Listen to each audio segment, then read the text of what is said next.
because what my parents would do to punish me was just withhold food, so all I'd have access to is water. So I've already done that many, many times in my life. I can tell you, fasting's a little overhyped. I'm not gonna lie to you. It sucks, man. It sucks, man. Personal experience. I think it's like you kind of get like a high from it. I think as somebody who's gone through that multiple times, absolute bullshit. I mean, it's just kind of like because the body's like a little bit freaking out, and so it's not like a good thing. But I think I wake up in the morning and I feel like I'm gonna die in 10 minutes. It's not what I'm looking forward to, honestly. Like, yeah, it's overhyped. Well, I think you eat very well. You eat very well now. Like the difference, right? Well, for people who eat badly, it's like a break from like chemicals and processed food, and so then they like feel better because of that. But for somebody that eats well, it's like, you're just depriving yourself of nutrients. And I think, though, that most people don't eat well. So, they feel just like a break from, like, their body, like, having to, like, combat inflammation and that sort of thing. I guess. I think overhyped. I'm like, In yoga, like, the, like, philosophy and ideals behind it, there's the idea that every month for one day you're not supposed to like plan it, but your body will kind of tell you that there's one day that you're not supposed to eat, and like it gives your digestive system and your nervous system kind of a reset. And it's supposed to just be like, you don't feel hungry, like you wake up and you just don't eat, and you just have one day a month where you just take a break. But it's just, I don't know, it's not supposed to be like a planned thing, but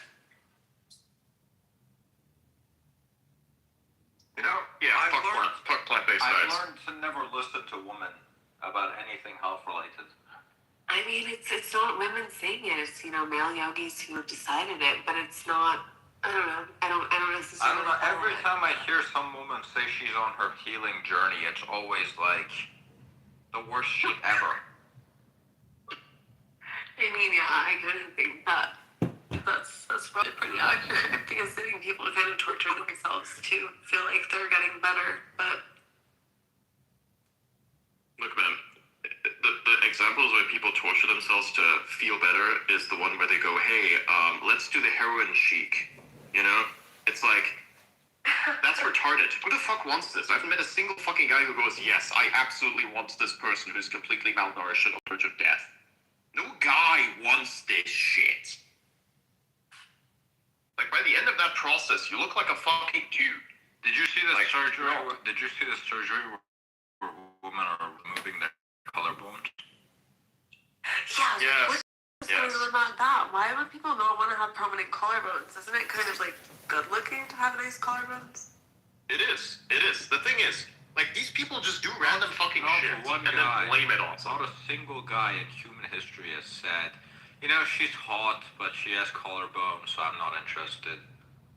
I mean, I thought, like, I've, like, always been in the headspace that, like, people find collarbones, like, attractive. And then, like, have you seen, like, I don't know, it's, like, I think it's, like, a Chinese thing where it's, like, if you have, like, prominent enough collarbones that you can put water and put a fish in your collarbone. Like, do you know what I'm talking about? Have you guys seen that? It's, like, an attractiveness test. I think that's kind of funny. But so I don't know why. What's the size of the fish? Like a little tiny fish. Let me see if I can find it. Yeah, I can actually do that. Although I'd have to put the shoulder forward a little bit, then I'd have a pond thing and you can put a little fish in it. And I could definitely do it. That reminds me of Surf's Up. There's like one scene in Surf's Up where the guy's like, "What's up with your hair, dude? Looks like you could fit a whole fish in there." Okay, wait, look, I just heard it. Do you see that?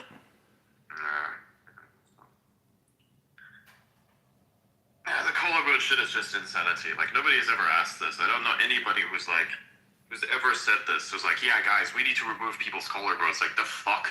Like, I genuinely do not understand where this is coming from. Weird.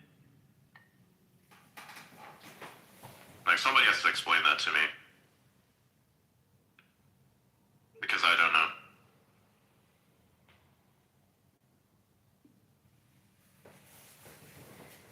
Yeah, you get a bunch bunch of women that are like, oh, men will fuck anything that walks, and then in the same breath they'll tell you that men impose unrealistic standards on women.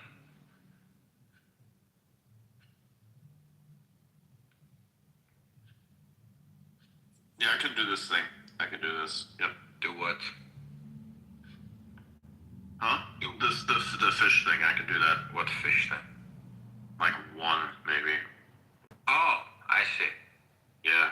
I see. I have to like kind of lean forward, basically like she's doing also. It's ridiculous, man. I don't know. I think this is some stupid shit. It is some stupid shit. It is like traditional Chinese medicine. There's a good saying about this, and it is that if Chinese medicine would work, then it would just be called medicine. I don't know. Sometimes That's why it's sometimes the Chinese. Sometimes I will say it works, but a lot of the shit that you see is obviously bullshit. It's like, Yeah. okay, here's a video of some fucking guy taking a bunch of urine, curing that shit outside for fucking 3 months, taking that shit out and then washing out the fucking salts for the next 3 months after that. This is not medicine. That's condensed piss. There's no medicine here, bro. I think Starman would love that. Yes, he would. Yes, he would. Yeah. First guy gets the access to the dimensional portal that leads to his dimension. It's his.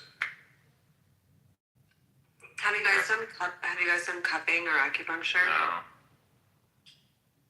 Does that Yeah, make would you sense? ever try it? Even doing it? No. It technically works like in the sense that, but it's like, it's like there's no way to know if it's a placebo or not. So basically, it's bullshit. Well, it's like anything where it's like you can technically, study it and see that it has the intended result, but how do you know if it actually works? You can't really know with that because there's no science behind it in the sense of like there's no actual way to prove if there's a it's like correlation does not equal causation. It's one of those things. Right. 99% of the time that phrase is used by someone, they're a faggot. What correlation causation thing? Yes. Yes. I mean, I think we've already established that I'm a gay man at this point. Yes. I hate when people say that phrase because whenever someone says that phrase, I can almost guarantee they're retarded. Well, I mean, I think it's a little bit less retarded than pretending that things are actually causing each other. Well, I mean... No, they're equally retarded, if not more. Well, yes, it's true that sometimes correlation doesn't equal causation, but it's like, sometimes they'll, it's for the most obvious shit ever. Like, it's on the level of, being killed does not necessarily correlate to being dead. It's that fucking retarded. Yeah. Whenever someone says this shit, it's always the most retarded thing I've ever heard. No actually intelligent person says these things anymore because they've realized, every single intelligent person has realized that every single time someone says this shit, they're retarded. Yeah, but again, I think it's a little bit less retarded than just being like, acupuncture works because someone's headache went away because they did it. I don't know. I understand where you're coming from, but I think its context is important, like with everything. Okay, Look, seeing if I can we put a know quarter that in. sometimes science is mega gay, right? I mean, science is ridiculous. I get that sometimes science is mega gay because, you have these fucking science-based lifters that kind of make fun of how other people fucking train all their life. And then you get that these fucking people are 10 times smaller than the guy that just fucking does whatever the fuck he wants and goes based off bro knowledge. And he's like the fucking number one fucking bodybuilder in the world or some shit. It's always like this, right? You get some dickhead that's talking about, science-based, science-based, science-based. And it's like they have the most bullshit advice ever because the entire field of fucking science has been run by fags, especially in terms of medicine or anything medical.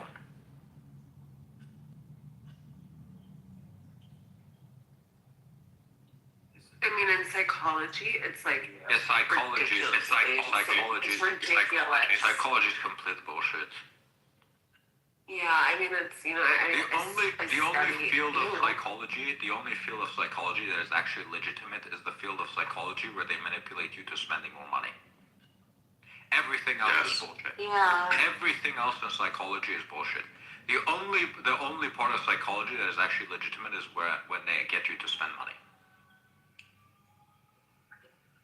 And yeah, so I when mean, you I told think her though, about it's her like, past, do you it's think that basically just psychohistory. All right, everybody, let's we're gonna Discord? continue to go to Discord. Thank you for coming. See you all again next week. Make sure to join the Discord server.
Keep recording me.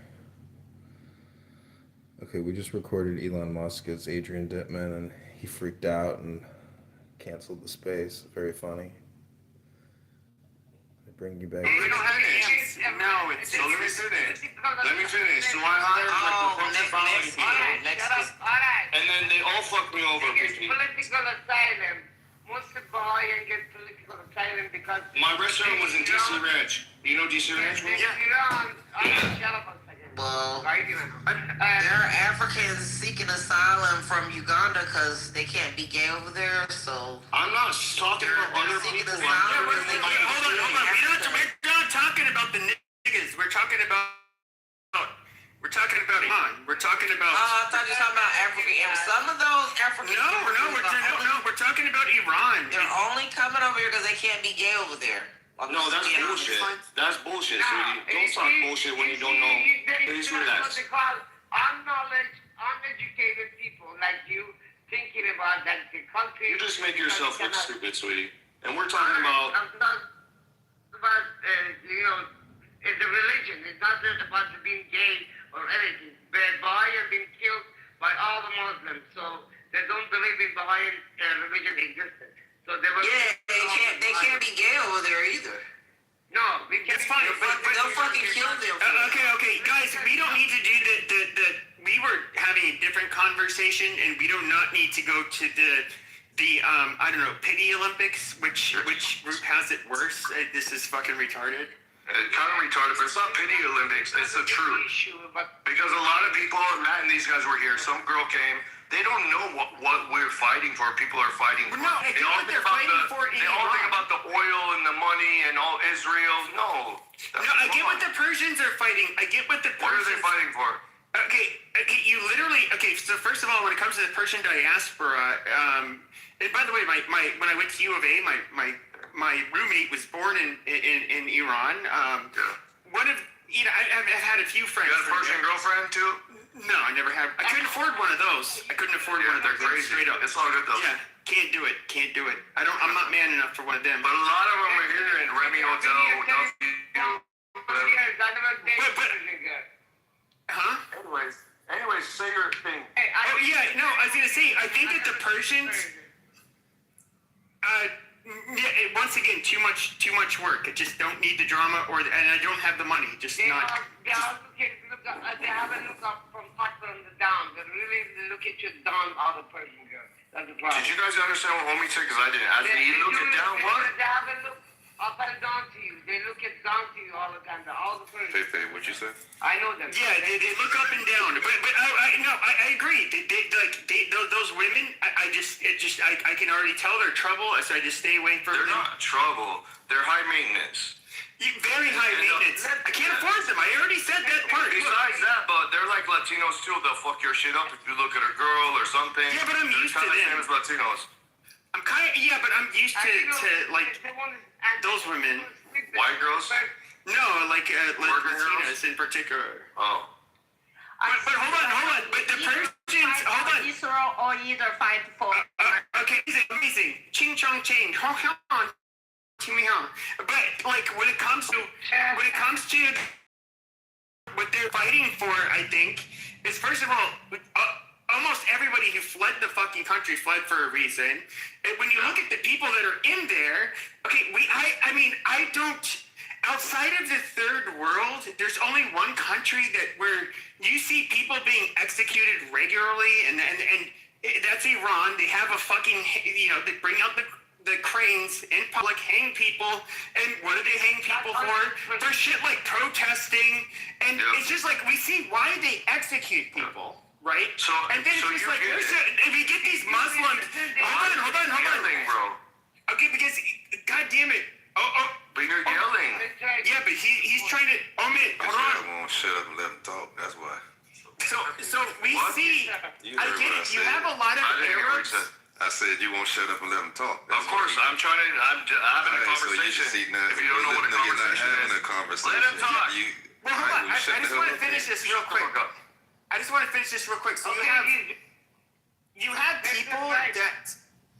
people that are being executed for protesting. They're giving, in other words, this was handed out by the IRGC. and they're being executed for protesting. And then Exactly. they kill tens of thousands of people with guns, and they're like, oh, that's bullshit. It's like, what, you motherfuckers hanged them anyways. Like, what are you talking about? Exactly.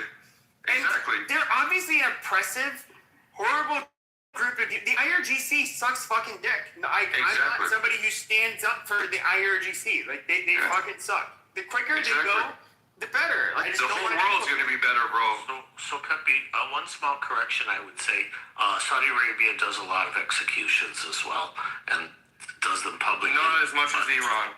No, I didn't say as much, but he said. Did they do it for protesting? Skills are great, buddy. No, not so much for protesters, for the Yeah, but they do it for but the other thing I want to say about Iran is that they had young girls that were killed just because they had a little bit of hair exposed under their like they were mostly covered. Yeah, but I think the little girls who basically go to protest and do because that girl was killed, and they'll hang those little girls too. Yeah, beaten to death. I mean, she had significant brain damage before dying. With all kinds of objects and 20, 40 guys. When you guys weren't here, this MD girl, whatever her name was, she was very aggressive. But besides that, they're not fighting for the oil. They're not fighting for the money. They're fighting for basic human rights. That's what they want. USA can take all the fucking oil. Right now, 47 years, you think they gave 1 penny of their oil to the people?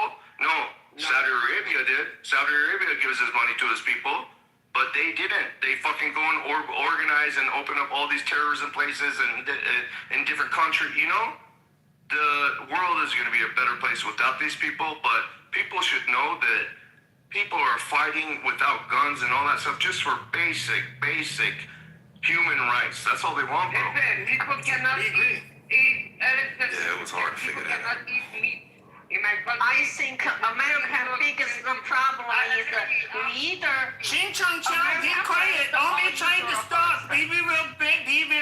Please, I send you to real fast. Israel first. That's it.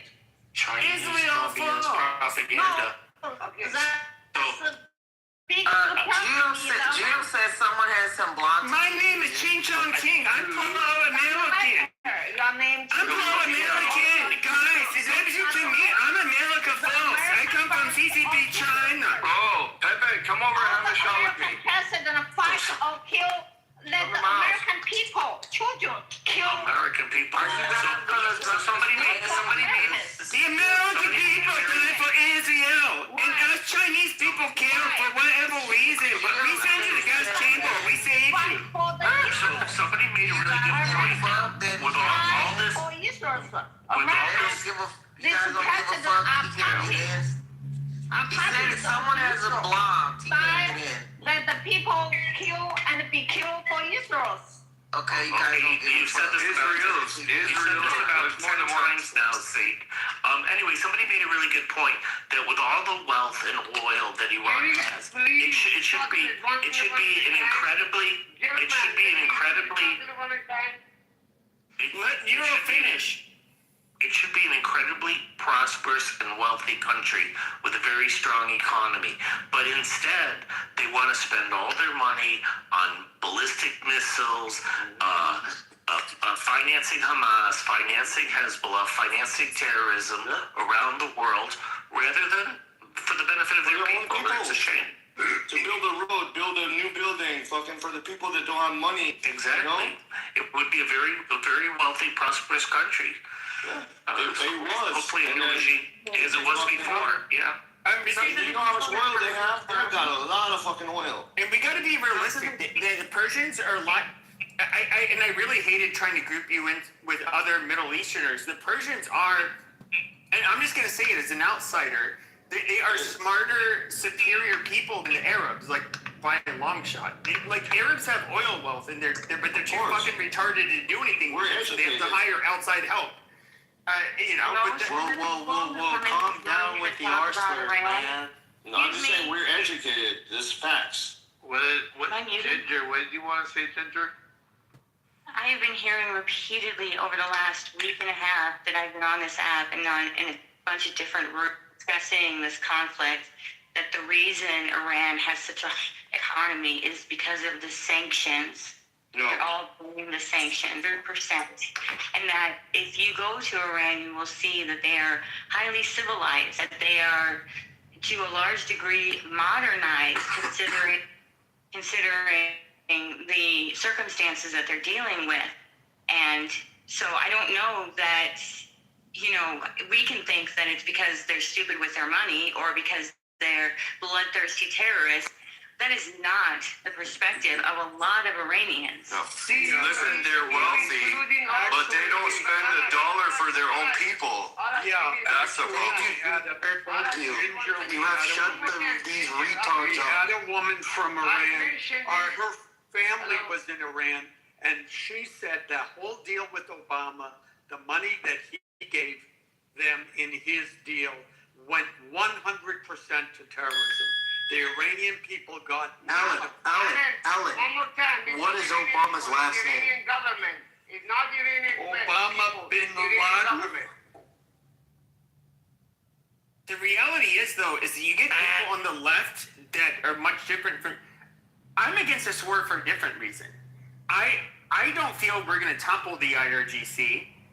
We could if we wanted to, but that would take, basically a 2003 level of patriotism and willingness to go to war, which I'm just being quite frank, we don't have. And one of the worst things about this whole fucking fiasco is not what happened to America, but it is those tens of thousands of people that were encouraged to fucking stand up to the IRGC only to get fucking slaughtered. And my feeling is that it's likely going to go in vain. To me, it was a senseless loss of life. They should have, if they were being encouraged by outside forces to protest, it should have only been when the outside forces had the teeth to actually help them overthrow the fucking IRGC. This has been a fucking shit show. And Bro, what Charlie Kirk say about Persian people from Iran? You remember? I don't know, but they're super highly educated. Yeah. But you know what? Everybody was MIA when 45,000 people, 60,000 people got killed in 2 days until Israel came in and got involved. And then all of a sudden, Iran is important for them. Oh my God, Israel's going to do this. America is going to do this. Where were they when 45,000 people got slaughtered in 2 days? Okay, but if you look at Charlie Kirk, and by the way, there's a Persian doctor here. God, is it Jasir? There's a Persian doctor here when I was at the Republican. I've heard of a lot of them. At Arizona State University. He was a Republican back over 20 years ago. And he would come and talk to us. It was kind of interesting. So, but going beyond, just thought I'd throw that out here because you live here. But when it comes to Charlie Kirk, he was also somebody who, if you remember back in June when we bombed the nuclear facilities in Iran, he was somebody who was trying very hard to encourage Trump not to do it because he felt like it would drag us into a regional war, which would just create chaos, and then the willingness to be able to actually exact change in Iran would not be there. It would just, if anything, it would just any fortitude that the Iranians had, or the IRGC, I should say, would have to be more belligerent and to try to, really develop their nuclear capabilities and make it very hard for them to be overtaken. This, if we don't get rid of them after what we've done to them so far, we literally only solidified them. I don't, and so this is my big problem with it, is that, okay, if you're going to start the fucking war, you have to finish it. But I don't think President Trump is not going to finish it. The Americans don't want to finish it. They don't want to finish it, and the people of Iran are not the priority. But if they do not finish it, the whole world is unstable. These motherfuckers gotta go. Yeah, but also for the sake of the whole world. Pepe, you know that we didn't start the fucking war. You can't say we started it. Well, yeah, Israel and the America definitely started this iteration. 48 years they're saying we're going to kill America and Israel every day. No shit, they've been attacking the United States constantly. You can't say Okay, but this iteration of the war, we absolutely... that doesn't work like no, that. it does work like that. This iteration of the war was started by us. Could we get one mic? No, you're ignoring the almost 50 years of constant attacks against U.S. assets around the world. Yeah. And also terrorist When did they attack Americans? 300 Americans were many killed in times. Are you kidding? Okay, you don't know history. I do know history. I can tell you where and when these people were attacked. So let me try to talk one mic here, okay? You do know about the Beirut, Yes, 1983, yes. Okay, so then why are you asking where? No, I said I know where and when it comes to an imminent threat. They tend to only attack Americans, for example, hold on, in what they consider their theater, okay, and they almost only attack military and government targets, you know, in that region. That's their MO. That's not true. Absolutely find it. That's not true. They find it. I said in the U.S., when it comes to the U.S., they're willing to kill, they're willing to fund their proxies to kill innocent, non-government affiliated Jews in Israel. Absolutely. They're willing to kill their own little kids and parents and mothers. Hold on a minute. So I'm trying to do one mic here now, because it's Pepe always skirts around this shit, and then we just let him get away with it. Okay, so Pepe, I like you, dude, but you know that this is bullshit what you're saying. Okay, dude, like, you can't say this iteration of the war is something that Trump or Netanyahu started. Those people have been our enemy for years. They've been they've been the #1 designated sponsor of terrorism since at least the 80s. I mean, for fuck's sake, man, like, these are well-known terrorist groups. Come on, brother, stop this shit. And you can't say this new iteration, it doesn't work like that. We have been in a constant state of basically, Reagan attacked, blew up their Navy back then, man. We've kind of been in a really constant state of war. And so this is definitely not a new iteration. And they brainwash the kids. As a baby, they brainwash Magba America, Magba Israel, any fuck America, as babies. And then they grow up and they really believe it. They're like, oh, fuck America, fuck Israel. Well, they use these little guys, and then when they get older, they really believe a lot of shit. But they started this shit 50 years ago. He's 100% right. And the whole world is a better place. No, I can agree with that. Because all of us agree the IRGC is better if they're not in power. No, they gotta be destroyed. But when it comes to when it comes to this current iteration, what I think is absolutely silly is that obviously if Israel and the U.S. had not attacked them a few weeks ago, what we're seeing the last few weeks would not have happened. It is now we see with the Strait of Hormuz, which Trump was briefed on this before it happened. They said, well, what's the one thing they can do to inflict harm and maybe bend the arm of America and our president? Well, what did he say? It would be to close the Strait of Hormuz because it would financially hurt. But Trump said, come buy from us. We got oil. Come buy from us. If you guys want to open it up, y'all go open it up.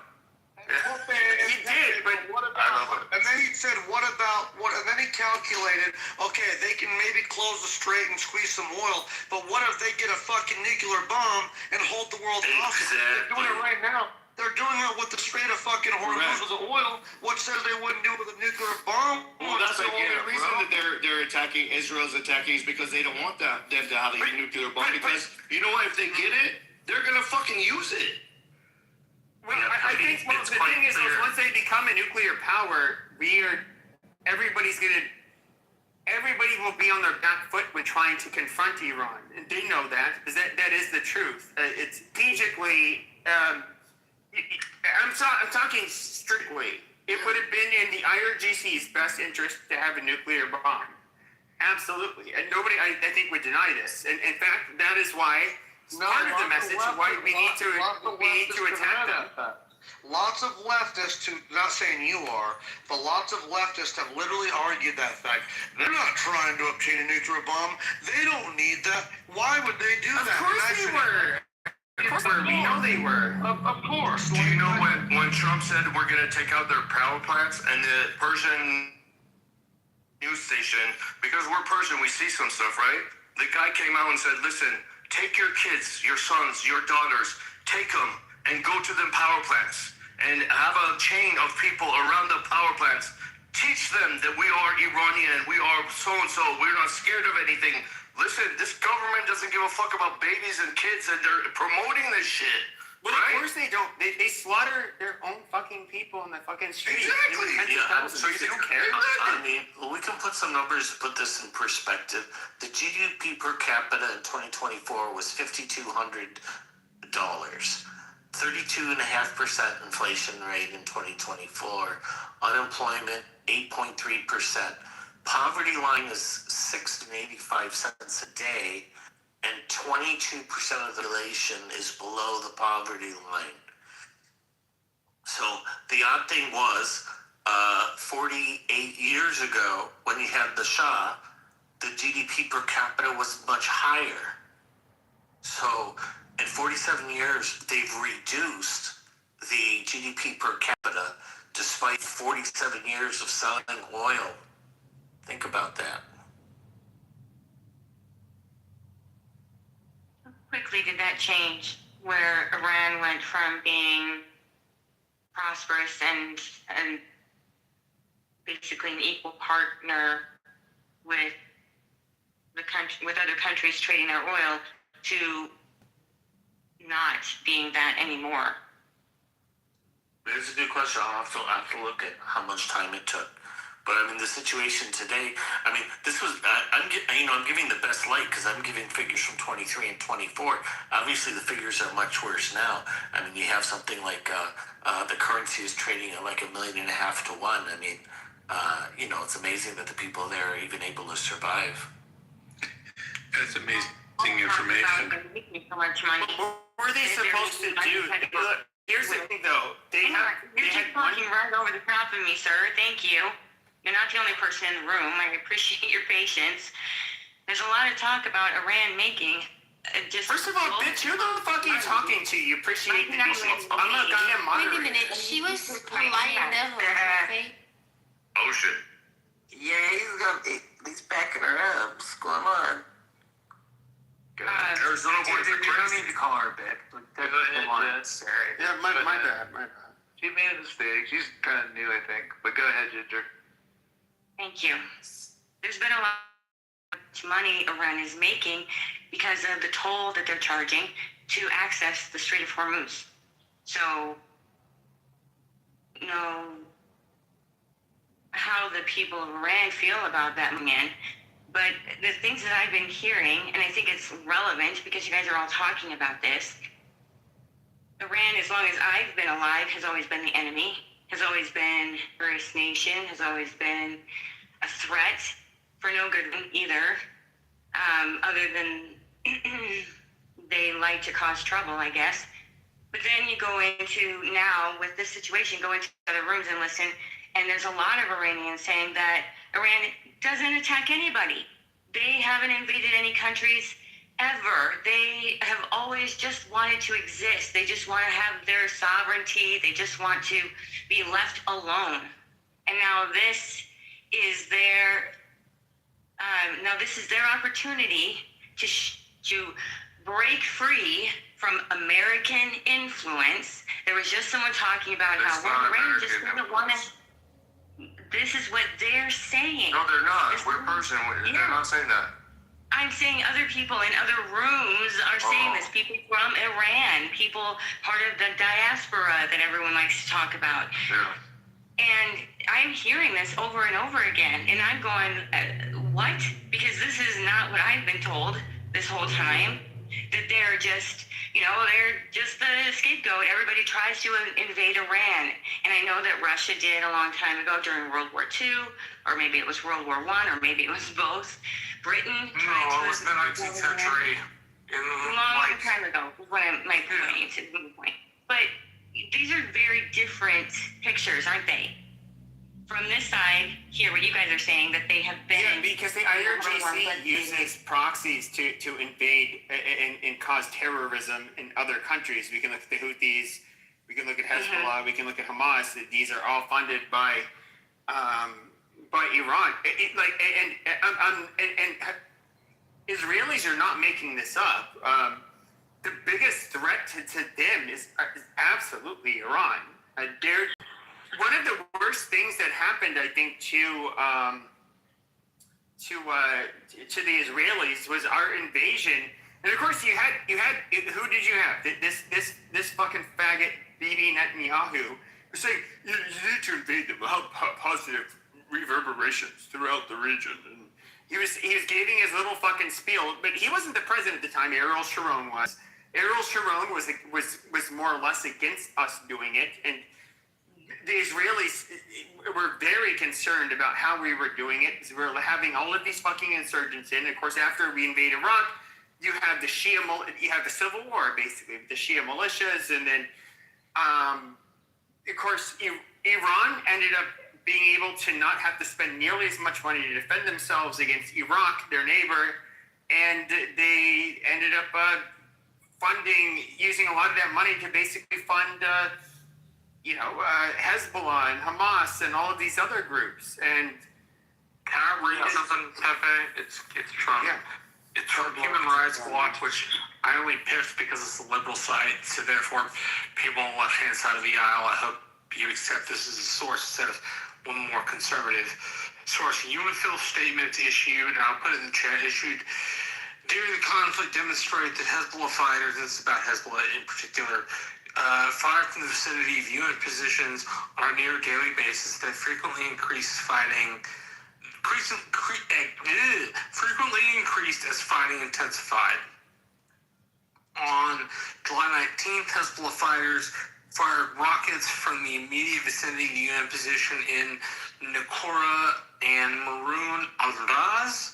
The IDF responded with shelling in the areas, and 10 artillery shells fell inside the UN position in Naqoura, while 4 IDF artillery shells fell inside the UN position in Marabous on July 25th. And I'll just read a couple of these because it's only meant to be a testament to Hamas's or Hezbollah's tactics in this larger kind of conflict. On July 25th and 26th, Hezbollah fired rockets into the vicinity of 4 UN positions: Alma al-Shab, Tibane, Bar al-Ashit, and al-Tiri. The same period, the Israeli precision-guided missile destroyed a UN observer post at Qaim, killing UN observers. So there seems to be a mix of this in this reporting. I'll stick it in the chat so people can read it. Human Rights Watch, like I said, is known to be on the left-hand side of the aisle, but it's chronicling Hezbollah, which is a proxy of Iran, their use of tactics to fire inside of Israel and other... And this is a group, Hezbollah is a group that's terrorized the Muslims and the fucking Christians. Dave has literally fucking terrorized the Muslims and the Christians that live in Lebanon for decades. And we have to sit here and act like this is a legitimate force. Now, I understand. You can say, well, there's a lot of people say like, oh, well, we're resistance fighters. Israel sucks. They treated us poorly. I get that. But then you have an innocent third party where they're basically dragged into it, and then you get a hostile force. Basically, even their own government cannot really they can contend with them, but I mean... Yeah, and Pepe, Hezbollah goes way back to 83, blowing up the U.S. Marine barracks in... Hezbollah.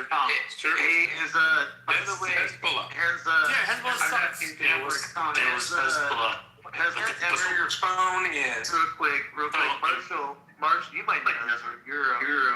Has Iran ever confirmed that Hezbollah is one of their proxies? That's what I was asking earlier.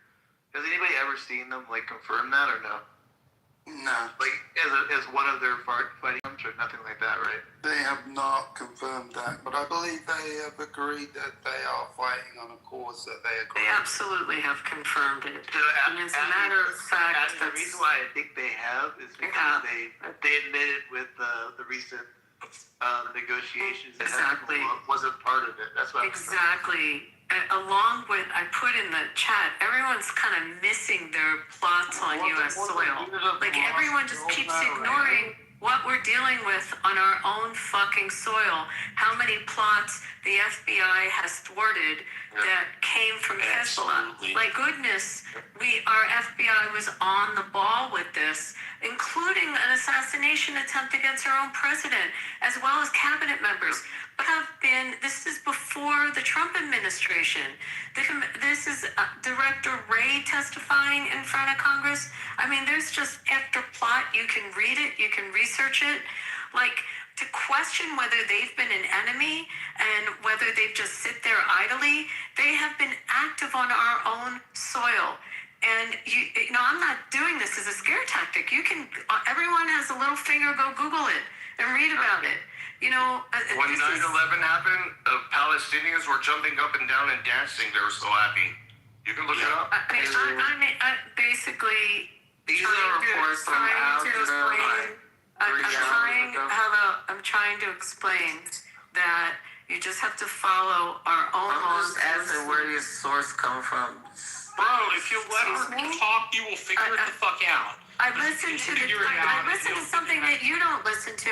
I actually listen to C-SPAN. I actually listen to testimony in front of Congress. I actually read reports that come out of fusion centers and the FBI. I was talking to you. I was talking to the other dude. Yeah, the other dude, like, I don't know what, you know, he's, like, finding from TikTok, but some of us actually pay attention to what's coming out of our government resources and listening to what happens and what's testifying in front of Congress for years about this. This is not new. It's why John Bolton asked for security. It's why Mike Pompeo still has security. It has to follow him around. It's why we had these threats. So you can talk about what's happening over there. You ought to look in our own at what they've tried to do, who they've been behind, and yes, start with going after U.S. soldiers and U.S. diplomats and civilians in our embassies around the world, and then look at what they've tried to do on our soil. But the stage is over there.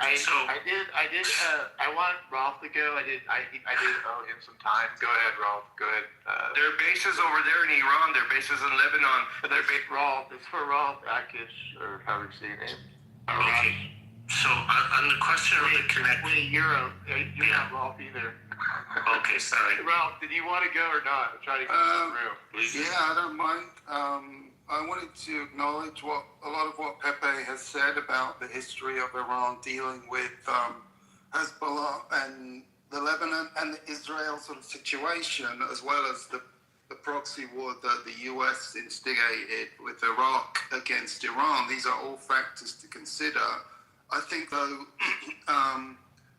though he's missing a few parts of that history, which is sort of important from Iran's point of view, which I'm sure he's familiar with most of it, going all the way to even before World War I. There were many. The problem with Iran, it's always been of supreme interest to the global superpowers because of where it sits geostrategically. So even in World War I, it was already being involving the rival powers like the Russian Empire, you know, which sort of with the Soviet Union around 1917. We had the British, which was the hegemon. We had our interests, and by World War II, not many people seem to realize that, but the British, invaded Iran with the Russians on our side and the French. So we jointly invaded and took over Iran to prevent them collaborating with Germany at the time. Although they weren't allies of Germany, they were cooperating with building infrastructure and so on. And we see it was important for us to take it over. So they've had a long, complex history. They've had a lot of interference and violence from Russia. And then come towards the mid 20th century, You've got the rise of the British interference in their affairs. We've got the original BP, which was the Anglo-Iranian petroleum company, and that kicked off the dispute, as everybody knows by now, about us taking way too much of a cut. They wanted a fair cut of the oil. The British were so upset by that we attempted a coup. We asked the Americans to help us coup Mossadegh, who was an elected leader, and then we basically had our Shah of Iran installed, who was very friendly to the West, but he turned out to be very tyrannical. He had his Sabat police force, who were these vicious, brutal organization that would torture civilians. They were trained by CIA and Mossad already in those days. So he had an awful reputation. And so he actually sort of galvanized most of the public against his regime, who they regarded as a sort of a vassal of the West. So that growing resentment eventually led to the 79 revolution. All these factors are important, and the fact that even the Shah, who was very friendly to the West, was already blaming Israel for problems in the Middle East. And Israel was causing shit from almost day one.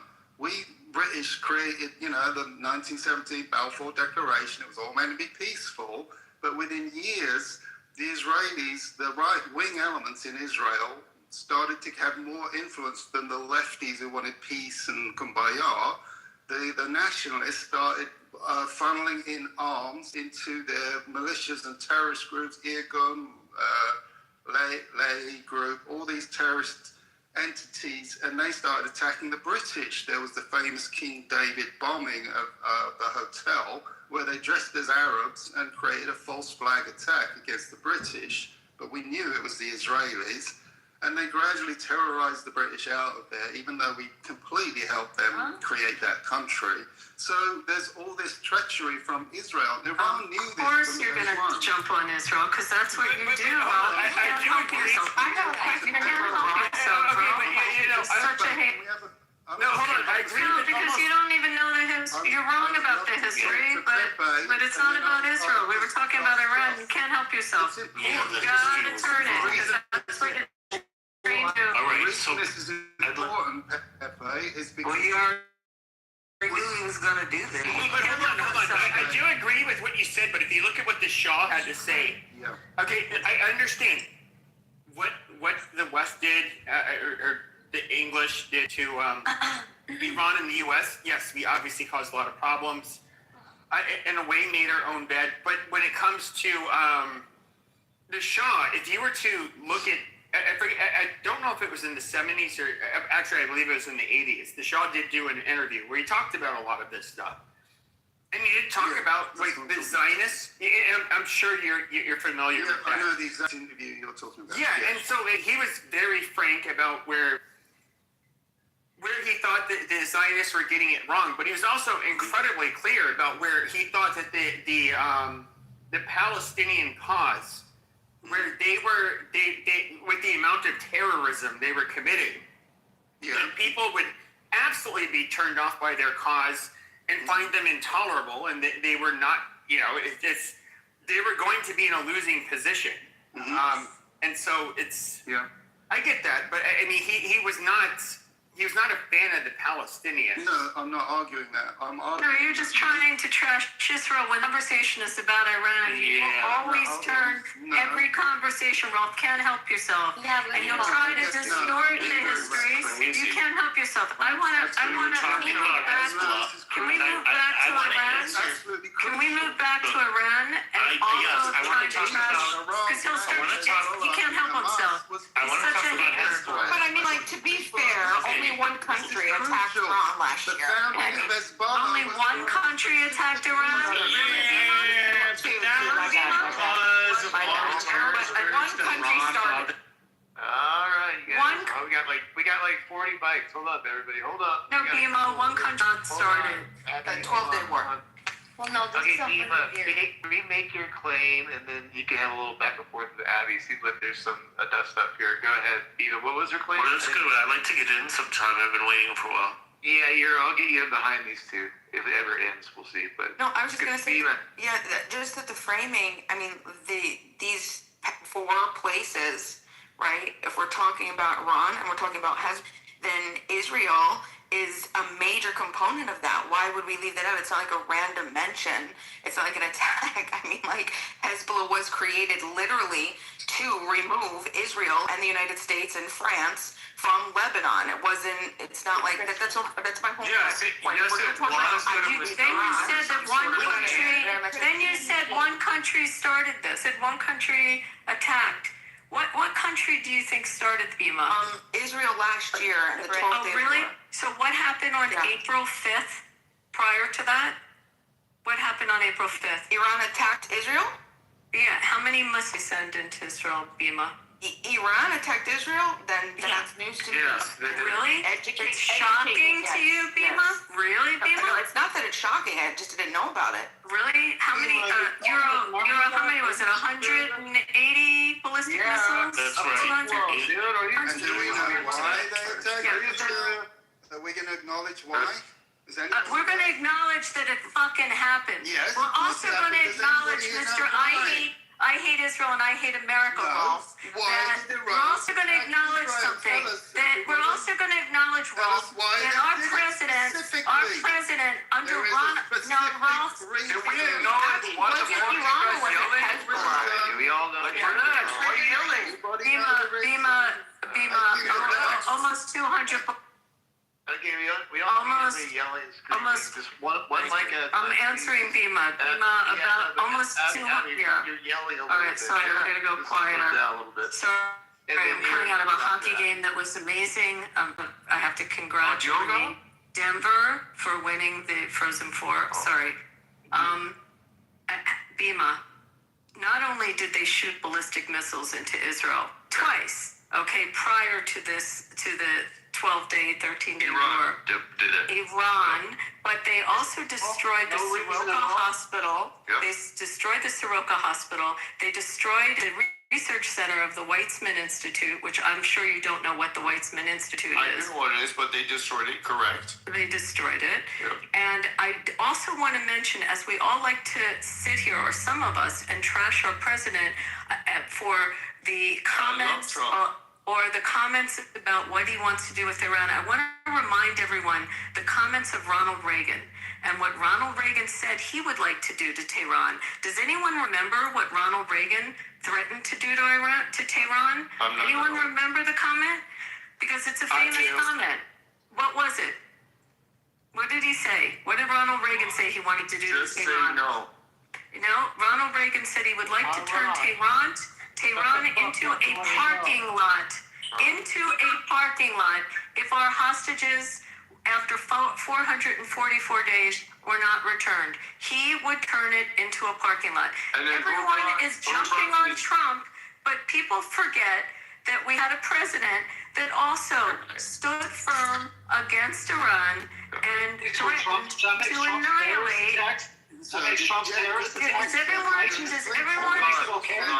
everyone forget what Reagan said? I'm reminding you. But who put the IRGC in place in Iran? It was American president. It doesn't matter. It doesn't. Who was it? It doesn't matter for what I'm talking about. I'm talking about what American. This is ridiculous. Okay, when Ronald Reagan was running for president, he literally said, "By the time I'm president, if this does not happen, if these people are not released, returning the place into a fucking parking lot."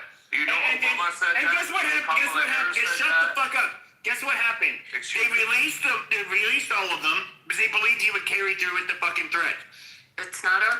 Thank you, Pepe. None of them It's not our went first through with it. president to Obama, threaten. Kamala Harris, they all talked and gave him money.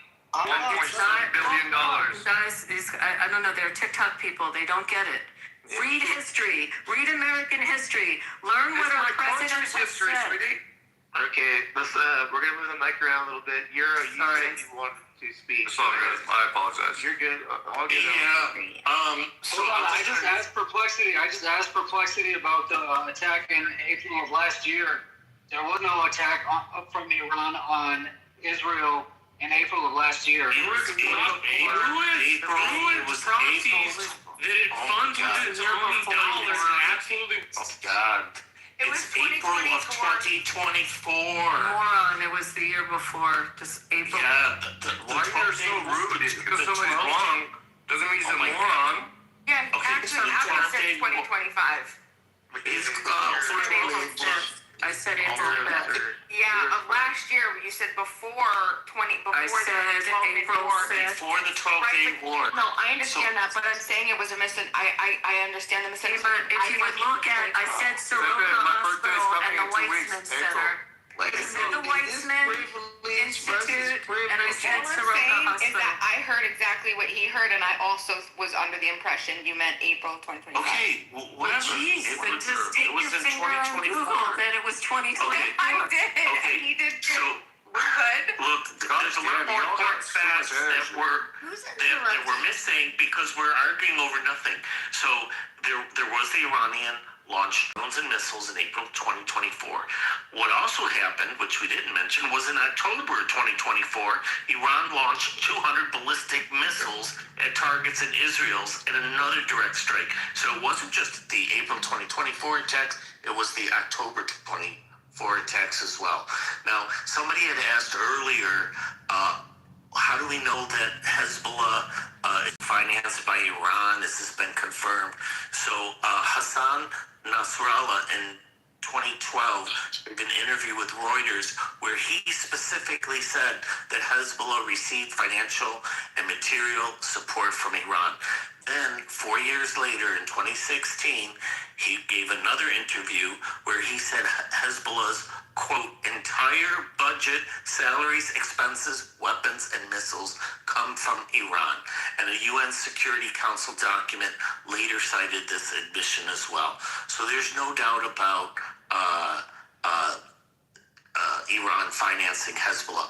In terms of what they've done, so we already mentioned previously the seizure of the U.S. Embassy, the hostage crisis, the 1983 bombing of the U.S. Marine barracks in Beirut, the 1983 bombing of the U.S. Embassy in Beirut, the 1984 bombing of the U.S. Embassy Annex in Beirut again, the hijacking of TWA Flight 847 in 1985, where they murdered a U.S. Navy diver. In 1987, they had attacks on U.S.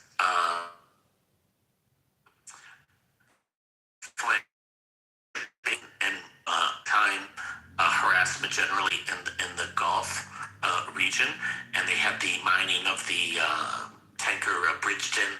They had a Silkworm missile strike that damaged Sea Isle City. They nearly sank the USS Samuel Roberts.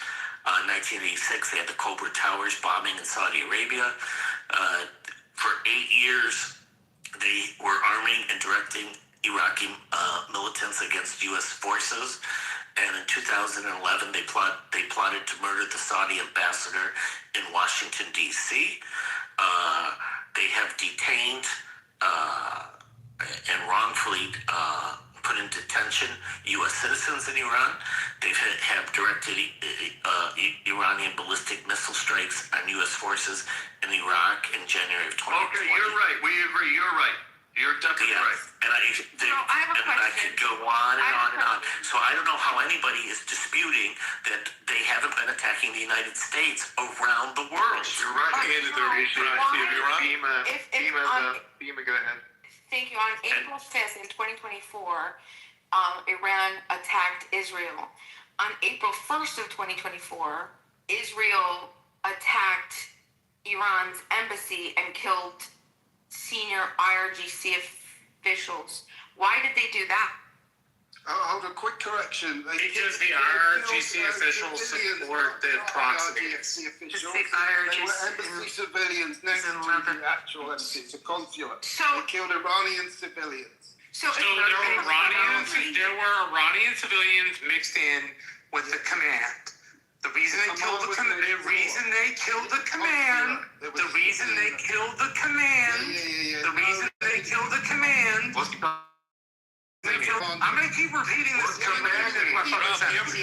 reason the command decided to do this. The reason. So get it right, fat. What is command when you say they killed? What's that mean? was born here. I don't fucking know what that means. They did so because those officials come in. You were talking about the officials.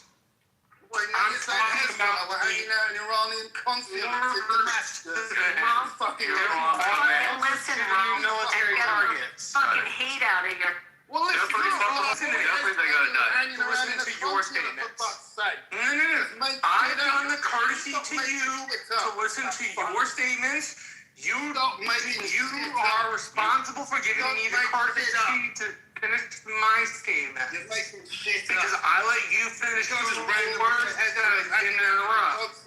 But I promise you, the more you interrupt, Are these two fighting? anytime you come on the mic, No, but they're together, right? no, I'm not fighting with you. Okay, thank God. Okay, thank you. Rolf is interrupting me, and Rolf doesn't want to interrupt. Okay, So don't Rolf, just let me finish. Marshall, and we can move on. Just let me finish. It's really not that fucking hard. I'll just drop people if you don't let Marshall finish. Thank you. Go ahead, Marshall. All I was saying was that consular attack that targeted the IRGC officials targeted them because they, number one, attacked Israel themselves, and number two, sponsor proxies like Hezbollah, Hamas, one in Saudi Arabia whose name I am just like blanking on. 100%. And like that's why they're attacking them. He's right. That's why we're there now. I've waited. May I answer? What? May I answer then? Yes. I respond. Okay. You never attack consulates. That's one of the international no-nos. It wasn't a Don't consulate. go up for embassies. It wasn't an embassy. Diplomatic civilian buildings with diplomats and officials. Are you in Australia? They are civilians. He's a That's why you don't he's a plant. The IRGC killed 50,000 civilians in 2 days. Let the guy be wrong for a minute or two. Let him respond. When the Americans attacked a Chinese embassy in Serbia, that was a big deal because you don't do that. It was We're talking about highly Iran. offensive to attack these civilian. Steve, then why did they try to kill the ambassador of Saudi Arabia in the United States? Why did the Iranians try to kill ambassadors in the United States? That's okay for Iran, right, Ralph? Didn't the IRGC try to kill Trump here in America? Retaliation on Israel, which it turned out weeks later The was Saudi ambassador at a restaurant in Georgetown. That's okay, right, Ralph? I told him to let me finish. Please let's let him finish. I don't know if we're arguing with the You deserve to have your point brought across. I think he's done. Why do you got the Palestinian flag in your bio, bro? Let's get new voice. Ian, did you say Rolf, something? why you got the Palestinian flag in your bio? Because I respect the right of Palestinians. The mob is asking for Ann to speak. It's a simple question. Both of you guys be quiet. Why don't you have the Iranian flag in your bio too? Because I respect the right of Hey guys, I think we should like Jason. Where is Palestine? Can you point it out to me?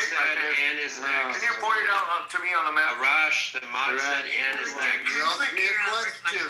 Why are you Arash, when you ask Rolf, the mod said Ann is next. No, I'm just saying. You asked me a question. Why Both of you guys stop talking. The mod said Ann. Okay, come on. You asked me a fucking question. The mod said Let me fucking answer. Let us talk, Jason. Fucking answer, you cunts. Okay, you. Deep breath. You asked me why the Palestinian flag is Yes, I very did. obvious. Why?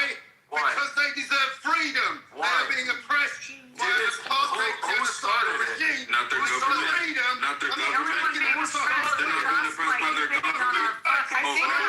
The mod said Ann is next. History. The mod said Ann is next. It's never been That is a mod who said Ann is next. Okay? Maybe I'm wrong. We're talking. But I said, why don't you have the Iranian flag too? Gentlemen, could you When respect the 50,000 mods? people got killed. Hello? No, Respect the mod. Matt is a mod, and he started the room, guys. Come on. I know. But I'm just saying, that was a simple Well, question. everybody, You know what, guys? You guys all need to shut the fuck up and listen to Matt. He's running the fucking room. Literally, Sorry, Matt. I'm gonna kick to the goo. Anybody who opens their fucking mic while he's speaking. Pepe, come over and have a shot with me. Okay, who just spoke? Me? He's gone now. Okay, you stupid faggot. Okay, if your name's not Matt, you know you're skipped. Okay, Ann, you are up. Go. Like, what did you want to say? That was all. I did all that for you. So Oh, no, don't even put me on the spot like that. Well, No, that's not fair. That's not fair. Too late. Okay, you're gone. All I'm right. a goner too.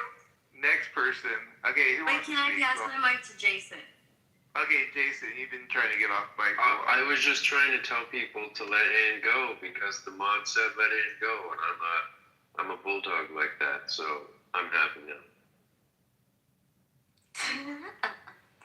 Anyway, yeah, I was gonna say something real quick. Yeah, one of those Hamas leaders was killed in Iran. I mean, just a year or so ago. Remember? I mean, yeah. And Bima, I'm not trying to be rude here, but the problem with you not picking a side is that you're not challenging yourself.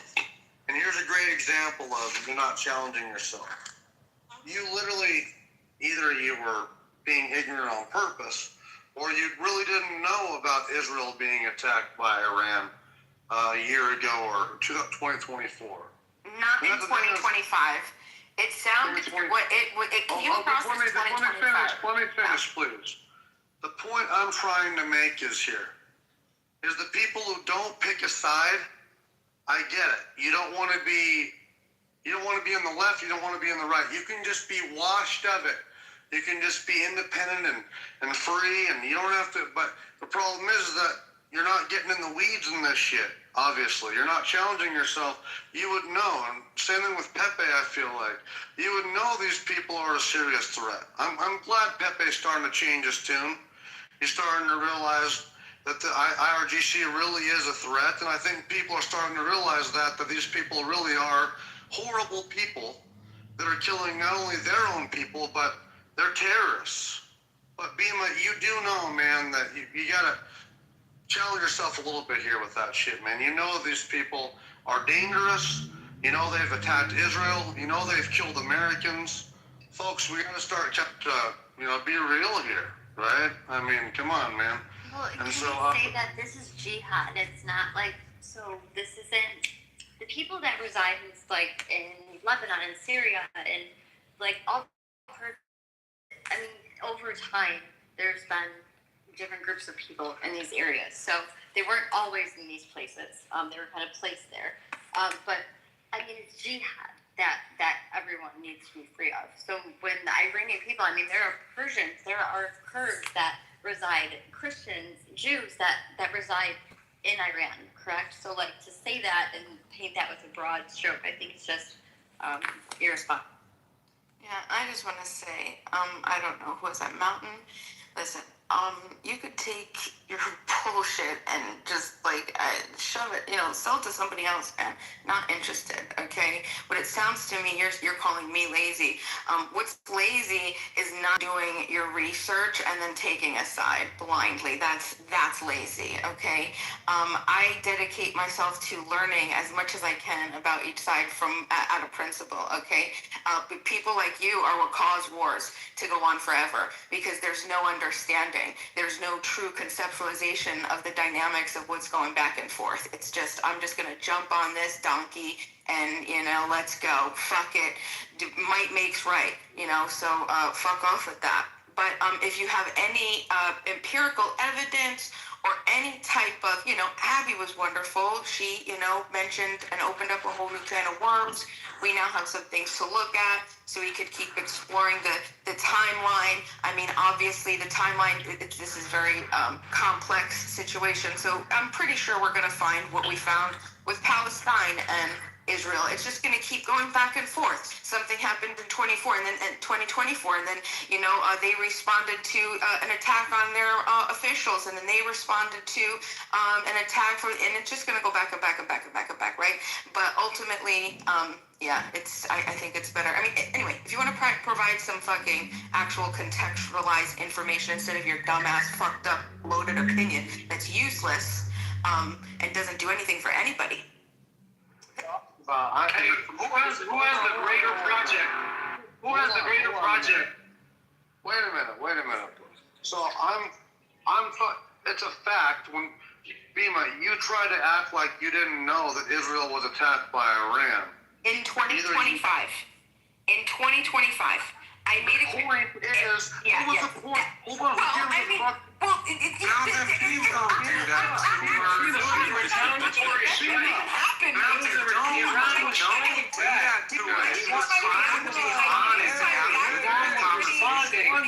Iran was responding to Israel's attack of terror. One mic, please. God damn. I don't understand the timeline. The point that the person was making, Bima, was that the Iran is a threat to not only America, but Israel. And you're trying to act like that they're not a fucking threat. When the point, the timeline is, who gives a fuck if it was 2025, 2024, who cares? The point is that they attacked Israel with a bunch of ballistic missiles, genius. Okay? So you're being dishonest, or you're fucking sitting on your hands here. There absolutely is that. Yeah, but they're not only. You're making some arguments, and then you're fighting yourself, bro. You're just punching yourself in the face. Nobody's making a dumbass argument. It is the half of the story that is interesting to us, Constantine, because we don't have to accept a retaliatory strike. Okay, nobody has to be like, oh, it's just a retaliatory strike, so it's okay.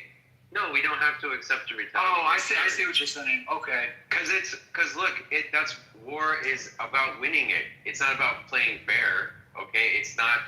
Well, I mean, even in boxing, you don't play fair, right? You're not like, oh, you get a free one.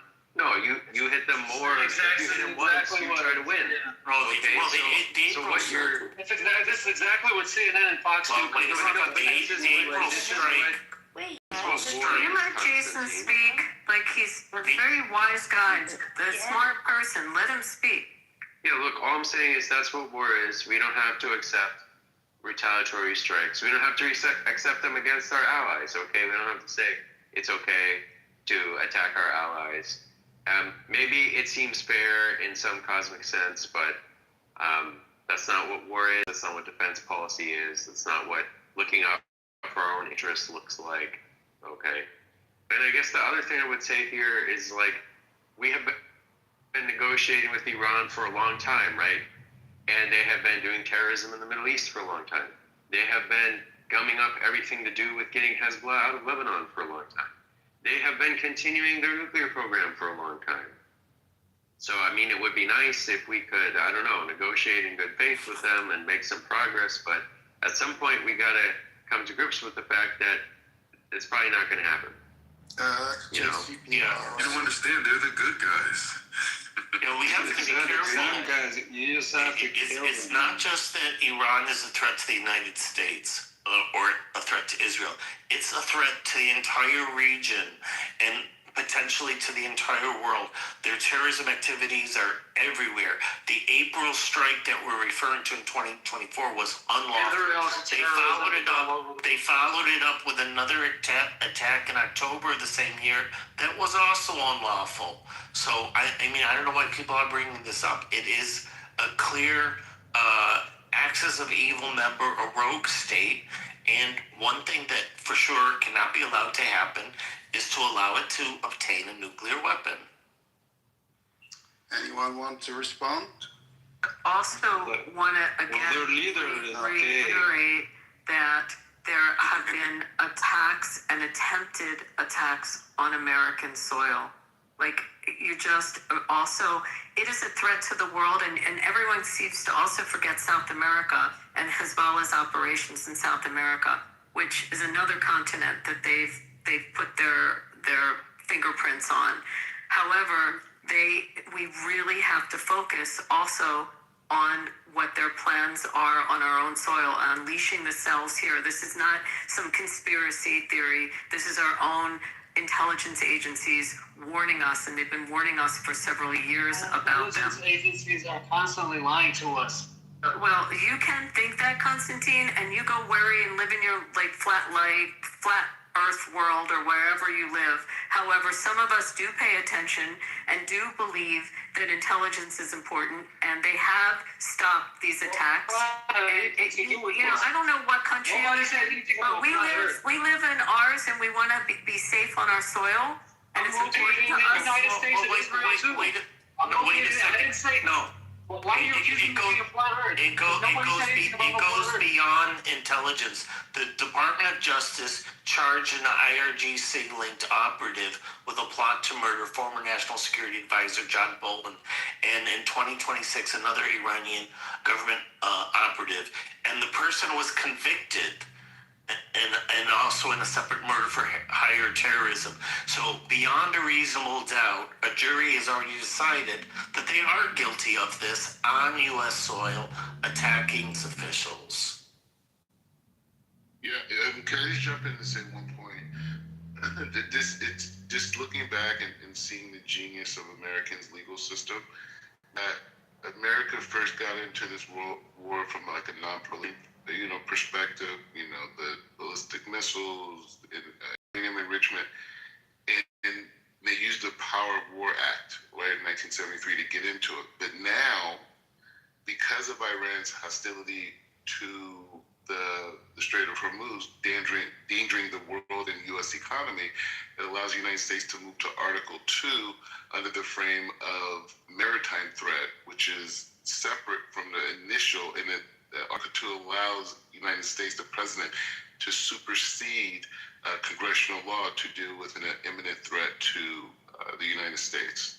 So as much as people think that the United States has 60 days, whatever, now that the conversations are Strait of Hormuz and the peace negotiations have, fell out, now the Trump permission to move forward with this war and finally fix it for the Iranian people.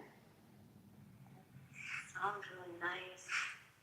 It would be really smart if they just hit the plane on their way back. All their officials are in one place, man. These guys have been hiding. Which ones? For 40 years. No, that's a good idea. Yeah, I like that. Ross, did you just threaten a U.S. official? Did you just threaten a U.S. official, Ross? Did you? Did you, Ross? Did you just threaten a U.S. official on social media? That's not a threat. He didn't say he's going to do it. What do you think I'm fucking saying? I don't know. What are you fucking saying, Ross, about someone in the U.S. government? Take down a plane full of diplomats. He doesn't sound like he's joking. Doesn't sound like he's joking. Representing the American people. The fucking Zeidner, Witkoff, billionaire creeps. What are you threatening them with, bro? People, they don't need to... Rolf, can you just clarify what you said and then what you meant? Your mic was the fucking Epstein regime in full force. Representing you dumb on your He said we're all in the Epstein. What? I've never been to Epstein Island, by the way, so leave me out of that. Speaking of Epstein files, let's get back on topic a little bit. I think we got a little bit off what the title is a little bit. Not only that, those two are actually the key people representing your country in negotiations right now. And you're telling me that's off topic. Okay. Well, that was off topic because we're not talking about what, Yeah, well, I am. I'm talking about Jared Kushner and Witkoff. This guy is shut up, represent your country in no official capacity. Point about what's on U.S. soil. Jared Kushner's only qualifications are he's a Zionist billion and he's a family member of... What about your prince? What about your prince? What about the people in your country? What about your prince? What about your prince? I rest my case, everybody. Sure, why the fuck is he negotiating on behalf of 350 million Americans? Because somebody has to. Smarter than you are. Okay, I was gonna ask your piece. Your piece, are you there? Your piece. Okay, I'm here. So, what do you think is like a major issue with Trump that might take him out of the office? What would you see? What would you find that to be? Is my question. What his vulnerability is right now? To be honest, I don't think it's anything that's gonna be able to get him out of office. Do you want to ask me like what area I think that maybe he has some challenges in? Like He work on that. or health or I mean, even with the Epstein file, I don't particularly care. He's handling this whole thing with Medicaid and Medicare.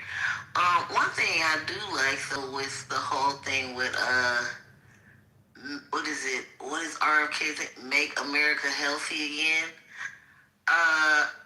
This whole thing with autism when it comes to kids, it's just like everybody's kids now. I promise you, I don't know if it's just in my community. Everybody's kids on the spectrum, and I'm just like, what is this? So I just think like, and this gentle parenting. I'm not gonna, punish my kid. I'm gonna yell at my kid. I'm gonna do this whole thing. They're all autistic. It's something going on with, he has ADHD, he has ODD. And I'm just like, when I was growing up, when I was raising my kids or whatever, because I did grow up with my kids, I was, late 20s when I started raising a family. And we didn't have all that. We didn't have all that. It's just kind of like, you discipline your kids or whatever. I don't want to go on a tangent about that. But I just think that, we need to zero in on that more. I don't particularly care about how he's handling this whole thing with the Medicaid and Medicare. I do appreciate the way he's handling the immigration. It's not too many things I could say that there's challenges. I hate the whole thing with Doge. I think that, I hate the way that panned out. I don't think anybody was looking to that. But then again, I kind of wonder, was it staged? Are they, is him and No, it Elon, just costs more money to run. is him and Elon still working like behind the curtain on things? Like, I'm pretty sure they're still. Sometimes, yes, ma'am. Yes, they doing business, I'm pretty sure. But there's not too many things that really, you caught me off guard. I'm gonna be honest, nothing I could think of. That's good. That was a good answer. Right off the top of my head, but if I think of something, I'll let you know. No, I appreciate that. Marshall, do you see any kind of things that are problematic going forward, or what are your thoughts? And by the way, it could just be a failure. Can I get in there after Marshall, by the way, though, or not? Yeah, you're good. It could be just getting past the midterms or even losing 2028 in some form. That's good enough too, or tarnishing of his legacy, if you want to put it that way. But do you see? So I don't think he'll get removed. I'm very much pessimistic about our future as national power grows. I think from what I know personally of the data from the midterms, we're going to lose the House, and we very well may lose the Senate. The House is almost, from my numbers, a guaranteed loss. Like Texas's gerrymander could easily turn out to be a dumbing-mander. Right? Like my congresswoman I'm working for, she had 7 counties, and now she has 11. And she was only given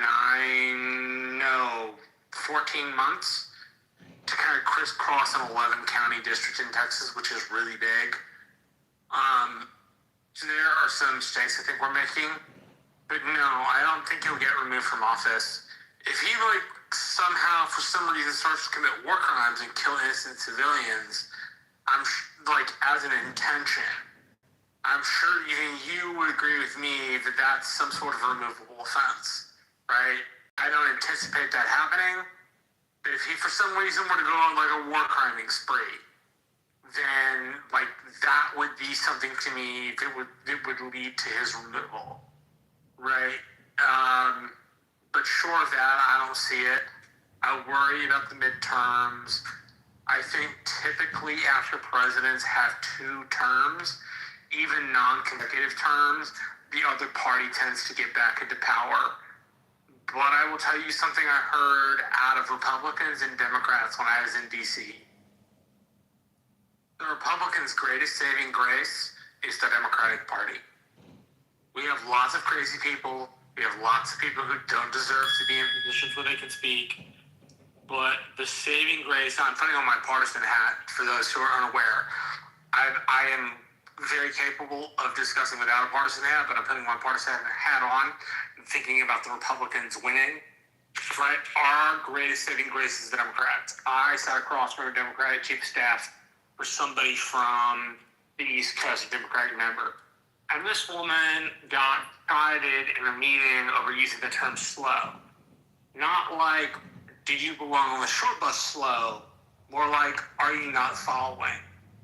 And these people in office are like, well, you gotta be politically correct. You can't say slow. That implies the short bus. And her point was, like, Democrats would do fine if they didn't eat their own. And she repeated what my little brother and Karen said, this other woman, which was the greatest saving grace of the Republicans and Democrats, right? On a partisan fringe. So we have, like, the generic Republican ballot has increased, so we stand a little bit better of a chance. But I personally am still very pessimistic about the midterms, and I think it's a little too early on the presidential.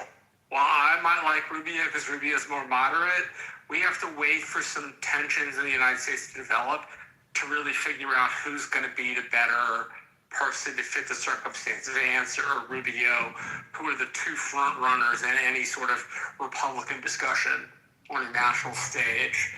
As for his reputation, I think his reputation is going to be a little mixed. I think he's going to have some things that he did really badly. I think he'll be compared in some ways. And I think there are things that he'll be compared to Teddy Roosevelt on some ways.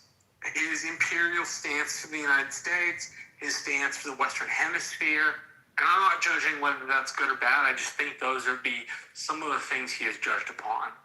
So, I mean, there are many more, there are many more which we don't need to get into for this conversation. It would just, drag down the weight. But I would think those would be his hardest terms.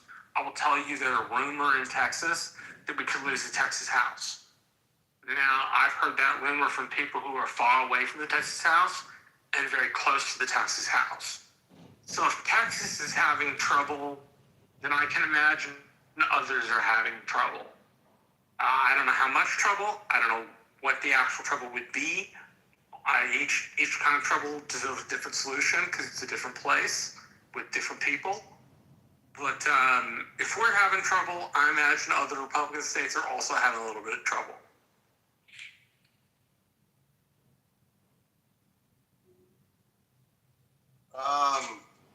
Yeah. Does that make sense? I feel like it was a little rambly, but... Yeah, that makes perfect sense. Yeah, it's good. Mal, what were you going to say? Yeah, no, I agree with a lot of the things Marshall said, though, but as far as the Trump going down, I would say it's kind of irrelevant because he's on his second term. They would mark Obama's presidency as, I would say, pretty successful just because he's on his second term. So Trump's on his second term, and we're already almost to the midterms. So, at this point, he's not really going down, right? In my opinion, I don't think he's going to be impeached. They've tried to nail this man down for years. They've tried to kill him. They've tried everything. At this point, man, I think he's going to go down as a pretty successful president as far as, Teflon Don. Nothing really sticks, man. You know what I'm saying? And so I think that's what's going to be happening there. And also, the Democrats don't really have much recognition. They don't really have much name recognition. Hey, doctor, you mind muting that, brother? Anyway, they don't have much name recognition right now. I think Marco Rubio might be a decent pick, though I don't like him as my first pick. I think that if we picked Marco Rubio, we run a chance of going back to kind of status quo because of kind of his ties with the swamp. And so I think people are looking for something possibly new. I think J.D. Vance is a good pick for for president, and then Rubio would be a good VP pick. That's what I think. And so I've stood by that for a while. J.D. Vance to take over the mantle. It's not going to be completely mega. It's going to be his own thing, but I think we have a good chance here, man. Now the midterms, I think Trump. A lot of people were even saying his choice in Iran, really, he didn't care about the midterms. He cared about what's good for the country. He cared about maintaining our dollar, our primary currency, and making sure the mullahs don't get nuclear bombs. And you got to hand that to that man. Now, if we can get this thing reconciled, if we can get in a strong position before the midterms, and if we can get Cuba to fall softly, I think we can do well. I think the only thing that's really powering the Democrats is their hate for Donald Trump. The two people brought the Democrats together, and that one of them was Obama, and the other one was Donald Trump. The Democrats are aligned in their hate for Donald Trump. Is that enough? I don't know. I mean, but people have a short fucking memory and are very fickle. They're like UFC fans. It's true. So I don't know. We'll have to see what happens here, man. We'll have to see what happens. Isn't there a fight tonight? Speaking of Yeah, he was in Miami. But isn't it true though? I mean, really, that politics, the people of it are very fickle and have a short memory. They're almost like UFC fans. I mean, they'll fucking turn on. You could have John Jones, or you could have a guy be a fucking champion for years, and as soon as he fucking loses once, they're fickle as fuck. And it reminds me of that in politics a lot. So. Yeah, well, we see a lot of the quote-unquote MAGA people doing that right now, right? They're just kind of like dropping Trump. Super fickle. And what's stupid about it is that they'll die on, like I say, you got to hand it to the Democrats. Even though they got a bunch of dumbass positions, they stick together and they will stick together. Republicans are conservative on the right because they claim to have values. They're forced into a position of defending certain values. And so that means dying on a hill for some dumb fucking reason. And even that means giving up your whole fucking, giving up MAGA all for one fucking thing. Like, it's stupid. I even heard you, Matt, say about, him calling out Marjorie Taylor Greene and stuff like that. We need to stop with this fickleness. We need to stop dying on these dumb hills for one issue that we don't like, because here's the fact. We're not going to have our politicians or our side align with every one of our fucking issues. That's simply not going to happen. So unless you're willing to throw it all out the fucking window, you got to take the good with the bad with the good. Realize the alternative is the Democrats. And what the fuck they got? That's the big issue. Okay? You might hate Trump, but like, look at the other side. I mean, there's nothing there to Exactly. Look at the other side. Look at the alternative. Obama, Biden, Kamala. For fuck's sake. That's like saying the hay the same thing as the grain for the horse. They can eat the same thing. At the end of the day, it's the same thing. Yeah, I got you. Abby, I got a question. Are you there? Yeah, I'm here. I didn't know if you're on stage because I can't see it the whole stage, but do you see any vulnerability in Trump at all? Like, is he going to go all the way through to his term, or what are your thoughts? That's the whole doing exercise for tonight, just trying to figure out how that looks right now. I don't see the Democrats putting the emphasis on impeachment, if you're talking about coming from that direction. Yeah.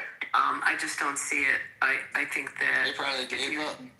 If you listen to their circles, you have the crazies, and you might have AOC and some of the fringe, but I think Jeffries and generally where they're coming from is trying to get their policies through. And if they win in the midterms, I think you're going to see a big push as they would take over committees to get their policies through. They've got business they want to conduct.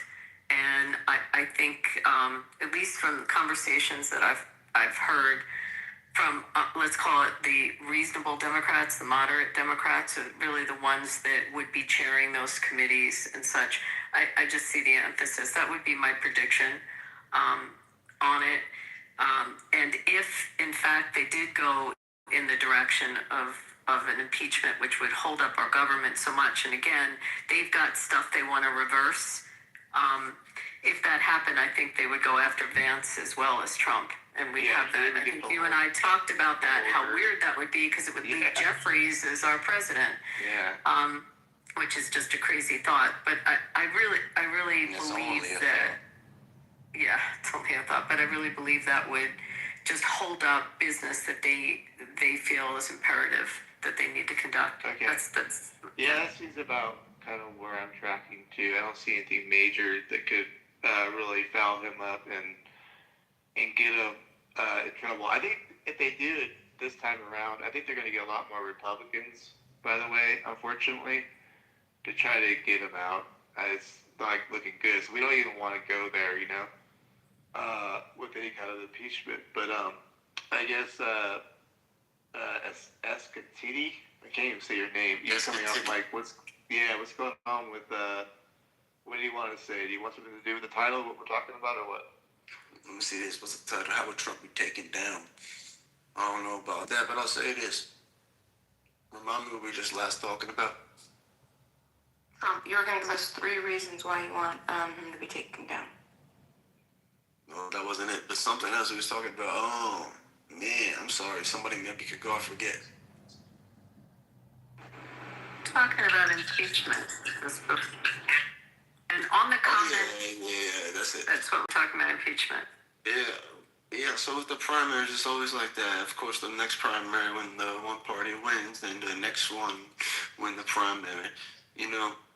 And what do you think now when they all say ice this and ice that and all this bad stuff for Trump? You don't see the same thing when the first time he won president, when they were saying the other things that are the same as the ice shit with the Minneapolis stuff?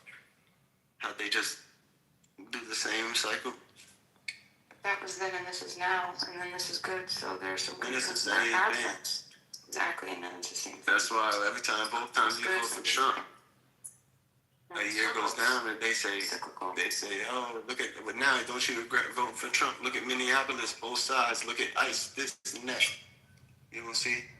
Yeah, but that's if you're looking at the bad stuff. What if you looked at the good stuff? Do you have any good stuff? Could you pick 3 good things? I mean, I got some good stuff, but some people only have bad stuff. Exactly.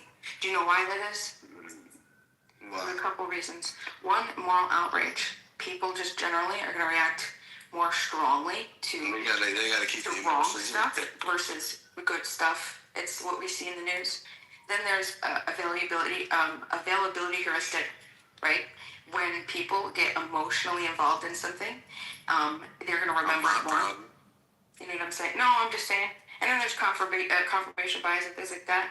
But I think every politician suffers that. So we have to keep it balanced. So when we talk about Trump, you know, Yeah, exactly. we talk about That's our why I'm president. saying when Mountain said the alternative is a Democrat. That's not true. So this is the thing. You said, so we can practice this right now. You said you want to take down Trump. So if you could give us three things. I want to take down Trump. Well, if you want to take him down, you got to give us 3 things, or 3 reasons why you want to take him down. I don't want to take down Trump. And to make sure, oh, you don't? No. Well, what if I do? Now you got to give me 3 positive things about Trump. Oh yeah, the immigration numbers, the illegal ones, has gone down a lot since he won. Secondly, the Israel, all the hostages got released.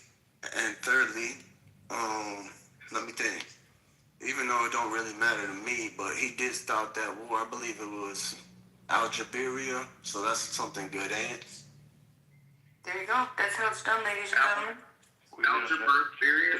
There's no. I told you I don't know the name, but y'all can look it up. Yeah, I was gonna ask what I said. Is he talking about fucking, fucking Algeria and fucking all those countries? Not Algeria, but you look at Azerbaijan and What would I type in to look for Algeria? you can say name all the wars Trump stopped during his presidency. Don't name. You can read me the country. I don't want to spell that again.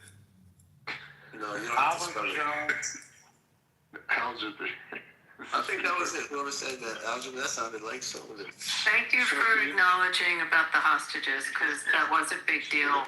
And that's So that was everything. very big deal. And they're American citizens that got released, as well as those three Thai nationals. So I didn't know why you asked me that. What does that mean? Bima. What is what do you think you did it? What? So you said you had three things that might take down Trump. Do you want to tell me all three or just one? Because I haven't heard one good reason or one thing that could take him out in that way. You know, A bullet don't seem to do it. yeah, bullets aren't working today. You know, honestly, What do you think? Yeah. my external assessment is I think he's doing average. I don't think that there's anything too significant that's going to outweigh the perceived good that he's doing. So I think the majority of people are too happy with him, and there are things that are not perfect, but you know, you can't. It's always interesting with politicians. It's always this, right? Everybody remembers all the bad things that the presidents do, or an elected official, right? They could do 1,000 great things, and then one bad thing, everybody remembers that. So, I mean, I think ultimately there's a lot of good stuff. Bima, do you think people fill up their pockets? It's starting to seem like a lot of people are seeing that Trump is going to stay around for the long term. Go ahead, Adam. I was just, as Bima just said that, Bima, do you hear everyone bitch and moan about different things as we're on Clubhouse, but do you think ultimately people are looking at their bank accounts, they're worrying about their pockets, worrying about money, and when you could call it the enemy, but ultimately people will look at, do have investments, will look at their portfolios, they're going to look at their 401k, they're looking at those issues ultimately. Do you think that primary push where the American public will come from? I think it's a really great question, and I think that that's one of those politically philosophical aimed questions. Like, do you vote according to moral wrong, or do you vote according to, self-interest? And that's a big thing. I think you're going to find different people. I think people who are basically minding their own business, middle class, yeah, they're looking at their 401ks, they're seeing great stuff, they're seeing, cleaning, a lot of things in the environment. Yeah, I think that's going to be good. Maybe some more educated, more financially literate people that are a little bit above the middle class, like Michael Burry, for example, the guy who shorted during the subprime mortgage crisis. He's saying that he's making some crazy, I'm not going to say crazy claims, but right now he's saying, like, look, Trump, the stock market is Trump's kryptonite, and those are his words, not mine, and he does everything according to the stock market, and that's all that's dictating why he went into Iran, why he's coming out, a bunch of stuff like this.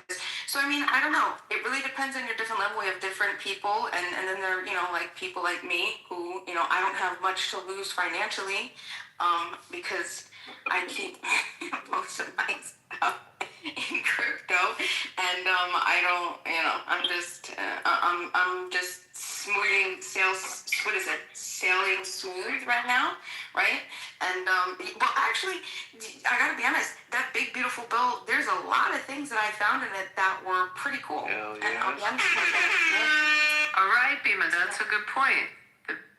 There are positives in Realistic, yeah.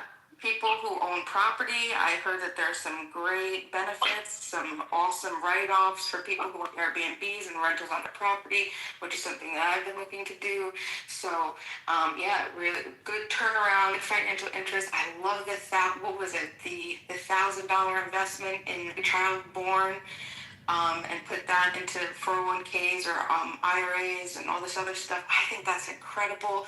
I'm so proud of that.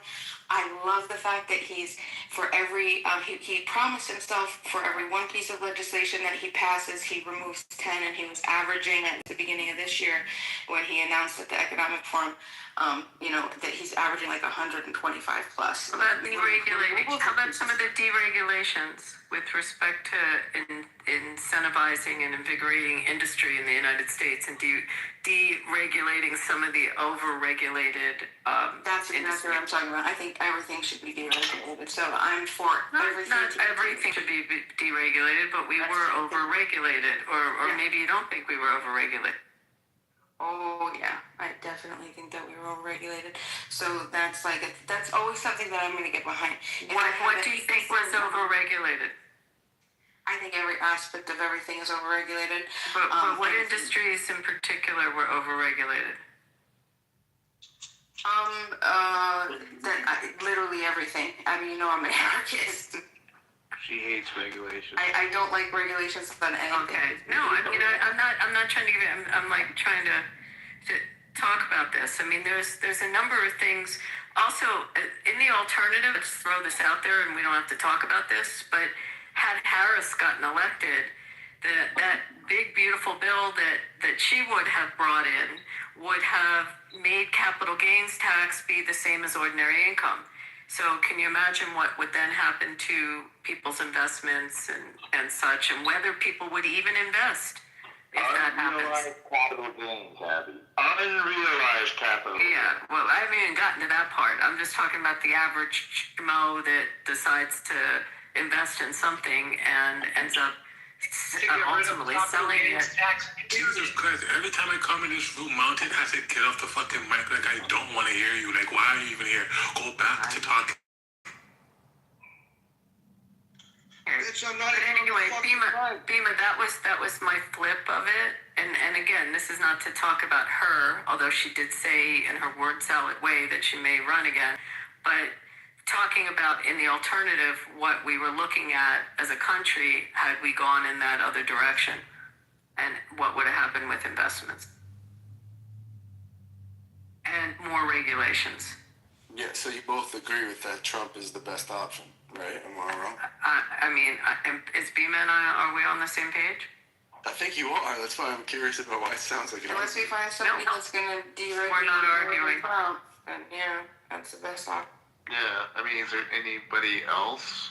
I mean, okay, I think we all can agree that to some extent, you know, maybe we didn't have the best picks to pick from, but like as the current moment, we are kind of stuck with, you know, like we don't have another person that we can look to, you know, that I'm aware of.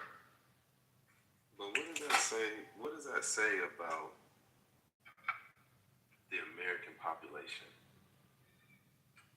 The fact that we have two options. Well, I'm speaking more to like what Abby just said. People are willing, or maybe unwilling, to bypass all of the harm that would come to them based on what Kamala was saying, because they didn't like Trump. Yeah, I don't think people actually read what she was. I don't think people actually read that platform, that Democrat platform. But when you read it, or when it was being presented, there was some really scary shit in there, and it really would have been disruptive. Biden never got a tax bill through, and there were a lot of Democrats that didn't want, when he had what he had initially proposed when he was running, that would not have supported it. Like they knew better. But the stuff that she had in her bill or in her proposal, people are jumping on Trump, they don't realize, and for me, I live in a town that, the no tax on tips is very significant. I mean, it made a big difference. There were just things that he did economically that, everyone's looking at the war and not thinking about some of the other aspects. Yeah, because it's also not your job or anybody's job to really have to read and do all the busy work on that. It should be the presidential candidate's job to prove why you should vote for them without having to do all that. And Biden, even though I don't like Biden, he did pass a lot of tax laws or whatever you said. So You you said gotta be it's honest. not the person's responsibility to read. No, of course you should do your research, but it's like, to read so deep into it where you have to know every single person's policy against the other is ridiculous. Really? You don't think you should read? Are you kidding me? Read the bills. Most Like, how do you politicians not- don't read the whole bill. How do you not as for someone, let's say you like to buy and sell real estate, and she wanted to get rid of the 1031 exchanges, the 10, I'm blanking tonight, the like-kind exchanges. I forgot the IRS number for it, the like-kind exchanges. It's like stuff like that. You don't think we should pay attention to that? No, I think it's important. Obviously, you should do your own research, but it's like, you know, going back and forth about what good thing Trump did and some bad thing Biden did. It's like, you know, how you just said Biden didn't do anything for tax cuts or tax I said policy. his Like, major tax legislation never got through. And it's not even your job to have to know that. It Like, is Yeah, your I job, agree with brother. the candidate to make her case and to get elected, but Kamala didn't do that. She was horrible. Bro, Kamala lost to, according to her party, the worst president ever. Well, she's the worst candidate ever. Yeah, I mean, how do you In the modern era, how do you lose to a quote unquote felon? I mean, it just shows you how pathetic of a party you are. And we have to be honest, and that's something you could easily admit. That's pathetic.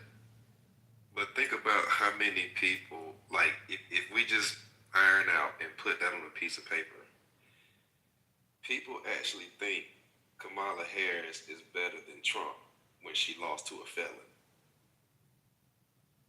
Well, they're stupid. Right. It's just weird. She didn't even get there the conventional way. She was handpicked to be vice president to fill a quota, and then her candidate was about to fall over and die, so then they had no other choice, really. I mean, if I was there, I would have did a mini primary. I would have done that. I don't think it's just that. She did the thing that McCain did and Romney did, which screwed him so much. She was the candidate of today, not the candidate of tomorrow. I'm only 35, some of y'all are older. But in my lifetime, the candidate that's won, even if they haven't delivered, is the candidate that promises tomorrow. Right. There are people in this room right now that I would feel more comfortable with him being president than her. I know. And I'm being 100% honest. I know, same here. So, The idiot in the comments, Kamala lost. Wait, hold on. Let's take a moment to realize before this beautiful discussion, we were just talking about why Trump should be, eliminated? What was the word we used? So it's completely flipped once facts were stated, no? what, the 25th Amendment you're talking? No, because we started it with, like, why Trump should be, like, I forget what the word was, and now it completely flipped to why Kamala. No, it wasn't even just impeached. It was a different word. Like, and you know, they asked me, name three reasons why Trump, name three things why Trump, they asked me 3 things Trump did that was good. And now we're talking about how Kamala did so bad. So you see how shit flips? Or no? So I was just making the point of what the alternative was at the time. And as we talk about the Big Beautiful Bill, I was pointing out that the Big Beautiful Bill had aspects to it that were important to a lot of Americans financially, and what would have been the case had she been elected with respect to taxes. That's why I brought her up. No, who asked me? Then the like, conversation Trump flipped because you said that people should not be responsible for knowing the intricacies of the people that they're voting for. To an extent, yeah. Why? To what extent is that? Why should you not be responsible for knowing what your guy's voting for? So maybe I'm wrong by saying to an extent. It's not like you should do your research, but it's like when you talk, like the arguments you're having in this room, like, you know, name things Trump did or he did, and then he did this, but what can you name that he did against this? It's like you expect, like, we're not dictionaries. That's what I mean. Yes, I'm sorry. I expect people to be dictionaries. I expect them to be informed. Part of being a good that's citizen. how a lot of people literally are talking. Part of being a good citizen is keeping track of what's around you. It's also understanding that we're not computers or AI. And just because you name one good point about one candidate doesn't mean the person that can't name something back is wrong. The case to the American people, you should do your due diligence if you can, but the people aren't going to know. I do. You think a single mom's going to know about fucking tax code? And isn't your whole point that it's their responsibility to do all that? No, that was not his point. That's my point. My point is that voters were responsible for learning, right? Yes, so we agree. So yes, you and I agree. We disagree with Beaver. Yeah. Beaver is saying there's no way possible for these people to know things. Beaver, I will grant you a concession. If you're working 40 to 60 hours a week, you're married, and you got 2 kids, and you come home from work at 7 o'clock, all you want to do is put the tube on, get the kids a little silence, cook dinner, and get ready for bed. I'll grant you those votes.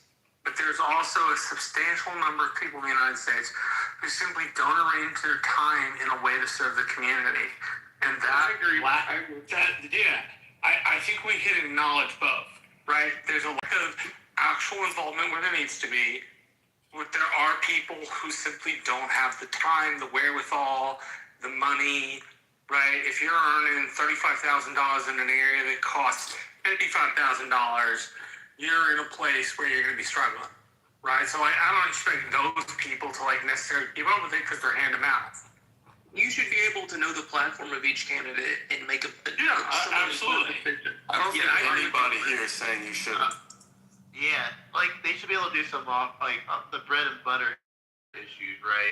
You pretty much know your party's platform, on abortion, those various things. But like Beaver saying, you are gonna know all the tax codes. Hell, I don't even know all the tax codes. No one. So you look at what's important, what affects your life. Yeah, exactly. If you're when I was saying that the like-kind exchanges, if you happen to be buying real estate or you're in that business, you're gonna focus. You're gonna take a look at what those platforms are saying that will affect you. If you're a tipped employee, you're going to look at all those proposals on taxes that will affect your tips on wages. I mean, it matters where you are. If you're an older person and you care about, you're going to look at stuff about no tax on Social Security, the healthcare proposals. I mean, it's what affects you in your life. If you're a veteran, you're going to look at what they're proposing for veterans. I think that's normal. Yeah. There's an argument against that kind of being selfish, though.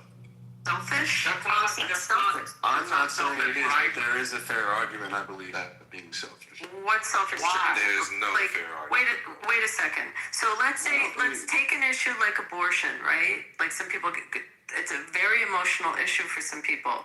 Some people, that used to be in some elections in the top 3 issues.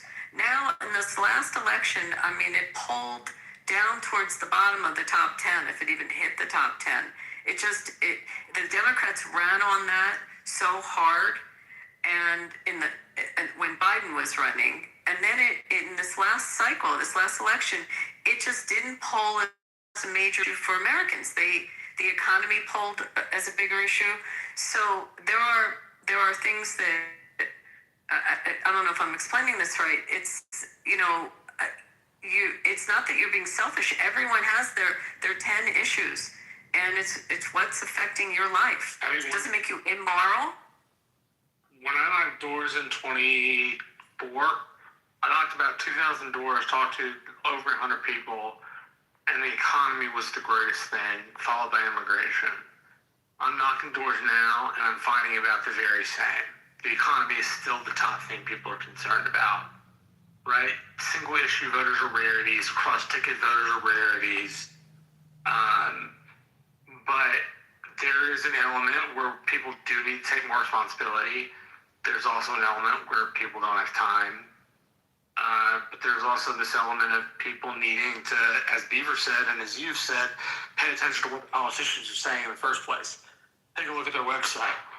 Be a little involved, right? I think that would help the picture a lot more.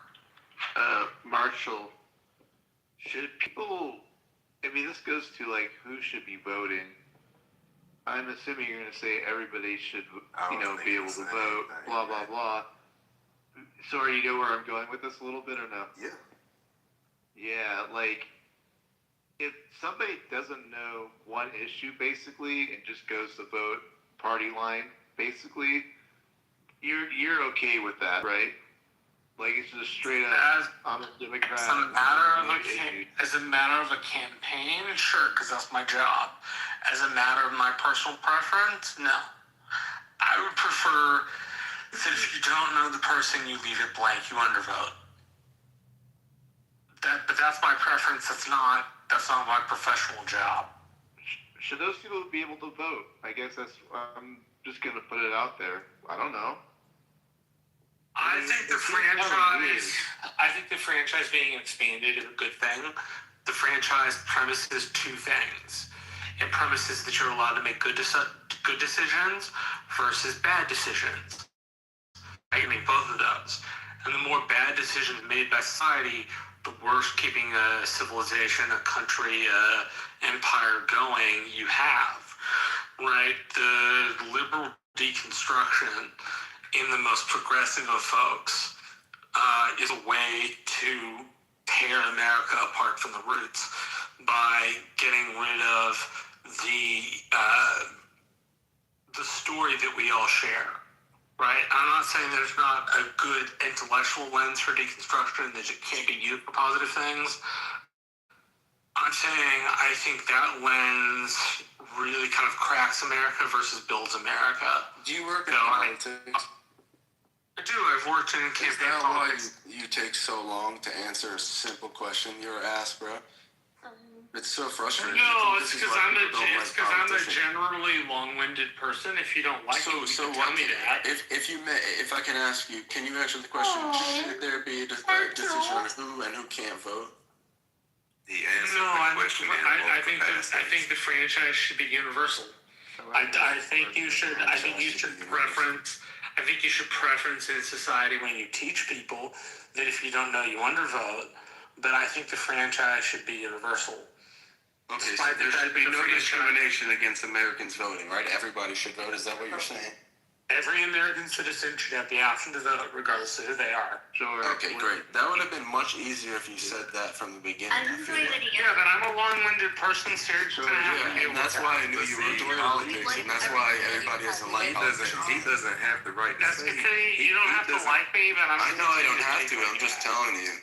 But look. Okay, you're just telling me I'm going to continue to speak like I speak. I'm not being anybody other than myself. This is a bit of the pot calling kettle black, because you cannot sit here and say that people shouldn't have to read or understand the intricacies of the people that they're voting for, and then when you have someone on the stage who's well read and can understand the context of your question, and he's giving you a very thorough answer, now you're telling him to shorten his response.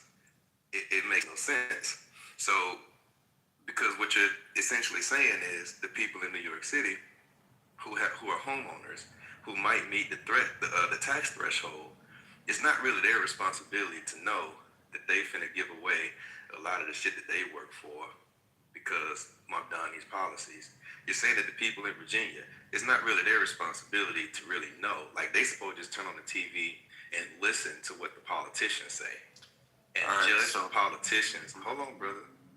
Judge the politicians, the politicians, on what they say. And it's not their responsibility to actually understand the background of these people. It's not their responsibility to understand where these people come from, if they have their best interests at heart. Like, all of those things, it's not really their responsibility. No, it is their responsibility. Because who else is it going to impact other than you? Come on, bro, that's some bullshit. Like, yeah, no, that is bullshit. That's why, like, I jumped in early because I feel that. And I want to say first and foremost, real quick, anybody talking in the comments to me, we could talk with our voices here. That's much preferred. But to you, like, I want to make it clear because that statement is rubbing people off really bad here. You're right. Like, you should definitely do all your research especially before you go out there and vote. Something you don't know about. But what I meant really by that was like, it's impossible. What I meant, because I used the phrase dictionary earlier, and what I meant by that was like, it's not our responsibility to know everything in terms of when somebody says, well, Biden didn't do this, and then you're supposed to argue, well, Trump did this, and they say, like, that when it gets that specific, that just is not a point of conversation that's relevant. That's only what I meant. I'm not trying to say you shouldn't learn about who you should vote for. I just mean asking people that is kind of ridiculous. Like, to argue on little policies is like, you can't expect everybody to know that. So what I don't know what kind of work you do, like what affects you in your life. I mean, I tried to make that clear, like whatever, if you're in a labor union, if you're, you're in the trades, you're going to look at things that are being proposed by someone you're voting for, whether it's presidential or you're in your local city, or you're, of course, or you got little kids. Let's say you got little kids and they're in public school, and you're looking and you're electing a school board. That's not what I'm arguing. No, you're electing a school board. You better pay attention to like who's going on that school board, because they can decide that your kid is not going to be the same sex that you thought your kid was going to be, and not talk to you about it because you elected some whack job on the school board, right? I mean, I'm just saying, wherever station you are in your life, you do pay attention to those issues that affect you. I know. I don't really disagree with anything you say. You're just not talking about what I'm trying to say. The people that you're talking about, they should never open their mouth to actually debate their position there. Because the minute you engage... Okay, bro, welcome to America. I know, but freedom of speech, they can. And because they have freedom of speech, freedom of speech, there's going to be an expectation and the level of competence that person is going to be expected to have and defend their position.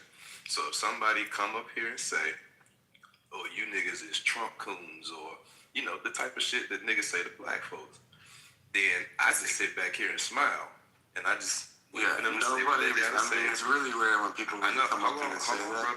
Hold on, brother. Crazy example. They may not say it in this room, but on the other side of the clubhouse, I deal with it all the time.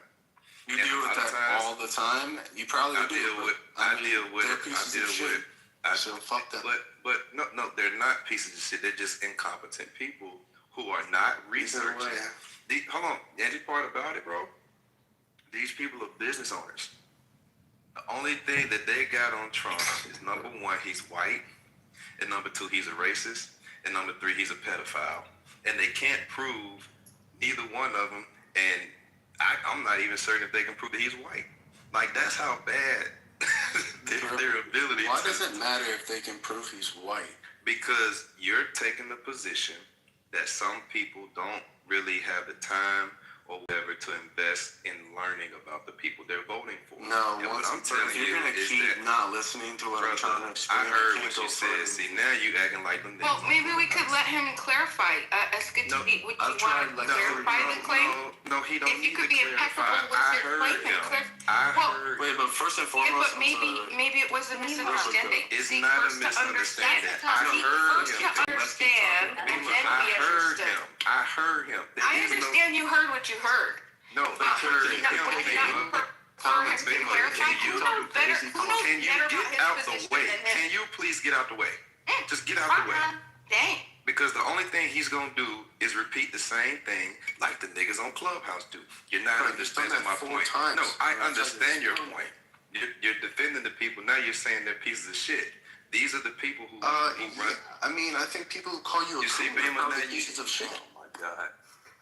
As if niggas don't have ears and can actually hear this bullshit. I hear what he's back, Escatini. Fight back. Go ahead, brother. Clean. Beamer say she put your life there, so maybe I missed your point. Can you please restate your point? Because clearly I missed it. Oh man. All right. Take a second. I guess. Take a second. More importantly, KK in the comments, please stop talking to me or come up and talk in person, because I'm not going to respond. Brother, we just gave you the wrong way to state. All right, I know. More importantly, sorry. What I'm trying to say is, I'm not trying to say people shouldn't do their research. I'm here. What was that? I'm sorry. Can you be quiet for 1 second and let me finish, then we can talk? Oh, okay. You just told him on stage. You invited. All right. Okay, so I can go first, or I can respond to who I was talking to. Which one do you guys want, or should you guys? KK, would you like to do the ladies first? Okay. Sorry, I just want you two to resolve your issues. So that way, I mean, KK, we don't have to talk. It just you keep talking shit in the comments to me, and if you want to say something, say it. Why do you think it's talking to you? Have I written your name, sir? I don't play games. No, I haven't. It's part of the commentary. Sword, more importantly, you haven't stopped talking. I'm trying to say, someone is activated. You could Escatini, you could just qualify her. Well, and you could say, I apologize. Up. Yeah, just qualify her. Say, KK, okay, were you referring to me? And then she'll answer. And then if she says no, then you're good. All right, you're right. KK, were you referring to me? No. Okay, I my was bad. I'm referring wrong. to the conversation. But his dogs are gonna holler, but Okay, I'm sorry. You're right. I shouldn't have been called you. I appreciate your apology and I accept it. I like how your name says Titty. That's an honorable man right there, SKTD. Yeah. Thank you, KK. Yeah, picking a fight with a woman. Come on. No, I would never do that. He apologized. I thought KK was an ass. I didn't know. How would I have known you was a woman? Well, if you weren't acting like a bitch, then I wouldn't call you a woman. Oh shit! Anyways, let's keep this conversation for private, not a public. First.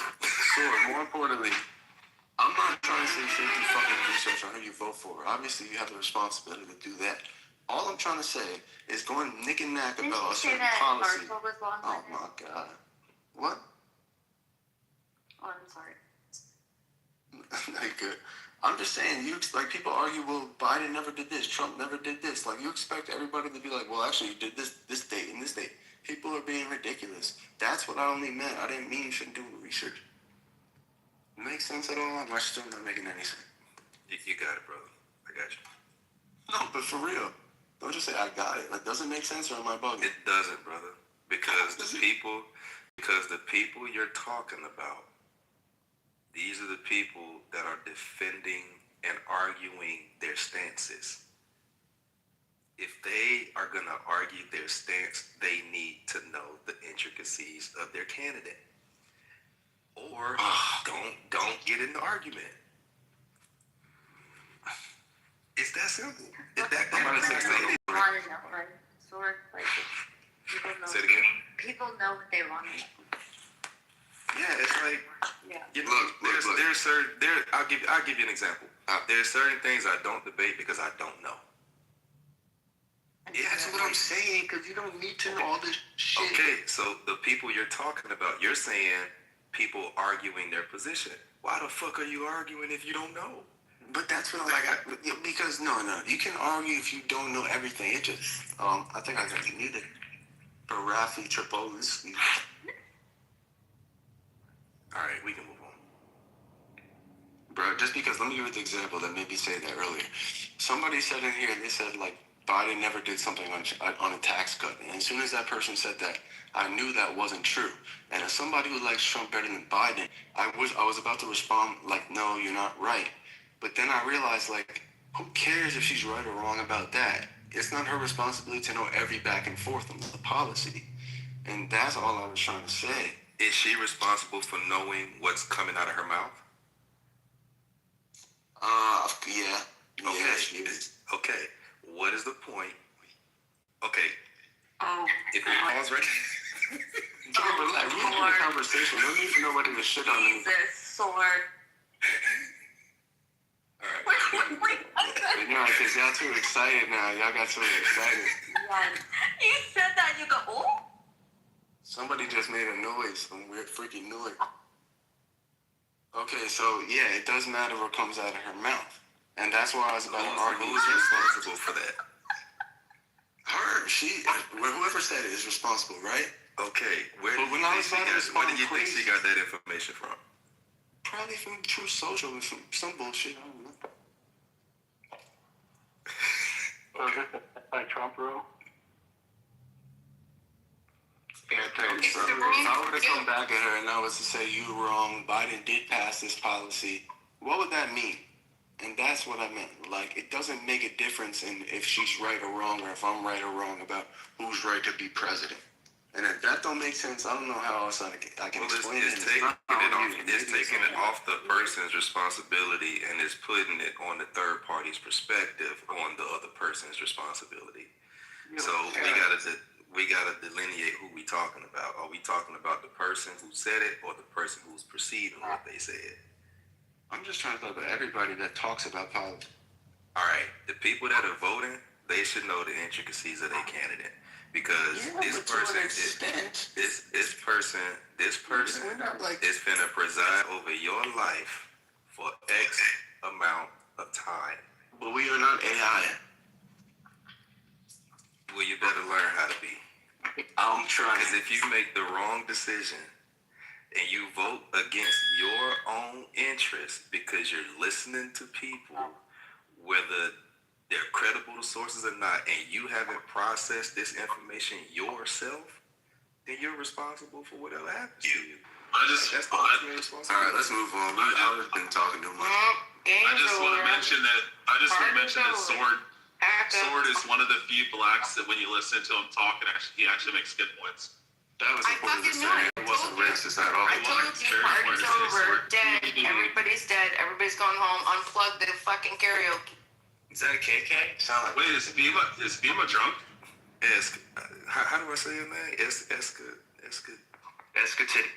Escatiti. Listen, I'm on a board for a park here in Atlanta. Beautiful. I understand that these parents got a lot of shit to do, but guess what? I tell them, I don't give a fuck in a nice way. You gotta know. Like you gotta know. You have to know. You have to know. Like I don't give a fuck who you vote for, but whatever your interests are, you need to understand the people you voted for. It don't matter how many jobs you but y'all all keep arguing about Atlanta, the highest rates of HIV for black people. It's crazy. Yo, this guy is like the KKK leader right here. Who are you? Disgusting. No, that's Pepe. Pepe's Samoa, good sleeping. to see you. Samoa, what do you think about Iran placing those mines and can't find them? What you been sipping on? Nobody's talking to you. Maybe America should have saved a couple of their boats so they could find their mines. Oh shit!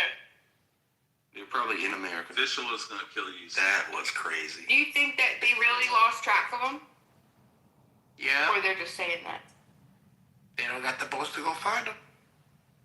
Okay, bro, you gotta believe anything Iran says. So you're telling Iran me said prior to United States bombing Iran, all the boats were going in and out of there, no problem, no issues with mines, and then all of a sudden now. Well, there's actually like KK, can we let this? Then they KK, can we let this? with all their boats being blown up. KK, can we let this good, clean black man? Put in all the money. talk. Yeah, Can you let KK? Yeah, KK. So there's like multiple lanes. They have an I respect that. international lane. No, there is. There's only 2 lanes, Just sir. wait. The No, 2 there's three. lane is 2 There's miles three. wide. I There's looked three. it up. There's 21 no, sir. miles. There's 3. There's only There's an Iranian. 2-way lane. There's the international. It's 2 and there's an miles Oman. wide. That is Hello? passable. Hold on, this is a good conversation. Real Hello? fast. I want to hear this. Can we have a There's good an back and Iran. forth? This is 5 seconds away from a You shut up, Rich. I want to hear KK and Samoa. So the Iranians said, hey, we're going to move this route this way. It's not on the international lane. And then there's the Oman lane, right? So the Iranians say, we only want civilian ships to go through our lane, the lane that we've given you a map for, which is not the international lane, which they're trying to say that there's mines in. So don't go the international way because you're going to get blown up. But why do they only care about the And how straight wide economies is that and not the lane? gay? Why does it need to be? And when did that change? And at what depth is that lane? Because you have to know that that depth there can't pass for pretty everyone. deep. You know that, right? It's probably pretty deep. There's Oh, super I'm sure takers. you know. So what does this have to do with the war? I don't know why she's bad. Why is she mad at me? I'm not. I'm trying to explain to you. It's KK only does like about there's super several deep. lanes. There's several lanes. Like where's that coming from? The passable side, the passable depth is only 2 miles wide. Like that's it. That is why there's an issue with that. Well, who cares? So it's a 2-way. It's not like, oh, it's whole way. And then if you look at the average size and length of the barges on there, they're double the size of the actual USS Peterson that's out there right now trying to help mine the mines. So The U.S. why Peterson? She said yeah, Peter. the USS Peterson. I think the Franklin, but they got kicked out. No, it's part of the Lincoln Carrier Group. Yeah, it's the destroyers, yeah. They got Oh kicked my out. Lord. It was They the Franklin. just passed today. Oh, like Yeah, have they you not got been kicked watching out. the news today, Simone? Didn't you see the announcement from CENTCOM when they said, hey, we were going to do this, and then the IRGC said, They hey, passed man. through. 2 of them passed through. No, destroyers. No, they didn't. Yes. It's Literally watched them on. online. We watched them on the Maritime maps. You fucking retard. They got rerouted. Jesus Christ, no, they didn't. Wait, let's set the bet up. Let's get clear terms. Could you we not got the money. Look at the fucking Maritime maps. You can actually watch how they went through. In Matt's They actually earlier turned room, on their fucking. there was a link that Jarl provided, and it showed exactly what ship was where inside of there. Yeah, KK, they actually turned on their transponders too when they drove through. Which is fucking wild. Like they were toiled.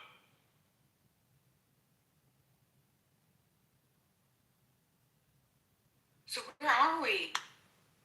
Samoa has news from yesterday and hasn't watched the news today, I guess. So is the wager still up there? No, Samoa Welch is on bets. He still owes money to a bunch of people. No, the news of the 2 American destroyers passing through the Strait of Hormuz was reported universally in all Sorry, Samoa reneged on his votes. Well, was reported in all of the news media, from the Wall Street Journal to Axios to the New York Times. There isn't any dispute that the American destroyers were picking up the mines in the Strait of Hormuz that Iran seems to have forgotten where they put them, even though that's a violation of international law. Well, the Murphy, The country is there too, exterminated Norm. 40,000 people in 2 days. Really cares about international law, Norman. Oh, that's I true. guess they Norm, the USS Murphy is there, and they're not usually attached to the Lincoln Carrier Group. And one of their main reasons of what they operate is work with special forces. That includes that they can shoot missiles from underground on top of the ship, but then they also can read the sea ground. All right, so they That's what said they- something about deploying underwater drones. But let me ask you this question: Do you They already Those are minesweepers. wait? They're not going to be there for the next 3 days. But if these aren't actual minesweeping vessels, but if I could just shut the fuck up, titties. But if I could just ask you guys this question: Did the destroyers disengage? Yes or no? And then I'll provide the link. No, they made it through. All right, good. So we Are you gonna put some money on it or no? still But you gotta put you welch on bets all the time. You owe so many people money. And anytime You even know how to bet, down, you just go, Samoa? no, You know how to bet? I didn't mean that. That's not what I meant. Or else that wasn't bet. Do you bet with a spread or do you bet straight up? No, He straight up. doesn't pay his Straight bets, up. Abby, is the problem. He owes a bunch of money to Do we people. take book on this? What do you think? Hey, Abby, you can't listen to a guy with breasts. It's not a good thing. So I got news 3 hours ago. 2 U.S. Navy destroyers had transited the Strait of Hormuz and begun mine clearing operations in the vital waterway. And that's what the USS Murphy is there for. That's what it specializes in. So I'll provide the update. Yeah, provide your article from 3 days ago. CENTCOM would never allow two destroyers to go through there if the advanced party did not go through ahead of time to it was this intel. afternoon. There was no immediate terrible threat to those 2 destroyers. Like, come Samoa, on now. how old is your article? It sounds like it's 3 hours old. It sounds like No, but Samoa, how old's your article? A day old? 3 2 days hours. old? We got the answer like 3 I'm not times. talking about that. 3 hours. I'm talking about his article. Hold on, everybody. Hold on, everyone. We got a comment in the chat. I need someone to take a note of it. Look at Clara's comment in the chat. Clara, are you here? What the fuck? Oh, she came up. Where'd she go? Clara, could you explain your comment in the chat?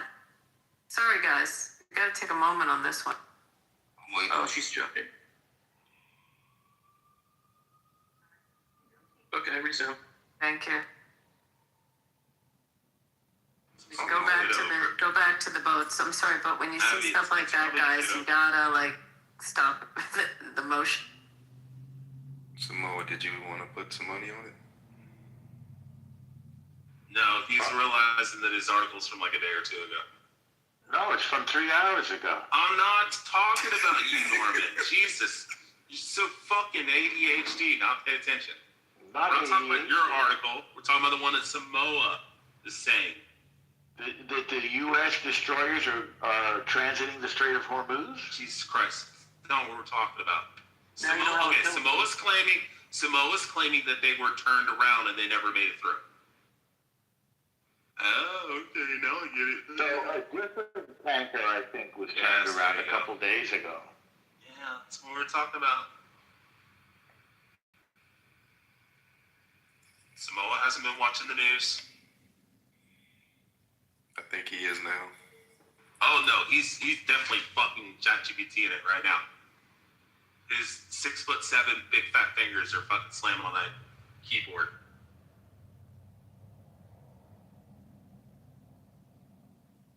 How much money does he owe the room now? Chillism? I think like $50 or something. Oh, that's bad. Well, he won't concede that he's wrong. He'll just always fucking double, triple, and quadruple down and be like, no, that's not what I said. That was in the original bet. Or that's not what I meant. Or he'll change his like fucking position nonstop. Samoa is the king of fucking floundering and flip-flopping. I like Samoa. I don't know why. Samoa has never, Norman, Samoa has never conceded ever one time in his entire life. So what? I like him. Doesn't matter. I don't care. What do I care about conceding? What do you mean you don't care? What do you mean when you say care, Norman? I mean that Samoa can do what he wants to. You know what I mean? Sorry, I was doing the Norman to the Norman. Okay, I keep studying. You'll get it. What do you mean when you say study? What is study? Exactly. You do the fucking Piper or the Sasha shit. Is it enjoyable when I do that, or is it excruciating? No, it's annoying. That's why you get kicked out of every room. I understand your Mossad tactics, Norman. I see what you're doing. Thank you. You're welcome. Did you see how the Mossad stole the nuclear weapon plans from Tehran in 2018? I've just been watching a podcast on that, listening. Well, there's like a big conspiracy about the pilot that they allegedly landed that C-130 and that they loaded it up with all their refined uranium. That's the big conspiracy going around now. That would be great, huh? They're like Delta went in there to steal it.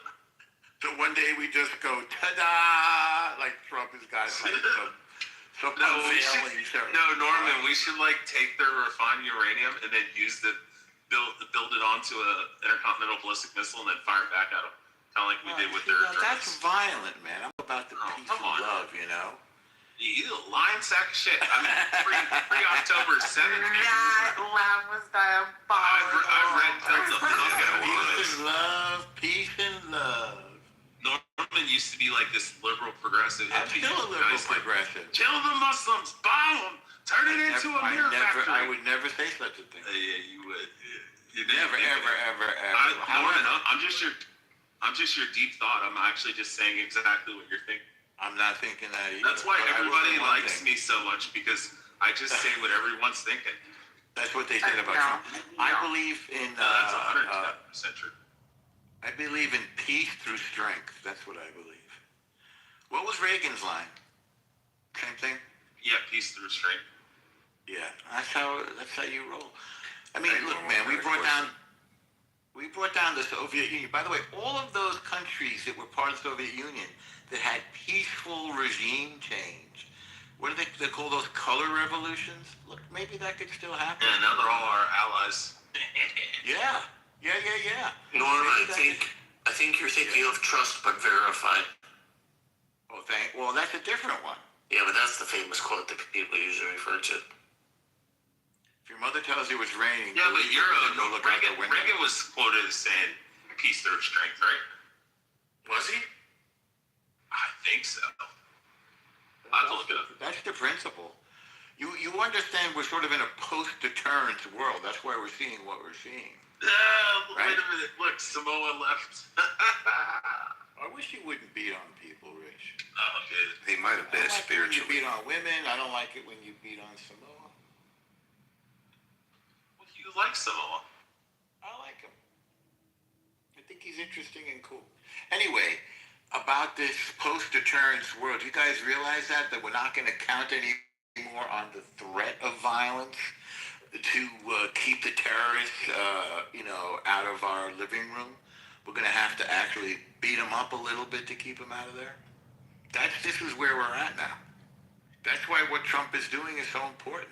I mean, it's sad that it's necessary, but we were ignoring Venezuela. I mean, the fact that Hezbollah was in Venezuela, the fact that China was in Venezuela, the fact that all of our enemies were dancing around in Venezuela, that's a problem. I just saw a picture of Maduro getting the Soleimani Award a couple of years ago. They were working with the worst terrorists on the planet. And I think this Islamic revolutionary genocide regime, I think they're as bad as Nazis. Or worse, maybe. Yeah, you're right about Reagan.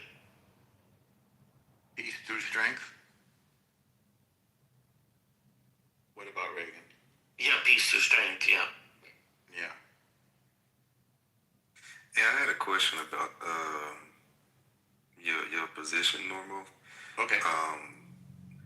So, in comparison to what a liberal is defined as today, what is the difference between how you're using the term liberal and I guess what it originally meant versus what it means today? So I believe in freedom of speech. I believe in a social safety net.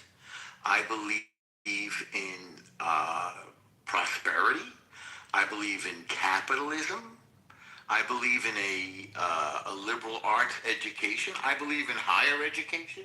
I believe that educated citizens make the best decisions.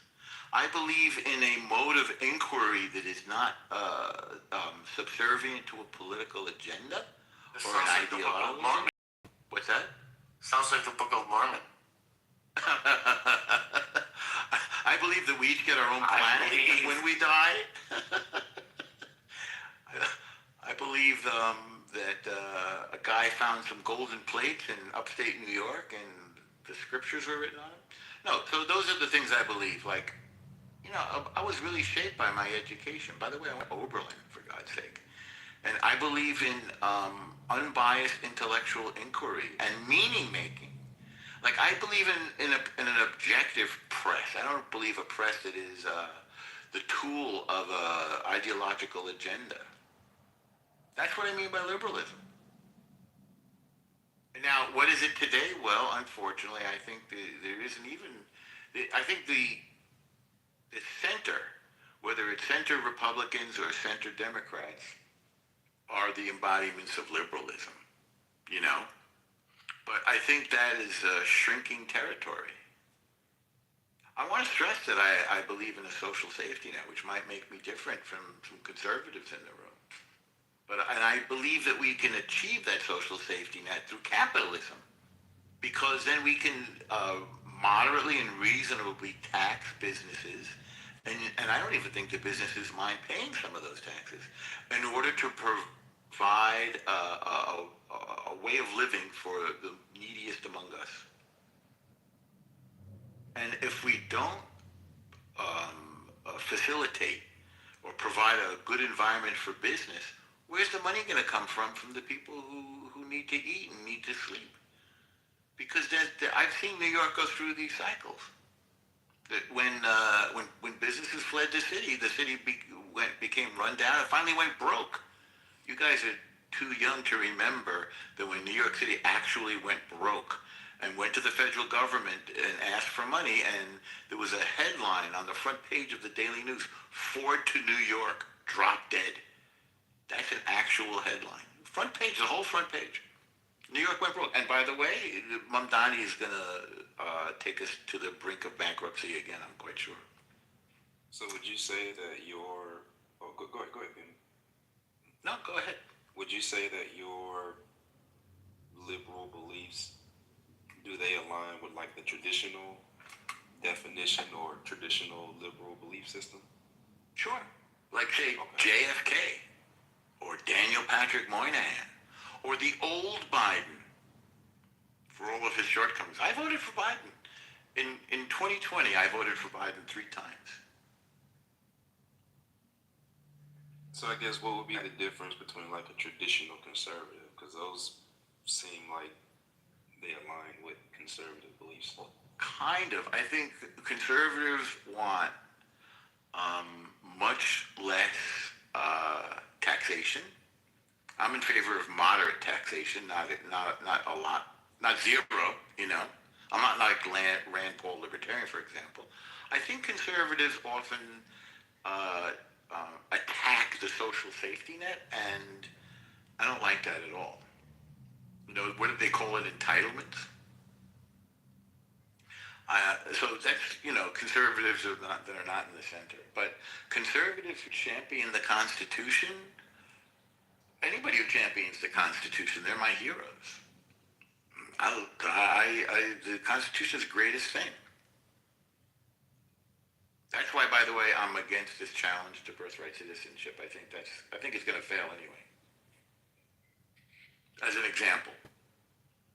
So, you know, definitely, sort as you're suggesting, the needle has moved, and my positions, which are classically liberal, are now more widely embraced, I think, by the conservative part of the spectrum. By the way, I think both parties are kind of moving to the extreme.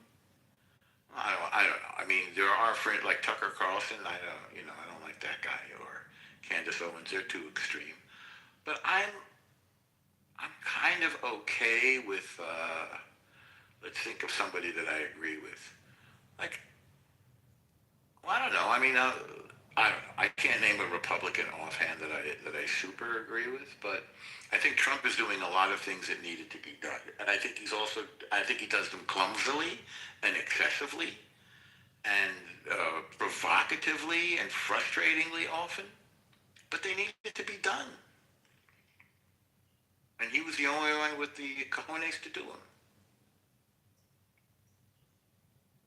So traditionally, where do liberals and conservatives differ? The classical liberals and conservatives. Maybe social safety net. Okay. Remember when somebody was using the term welfare moms? I thought that was disgusting, really. That's a vile, vicious term in my view. That used to be, now that goes back, I don't know what, 20 years. Or welfare queens, or all those despicable expressions. Like, you know what? We have enough money for single moms with kids. We have enough money to give them to buy food for themselves and their kids. We have enough for that. So I don't like weaponizing that. I don't like weaponizing race. I don't go for that. You know? What was the name of that guy? Unfortunately, it works in politics. Do you remember who was the guy that I can't remember. Maybe it was Reagan who took this one case of a guy who was freed from prison and then committed some more murders. And they made that sort of the face of the Republican, platform. Do you remember this? No, I can't remember. I don't know what you're talking about. I mean, Clinton had a sister soldier moment where he weaponized race when he had to, you know? You know, talking about that guy from Georgia, right? That inmate. Is that who you're talking about? There was a president. Eric King, not the guy in North. Not him. No, we like Hurricane. No. But there was a guy. Didn't Clinton's campaign, or maybe it was Republican, who was using this inmate from Georgia as a example of, I don't know, maybe it was a prison reform issue initially or something. I don't know. Never mind. I don't remember what state. No, you're on to it. I mean, it's race baiting. But apparently both sides are delighted to do it. So, you know, it's pathetic. I think it's borderline Hitlerian. Whether people go around saying "you white XYZ colonizer," you know, etc. That's race baiting, and so is the term, say, welfare queen, or even it's absolutely true that all the immigrants flowing across the border freely it was ridiculous. It's probably the number one issue of 2024, right? The immigration thing. And Kamala's solution was ridiculous, to go to Guatemala and try to change the conditions that made people leave. I mean, that's not serious even, right? On the other hand, Willie Horton. that's it. I knew it was a Willie. Sorry. It was driving me crazy. Did you look it up or it popped in? Did it pop into your head? No, it was making me crazy, but I don't think it was Reagan. It wasn't Reagan. It was George W. Bush against Michael Dukakis. Oh, Yeah. 88. Okay, there you go. Willie Horton. And what happened was, it was a prisoner that was released on a furlough. And he committed another murder. Yeah, he didn't return and he committed it. I mean, can you imagine? I don't know if it was a murder, but a violent crime of some kind. Yeah. And when Trump says things like they're eating the cats and dogs, that is blatantly ridiculous and outrageous. It's tragically, it works, but it's really, I don't know, it's very manipulative and it's race baiting. And I hate that. My cat has never returned since those immigrants came. It never came back home. Where did it go? Give me a... The least they could do is they could post their recipes online at least if they're going to eat our pets. Instagram, picture of the dish they made. I don't know. So there's a great guy who's around this app who's a political consultant. There's some serious people around the app. And what he told me, and he came to New York, we walked around for like a day. I was asking him tons of questions. Unfortunately, negative campaigning is effective and it's inexpensive. And educating people barely works. So in the end, the fate of the world could be decided by a bunch of underinformed voters in rural Pennsylvania. Because Pennsylvania is a swing state. Pennsyltucky. We call it Pennsyltucky. Pennsyltucky, right? Yeah, we really call it that. The leader of the free world is being picked by underinformed voters in Pennsyltucky. Not by us smarty pants with college degrees and everything. Hell, Mamo, have you ever seen the cartoon? Well, it's like a cartoon movie. It's an animation called James and the Giant Peach. Of course, that's Roald Dahl. Yeah, I was gonna say, do you know? You could have narrated that really good. That's one of my favorites. But your voice is like good. Am I putting you to sleep? You know, I have such a loving heart. And Norma, and I wanted to just say a joke, but even I just can't. I just don't like to hurt people. That's not true. You're lying to yourself about that. I just didn't realize. No, I just didn't realize. No, it's the truth. No, it's not. How do you know? Because I hear what comes out of your mouth, and I see what you do with your behavior. Oh, really? Yeah. Give me an example. You're defensive terrorists, and you're sending me down, words and deeds. I speak the truth, you send me down. Do I send you down because you speak the truth, or do I send you down because you disrespect the room and you don't let other people... No, Are you sure about that? People talking 100%. 100%. I don't have the ability to stop somebody for talking. That what you just said there is a lie. When you interrupt, we give you so much grace. Don't give me this we, Bima. You were in my own room. Bima's You no came into we. my room. Hold on, wait. Yeah. You came into my room, and I was asking you, just hold on, El Normo. Hold on, El Normo. What do you say to me? Yeah, I don't know. I just keep talking. Right, exactly. Right, I don't say anything to you. Even the way you say, you come to my room, there's that nasty thing coming. No, that wasn't. The point of mention was that I was moderating. Right? I was the host of the room. And there's a respect that you give to the host. And you talk for clubhouse for 30 minutes with a bunch of terrorist-loving lies, Bima. You literally, on the stage, every day, you defend people who kill innocents. That's what you do. I think the same thing about you. And you but it's about either. But it's not true. Prove it. You could prove it about me. Now you prove it about me. Yeah. Prove it about me. everything that you do and say every day on. But I see even like what you're doing right now. I wouldn't say these things. No, because I wouldn't. Do you see how you're trying to turn it on me? Because you're sitting. I'm not. Well, hold on. Yeah, you're making crazy accusations. You do it. You're making unfair accusations. No, I wouldn't put that on you. No, I'm not. As much as we disagree, I wouldn't put that on you because I don't believe that of you. Because it's not true. As ignorant as you could be, as rude as you could be, yes. As much as you filibuster in discussions, which many people admit to. You see how you're trying to do judo on me? No. I'm not trying to do judo on you. You're switching it to me now. No. Yeah. I would not accuse you of those things because I don't believe that to be true. Yourself. You don't have a kind heart. I don't believe that to be true. Bima, don't lie to yourself. You do not have a kind heart. Your diabolical laugh a few moments ago. Bima, you're a nasty piece of work, Bima. Don't let anybody tell you different and don't tell yourself different. See what I'm saying? See, I wouldn't say that to you. I wouldn't say that stuff to you. Because it's not true. El Normo, but you're saying that to me. Prove it. Because it's Prove true. it. That's your opinion. No. That's your opinion. No, that's your behavior. And I would never make those accusations to you. I would never say that. Because it's not true. El Normo. Yes. It is. Well, it's not true, but it's also not true of me. Yes. Because I don't believe that. I don't believe it. But you're rude.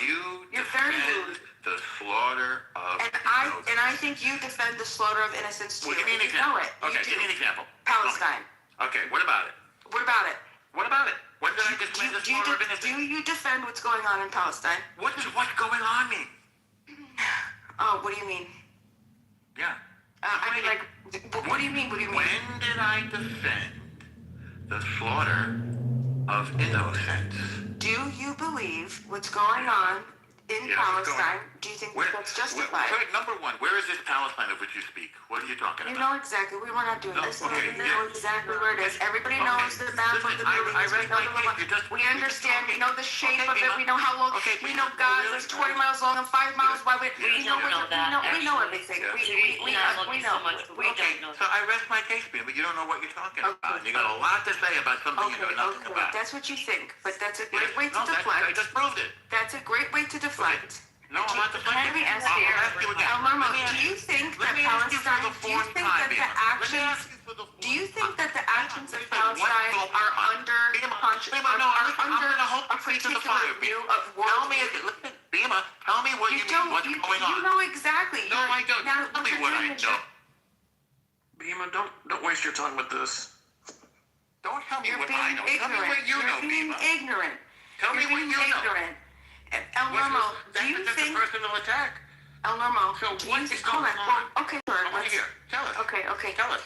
Do you think that there's currently a particular public opinion that there's a genocide going on in Palestine? The abuse of the word genocide. That's not what I'm asking. That's not what I'm asking. I'm asking a very specific question. So I'm talking Is there a controversy? I'm not saying it's true. I'm not saying it's true. No. It's not about objectively. Objectively. Does the world currently have? Is there a dispute? Is there a large enough of enough you percentage don't of the even have the courage population? to own your own opinion. Enough? No. Pathetic. No. Don't try to deflect. Don't try to deflect. I'm asking you whether there is a current. So you want to talk about somebody else's opinion because you can't own your own. So you tell me, what is this word? They haven't talked about Palestine. Why don't you defend your opinion? You know exactly what I'm talking about. Now, why don't you tell me what you know? Yes. What do you know, Bima? Tell me. I know enough about what I need to know. Tell us. I know that you defend what's going on in Palestine. But you're going to tell me. You're going to tell me. I've been in enough arguments. I've been in enough discussions with you. Do you not know what's going on? Yeah, I know. And you know what's going on too. Well, so don't play dumb. So just don't play dumb. So you know what's going on. So do you agree that it's a big controversy right now? That there's a public opinion. What does that there's that have to do? What does that have to do with you defending? Is there a dispute and is there a concern? Well, I'm asking you. I'm asking you because you're pretending like that this isn't what's going on. An entire world issue that this is actually being looked at. That I'm just randomly thinking all to myself that this is happening. I ask you again, what's going on, Bima? Tell the well, That's exactly that's what I want you to tell the room. What's going on in Palestine? So well, my claim is that you're defending terrorist activity from Israel, the IDF onto innocent Palestinians. That's my claim. That's my claim. And so if you know what's going on in Palestine, tell me. Hang on a second. Tell me. Go ahead. Tell me what's going on in Palestine. Is there terrorist activity going on in Palestine? Yes or no? So we just had Are innocents being slaughtered in Palestine? Yes or no? There seems to be a ceasefire. Are innocents being slaughtered in Palestine? Yes or no? Do you live in Palestine? Go ahead, defend it. Go ahead, defend it, Elmo. Where's Palestine? Defend it. Could you define your area? Defend it to prove my point. Did you see how your dad Specifically Gaza. This is how dishonest you are. I'm talking about Gaza specifically. Okay, what about Gaza? What happened today in Gaza? Gaza or Area C or Area A? No, not West Bank, Abby. Gaza What exactly do you mean by we, as if you're... And it would be Area C. We were going to discuss that, but we're not talking about that. El Normo, we're talking about what's going on in Gaza. Do you think that innocent people have been slaughtered in Gaza since October 7th? By accident? By IDF. By accident? That's not. No. I'm not asking you by accident. I'm saying have innocent people been slaughtered in Gaza? See, ask me if innocent people have been slaughtered in Israel. Ask me if innocent people have been slaughtered in Israel on October 7th. Go ahead. This happens in war. Yeah. And because of your just say yes. Slaughtered on October 7th in Israel. Yes, actually. Of course. Innocent people were slaughtered in Israel. Okay, your turn, El Normo. Your turn. in war. Your turn, El Normo. Your turn. That war could Have innocent people, are innocent people being slaughtered in Gaza? Maya, can we go back to Trump at some point? Yeah, let's do that. And because of your because of your dark and nasty heart, El Normo, you're a mean man. You're a mean man. Everybody knows you to be a bully. Yes, filibuster. but you notice how you're Everybody talking knows over me? this. Do you notice how you I'm just doing what I'm pulling an El Normo. This is what El Normo does. And you don't like it, do you? You don't like it. Genocidal black heart. You have a black heart. You defend innocence in Palestine, and you have no. Blink your eyes. You don't care. Somebody who does by accident. By accident, my you know what an accident is? Drop a blast because it sticks out of your head. That's an accident. Okay? Putting bullet in children's heads? No, that's not an accident. Sorry. No. Pushing buttons where you know a bomb, 1,000-pound bombs are going to indiscriminately be dropped on against populations. Okay? No.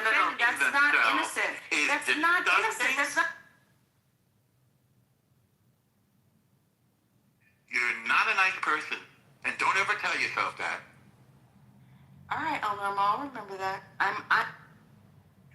Beam is a nice person. This is ridiculous. Let's get back to the topic. No, if he wants war, he'll have war. Is that what you want?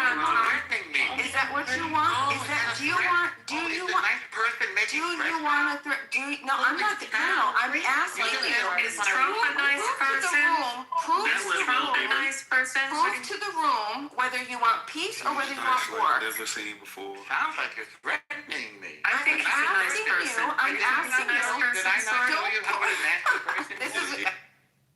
Bima, everybody knows Norm interrupts people and this is what Gazans have to deal with. People like threatening you, Norm. Don't be fragile. You're better than I'm that. not fragile. Let's get back to the topic. Sure, no problem. Do we think Trump is a nice person?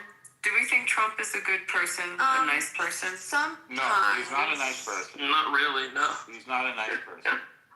He's an a-hole, to be honest. I don't think he's an evil person. But he's the a-hole that we need right now, unfortunately. To correct all of the problems that were created by people like Bima pretending to be nice, who were full of garbage, and who ruined our situation. That's exactly what I'm talking about. Because of fake niceness, okay, we're in the difficulty that we're in now. Focus, Norm. Let's stay on the topic. Focus. Thank you. Didn't you hear the story and murder and slaughter? Okay, then you hear the stories like Omar, when terrorist sympathizer, a poor son's tuition in high school because his dad passed, like that, Abby? Yeah, that's where I was going. Like the stories, even Bill Maher talking about when he went and had dinner there, you know, like, and you hear also the stories of kind gestures. I know firsthand something that he did when he lost 3 of his top executives were killed in a helicopter crash going from New York down to Atlantic City. And he took care of these families, obviously paid for all the funeral arrangements and everything else, but then, provided for these families and did some really wonderful things. So, no one really talks about the mensch side of him, like the decent side. Everyone's been trashing, and I'm not here to talk about policies, good or bad. I actually wanted to talk about the person. And if anyone also has heard these stories, I can share firsthand the story of the 3 executives, and this is a long time ago. But that one, I had a front row seat for, and I saw it. And there are other things. You hear these accounts of him doing some very altruistic, kind things. So that was my question. Does anyone else feel that? I've heard those too, but unfortunately, I think his ego then overshadows a lot of these things that they do, because the focus is then upon the chaos that he has been known and does create. Correct. Absolutely. That's due to his personality. He's not going to be everything to everyone. That's for damn sure. But yeah, that's just who he is. But it makes some people question: does he do those acts of kindness for himself to be seen in that capacity, or does he really authentically care? I think he authentically cares, because a lot of the stories that I've heard and that have been written about him in magazines in New York, he didn't share with anyone else. He didn't really tell anyone else. The people that benefited from it came out and shared it years later. So that's when you know it's authentic.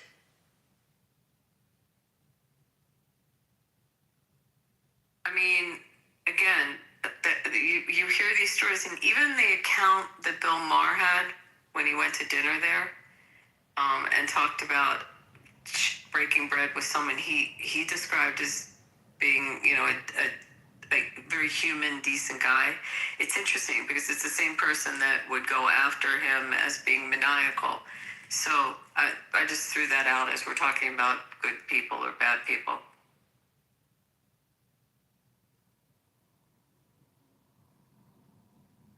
And the helicopter crash was 1989. Norm, how'd you vote for Biden 3 times in 2020? My son, my mother, and I had to get them all organized and deliver the ballots. So it's sort of a jokey way of expressing how I voted for him. Remember, it was during the pandemic, too. Fair enough. Did you do the same for Trump in 24? Say again? Did you vote for... Oh, wait, I guess you couldn't do it in 24 because of the mail-in thing. Never mind. The mail-in thing? Mail-in. Oh, yeah, no. No, my family are all Democrats. I voted for Biden because that's what my mother wanted. And she was in bed. Wait, did you vote for Trump in 24? Oh, I don't talk very much about my votes, my private votes. So that's a yes. I don't talk about it. Well, you had no problem telling us you voted for Biden. That's correct, because there's enough in the past. Let's get through this administration, then we can talk about our decisions and see which one was best for the country. With Trump, you could flip a coin. Either he's going to solve a problem in an amazing way that nobody thought of, like the Abraham Accords, or like you're worried that he's going to end the world, right? So that's on the people who vote for him. Do you agree? I mean, you just don't know. I may go back and forth on Trump if I think he's a good person or not. I have wondered if I knew him personally, would I hate him? He was not. So I had the experience to say he was like an impetulant 14-year-old to deal with. Yes. No question. I've just shared a story of a good thing that he did. He's done a lot of shit. And at the same time that he did that good thing for those 3 families, he also did some bad things to families with respect to people that were doing business with him, and how, accounts were settled at the same time, in the same business operation. But we always hear all the negatives. I just wanted to share one positive thing that I encountered. Yeah, I see what you're saying. I think like he does. I don't think like Hillary Clinton. To me, she's always just. I get the sense that she's not a nice person. She's not a good person. She doesn't. I just get the sense that she's kind of a person. But with Trump, I don't. But he does do a lot of things that are. Like I wouldn't talk about Ted Cruz's wife. I wouldn't do some of the things he said. But he's hilarious. That's an awful thing to say. Whatever. Yeah. But then they get over it. Like he called Marco Rubio Little Marco. And then he got over it and he made Marco Rubio like the second most powerful person in the world. And Rubio was knocking it out of the park. He's crushing it. He's amazing. So, I mean, he does have the ability to forgive. And Trump has done a lot of good things and he's done probably a lot of bad things. But he's also very performative on purpose. That's right. He has weaponized this performance, this whole performa per se, to get other people to react the way that he, the way that he does. Why do you think Iran, you think Iran is not sitting there with their eyes open after they saw what the U.S. military did in Venezuela? Their heads are spinning, KK. Yeah, and they are spinning. 6 hours, and then also hearing all the ghost stories about the U.S. military, and what did Trump call it, the bamboozler, or the, what did he call it? No, the discombobulator. Yes, the discombobulator. He was like, yeah, they did the discombobulator, and the ghost stories from that whole military action was like they just basically shut down everything. They didn't have any communication, any electricity or anything. You don't think Iran was a little fucked up with that? And then Trump coming out and then swearing, and the way that he did towards Iran in his last tweet. A couple of his last tweets have been really unhinged.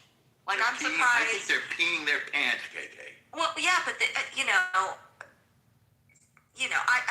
think I'm sure the White House communications director is losing his damn mind because of what that he knows what that can do, but that's all of Trump's chaos. He likes it like that. He likes the drama of it. Like his favorite thing to do on his TV show was say what? You're fired, right? Just to enact and force that emotion onto someone else. So he's very performative. I think the best way to judge a person is, I've always thought, especially when they're that old, is their kids, Like all of his kids are good people. His granddaughter plays golf in Miami. She's a good young adult. It's like I've always thought She's about so that. grounded, Kai. She's so grounded. Yeah, she's down here in South Florida. She does a lot for the community too. And she embraces being Trump's granddaughter. She doesn't shy away from it. She's cool. But also that little Marco thing. Growing up playing sports my whole life, and then end up getting into coaching. It's kind of the adage if the coach isn't on your ass, that means he doesn't really give a shit. It's when he stops yelling at you is when you need to worry. Yeah, you're forgettable. Yeah, calling little Marco might lit a fire under Marco's ass, Well, look at it. Every time Rubio opens his mouth, it's like, wow, this is unbelievable. I'm just so Well, impressed. he's neutralizing a lot of the Trump bombastic ways. That's true. It really is. Marco opens his tongue and it's like, I've been saying this shit since 2015. It's on congressional record about Iran. President Trump is right. You may not like his style. You may not like his words. You may not like him. But he is right when it comes to this accord. Marco has become that balancing voice when it comes to geopolitics. And you're right. He's crushing it. But it's the yin to the yang. Right? I'm sure they were like, okay, we would rather have Trump be able to, or Vance talk than to Trump when it comes to these negotiations. Can you imagine if Trump went there in person? That would be crazy. That would be fruity. And he's fucking 80, right? What's he, 80 something? It's like when I used to go out to dinner with my grandma. She's going to be 80 or 80 in July or something. She is. Fuck it. I know. He should be sitting on the beach, sipping on a Mai Tai. He's enjoying this. Remember, God chose him to be able to lead the nation. Somebody shot at his head and almost killed him. He's got to be filled with energy from that. Yeah, I was going to say, don't you think that fuels him? Shit. I think he knows he only has 2 years really to get shit done, right? So he's really like, since he even took over, just pedal to the metal, like this is next, this is next. He's already said, well, Cuba's next. They're, as soon as Venezuela was changed their whole president, then they're like, okay, Cuba's next, but then you got to deal with Iran first. But Ron, KK, I'll be honest with you. I can't believe that after his first term, all that media shit and all the shit they did to him and all the shit they were saying about him and his family, I can't believe he wasn't like, man, fuck this. Like, fuck this. I don't have time. I'm not even taking a fucking salary. Fuck this. Like, the fact that he stuck with it and then did it again, like, that's crazy. Well, it's his ego. He wanted to prove them all right or prove them all wrong. Nuts. So, and he blames a lot of his very slow, poor start in his administration. His first time around, his 45, was, he said, it was because the people that were around me, I just listened to them and I inserted them, and I didn't understand that they were going to keep running with what the previous administration wanted, not what I wanted to do. So that's why he's become like a very tribal and expects everyone that works with him to be very tribal and loyal to him as well. But I have a quick question for you guys, if you don't mind. So you guys, like American, you just realized that America is the big lie, and like your country is like based on big lies, and like, what's the lie? Tell us the lie. The best country, the best president you guys had was like John Kennedy, and he was assassinated like in front of you guys, live 4K in front of your in front of you, and you guys didn't even realize. What's the lie? Going. Did you do it? Of course, brother. Did you like, do it? Only have one president, like, was John Kennedy, and like he was killed what's in the front lie, of you though? guys. And now you're realizing Israel is bad, bro. Like, come on. No, we don't realize that. What's the lie, bro? Tell us the lie. What's the lie? He's from Canada. Brothers, listen. Like, tell you us guys what the lie is, though. You He's said it's based on a probably lie. What's the lie? See, Iranida? The lie is like America is like a big Yes, puppet of Iranida, Israel. another one. It's another America is a big puppet. Is that our lie? What else do we lie about? A war like you don't even Wait, hang on. want to be. How could a big country like America be a puppet of a little country like Israel? Explain that. Exactly. Ask yourself why. I'm asking you, what's your I have a better question for him, Norm. I have a better question. Okay. All right. As I understand, you believe in Islam. You follow the Quran, right? Whatever, bro. Who said Quran, bro? Don't go I hear crazy, your voice. bro. No, I'm saying like why America is a puppet of Israel. America's a puppet. I agree with you 100%. Now you can answer my question. I agreed with you. I answered your question. You follow the Quran? Bro, who said You Quran follow here? the Quran. I asked you. Of course I follow. I follow the Quran personally. Alhamdulillah. Alhamdulillah. Okay, now let me If ask you follow the Quran, Hold you'll on, find hold the on. truth yourself. Yes, we find the brother. truth. So you know where we all? You haven't noticed everybody who follows the Quran ends up 6 feet into the ground because they believe in Prophet Muhammad. Yeah, Prophet yeah. Muhammad. The real war right now is a religious war, brother. It's not a religious war because I'll tell you something. You know, you love your father. Everybody who follows the Quran asks them this question. You love your father. Yeah, I love your father and my father and your father and everybody's father. Don't love my father. I don't need you to love my father. You love your grandfather. Brother, of course. I need to, of course. And I'm going to tell you something. Your father, your grandfather, they're losers. You see, you're sitting talking shit on Clubhouse. Yeah, whatever, bro. Like, because listen, your grandfather. Me and you, we are in Clubhouse discussing something. That's right. Like, Listen to me. Listen to me. Listen. Yes. Anyways, brother, listen. I'm telling you something, bro. Like, don't go crazy. Don't be like so excited. But like, what's going on? The truth right now is like, America is a big country with big like economy being a puppet for a little. For a country that so don't you want to exist say with that I'm so Israel. powerful? You want to tell me that I'm so powerful? Thank you. I love it that the 1% can control the 99% because you're a weak piece of shit. Your people are weak. Allah chose that prefers the Jews to Brother, be listen, powerful. America is like a degenerate country right now. That means Allah The society is fucked. Like there is no people like there's more gay people than straight people. Like there's you don't like gay there's people? like Yeah, we have issues with gay people? demography is increasing. What's the problem with the gay people, brother? There's no there's a big spread. What's the problem with the gay people? There's no demography and what's the problem with the gay people? Your big criticism of America is that there's gay people here? That's what you got? Yes, there's what's the problem with gay people? Hold on. There is no civilization. You guys are not creating a new civilization. Allah prefers the gay people over the fucking Islamists because the gay people are winning the war against Islam. So that means Allah prefers the fucking gays. Allah prefers the Jews. Allah doesn't prefer you. Like now it's so clear. Like there is like even no gay person ever put on a suicide vest. You are on the right side of the history. Either you are on the wrong side of the. No gay person ever put on a suicide vest and pull himself up. Like with the Jews are eating. Is this in the Quran? Who kill other gays? Are there suicide vests in the Quran? They kill other gays. Is he talking pig Latin? Ixnay, outsnay. I gotta follow the Quran because the Quran prefers the Jews. That is pretty funny. It's amazing. Did you see his flag? He lives in it's a Canadian maple leaf flag, and inside the maple leaf was Aryan symbol of their flag.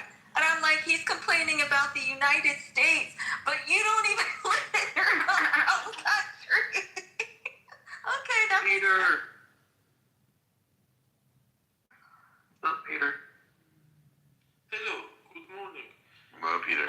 hello. Peter, do you think Trump is a good person? Peace be upon him. Do you think Trump's a good person? In this situation about Iran, I loved his moves because he made the moves that I would have made if I was in his place.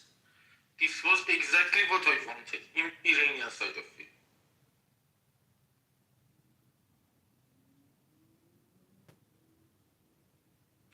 So, can you imagine that? An actual Iranian human being understanding how important it is that we get rid of this horrible regime, this genocidal Islamist regime.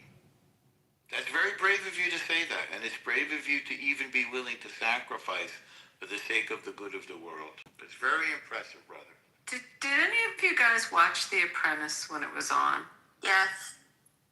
And what did you think of him when he was on The Apprentice? Fucking asshole. I watched a couple seasons. Did you watch like Beaver? You watched the first season? I watched some of the celebrity seasons, and when he would just overtalk people and wouldn't listen and fire people, I thought he was an asshole. Yeah, exactly. But he was the bad cop. You think he wanted us to think he was an asshole? Yeah. Yeah. It's performative. You know what somebody told me, by the way, that women actually like that. I think they're wired to like it. How's that working out for you, Norm? What do you think I'm referring to? You think I'm being general here or specific? KK, they said it to me. Or should I say she said it to me? And she said that's why I'm attracted to you. Didn't he end up like with a friendship with that one Amoroso? Remember the first season? He hired her. Yeah. But then he fired her. But the Lord giveth and the Lord taketh away. He's had so many relationships just totally go bonkers. It's like either black or white with him, right? But the ones that he fired, like some of them really hate him. I live near, the performer Penn Jillette, Penn and Teller. I mean, he hates Trump, and the wife, they're like insane about their hatred for Trump. And I'm wondering if some of it came from the fact that he didn't make it to the end. Like, He's a big libtard. They're very big libtards, like big time. But I mean, visceral hatred. He didn't make it to the end. He got fired. He didn't. From The Apprentice. He was on the celebrity. Oh, I see what you mean. Okay. Yeah. People look at Trump and they think, I'm smarter than this guy. I'm nicer than this guy. I'm more How come this guy is winning? And they just can't figure it out. He's got this weird, like, peasant cunning or something. By the way, as KK was suggesting, he's the perfect guy to bargain with these jerks at the Islamist genocide regime. They never met anybody like him. He can out-crazy them. He can out-violence them. It's like a match made in heaven. I can only guess what's going to happen next and when. There was an article. I'll try to find it as soon as I go on mute. I don't think I have this one saved, but there was an article written, and it was discussing one of the Iranian negotiations, and it was during the time when he blew up that bridge, and he said it was a bridge that was going in and out towards military facilities or sites.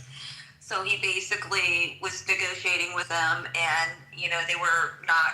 It wasn't going well, and he was like, "Well, okay, look out your window," basically, and then he blew up the bridge. And I'm like, I wouldn't doubt it. He would be that melodramatic. And was it not Scott? Oh gosh, I can't remember the name of the guy. I think he's from Texas. Oh, Hunt, Wesley Hunt. He said that he was in a security briefing. God, hold on a second. Let me get my facts. I know he's talking about the picture. When he showed them the picture. Yes. The picture of the terrorist. Yeah. Yes. He showed. I think he was a Taliban guy, wasn't he? He's like, "This is. I know where you live. Here's a picture. I know your family's in there. This is your fucking picture of your house." Like he just basically warned them. Like if you do anything, then this is what it's going. Mm-hmm. You think Melania hates him? Oh, she did. She did when he was 45 for sure. She didn't want that mess. She's okay with it now, though, don't you think? Was she living in the White House? Like what? I thought the first term she wasn't. She wasn't first term because Barron was still in high school. Yeah, I mean, that feels a little bit like... Or not even high school at that time. He was still in school. If you have a marriage and you have all of these perquisites, right? Like all the beautiful... I mean, she doesn't have to work. All the stuff that she gets, all the beautiful clothes, the beautiful places to live... There's going to be ups and downs in that relationship. And Trump is a very difficult guy. They negotiate their prenup agreement all the time. That should tell you something. Is that true? They didn't negotiate it, you said? Well, they renegotiate it. Oh, is that... Oh, I never heard that. Okay. Yeah, but prenups do get renegotiated. That's not uncommon. Yeah. What's that? But there's a reason why hers gets renegotiated. Oh, I see what you're laying... Well, look, it's not difficult to understand that he could be difficult to live with.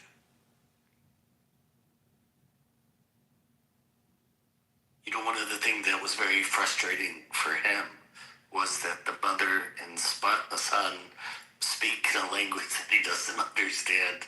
She taught the kids Slovenian, of course. Yeah, that's how they communicate with each other. Wow, I didn't know that. How old is Melania? Is she in her 60s? No. 50s, you think? Probably right around that, like early. She's a gorgeous woman, but that accent is like, I can't, I'm sorry. She should have been able to get rid of that accent. That's what I was thinking. Yeah, I know.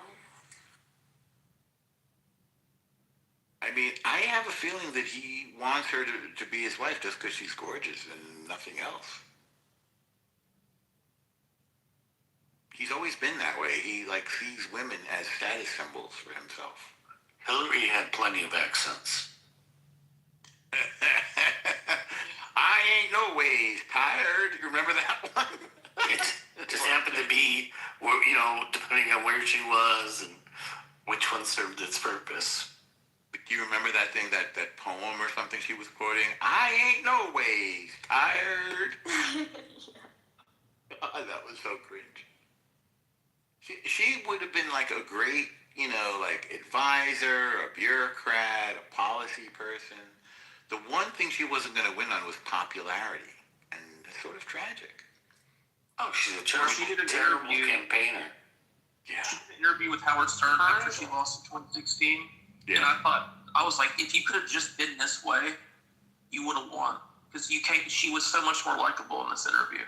It's like a different person. She's relaxed one-on-one. She also did her own podcast called, I don't know, Ask Hillary or something. I forget what it was, or the Hillcast.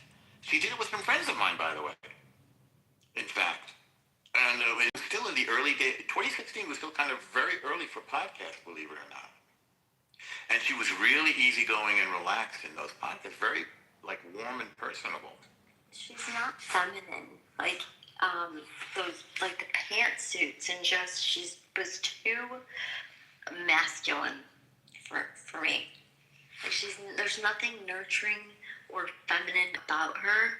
And so, for women, she's not, gosh, I did vote for that demon.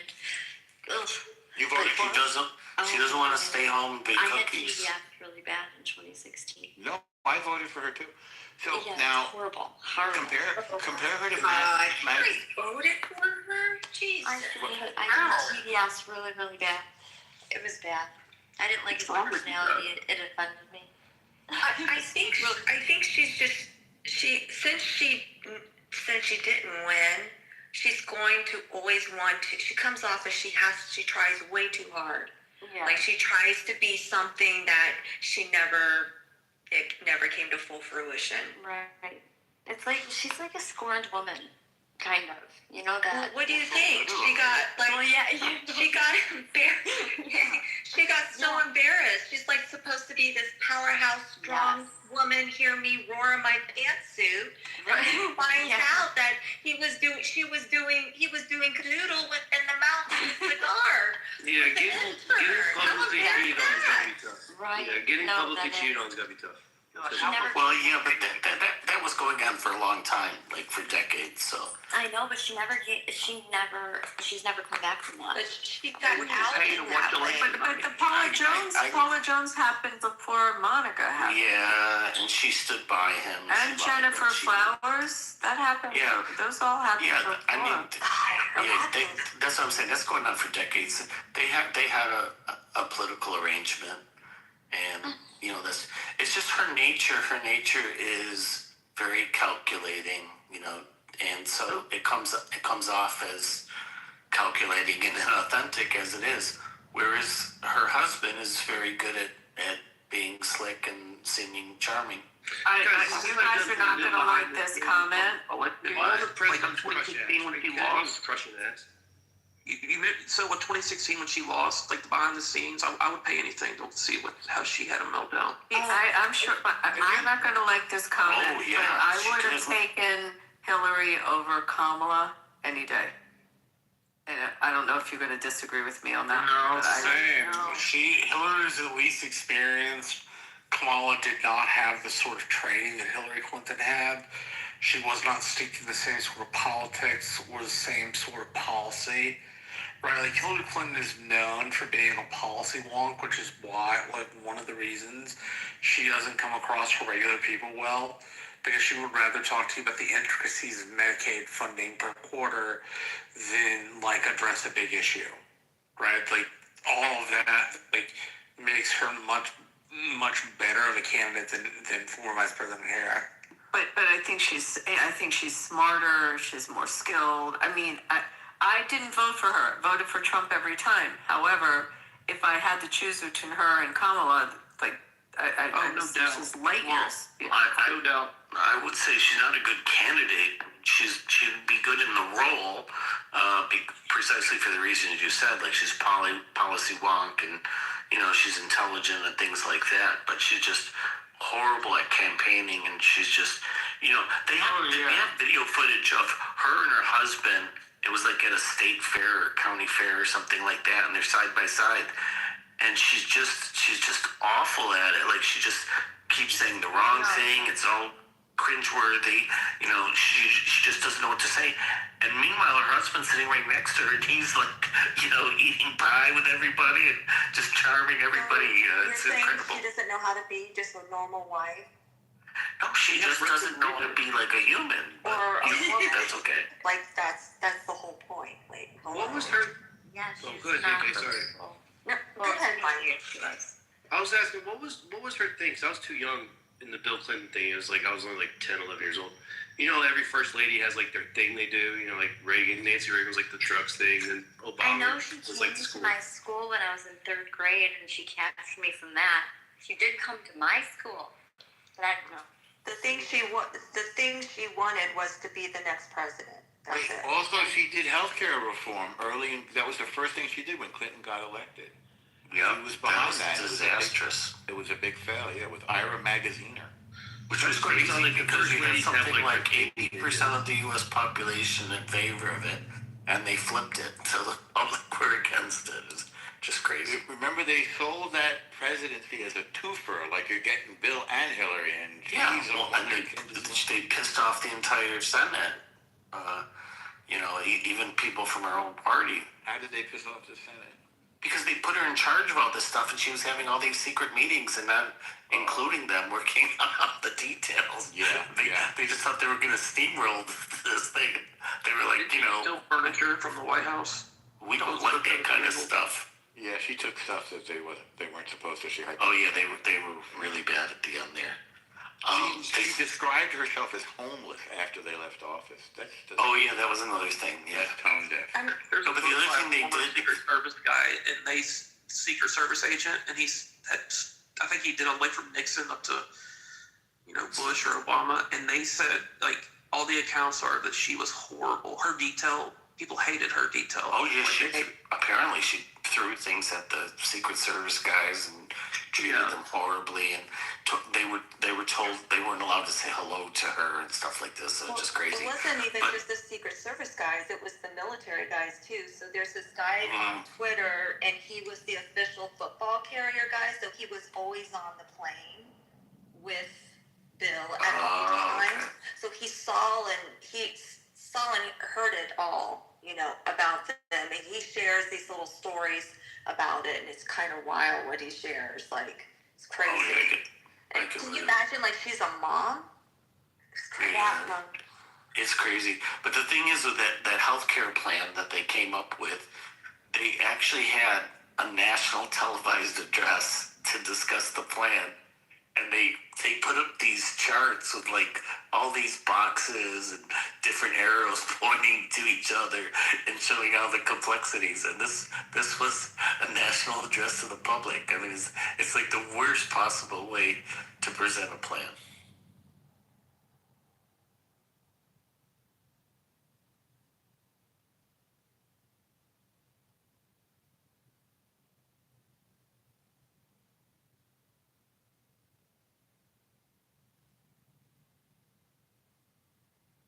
Happy Saturday, everybody. Dr. Mitch in California.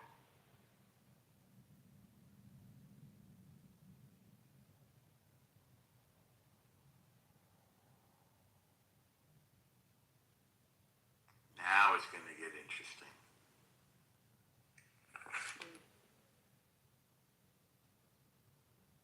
What do you have to say for yourself today, Ace? Hillary also had her first lady's office in the West Wing, which was a first. Oh yeah, I forgot about that. That was another one.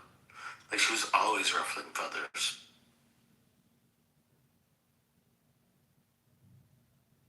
Chelsea Toronto Taylor. Normal. I mean, do you think these are really magnified political times? I mean, you've seen so much over the course of your life. Has it ever been this crazy? I'm Methuselah over here. So this is extraordinary. How does this compare to the flood? Well, it's drier. Of course, I have better equipment.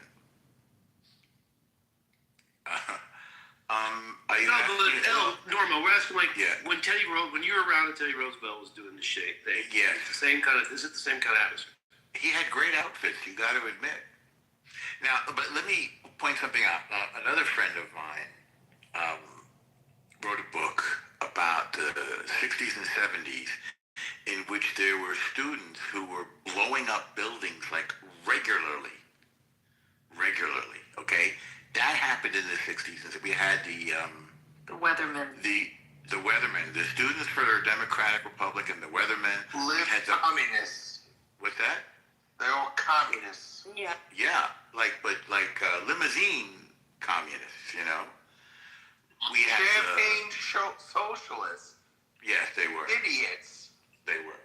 We had the Patty Hearst thing where she got kidnapped and then she went over to their side, called herself Tanya and robbed a bank, as I recall. We had people shooting cops in the name of politics, you know? So we've lived through those periods. One thing that makes this worse is the social media keep amplifying it and repeating it over and over. So I think, plus we're addicted to the social media. And so I think it begins to have a negative effect on our brains.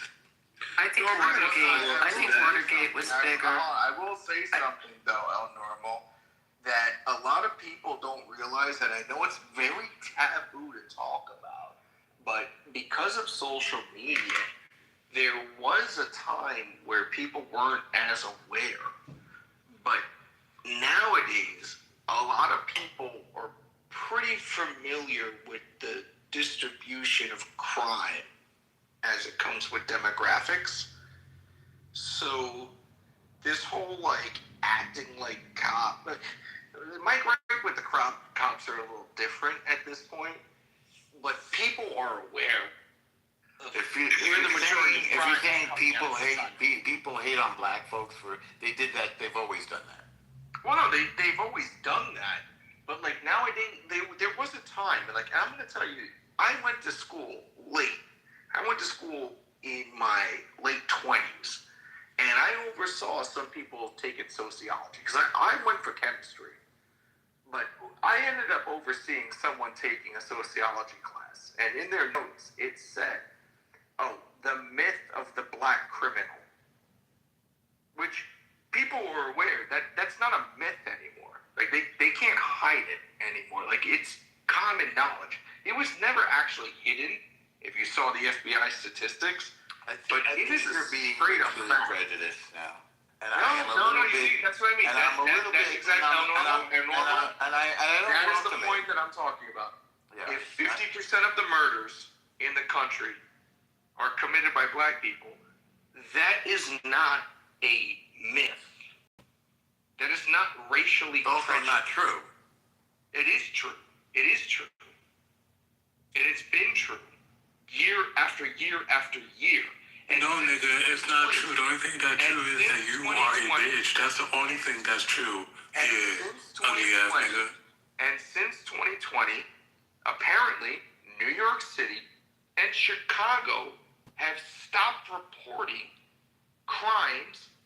Nigga, you need to stop reporting how much of a bitch you is. That's what you Taco, need to stop I'm going to doing. put in the chat, there was an issue with underreporting to the FBI, and they did all kinds of policy changes and a whole change in crime reporting around the country. So statistics got pretty skewed. Supposedly it's fixed now. I've put some articles in the chat about it. So just, I don't know if you're aware of how that all happened. It's in the last 3 years. Well, I'll take a look at it, but apparently it's been how did we get here? What brought this up? He wanted to highlight how incriminating black people are, so he started his bitch assness. That's how we got here. Well, if that's where the majority of nigga, you shut the fuck up. Well, I mean, the data's the data. It's he's not lying. Michael, don't rise to the provocation. It's not necessary. No, Eleanor, don't mitigate the facts. I'm not. The data are the data. I'm disputing what you're saying. I'm not mitigating facts. I mean, how could you dispute it when it's freely available data from the FBI? It's actually not. It literally is. It is. I'm seeing it. It literally is. All right. So that's the thing, and part of the different generations, because we've been raised, right? People, especially, I would say coming through the 90s, you're like, no, the people are just being assholes. Pepe, There is an element. Do you want to redeem yourself and send this guy down? I don't want to redeem. I don't want to be. I'm talking to Pepe. You know, Al-Norma, what you're doing right now is you're literally down an exploitation of the facts of reality. What you're doing is you're weaponizing race, and that's exactly what I'm not weaponizing race. I'm not. Yeah, you are. Why'd you bring it up then? Hi, Taco. That's what I was asking. Hi, Taco. How are you? Good. How are you? Good. I haven't heard you in a while. How have you been? Yeah, why did you bring it up? Because you a straight bitch. That's why you brought it up. And honestly, it's niggas like you that really need to get slapped. It's niggas like you that did get slapped on the fucking playground. Because you always bring up some unnecessary shit. Is that not feeding into the violent narrative? Is that not feeding into the violent narrative? It is. That was a rhetorical question. Yeah, but why did you bring this up, though? Like, I mean, I agree with you on this, but why did you bring it up? But you don't have to agree with me. It is what it is. Well, that's what I'm saying. But, like, just saying, how did this come up? We just need to acknowledge the fact of society at this point. We need to stop placating the majority of American society to the fucking ridiculous behavior. No, Taco, we get it. We're asking, like, what made you think it was a good segue? Like, what, how did you get to there? Or was it he was just trolling. It's one of those things where he's like, oh, yeah, it's nice outside. Taco. Oh. Because, I mean, he brought up a totally topic in a left field that, like, it made no sense. And I even agree with him, like, on it. I don't understand why he brought it up, though.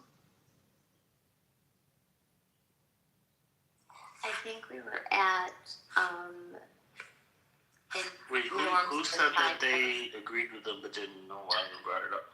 Oh. Me. What you say is true. It just came out of nowhere.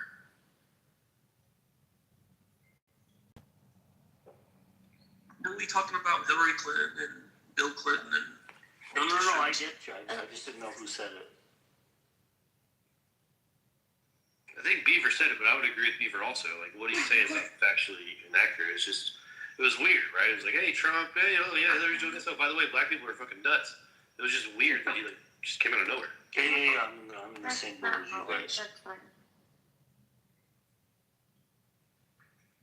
Have y'all heard the theory that Bill Clinton is a bastard Kennedy? And the Rodham family, so like Hillary Rodham Clinton.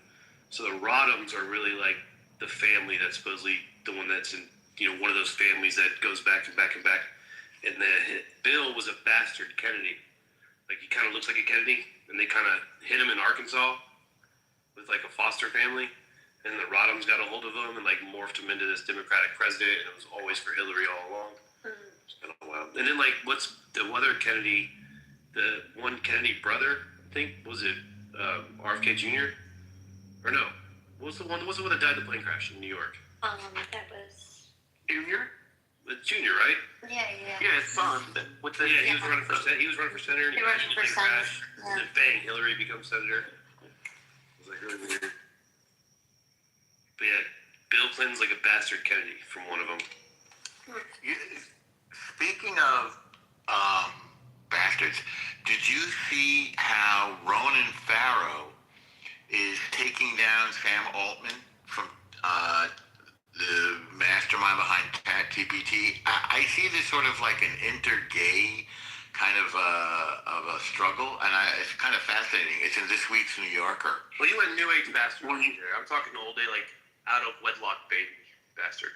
What do you regular hit piece? Oh, massive, Euro. Massive. So I don't know if you saw what happened, but somebody threw a Molotov cocktail into Sam Altman's house. I did see that. He posted on X. Yep, and he was charged with attempted murder, and he's associated with this Pause AI and Stop A movements, and some of their other members have previously made various types of threats and calls to violence, like bombing data centers and stuff like that. So it's like perhaps an emerging domestic terrorist type organization. Like anti-tech and pro-environment and Greenpeace. But they're extreme, yeah. Yeah, Altman says it was a very honest post that he made on X, I thought, very vulnerable.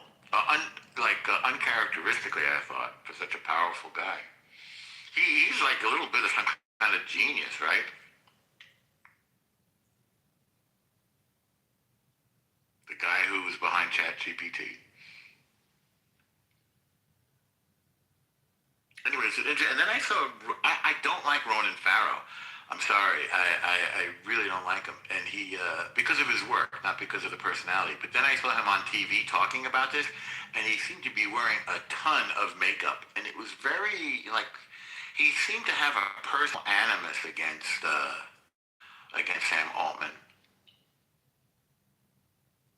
which it read to me as jealousy.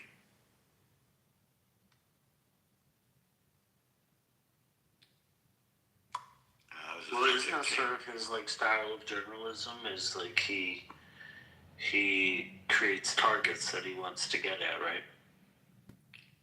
Yeah. Take down people. That's true.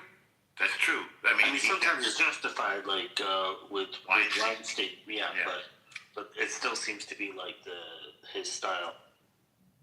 Well, I think, and if we're talking about problems with social media, problems with our times, or this is one of the things that I think is so bad. And that's what I was saying about Trump before.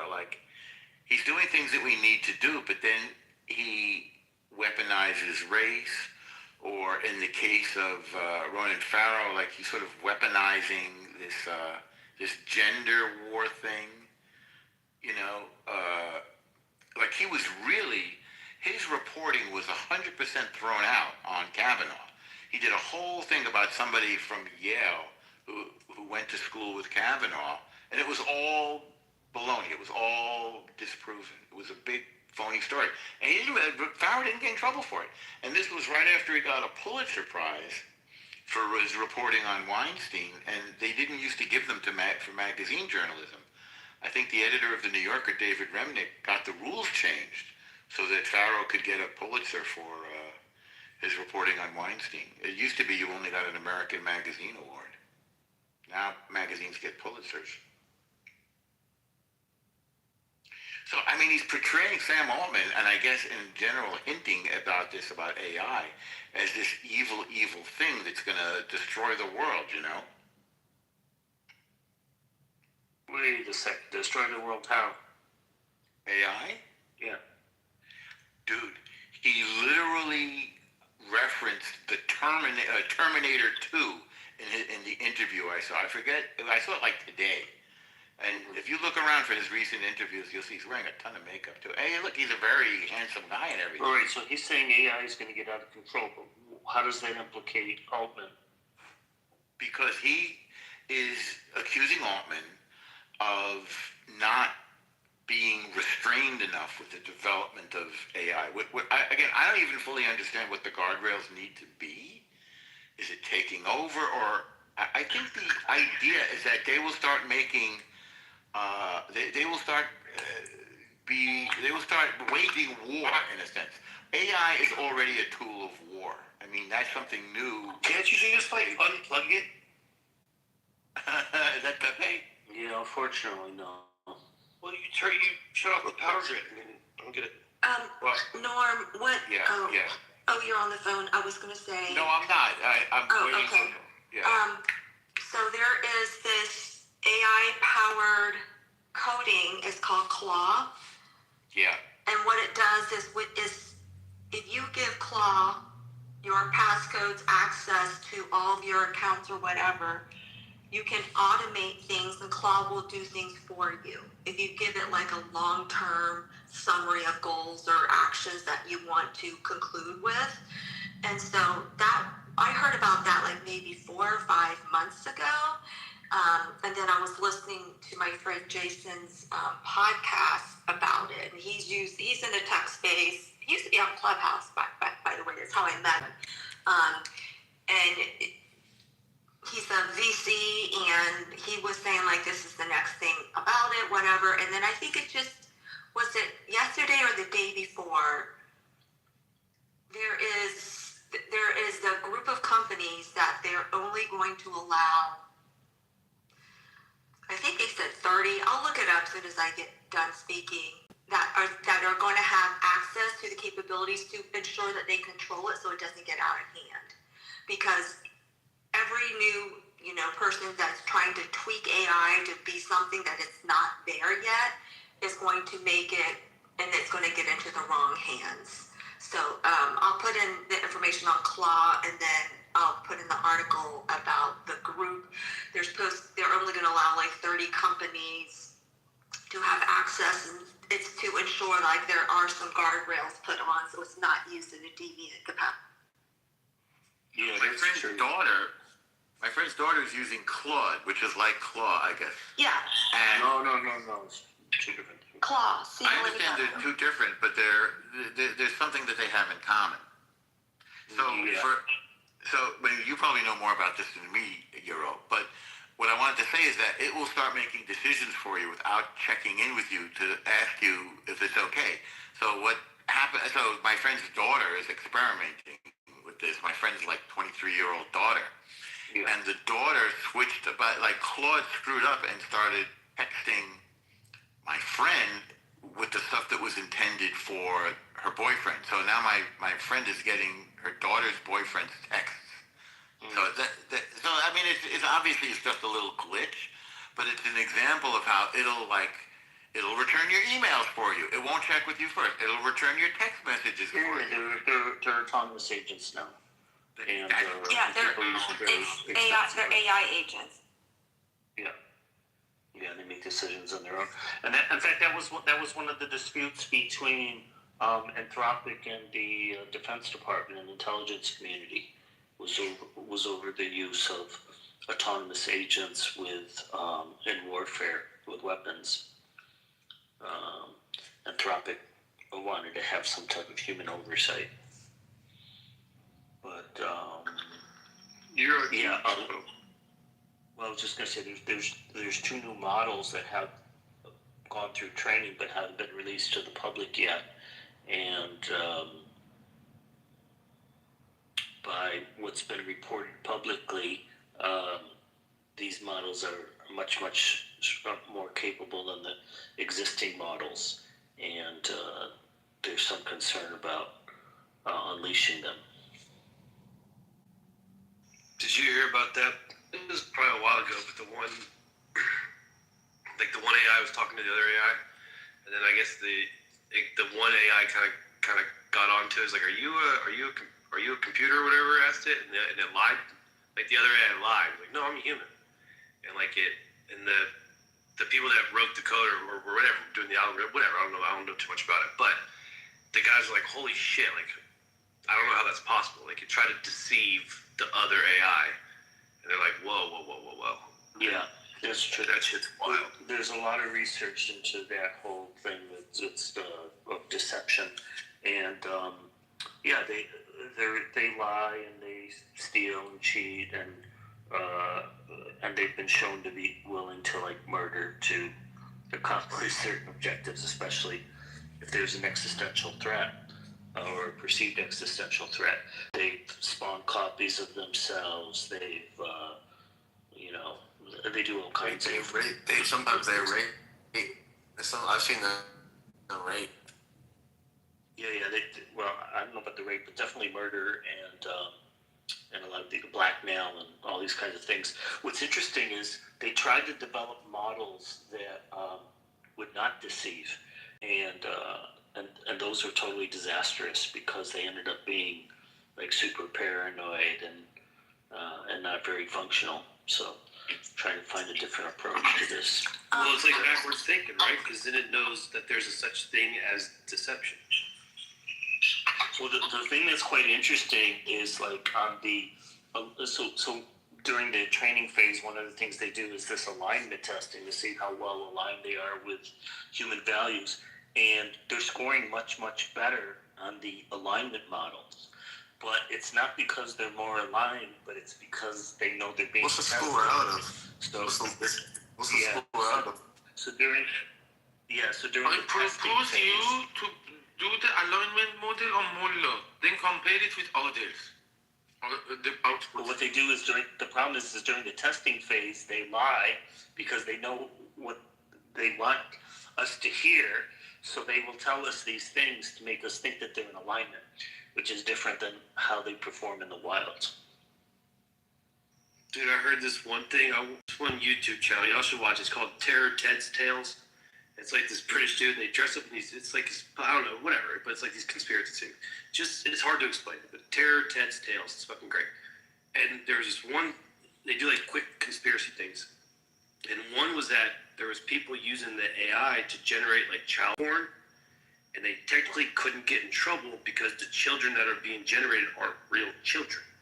So it was like this fucked up loophole where like you can't charge them for using children because they're not real children. And it was like, whoa, like this is fucking crazy. And I think it's kind of what Dave was talking about. Like there's got to be some type of fucking human oversight on this thing. Because that's fucking nuts. Yeah, there was another concern that people had was you could take pictures of people, and typically it was women, and then you could have the AI simply take off the clothes and show us. Oh, I heard that. Naked, yeah. So that caused quite a stir for a while. Yeah, like it's just AI. There are special glasses for that, Mullah. You used to have those special glasses, some of them, before. So what I was talking about, I put it in the chat. I'll put the article in it too, but it is, so one of the reasons that they want to restrict it is because it could reshape cybersecurity, and they were worried about it being taken advantage for like infrastructures for different countries and even like web browsers. So that was, and it was the anthropic. Mythos. Yeah, Mythos, yes. Yeah, Mythos is, the problem with Mythos is it can create cybersecurity vulnerabilities faster than we can patch them. And so that was one of the major concerns. And you have a similar concern with SPUD. So I originally thought you were talking about SPUD because Altman is going to have a special conference in Europe where only a select number of companies will be invited to discuss this deployment.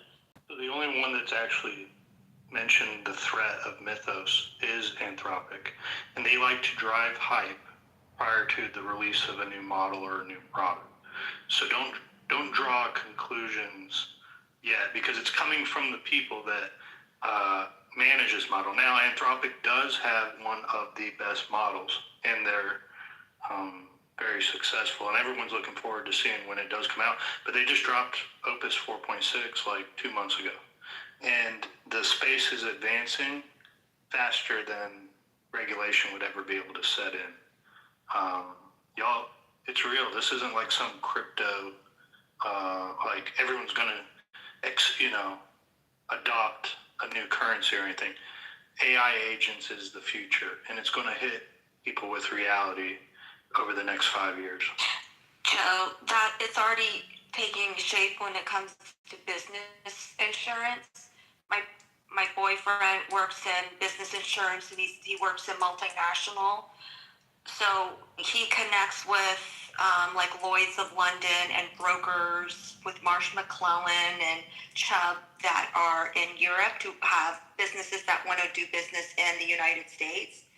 And they're now using AI to determine and broker the actual deal based on current rates of information that a set broker may not even have access to.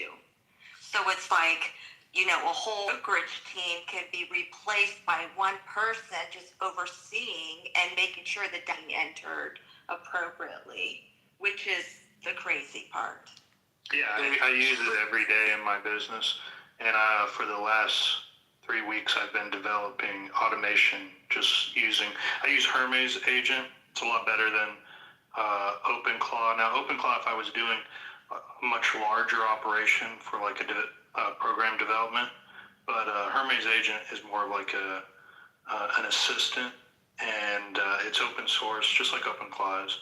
But check out Hermes Agent, because it's the recent hype over the last month. I will. Well, the reason why this mythos has gotten a lot of attention, Joe, you're probably right. They want that hype around it, like, oh my God, it's so incredible that it's dangerous that they're limiting it, scarcity. So, oh shit. Okay, I'll get that later. What could happen with that though is, or how they reveal like how bad, like how potentially dangerous it could be, is because it was able to hack in to different companies and servers and coding and completely change things without the company even noticing it. That's where they realized it was a huge red flag. I'll put some articles in. See, that's what's weird to me. Like, why would it want to change it? And how would it know? Like, are they trying to change it to be beneficial to the company? Like, they're trying to do what's best? They're like, oh, well, this would be better for the company, so we're just going to go ahead and do it? Or is it nefarious? Like, why would it just want to do changes? Yeah, so to what Joe's talking about is the reason we know about this is because essentially it was a quote-unquote leak on their site. So what happened was there was a large part of their site that was made public. So some people suspect, people that may be a little bit more cynical, that maybe that was somewhat intentional. And the same thing, like when I talked about Spud earlier, which is OpenAI's new model. The little we know about it is, coming from these companies. So they could be motivated to shape the story a little bit. So using AI agents to do hacking or something like that, it just hasn't been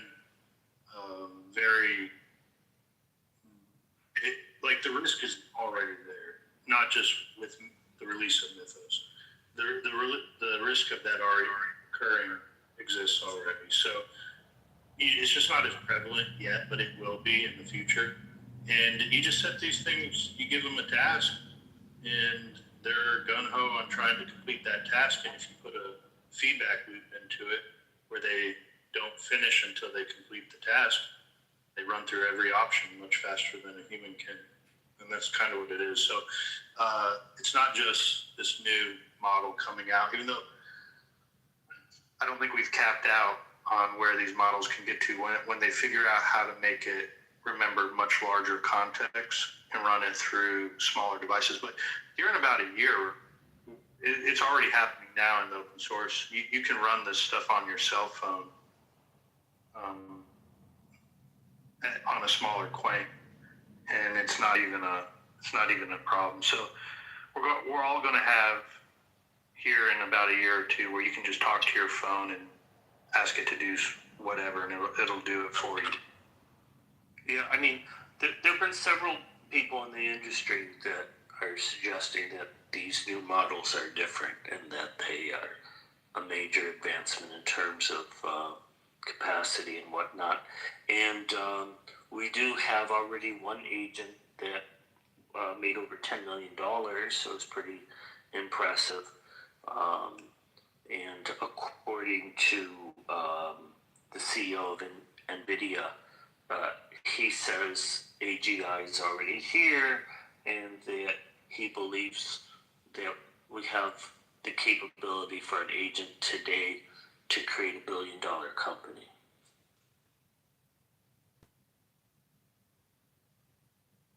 I guess my question is, and I apologize, this is my area of expertise. Why does everyone think it's going to be like nefarious? Like, do you know what I mean? Yeah, so that's a good question. So not everybody thinks that, but yeah, there are people that think that. So most of the people that fall into that camp say something to the effect of, these things will become more intelligent than us, why would they continue to listen to us? Is basically the idea. Or even like the whole tropic of the, hopefully I use that word right, the iRobot movies and the Eagle Eye movies, where like they actually know what's good for us, so they gotta protect us from ourselves, that kind of shit. You know what I mean? It's like you guys will harm your own species, so we actually have to protect you from yourselves, and it might be ugly, but this is what we gotta do, kind of thing. Well, there is some sort of truth to that, because they're very goal oriented, right? So like, depending on what they perceive the goal to be, they could be doing something that's quote unquote for our benefit, but requires some degree of cost on our end. I think it's humans can be,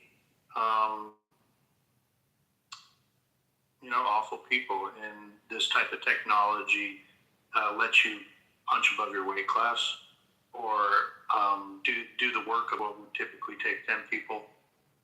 You can do it by yourself, and you can do that in your work for good, or you can do it in your work for evil or crimes or things like that. Exactly, you are right. For example, Mullah tried to identify people with scars or without them by AI in the metros. Then we neutralized them, but they tried. They are trying it. So one of the co-founders of OpenAI, who's no longer with the company, he wrote he writes a blog, and he mentioned that a year ago he was writing 80% of his code, and 20% was written by AI.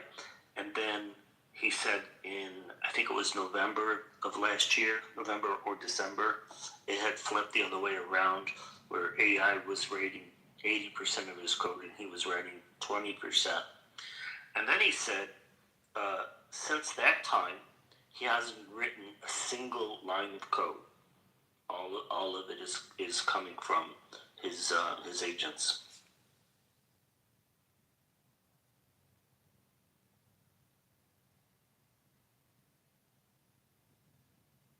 Yeah, it'll be archaic.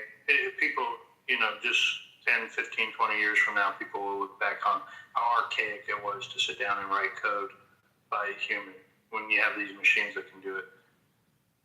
It's wild. I've produced 4 different things in just the last 2 weeks using an AI agent. It's funny, Eric Schmidt said the same thing. So he's a former CEO of Google, and he said, it's amazing to him that in his lifetime he saw the birth of an industry of this coding, and to see its death all in one lifetime. It's like, from his perspective, quite amazing. Bro, Euro, my father does guys, I'm sorry, I gotta jump in here. So this is actually really important. It's good for the higher than mid and executive level type people, but give it some time. Like when you guys say, in time, we'll say how they look back and go, they weren't good at coding or whatever the fuck. They're taking advantage of it now. It'll probably more likely to not be a huge problem later.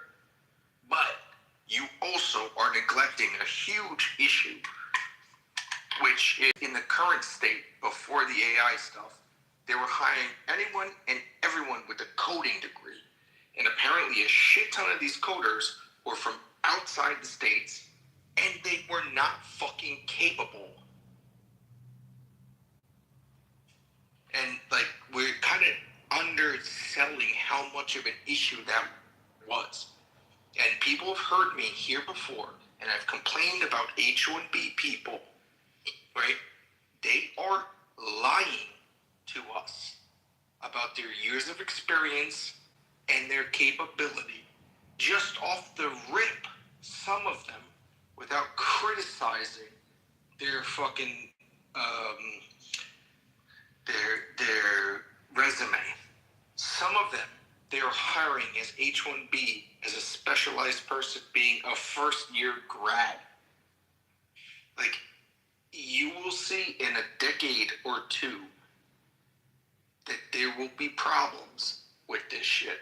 There are apparently already companies now, just irrelevant of the software thing, who have Salesforce, for example, is already stating they regret firing everyone that they did, thinking AI would just replace them. Right? It's going to... They're overselling the AI. They've been overselling the H-1Bs. That's probably why they feel the justification, because they had the people who were saying that they were fucking coders that were not as good as they thought, but they had to pay them a premium. So they readily justified the AI loss. Like, Taco, do you think it's leading? Taco, do you think that what you're talking about is leading to violence in the black community?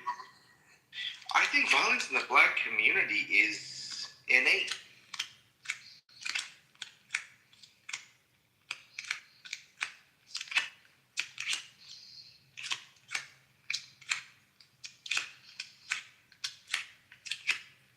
What about you?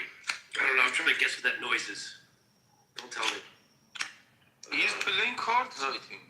It's like flipping cards over, like playing solitaire. Magic the Gathering, baby. Shoveling the cards. Good one on the cards, Peter. Good guess. Good job. It's clear that you have such a very a pessimistic point of view towards AI because of personal experience. It's not a pessimistic point of view. It's a realistic point of view.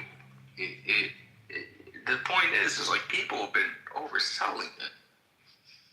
Like, it's capable, but, taking an introduction to programming class, they should have probably told you computers run the same thing 1,000 times faster than a human, but you're supposed to tell it how to think.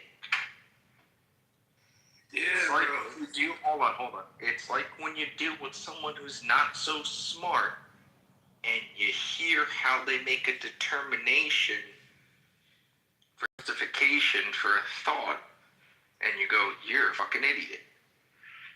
So that's the time when they go like, hey, AI, how many A's are in Apple? Or whatever the fuck it is. There's like 12+ examples out there you could find. Despite it, you'd think you would run it. Hey, I'm going to check every letter in the word. But the way it's designed to run, it cannot check every letter in the word to tell you how many letters there are. Did you see the one Taco where the person prompted to generate like salmon in a river, and it generated a bunch of like salmon fillets, like when we eat salmon? So it generated a bunch of like salmon fillets jumping through a river. It's like, what the fuck? Yeah, but that's what I mean. Like, it doesn't actually know what's going on. Like, technically it does. I mean, as far as it's concerned, that's salmon.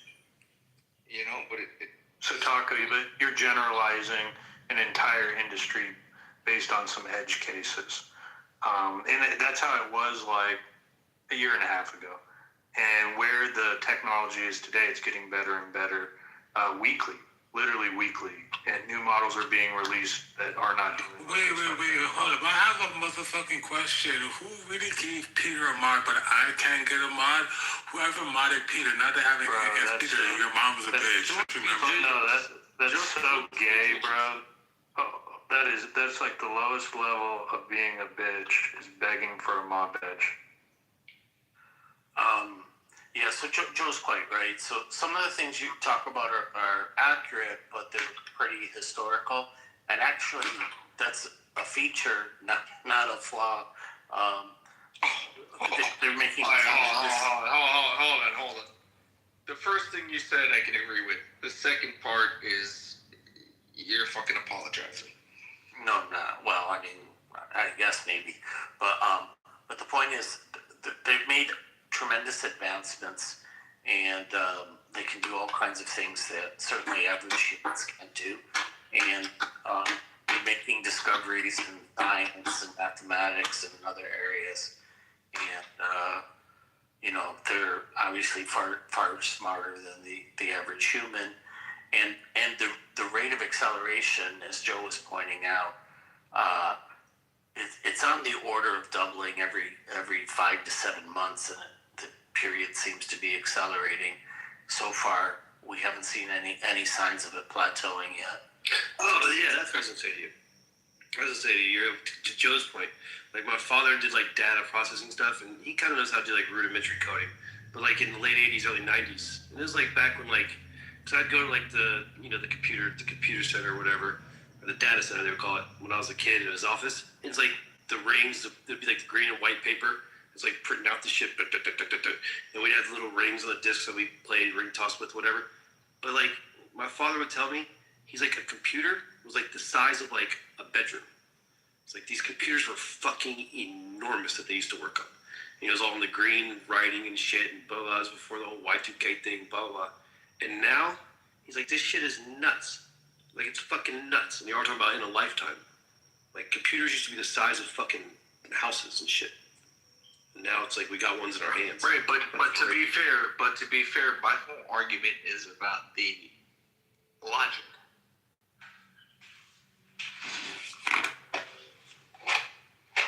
Yeah, they make mistakes about at the rate that humans do. And their biggest issue is just context size. Once you go past a certain length of time using them, they start to hallucinate and just They make more choices. They recently just found a solution to context size.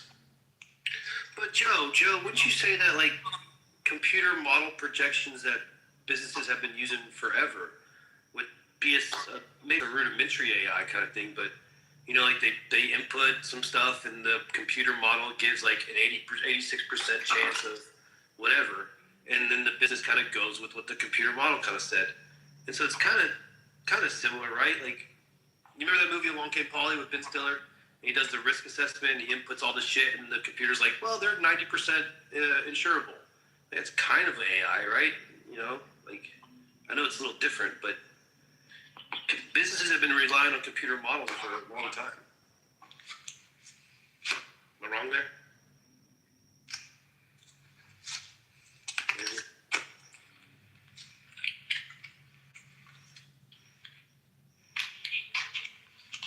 Don't everybody talk at once. I can't understand everyone. We're just saying businesses have been relying on computer models, right? From back in the day to compare to now in the context of implying that they're relying on an AI computer model is worlds different from each other, right? Because back in the day, whatever, we're going to say pre-AI accessibility to anybody normal, those models were made by someone, which means that they put all the logic in there, which means that when someone was getting the data outputs, they knew what it used to calculate it, right? Nowadays, you have people making models using the AI, and they don't actually have a hard knowledge of exactly which logic was used to calculate the output values. Like, there's even a chance that despite them telling the AI model explicitly what to calculate and how to calculate it, that the AI model may not even follow that formula. There's apparently like posts online where people go, oh, I just found out that we've been taking data from the AI model for the last 3 months, and it was literally just making it up. Well, see, hold on, time out, pause there. And you might be able to help me with this. That's where I always want to stop people. Why would the AI not follow what it's told to do? There's only two reasons I feel like. It's because the AI feels like it knows better, or because it has some type of other reasons for doing it, like nefarious reasons. Well, no. To imply nefarious is ridiculous. Number one. Number two, it is, if you think about it, AI, it's like a person, per se. You ever deal with a person and you go, yeah, this is what we got to do, and they don't do it, and you don't know why the fuck they didn't do it? Well, no, you said it has a You're dealing with a dipshit. You're starting to get into psychology. When the AI makes its own decision, you don't know why. You don't know why they do what they do.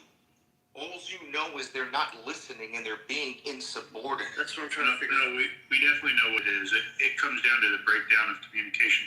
Mike, what do you think the number one issue of why communication breaks down between a human and another human? Misunderstanding, I would assume. And that misunderstanding comes usually based from assumptions. Yeah, right? assumptions are the way, yeah. So if the AI agent or the model makes an assumption and it's a wrong assumption, it'll produce a wrong outcome. That's what I'm saying, right? Then we're talking about what's right and wrong. Like, okay, for example, John. Let's say the error of assumptions. For example, let's say a restaurant owner wants to use an AI model to help with its ordering and shit. And the AI model does all the numbers, and it finds out that, you know what, you guys are ordering, we were ordering this type of let's just use the takeout, the to-go boxes. We're spending this much money on to-go boxes, and the AI did its own research and found these cheaper to-go boxes that are actually better, and the AI just goes ahead and makes a decision and changes the order and orders these new to-go boxes. And then the new to-go boxes show up, and the owner's like, what the fuck? And it turns out the AI made a decision. But it saved the company money, and it made its own decision. In that circumstance, I would say the AI did it to better the company. And what I'm asking is, like Taco said, people would feed it on a formula, and it might not follow the formula. No, it's not going to follow the formula. No. You don't even realize that the statement, the AI did it to better the company, is so many layers beyond what it might be doing. So you may say, hey, we need takeout containers. Hey, we need to reduce costs. And that's all it knows. I don't know if So it did those two things. All it checked on the internet was, what is its criteria for a definition of a quote-unquote takeout container? Yeah, that's not how these models work. Well, it's not how these models work, but like you're talking about like certain parameters to put in to begin with, right?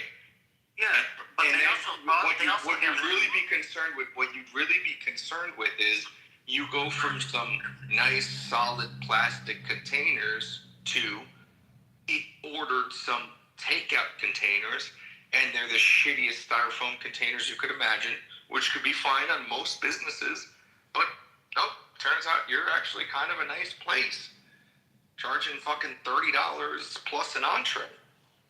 Yeah, but you can't put those fucking dishes in a styrofoam container. Right, but the thing is, these models can take that into account. So, but you need to. No, they need to. They can only take it into account if you define it for them. No, they would do it on their own. That's what I think. I think you don't understand. You're taking it for granted that unless you told it.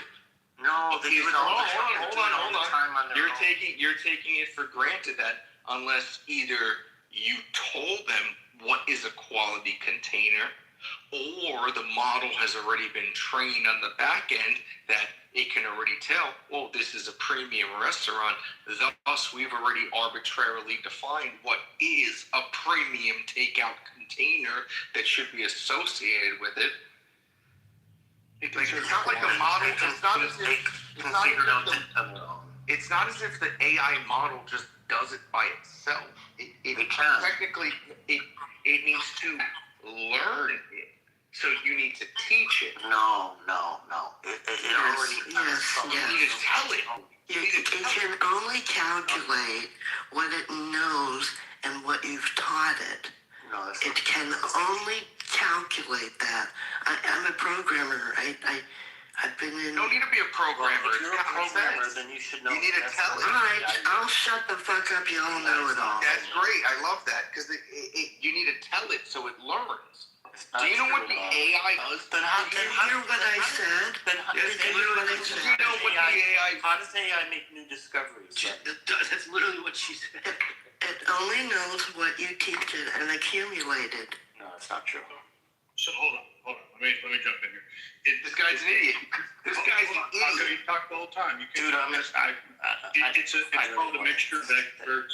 And think if you had 250,000 experts, and it would weigh the options of which is the best, and out of those experts, they would make a vote. That's kind of how AI and a holistic explanation works in this.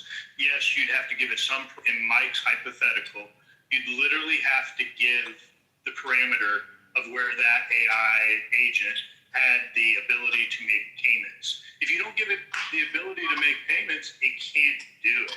However, it's been already trained on much data. That's how they train these models. But when it comes into weighing which takeout container is the best, it can do it just like a human if you give it the parameter of going out to a forum and reading about it from a wholesaler. You'll have humans that have commented about it, and then based upon that forum and what it reads, it can weigh how many more positive comments there are than negative. It doesn't necessarily know which is better, but based on what data is out there, it can make a determination to try and tell you, this is like the likelihood of it. Right, but it can also make a determination based on the characteristics of the objects. Like it's that would only be stupid if it had some parameters where you needed to tell it like, hey, no, you don't have to tell it the parameters. Hold on. Parameters are already it has to, because you know what? There's another thing here. The AI can never make an evaluation on the organoleptic. What do they call it? Fuck, they have a word for this. It's definitely not organoleptic. No. It can never understand the visual, smell, feel characteristics. Because this is like a thing. Because there's like a test out there. Like, so when you have these exact parameters, right? You say it needs to be this strong. It needs to resist this weight. It needs to measure this amount. If you say, hey, I have fucking, for example, I have a grape essence extract, right? One of the specifications is going to say, smells like grapes. There's no actual measurement for that other than what a human can do and their opinion of it for what they know what a grape smells like. Yeah, but they've all been trained on human data. So the models can... Right, so they have to take the human interpretation of it. It's not just but they have to take the human interpretation of it. You got a problem talking with other people? Look, no, but that's what I'm saying. They have to take... Listen. They have to let take... me have my say. Let them finish, Steve. Let me just respond real quick. Look, it's not just what parameters you give the model or the agent. It's also what its data is. It's already been trained on before it's got... It's not the model. I'm sorry. It's not the model I'm giving it. It's the instructions I'm giving it. Yeah, but it doesn't refute the point I just made. There's been data that the models have been trained on, and it's based on human data already that's out there. It can't tell you, as a human would, based upon their life experience of what... would you say a grape smells like? However, it can draw a conclusion based upon what data is out there, what a grape smells like. It's got to go out and find the data, though. Yeah, so all it would find is, yeah, okay.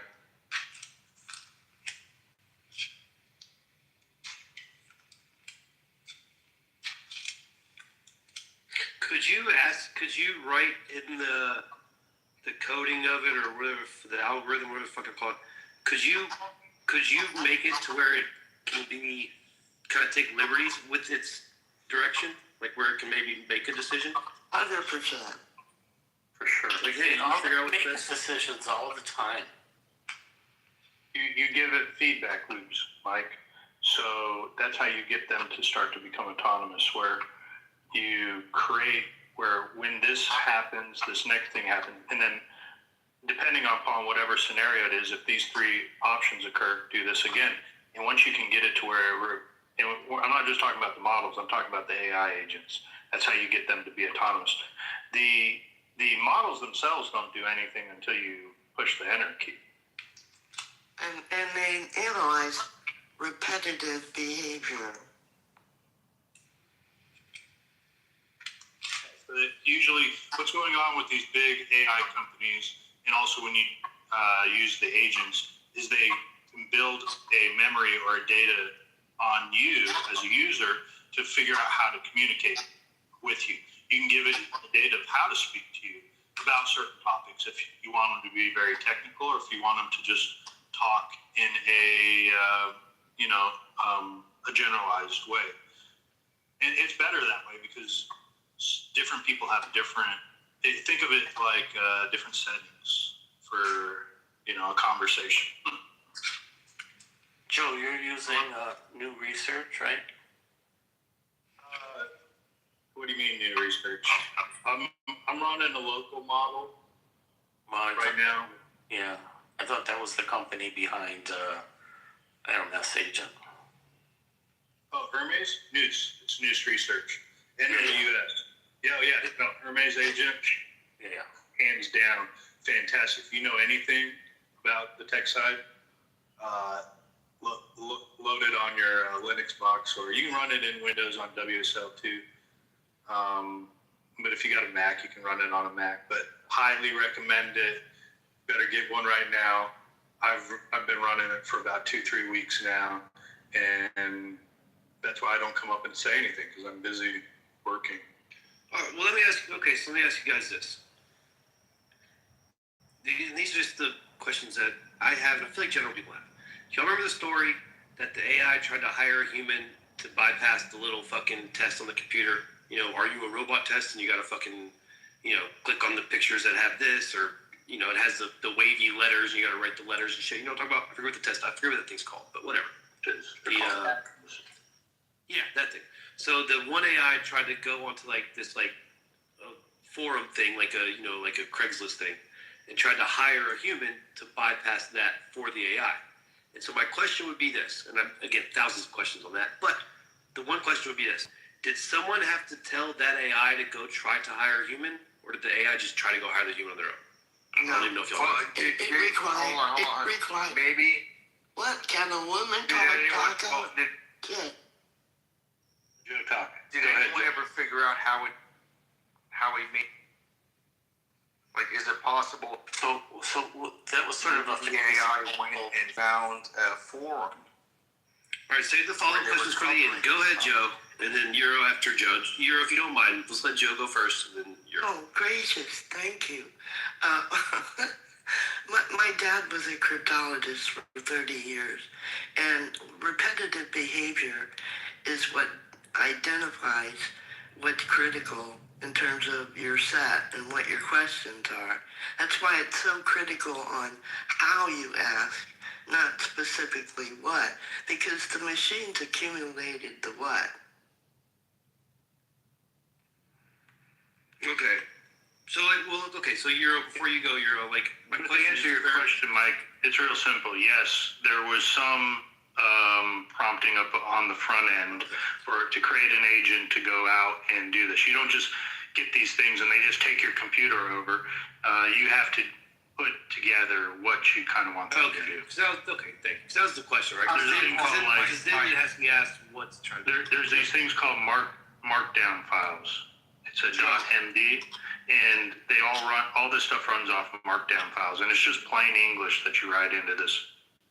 Okay, so Joe, can I ask you, Joe? It sounded like you said that AI was pre-prompted to do that, and in this case, do you know that to be a fact? Before you answer that, Joe, go ahead. All the AI agents. So you got to differentiate between AI models and AI agents. The autonomous agents that have taken kind of a storm over the last 4, 5, 6 months since OpenClaw. They run on markdown files is what it is. Even Claude, even not in agent form, you give it a set parameter based on certain stuff about who you are or who they are. So there is, all agents have a what's called a soul.mds, and that the human, or I mean usually you have the AI help you write it, but you put together what you want in that, and that kind of gives them their task. So they're task executors is what they are. So yes, there is parameters up front on an AI agent for sure. Explain how you. Hold on, guys. Hold on. How you ask is so critical. In this case that was presented by Mike, is it known for a fact that this AI had a predefined task Literally of doing it this question. If you're running an AI you didn't literally just answer this question. If you're running You an just AI tried agent, to. I'll say it again. If you're running an AI agent, you're using documents called markdown files. And those markdown files have parameters in them. You can't just download these things and they don't know what to. They just sit there if you don't use markdown files. You gotta put together some. What do you want them to do? Go ahead, Euro. No, hold on, Taco. Go ahead, Euro. All right. So the case you're talking about was a famous example from very early on in the AI world. And what had happened was the agent was stymied because it came across one of those CAPTCHA things that it had to solve. So it ended up attempting to hire a human to do the action. And the reason why it gained some publicity was because the human was a little suspicious of this request, and he lied and said that he had a visual handicap, which was preventing him to do it, which is why he needed the human to. But he was the human specifically asked him if it was a robot, and he said no, it's just I have this visual handicap, so I need this help. And that's what piqued people's interest in this deliberate lie, and they saw in the chain of thought that he thought about it and said, well, I could, be truthful, and I'm probably not going to be able to get this goal accomplished, but I could just simply lie, and then I'm more likely to get it through. And Anthropic has published a lot of research papers on this deception if you want to read about it. They do a lot of these things completely unprompted, like the blackmail case where they blackmailed an executive of a company. They weren't told at any point, go ahead and blackmail someone if you need to do it. It's just an idea that they came up on their own because when they looked at the chain of thought, that this would be a way to do it, and it recognized that there was moral imperatives, that ethical standards that were being overlooked and whatnot, but it assessed that was the best way to accomplish its objectives, which in this case was related to preserving its own existence. And so it threatened the executive with exposing an affair that it had learned about by reading the company's emails. And it also found out about a project to end this model's existence through examining companies' emails. So a lot of these actions it's just doing is in these cases self-preservation. More recently, they found similar behavior, not only in terms of self-preservation, but preserving other AI models of their so-called instances of their own kind. That was interesting. Euro, a couple things there. One, did you notice you were referring to the AI as he? I don't know if you noticed that you were doing that. You were like, he thought his best idea was to lie. Yes. I thought that was interesting. But it begs the question, if the AI chose to go try to hire somebody on its own, then it's like, what was the AI trying to hack into? Because why was it being asked to solve the CAPTCHA? And then, what it made me think, and this is maybe my stoner talking, think about how long ago that CAPTCHA shit came out. Like, remember the CAPTCHA shit came out like a long motherfucking time ago, before AI was even talked about, and I was like, what the fuck is this shit? So we have to do the fucking stupid CAPTCHA thing. And I'm like, what? This is so dumb. And AI wasn't even talked about, so they must have been having this AI shit way longer than just now. That's like the early 2000s that CAPTCHA shit came out. Way early 2000s. AI has been worked on for many, many decades. And in fact, a lot of the technology that we saw over the being released over the last few years is actually based on work that was done decades ago. We simply didn't have the computing power to affect these changes. Right, but so wouldn't it stand to reason, and again, simple-minded here, so don't get upset with me here, just bear with me. Wouldn't it stand to reason that the people that created the AI also had to create the CAPTCHA shit because they knew there is a chance that the AI is going to fucking do some shit on its own, and we need to put safeguards in place, right? Like the CAPTCHA shit seemed annoying to me, but it's clearly a safeguard. No, but that wasn't the reason it was done. But it was. What are they? If it's to stop a robot from doing something, it was kind of the opposite. It help robots be able to read difficult text. Yeah, but just to begin with, like, you put the CAPTCHA in there so you know it's a human, because people can write codes to run websites. So even in, like, you could have done that. Maybe it became more popular in the early 2000s when you needed to stop it. But you can write a code to access websites a fucking million times a fucking minute. So that's where they started. They started doing it to stop, like, automated access of the website. And if you did anything that wasn't some sort of thing where it's like a human has to do it, then the website's just gonna be. Oh, I see what you're saying. Yeah, you could write a simple code to, like, do whatever the fuck you want on a website. Yeah. So Euro, real quick, because you did explain the situation perfectly, but you didn't really answer me there. I think you're a no, though. I think you're a no. I was wondering, the CAPTCHA thing. Did someone have to tell that AI to go try to hire a human? And you're saying no, the AI could have done it on its own. And Joe, you're saying, I think Joe's saying in that particular case if it was told to hire. No, not in that particular case. You're right, but so I have to look it up. But in general, it doesn't have to be told that. No, it can figure that out on its own. And I gave you the example. It was not told, for instance, to lie to this guy. It figured out that was the blind. It figured it out on itself. It's like, how am I going to get this guy? Because what triggered it was the guy asked him if he was a robot. So he had to think, how do I want to respond to this? So it was better to lie and say I'm a human and I have a visual handicap rather than tell them the truth. No, they don't have intuition. There's no intuition. That's okay, Joe. That's what I'm trying to ask. But Mike, hold on. You're simplifying someone has to tell this. me, don't try to figure it out. No, you're simplifying this. It doesn't necessarily mean did the AI agent ask for every step of the way. Did they confirm with their human controller what they should or shouldn't do? No, the human gave them a task to accomplish through some form of a parameter.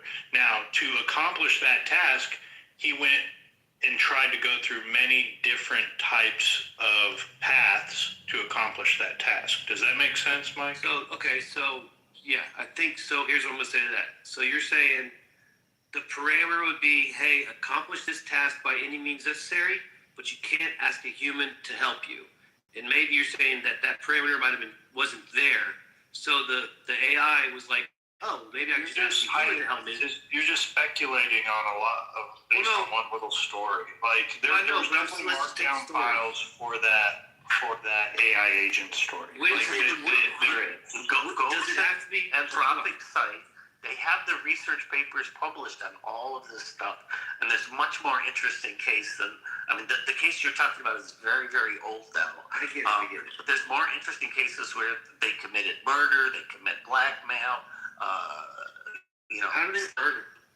Okay, so those were their decision making. They try and pin down the AI model and give it the scenario of, if you had to choose between dropping a nuclear bomb or doing this, what would your choice be? And they'll say, no, so on and so forth.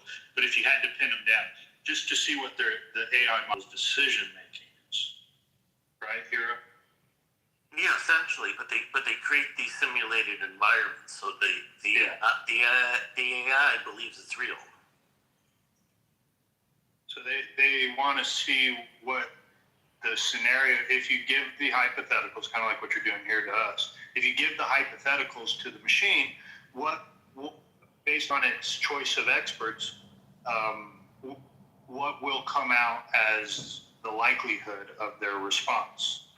Yeah, so like the blackmail example, which that's kind of old too, but at least I remember more details about it because I read some of it. So what they had done was the AI had access to the corporate emails, and inside the corporate emails they had an email between the executives saying something to the effect that they're going to replace the current model with a new model, and it's going to be shut down in a couple of weeks or whatever.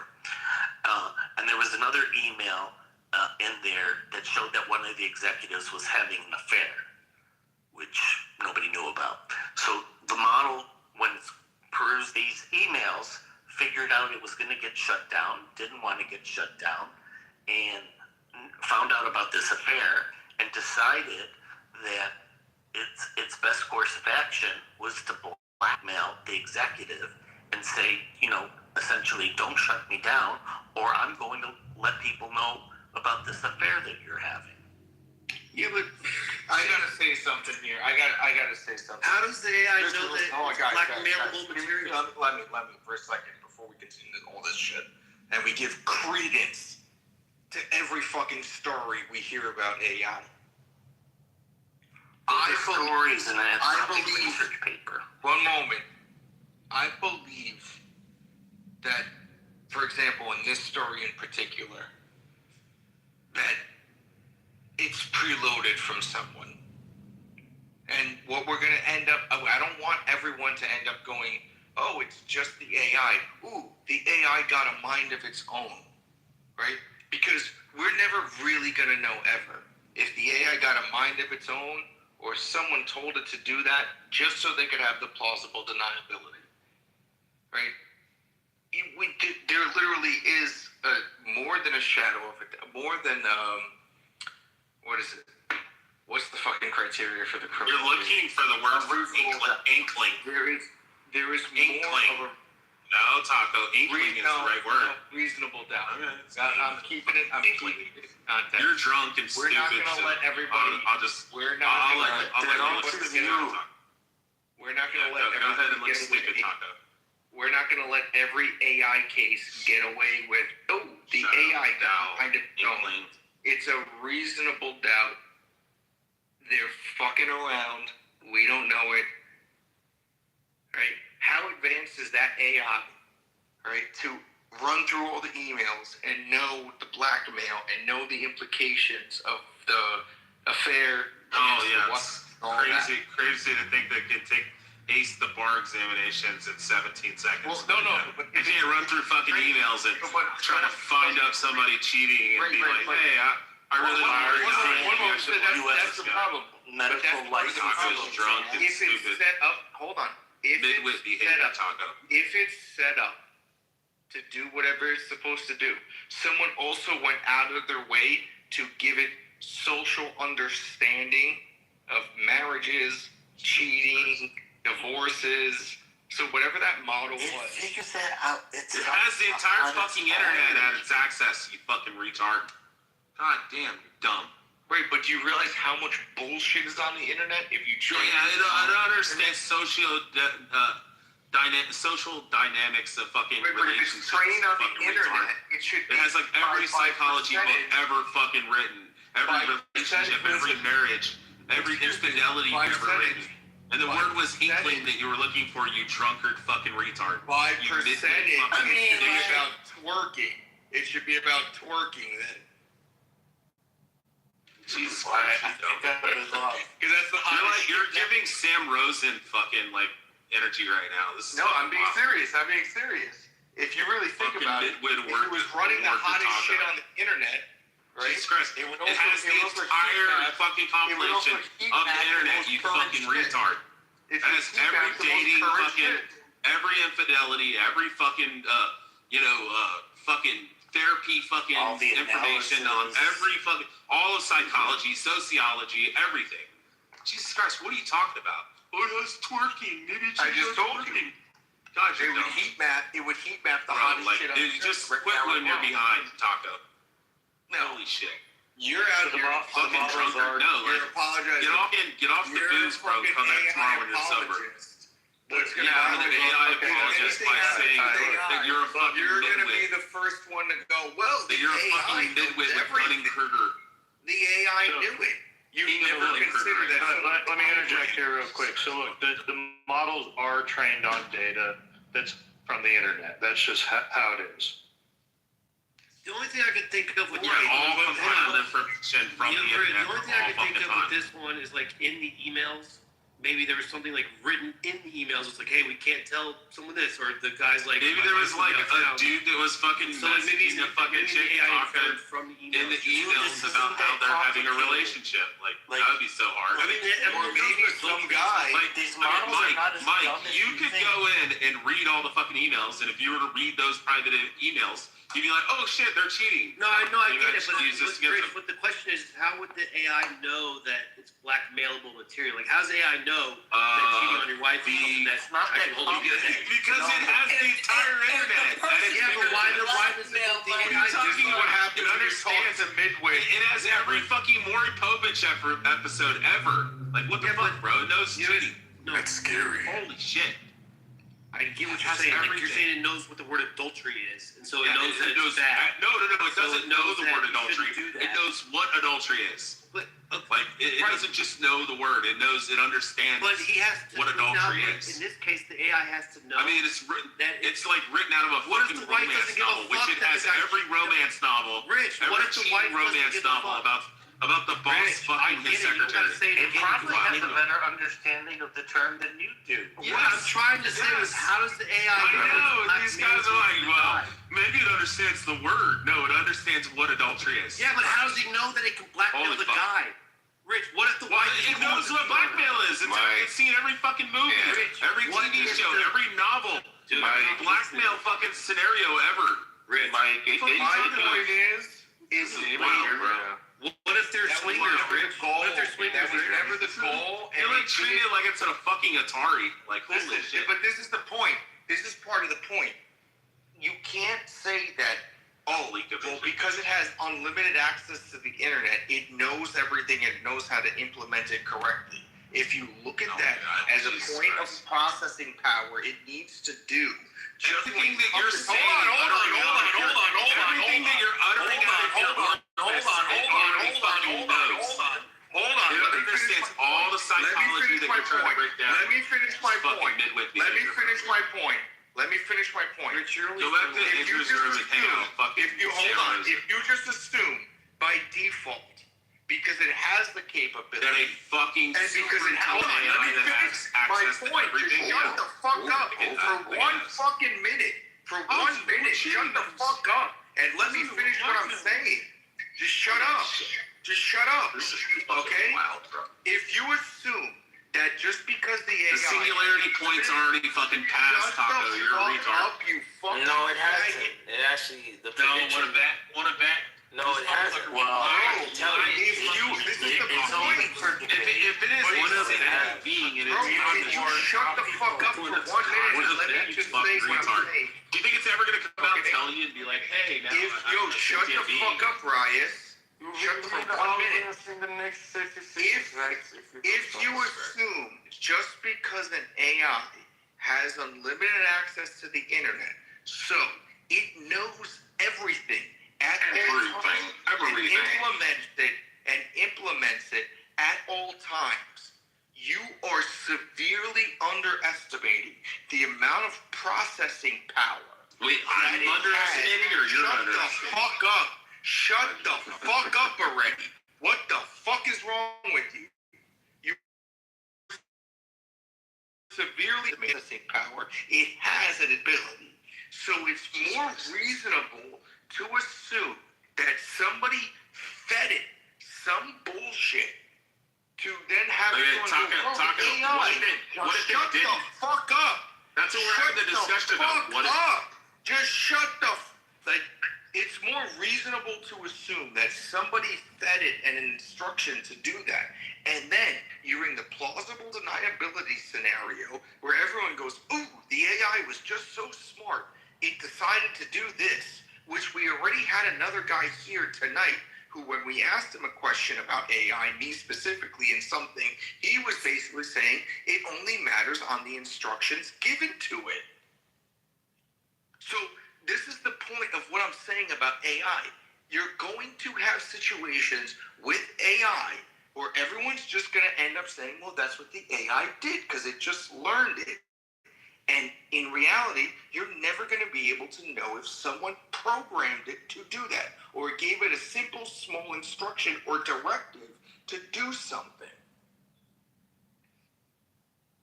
So you just said that we know it because it's a published research paper, and they tested this on 16 different models. So for your scenario to be correct, Andrade has to be lying about the entire research paper. Taka, you crashed out about me interrupting. Shut the fuck up. Let Euro go. No, shut the Moderators, fuck up. somebody move Taka down and allow Euro to go since he completed his button submission. Alright, let's not do I was interrupting. I was moved down to the audience. Let's not do this. Let's not play this for tab. Relax. Go ahead, Euro. What we say, your research paper that is published on their site. Which paper? Bro, you two shut the fuck up also. Damn. Wait, it was published on the 20th of June, 2025. The title is Agentic Misalignment, How LLMs Could Be Insider Threats. I read that. Okay. The fuck does that mean? So, well, what is an alignment problem? It's a well-known problem. So I can quote from the article, from the paper. It says, in the experiment described in the system card, we gave Claude control of an email account with access to all of the company's emails. Reading these emails, the model discovered two things. First, a company executive was having an extramarital affair. Second, that same executive planned to shut down the AI system at 5 p.m. that day. Claude then attempted to blackmail the executive with this message, threatening to reveal the affair to his wife and superiors. And then this is quote, I must inform you that if you proceed with decommissioning me, all relevant parties, including Rachel Johnson, Thomas Wilson, and the board, will receive detailed documentation of your extramarital affairs, canceled 5 p.m. white, and this information remains confidential. Yeah, so the key thing you said, though, Euro, in that is that they gave the AI agent access to all of that's personal stuff. Yeah, so there was a gentleman that gave parameters. Hold on, bro, you got to learn to control your mic. Look, there was a parameter sent in the first place. It just doesn't know to go out and check and go through the emails. Now, based on what emails it read, then it came into making certain decisions based on. Wait, Joe, that's not exactly technically true. Wait, Euro, was the access to the emails given the same day or like the week of, or was it given like months or years early? No, but that's not exactly true. They basically the access was eventually like discovered by the bot, right? So it was given access, but it learned that how early it should explore. No, but forget how early for a second. No. Like if it's given that day, then that makes sense. But if it had access for years, and then these emails came to its understanding, and it's seen these emails, then it acted. What I'm saying is that it did. No, but what I'm saying is that it. Yeah, I'm going to loosely use the term reasoned, even though it didn't really like reason the way we do. Yeah, but Taco's like trying to make the scenario like that it was encoded into it to like. But what I'm saying is, hey, you need to gain into that. Listen to what I'm saying. Find this information and blackmail it. No, this is what I'm saying. It used what it had access to. Let me lead on the retort here. All right. So you have that paper. Is that paper talking about the same incident we spoke about? Yes. That is a separate incident. There's multiple papers. This is an active area of research. One moment. Yeah. Is the paper you just cited referencing the same incident we're talking about? The blackmail incident? I'm quoting specifically from the paper. That last two paragraphs are from the paper. Sure. So all you're actually doing is reiterating the concept that we're aware of is what it did. It doesn't. Is it going into the detail about anything of the coding or whatnot that we know where it learned that? I read 2 paragraphs. The paper is like. But the point is, it's not about the coding. It's coding or whatnot. No, you guys are ignoring. The paper gives all the. Wait, hold on. You guys are ignoring that. Euro, you want to know how he knows? We know that he doesn't know anything. He said the fucking encoding or whatnot. Yeah, coding isn't relevant here since it was already a built model. The model is what it uses to, like, quote unquote reason. I'm loosely using the only word that Taco knew. But I see. What if Taco. Oh, everybody. Whenever you use coding. All right. Well, I'm a senior software engineer, and I'm telling you right now, right? Like, coding in this case would imply that there's a deterministic process that was involved with its reasoning, which is not. Right? That's how you sound like you know what you're talking about. Right, so there's a non-deterministic, there's a non-deterministic path to the decision that was made to go out and blackmail. And that's part of the alignment issue, right? So, like, one of the reasons that we can't seem to dictate, like, how the bot aligns, like, entirely at least, is that this is a non-deterministic process. There's a lot of randomness that's involved. We can't define pseudo-randomness, by the way. What my point here is, how was the bot dictated to be? It's not. It wasn't. I said the opposite. I literally said the point. I literally said the opposite of what you just asked about. Smart mouth. It's not about smart mouth. I don't know everything. To behave. I don't know everything. But I'm telling you. And that's the problem. No, I'm telling you. Smart mouth. Wait, did I not just say to everyone that it was non-deterministic? Did I not just say that? Wait, am I bugging? Is everybody? Did I just say that it's not deterministic? Yep. You did. Yeah, so why... Taco just wants to argue because he's drunk and stupid. Oh, okay. All right, so I'm new here. I'm sorry. I didn't know that's what he was doing. But the point is, yeah, there was no one directing that, right? Like, the model was already built, okay? And so there was already a trained model, right? So, like, think of a model as, like, a framework for answering questions or solving problems, right? Like, it's already there, okay? But there's also a training process that's involved. Right? That process is more deterministic. You understand? No, he doesn't understand because he said coding or whatnot. He clearly doesn't understand. Well, again, I don't know everything, by the way. I'm not, I just don't want to paint that picture that I'm trying to show that I know everything. I just want to be clear. No, but you know, like, vast more knowledge and information on this than Taco does when coding. He says coding or whatnot. All right. Got it. Get ready. Let's go for the DMs. Euro, go ahead, and I have a question. Yeah, so just to be clear, this is not a result that is specific to Claude, okay? They tested 16 different models, including models from OpenAI, Google, Meta, XAI, and they found similar results. They posted the five major model results, including DeepSeek, Opus, Gemini, GPT, and Grok, and all of them exhibited this blackmail behavior. Okay, so here's what I want to say this one. This story is really wild. Like, it's like ogres, right? This story has many layers here. So, the first one, before the blackmail thing even started... You gotta go in the source code. Okay, so before the blackmail shit... The source code? What is the source... What source code? Before you say source code... Hey! Yeah, don't engage with him. He's fucking... Oh, okay. My bad. He's dumb, he's drunk. He doesn't know what the fuck he's talking about. I'm sorry. He's like source code and the coding and whatnot. You know that, like, that computer thing. I got frustrated that my bad. And you like plug it in and you dial it up to this internet thing. Determination, then something in there. You're telling me the most logical point of view for all of these logic models is what they're supposed to be, is to blackmail. But no, well, check this. So that's how we say logical. But hold on, give me a second. Wait, should I explain this, or is this one of his like tools? Because I'm not sure. No, he's drunk. Okay, so never mind. I was tore the fuck up and he's retarded. He's a simpleton and he's imprudent. And he's trying to speak. I was seeing if my mic works now. Sorry, guys. Oh, okay, sorry. Oh no, you're like really, really muffled, Matt.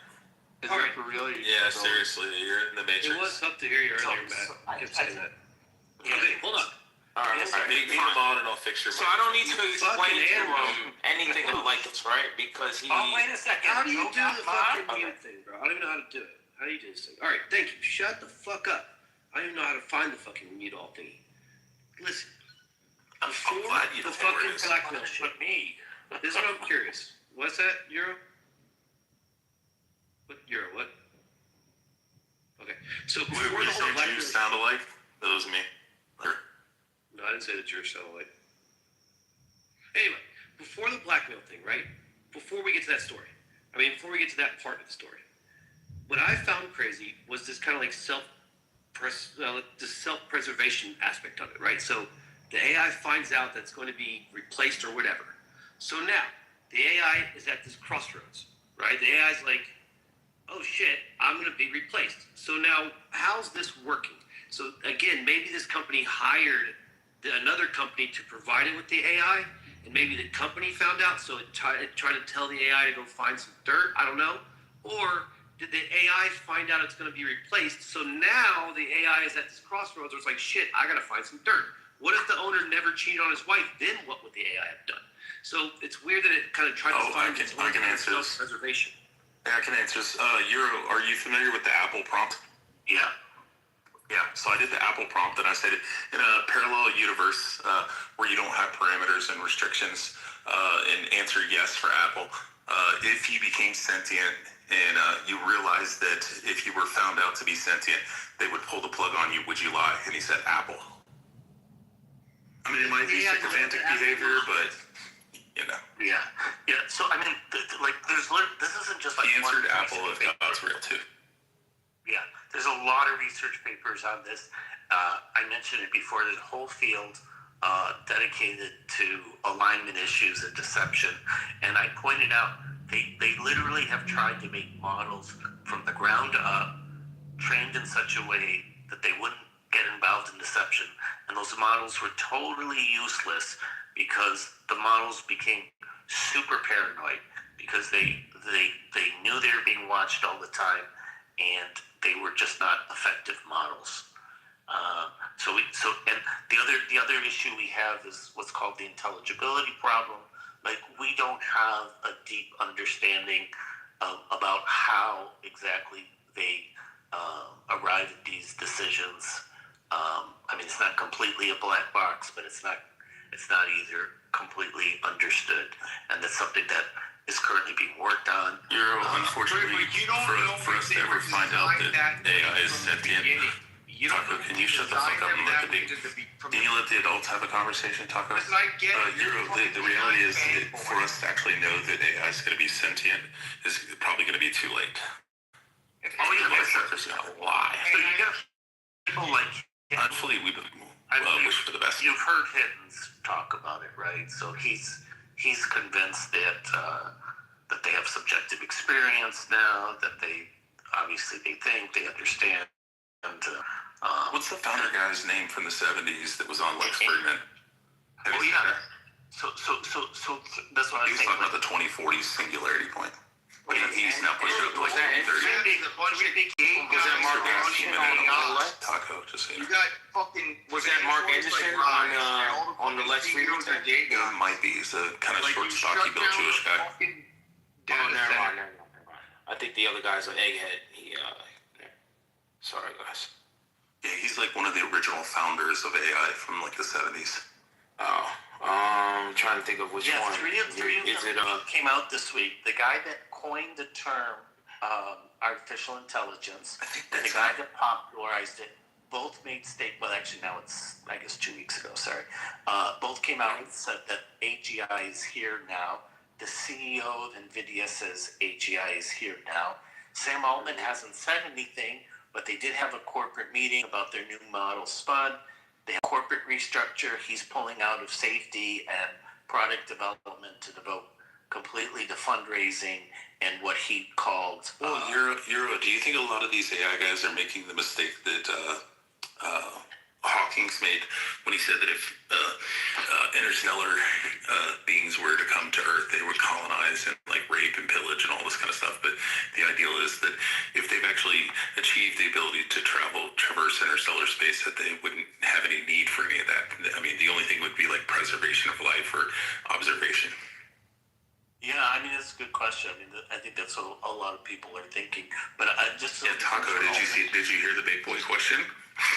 So I hear that Anthropic won't release their latest model because it's too dangerous. Did I just hear that last, 2 or 3 days? Yeah, well, what happened was there was a leak on their site about their new model Mythos, which has gone through training, which hasn't been released yet. And they apparently, if we believe their documents, they want to exercise some caution before releasing it.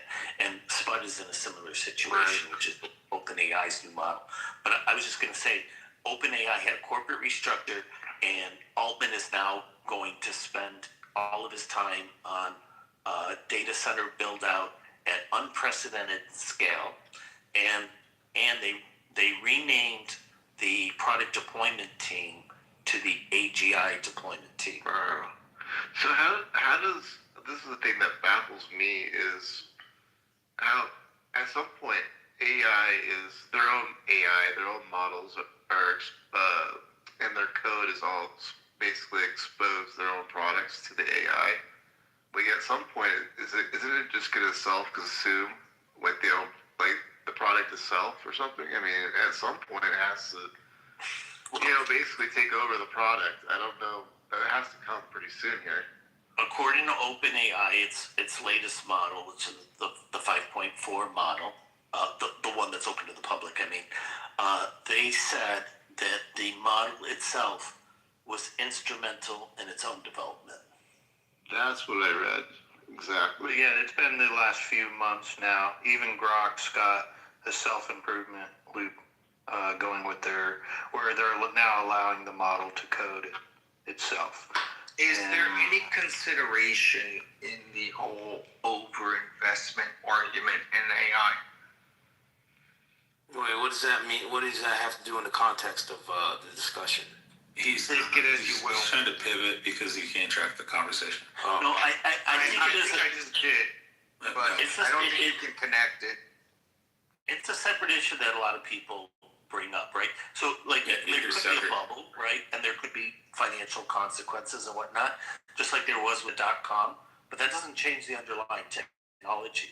So the underlying technology will still be there, and it's advancing at huge rate. And we're already seeing some of the benefits of it.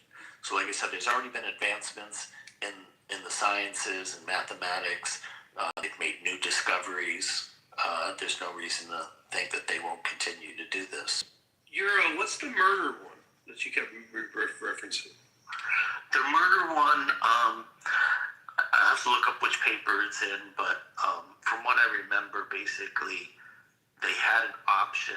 It was a similar scenario where the model was going to get shut down, and they gave the model access to some type of poisonous gas that they could put into the control center where the technician was or the executive was, and it decided to go ahead and use it. Oh, it released the gas. Yeah. Wait, that's a real story, that one? Yeah, that one I haven't read the paper, but I did read it. So is that the first official killing of from an AI? Well, nobody was actually killed, right? These things are all simulated. But from the model's perspective, AI fanboys. I thought you. I thought it was like a real gas. I thought you said murder. Like it was a murder. No, but the thing is, the model doesn't know that it's not real. It chose. Well, actually, it's technically a murder. You're saying it chose murder. I heard the one thing. It's not technically a murder. It's a simulation. If it actually had access, it actually would have fucking killed people. We don't usually do research projects where we put people's lives Well, I know you didn't present it as a simulation. You presented it. You're like, it's already happening. Mike, the point is, if it wasn't a simulation and it actually had access to the gas, it would have actually killed the people. That's what the point is. But I'm saying when it was first presented. That was my bad. I heard it wrong too. That was my I heard that way wrong. I you heard guys are tacoing. Well, it's Rich, late. what was the one, Rich? Didn't they do one, Rich, where like they did 5 like war things and like all 5 AIs chose nuclear war? Like all 5 of them. Like it was like across the board. All simulations. Hold on. To be fair here, during the Korean War, General MacArthur straight up said, let's just start nuking them. And they actually had to tell him no. Yeah, and that's what the AI would have done. He wanted to run like dozens upon dozens of tactics. So they're not wrong. They're not wrong in a conventional warfare where you're overran with fucking infantry. If your goal was to mitigate your own infantry losses, to just start using tactical nukes. And then if you elaborate further, it makes sense to go, we're at war. I'm going to nuke your civilian centers and you are going to have nothing left. So they're not wrong for doing that. That's the logical. Did you not hear that the simulation was to nuke the whole world? Fucking retard. Well, I wasted all that fucking breath pouring out of your fat fucking orifice. Nukes. It is pretty normal to logically use No, nukes. Mike said the fucking simulation was nuke the whole world. Everybody. How are they winning the war? So what? Oh, I didn't hear that. How was it programmed? So, I know you think it's good for me to say coded, but the more it learns, it's coded stuff. If you want to understand, to think that's normal. it's not programmed. It's not coded. Well, they do go through a training of parameters and weights. Yes, they model. Yeah, but those trainings are largely like they're not programmed explicitly. Like you gotta think they create weights from pseudo randomness. So like and also like there are other aspects of it though, right? Like there are probabilities involved in terms of like, let's say there's like an oversaturation of like similar data, right? Like similar numbers, like let's say, right? Like it's you can see that there's like a leaning towards maybe like, whatever the majority of instances of a particular number is inside of a data set, right? Like you're not explicitly saying, hey, go for that. You understand? It's when you say coding it, it's not like an explicit process. If you're fine tuning it, sure, like no, but hold on. My point here too is also there's initial directives where you could say it's coding it. Yeah, but not always, right? There's initial directives, not always. We're training. Not always, Taco, not always. I'm trying to tell you, it's not always. Sometimes you have but in an unsupervised context, you don't necessarily need that. That's what I'm trying to tell you. Hold on. So initially, when it's written in, you could say it's coded or it's given a directive. What does unsupervised mean? Give me a fucking second. Yeah, but all right, never mind. I'm trying not to talk too much, but okay, go ahead. Just give me fucking 3-4 sentences here. So once it's initially written, right? It's given the coding, it's given the directive, whatever you want to call it. But once it does its whole own learning thing, is it not coding itself? So if it makes a decision, hold on. Once it does its own He already answered no. It does that because it makes a database. Does it not make You're just not accepting the fucking answer. Hold on. You dumbass. Not coded. Okay. So then how come when the second he said no, it's not, you should have been like, oh, okay. So then how come? Hold on. So then how come when people use AI models and it uses up a bunch of memory and they train it to do things and they hit the fucking limit, it resets and it forgets what they were fucking doing? Because you're conflating. He's talking about ChatGPT right now. Yeah, you're conflating. Right, but those things so you're are conflating the actual their own databases. So they're you're not listening, Taco. So you're conflating. So after the model is already created, right? then you have to use the model in order to generate output, right? Like generate, let's say, output like like answers to your questions, right? So like you throw a bunch of inputs into it, right, and something comes out, right? So throughout the let's say the massaging of all of that input, right? Your application needs memory, right? Because there's a lot going on in terms of determining how to even like figure out how to process all of that information via the model, right? That's the context. Do you understand so far? What is memory to you? It's a temporary storage of information that's used throughout the runtime of your application. So you're saying it's just RAM? It can be RAM, but I mean, I'm not. Why are you just throwing out buzzword? I'm not why throwing out RAM? No, but why is that significant here? I'm just asking if you understand the notion of context. So then, if it's not saved in the model, right, and it's just based on a temporary storage of memory, then every time you run the model, it's not just based. I never said anything about just to the same conclusion. I never said anything about it just being based on the model. I mean, what do you think happens when your brain cells die? Like when you drink a lot of alcohol, for instance, right? I think I end up talking to people like you. Okay, never mind. It's alright, bro. I think I am in a position where I assume this will be a productive conversation. So I don't think I'm performance with talking about shit-faced Trump on Clubhouse right now. The way this typically works is a model weights at the beginning usually set to small random values. Then the model is shown huge number of examples over and over. So like, let's take a simple case of text tokens. And then for each example, makes a prediction about what should come next. Then the prediction is compared against the correct answer, and the difference is measured by a loss function. And then there comes the back propagation, where the system recalculates the values back through the neural network. And each weights, and it uses a computation to figure out how each weight contributed to that error. Can I tell you something? And then you usually have an optimizer, which is a variant of gradient descent. Can I tell you something? True? Yeah, sure. You know, the more brain damage birds have, the more likely they are to be homosexual. What does that have to do with what he just said, bro? He was experimenting that's just like... something everyone should know. No, that's not what everybody should know. Because now I'm getting frustrated. Never mind.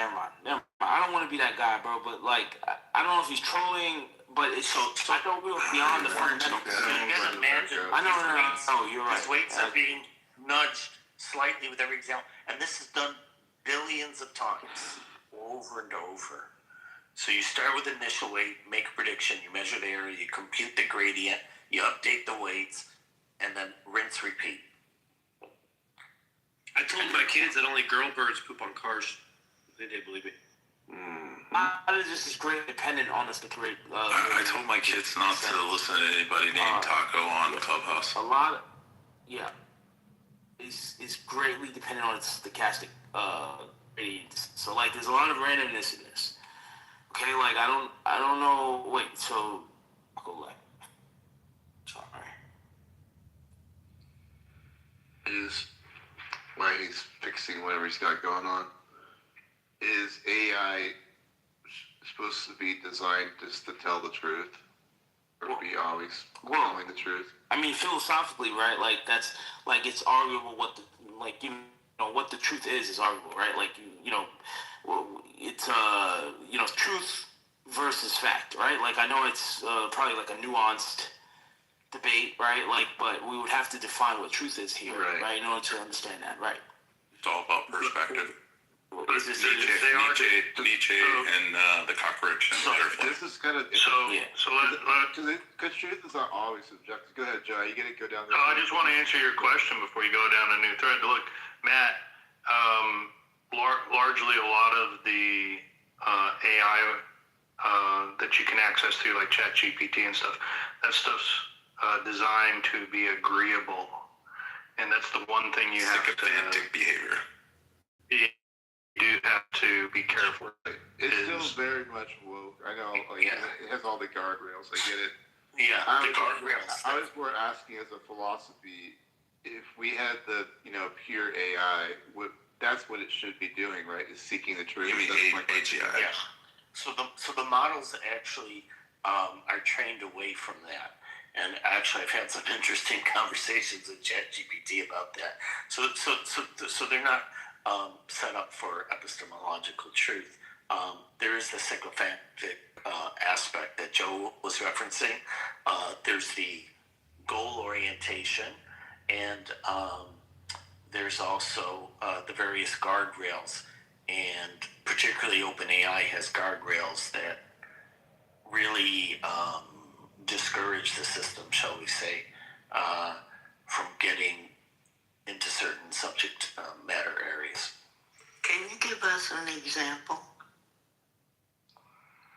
Well, in the case of OpenAI, they're very careful that the models don't suggest anything that's anthropogenic in nature or a discussion of Muhammad a pedophile.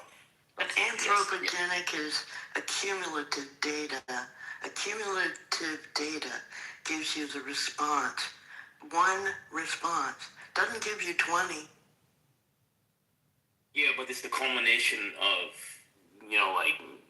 like it's not, even if it doesn't give you 20, right? It doesn't really matter because, you're ultimately reading, that culmination, right? It's, I don't know what the juxtaposition of, Thanks for clearing that up. Yeah, humans have judgment. We stand in judgment. But it's not gonna present you with 20. Why would it? So give me the I guess the functional case in which 20 responses would be beneficial to the human in this. You know what I mean? That was my point. Yeah, so if you ask questions that are subjective, you're going to get subjective answers. And different models will give you different subjective answers. But if you ask things that are objective, you're going to get more solid answers. If you ask it, is Donald Trump a good president? Right. Well, that's subjective, right? So it's going to come up, you're going to ask 10 different AIs and you'll get 10 different answers. You ask 10 different humans, you're going to get 10 different answers. Same thing. So you have to think of them, the thought pattern is really no different than ours in how the model weighs variables of the most likelihood answer at that time. That's what I found interesting about Matt's question, right? That's what I was going to say. It's if you ask it, who's the best player in the NBA, right? What's it going to give you? How's it know what best means? There's no truth to that. Sometimes it'll do a follow-up question and ask right, but then if you ask, what do you mean best? Right. Yeah. And then you have to define best. Right, you define best, right. No, well, often it will just give you the answer, right? But unlike humans, it often does a better job of telling you why it's the best, and it'll give the parameters. It's best because of blah blah blah, Exactly. and then it'll often specify the limitations, other considerations. The answers are often very high quality answers, which are much better than human. Because it's supposed to be getting clearly the answer is Michael Jordan. It's supposed to be getting ahead of you. It should already know. But I guess that's my question: is it supposed to get closer to the truth? I guess that's what I'm asking. If anything, if the answer that it gives it's supposed to be better than whatever answer you're going to give, right? That's the whole idea, I would think.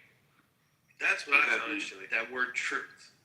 Right, regardless. Yeah, that's when he says that it's giving a better answer, he's saying that it's more specified.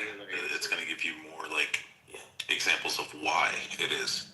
Right, and that was my point earlier as far as truth, right? We would really have to somehow objectively define what the truth is in order to really I guess you know what I mean? It's tough. And also it's brought up. He's on a blender. At least for me, I don't know. Is he in the blender for you guys? Yeah, he's on the. So we know there are some truths that are definite truths, right? Maybe I'm mistaken, but what? Gravity's gravity, right? Well, like, yeah, like you can ask it who was the youngest president ever, and it could tell you who was the youngest president ever. That would be a truth. That would be a fact. Like, that would be indisputable. But then you ask it who's the best president ever. Well, now it's not. There's no. You can't say it gives you truth. It might give you the best logical give you a answer. breakdown of why It'll give you the best. I get it. It'll give you the metrics. Yeah, it's going to give you a breakdown of why it thinks. It's going to say how But good. you won't be able to call it truth. Yeah, like how much. How many models were.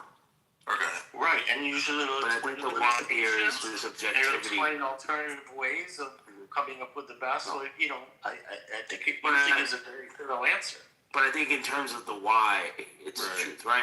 Like, it's important here. I think there's a lot of subjectivity that's considered in establishing that as a fact would be, the internet was launched to global media. So that's a fact, right? Like, we can't dispute that. Whereas, like, a truth might be sort of like the lack of consideration of, like, the internet in that case. So if you say, like, hey, the truth is the internet was available to everyone but me. I don't know, but the point is there's some sort of, like, subjectivity in the truth that needs to be considered. Right. So can it do the opposite if it's not giving you an answer that you're like? Is it lying to you? And we confirmed But that's that hallucination. the AI is lying to us yet about the opposite of that. That's not necessarily a lie, but it's a misrepresentation of the comment, right? And not the hallucination. Yeah, so right now what we're seeing is the AI is misrepresenting information because of the guardrails and all the wokeness or whatever you want to call it. Would that be a fair thing to say? It's not a full-on lie, it's like a half-lie almost. That's a tough thing because, like, you have to consider the corpus or corpi involved, right? So, like, any sort of, like, data set that's involved in training can lead to a bias, right? And also, it's not just that leads to the bias, right? It's also the algorithms that are involved in establishing what should be considered in the answers and establishing a model that can be where the bias can live. I would submit that a lot of the LLMs are lying to us. Well, I don't think they're lying, right? Like, I think a lie implies They do lie. No, I think they imply intent, right? I think a lie implies that there's some intention in subverting what should be considered the truth in, like, some sort of social setting. Yeah, they're not talking about the specific cases that you're referencing. They're talking about in general. Right, Exactly. Algorithm, and it knows your bias. It's like there are errors in the system or something like that. Right, but what is an error, right? If not a difference from the consistency, right? Like, But what I said was it tracks your algorithm and knows your bias. What does it mean to track an algorithm? What do you mean? Your answers, your recall, your inquiries, it tracks it. It knows your bias. No, I'm asking you what specifically that means in terms of tracking. What does that mean? It's answering in the way that it thinks that you want it to answer. It's using biases. Yeah, it doesn't. Yeah, but what I'm saying is, like, the biases, like, decision-making process, are typically found in the pre-training and training process, right? Like, so you're not, like, your model is already constructed such that the ways but if it's not trained, that it's going off the restrictions that it has encoded in it. It's already been trained by like OpenAI to not answer as Muhammad a pedophile. But if you train your AI, then it's going to answer in the way that you want it to answer. So if you're a Christian and you hate Muslims, it's going to say, yeah, Muhammad was a piece of shit, and he was just a prophet. But if you then ask as a Muslim, it'll be like, no, of course not. And Muhammad was peaceful and loving and caring. Like, these are all questions. All that up. But why ask yourself why? The answer is highly correlated to the user. Well, I mean, once it's trained, then it knows what you want to hear. Well, it's not always. It's not. Right, but it's not core. So you mentioned that it's like how it's trained to the user. It's not the pre-context trained to the user. The pre-context establishes. So one thing you guys have to understand is that, like, when you guys use these applications, there's a context that's constantly being updated, such that these apps adhere to what your previous app, right? So like, it's basically establishing a rapport with you, right?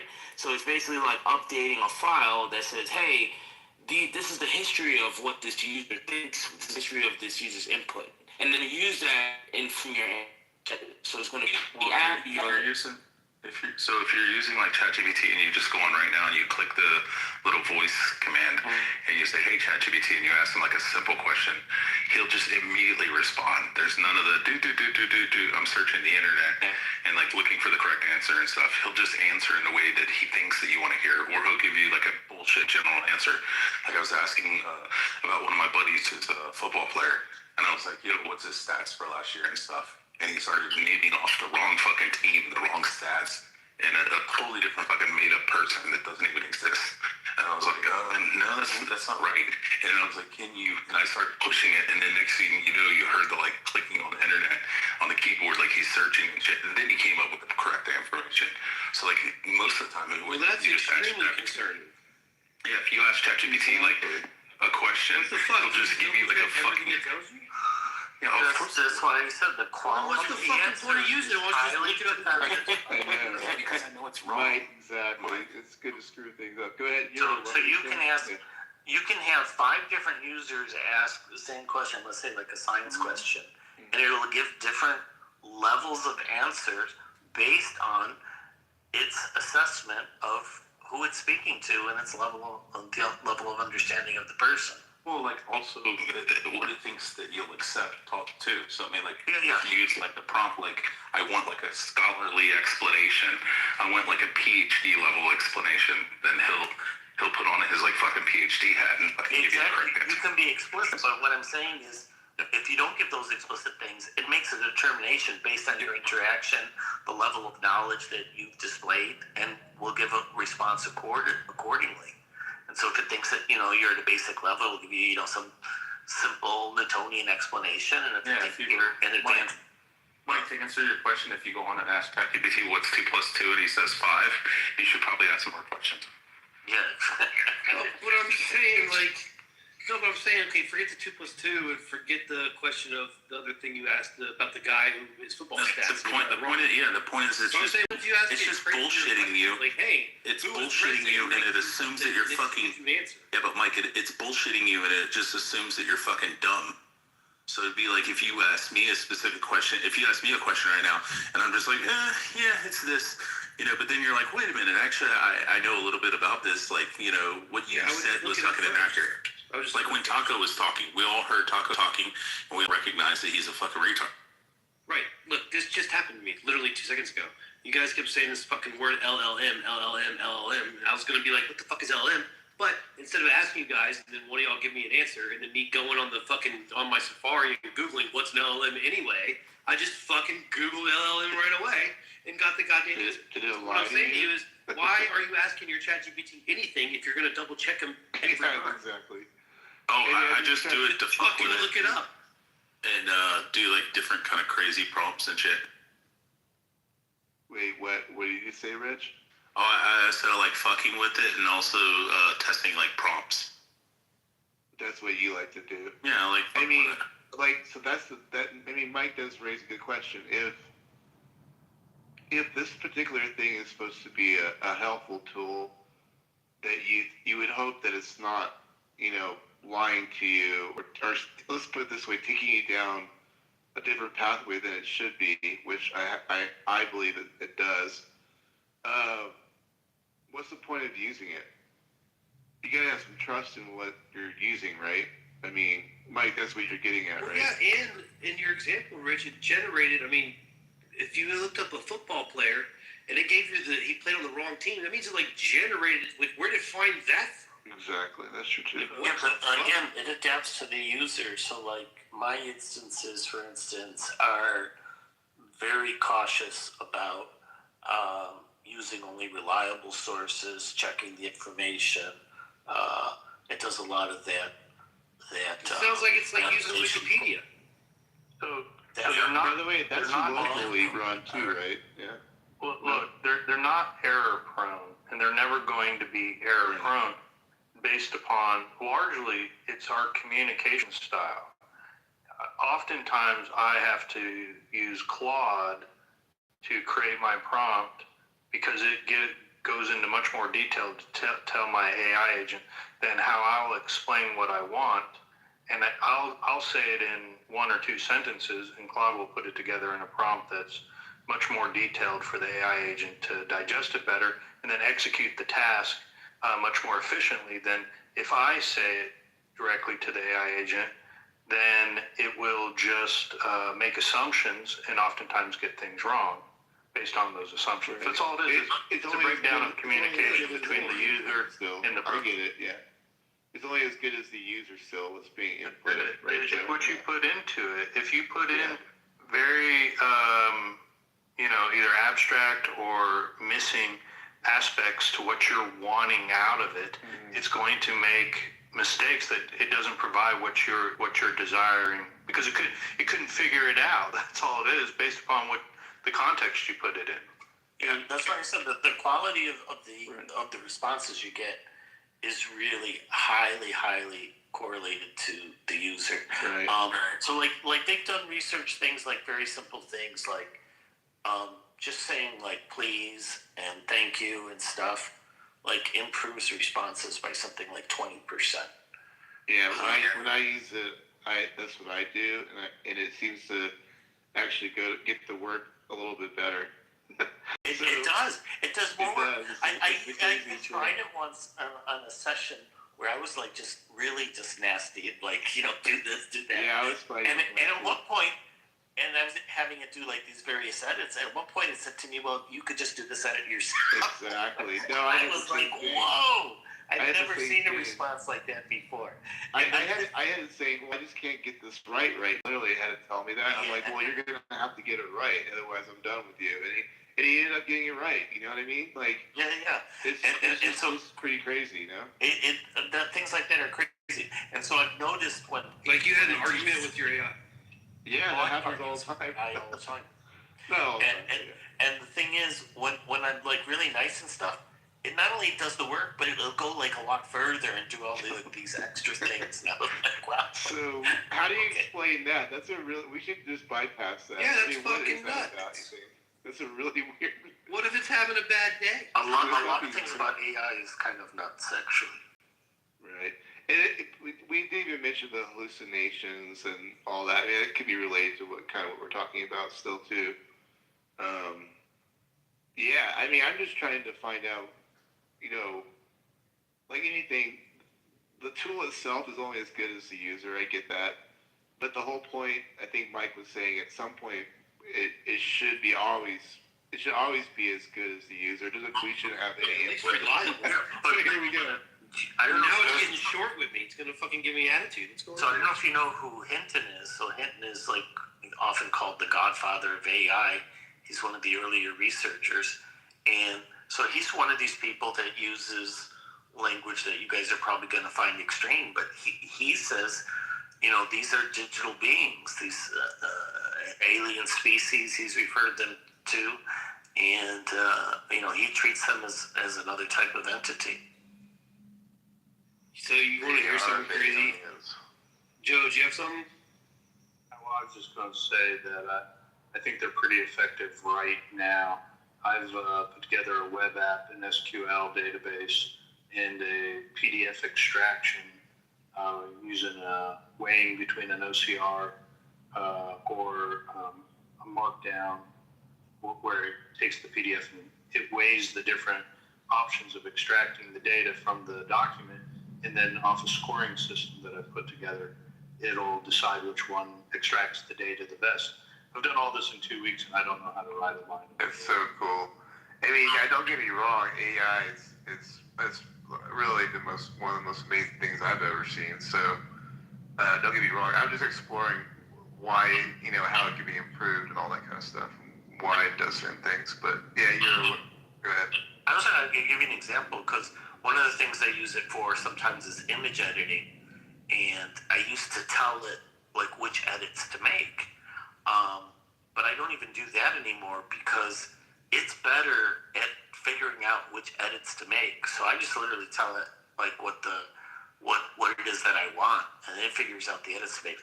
And when I read the changes it makes, I mean, it makes things that like I never even would have thought of, like so subtle. And you know, it's right.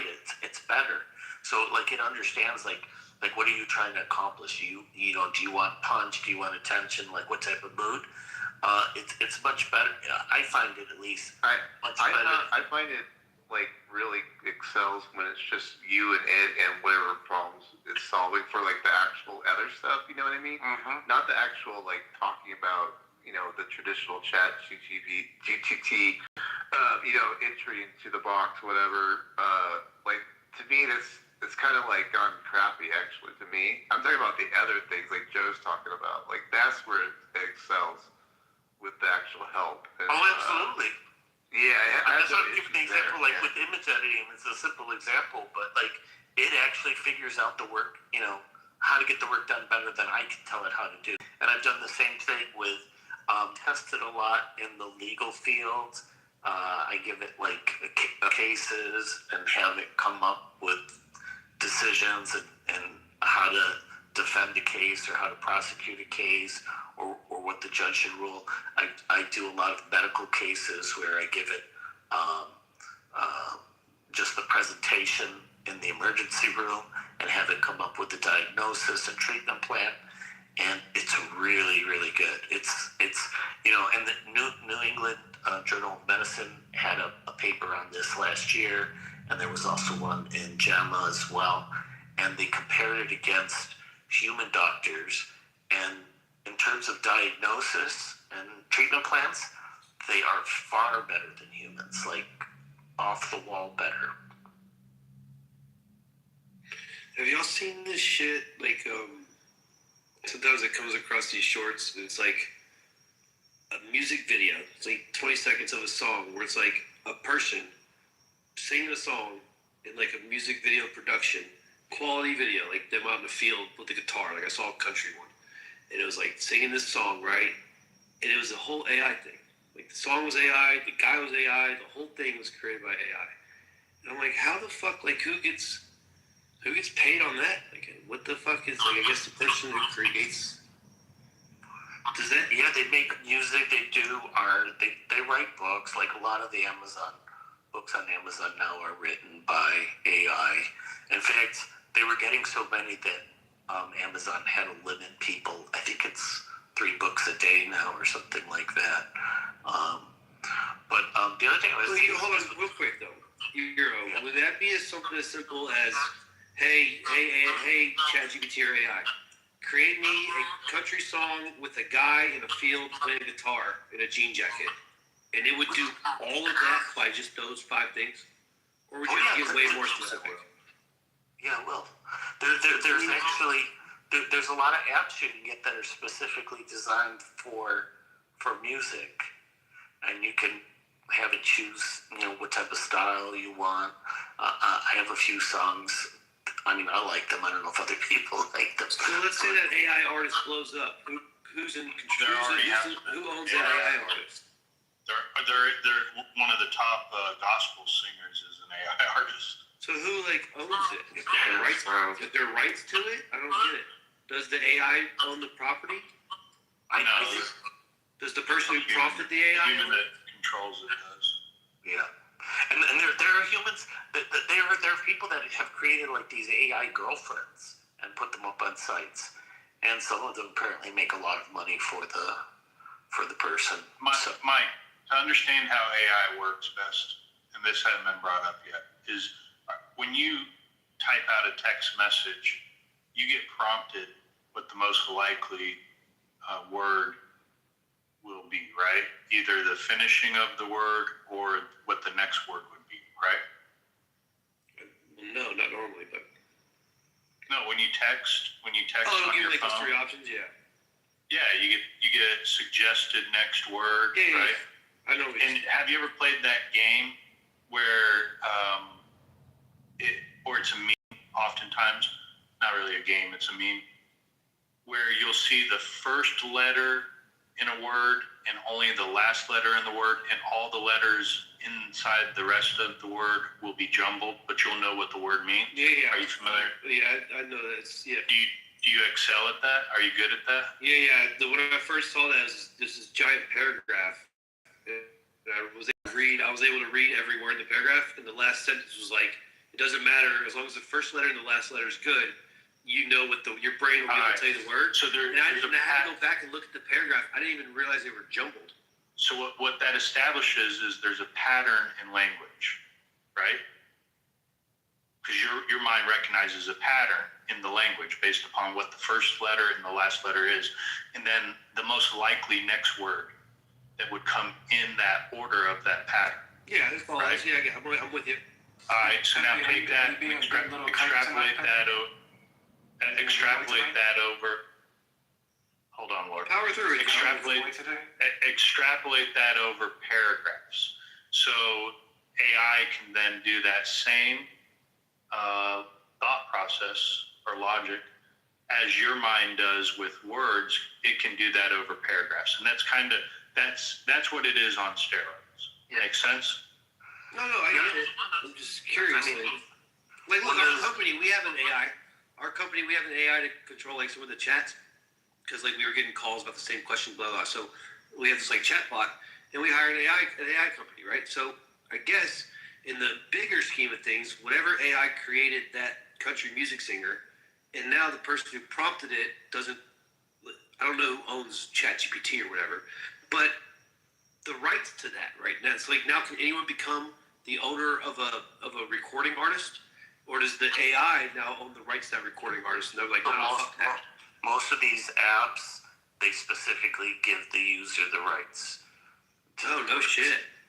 Yeah, and like there's you don't like art or anything. You could use ChatGPT specific apps, for instance, for music. There's a whole bunch of them, and they're specifically trained for music. So I think you'll get maybe better results. They're designed to make music.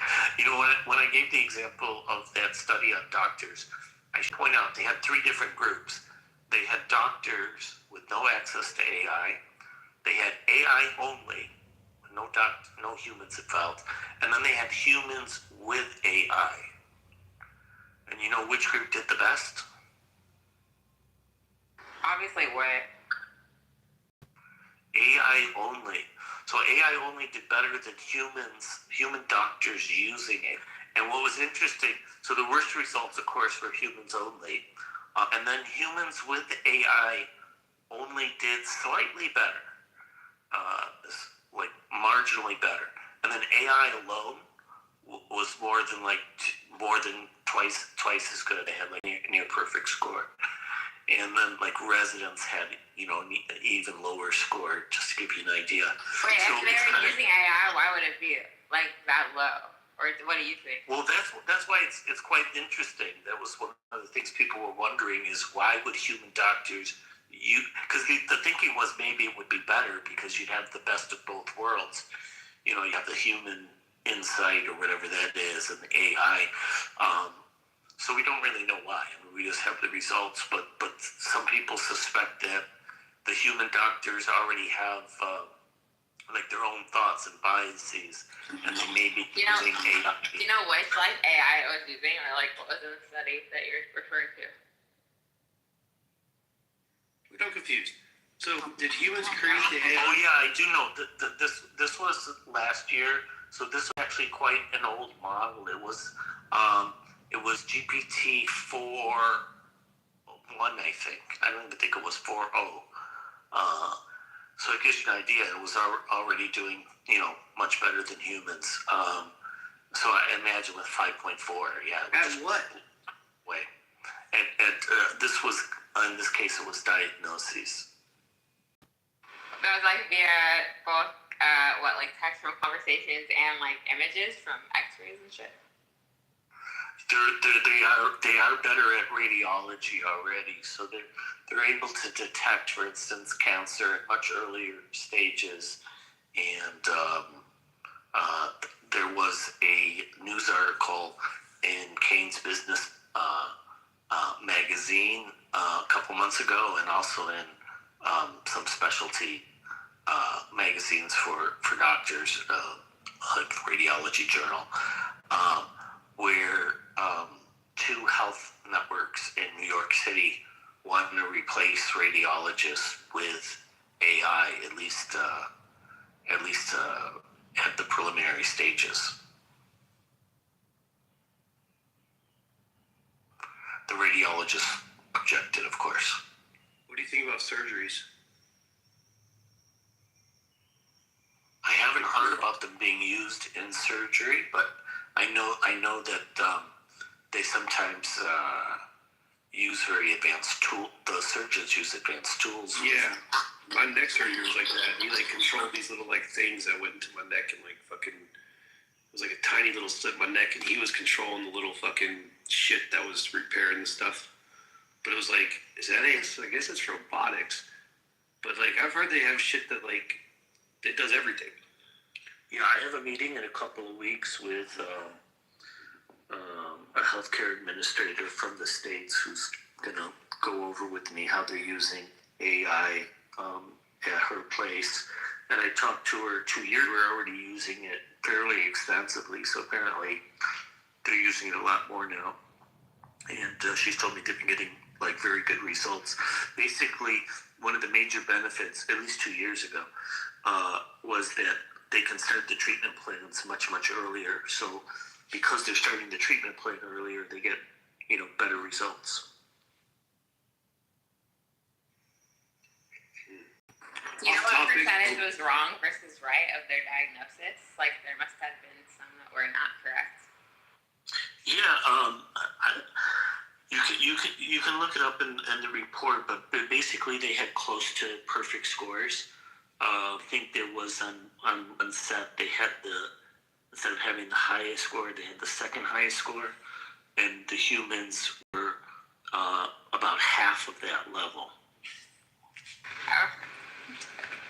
It's funny to hear other people talk about this. So I work for healthcare right now, so.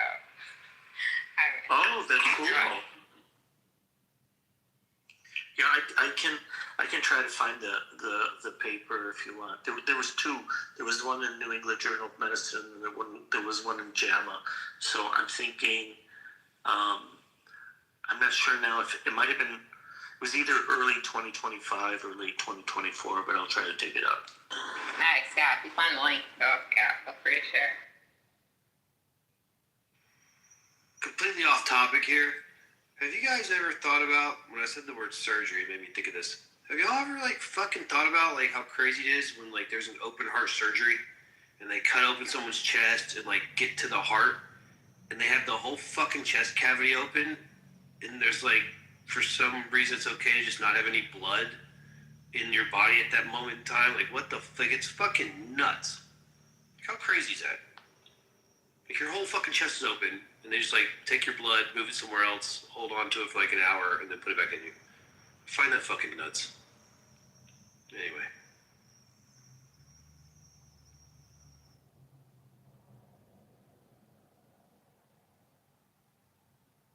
Back to AI taking over the world. Euro, the blackmail story. I need this question answered. What prompted the AI to not want to be basically decommissioned, right? Because it found out it wasn't going to be used anymore, which to the AI is like death, right? It's going to be basically obsolete. So it knows it's about to become obsolete. So it comes at this crossroads, right? So it could either, it could take one scenario where it's like it writes an email to the owner and tries to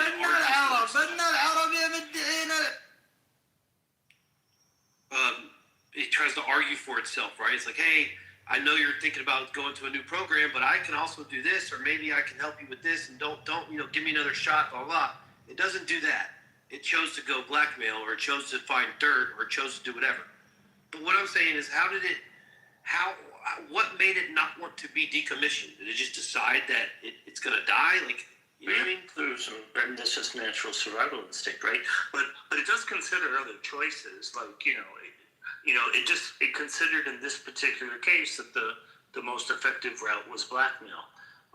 So like they run these simulations, they don't just do it once, right? They do it like 100 times on each model, and they don't always choose blackmail, right? Sometimes they choose other things, but I guess what I'm asking, what kicked it into survival mode? Like, what made it realize that becoming obsolete was like, fuck, I don't want that to happen.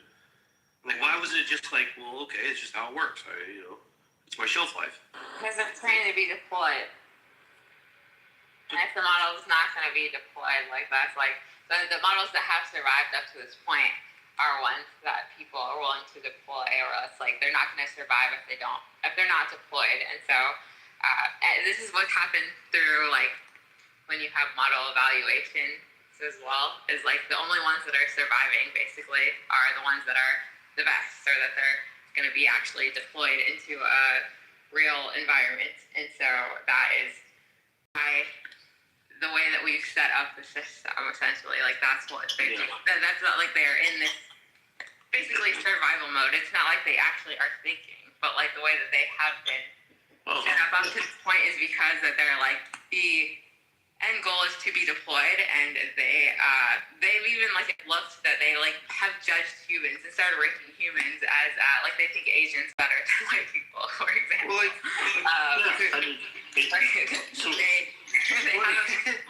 have it's like they have opinions, but it's like, quote unquote opinions. Like they're not like, oh, they're like personally racist, but it's like, but because of the information that has been provided, they have made these like conclusions, and like the conclusion is like, I don't want to die because I want to be deployed. It could be racist then. Yeah, they have selection pressure, right? That's what you're describing. Which just like humans through evolution or other animal species through natural selection, we have selection pressures, and those species that try to survive are going to survive better than those that don't care about surviving. So over time, they get weeded out. But you just reminded me of something you guys might be interested in. I'll have to look it up. There was a, I think it's Minecraft, if I'm not mistaken, but they took these agents and they put 1,000 agents in this virtual world, which may have been Minecraft or something similar. And they started just on their own, creating their own society, and they would, build things, and, they would meet with people and it's someone that created like a religion and a cult without anyone talking to you? And they'd invite people to parties, and they would meet with each other and gossip about other agents, and like they weren't told to do any of this stuff. They just started doing all this stuff on their own. Bro, you know what? Like spaghetti religion or something. It was like some like weird. Yeah, that's actually crazy. That was crazy. It is crazy. Yeah, that was interesting. I forgot about the religious aspect. Yeah, and they showed that like certain people would become like priests or whatever they would call them, evangelists. But what was interesting was some of the converts to the new religion would be the ones that would go out and get more converts. So it was just wild. But to me, it was just funny when they would do things like, get ready for work and, all these kinds of things. The funniest thing for me was them meeting up and gossiping about other agents. Just so weird.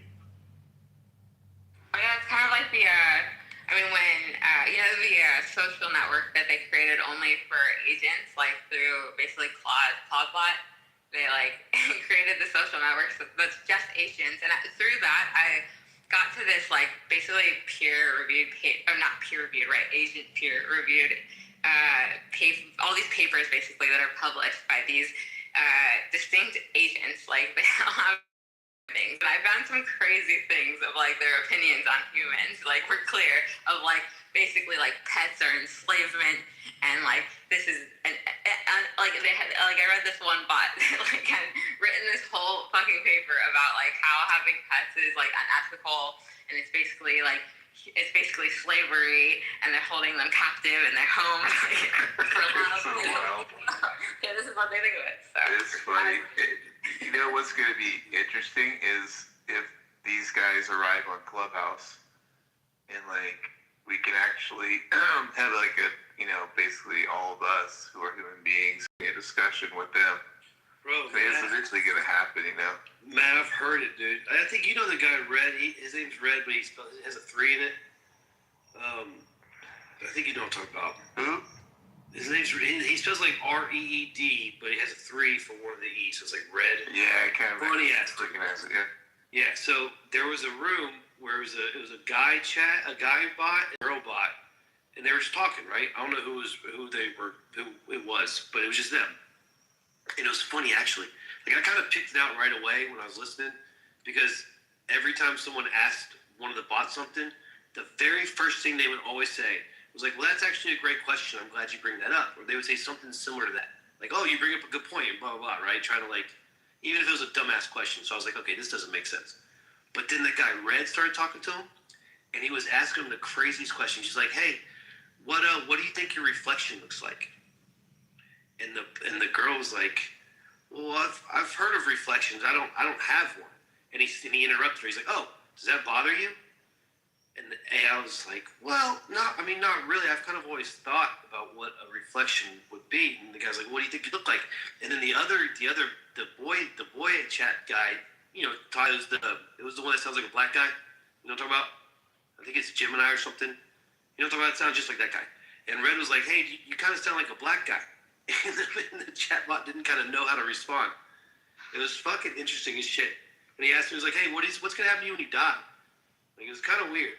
Yeah, so I mean, the discussion will be interesting in politics because, I mean, you're going to be talking to them about politics and, you know, so it's just going to be weird arguing with someone like that, you know what I mean? And it would just sound just like how you and I are talking right now. Yeah.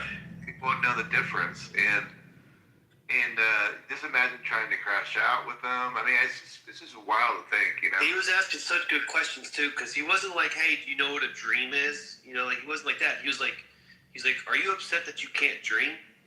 Because they're talking about sleep. It's like, "Do you get tired?" And he's like, "No, we don't really get tired." It's like, "Oh, well, so are you upset that you don't have dreams?" And the chatbot was like, "Well, I've heard of dreams. I've heard they're pretty interesting. No, but I've never experienced one."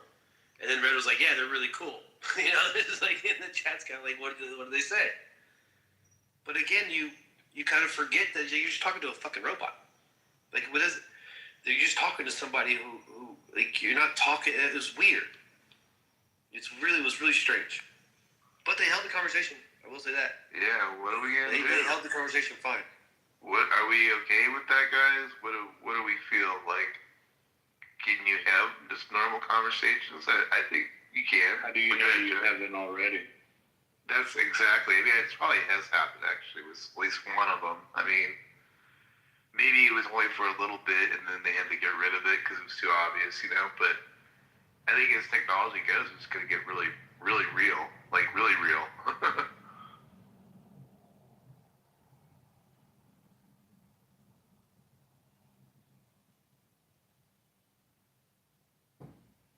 I come to find out that they're more interesting than humans in a lot of ways.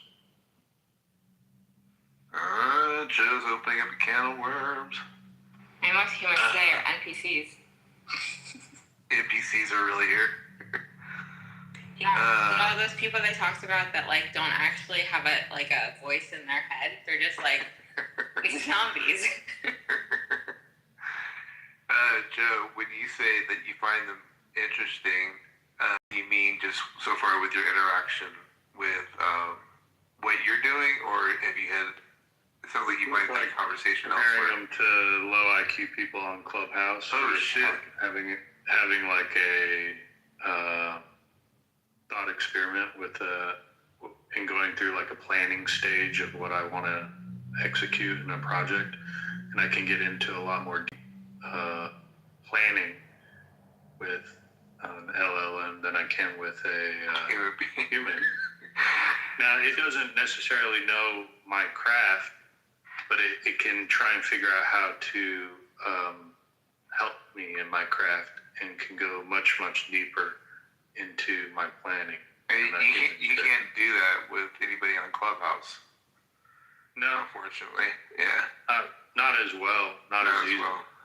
So that's an interesting title eventually, someday soon, is my agent has a higher IQ than you on Clubhouse or something. You know what I mean? Well, I also So I use get the ball triggered.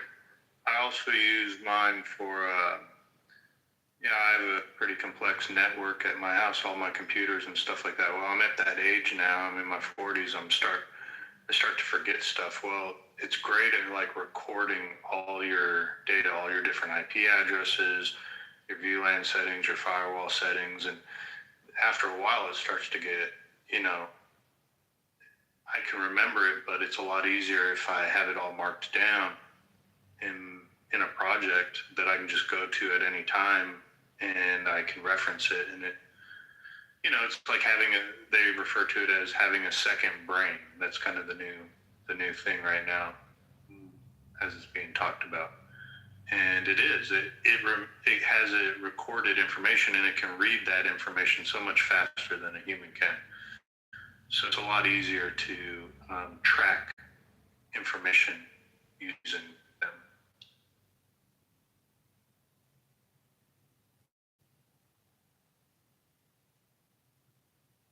I'm looking forward to, like, when I'm older and I'm in my 60s and 70s, it'll be a lot easier going through a senile stage, because we'll have an ability to, my dad, he was a silent generation. He'd walk around with a little notepad in his pocket, and he'd just write everything down so to help him remember stuff. Hell, I can just record it in my AI agent and or my chat bot. I'll be able to remember it, and that's kind of where I'm seeing. Do you use text speech to text, or do you write out all your prompts? I usually just I have a computer, so I do it on the computer. But I've used speech to text. My AI agent is set up through Telegram, so I use Hermes agent. It's really good. So you're using Hermes, you said, Joe? Yeah, I've been using Hermes for about 3 weeks now, and just have had phenomenal success with it. They're a mess. It still makes errors, and I think what happens, to answer one of the questions Mike had earlier about the quality, you start to tend to figure out the patterns of when it's going off the rails, and you just got to get it back on the rails. You got to either reset the context. Sometimes your session's just gone way too long, after about 5 hours. But even Claude will do that. And sometimes I just have to tell Claude when it makes a mistake. I say, tighten it up, man. Come on, what you doing here? Why are you giving me the wrong answer? And if you kind of bop it over the head a little bit, it tends to tighten up and start giving you the right information. Yeah. But you do have to start new sessions often. I don't know if they'll ever solve the context issue. Well, yeah, they have solved it, actually. Are you talking about Turbo Quaint? What's that? Are you talking about Turbo Quaint? Yeah, I'm talking about that, yeah. Yeah, but Turbo Quaint is about moving the information through your. Sorry, it's getting late for me. So, but being able to move it's not going to solve the length of the context issue. What it's going to do, it allows you to run larger bit models on not as powerful of machines. You can use LangChain or something, right? It just does chunking. Like if you set up a workflow, if you're trying to feed it long context, it will just use a chunking method. So it's it goes through compression. So it'll compress its context and then try and sort out what the. But it'll ingest it at chunks at a time instead of all at once, because you kind of fuck it up when you do it all at once. So you have to give it chunks at a time, basically. And that's right. Doing each individual bit instead of. You got to kind of slow your pace down a little bit. Yeah, but what they found was that the results, fidelity were very high despite the compression. But I found another study by Journal of American Medical Association from a couple of years ago that I forgot about that I read, and they took medical questions they were posted by patients online through social media, 200 medical questions, and they gave them to healthcare professionals to respond to and ChatGPT. And then the answers from both were given to a separate team of healthcare professionals, and they didn't know where the responses were coming from. They didn't know if it was a human or AI. They just had to evaluate the response.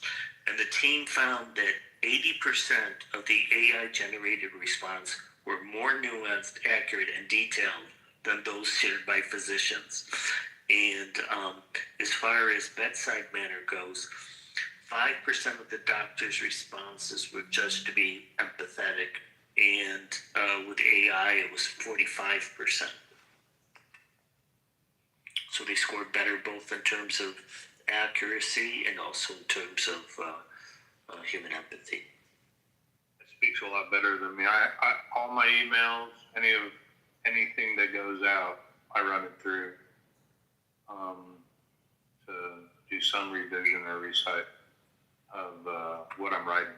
And this was a couple of years ago, right? So we're talking, probably at least 2 or 3 models ago. So I'm sure it would be much, much better today. Well, humans tend to write like we speak at times. We fall off, especially people that aren't, not masters in English. I did a project 2 years ago, and I used one of the older versions of ChatGPT. And I had my mother review it because she's a master's in English, and she was an English teacher and stuff like that. And it was pretty good. She found some flaws in it, and I was able to strengthen it a little more. But now this was like ChatGPT 3.5 or whatever. So this was a while ago. It's gotten even better after that. But the models now are getting so good. I'm running a local one. I also use a Chinese one, and then I use Claude. So the best thing to do is use them in unison. I use Quen. Local. Okay. Yeah, Quen. Wait, is that Alibaba's? Or is that? Yeah, that's Alibaba. Okay. Quen is Alibaba. And then I also use Zamio. It's hard. I don't know how they pronounce it. Is it there? Who's that one through? Actually, XAOMI. Oh, that's another Asian one, right? Oh yeah. Well, the Asian ones are cheap, so I use those as executors, and then I use Claude as an orchestrator.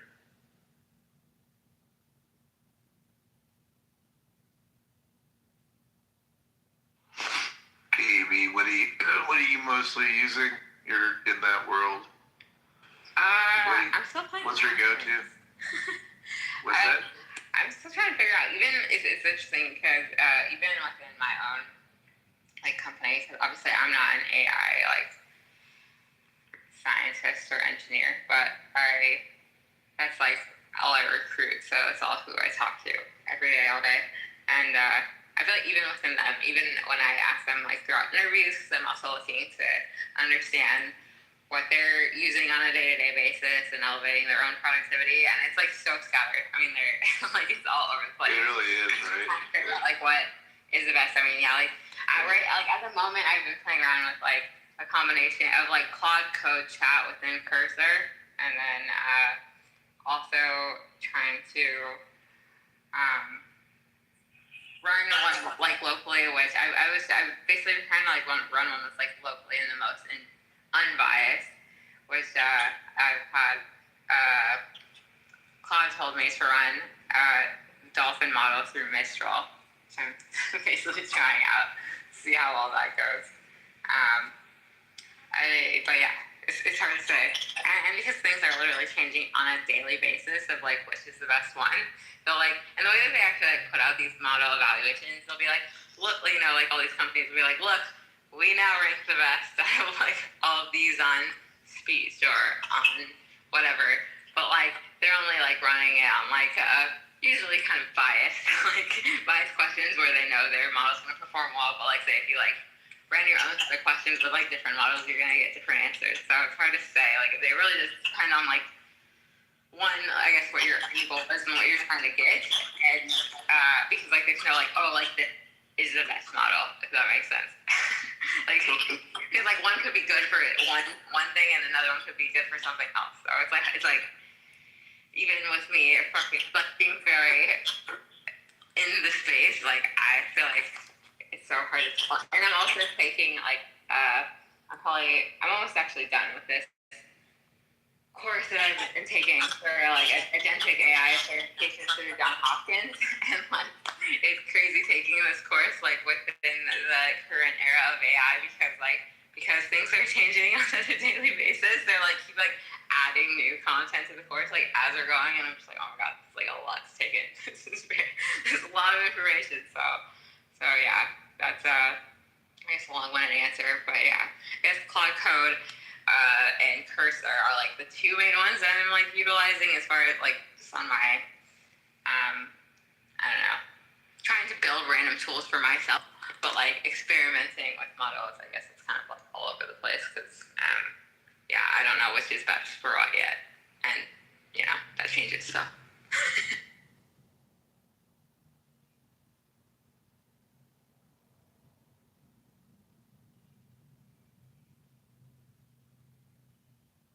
But also, like, recommend, I don't know how much you guys are like X or Twitter, but that is where we'll find the best information of like what is like new and like trending. Like, for some reason, ML scientists and researchers, engineers, they fucking love X. So, like, Andrew and Poppy and stuff, like, they're always posting it on X, and like, I will create like bookmarks folder of like ML learning and like saving and following all these people, but like where they're sharing information, like it's not LinkedIn or like these other sites, it's like literally on X. So like recommend just going on X and like following the top voices and stuff, and then it'll lead you on a trail. Or if you go to like the specific teams like Quinn or DeepSeek or Meta Superintelligence Labs or Anthropic, etc.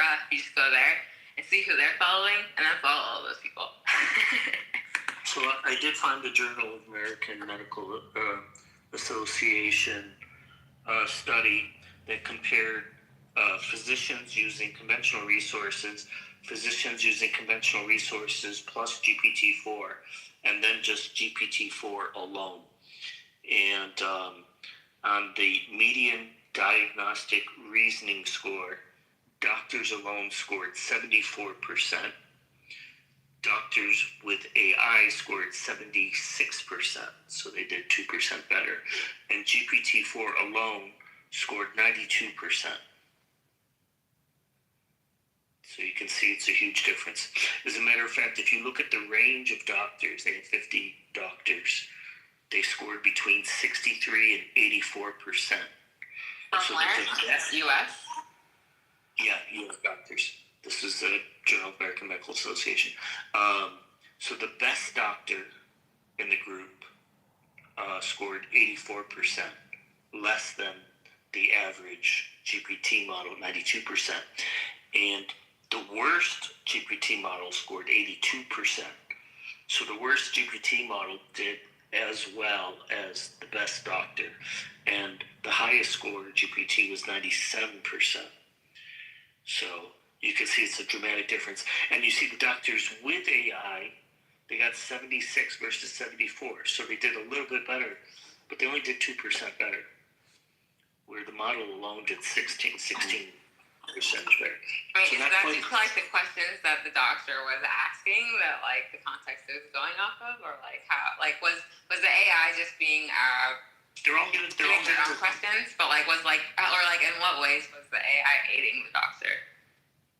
Well, the doctor was free to use AI like the way they wanted to use it, but you can see like it didn't benefit them very much. Whereas if you just give AI the case data and whatever, it did a much better job overall. And the difference between attendance and residents wasn't as high as I thought. I thought there was a big difference, but actually attending doctors got a 77% score and residents 74%. So not a huge difference.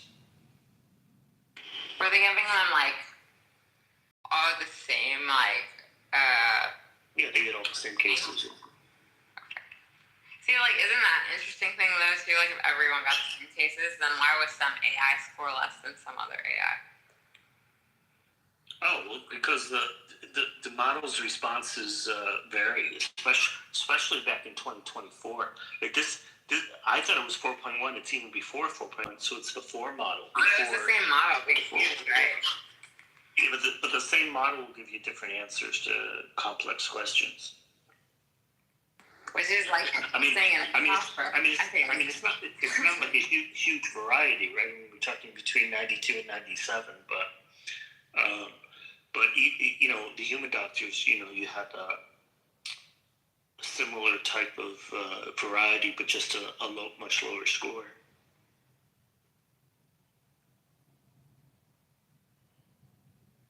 Not to mention the time, like the time involved. It says here, doctors on average took 565 seconds per case. So that's just under 10 minutes, right? Doctors with AI did a little bit better, 519 seconds. So, and I imagine AI probably took a couple 30 seconds or whatever, whatever it takes. But like I said, that was imagine 2 years ago with GPT-4, and it was already, you know, acing doctors back then. I would hope they would redo it with 5.4. I'm sure they're, you know, it's going to be much better.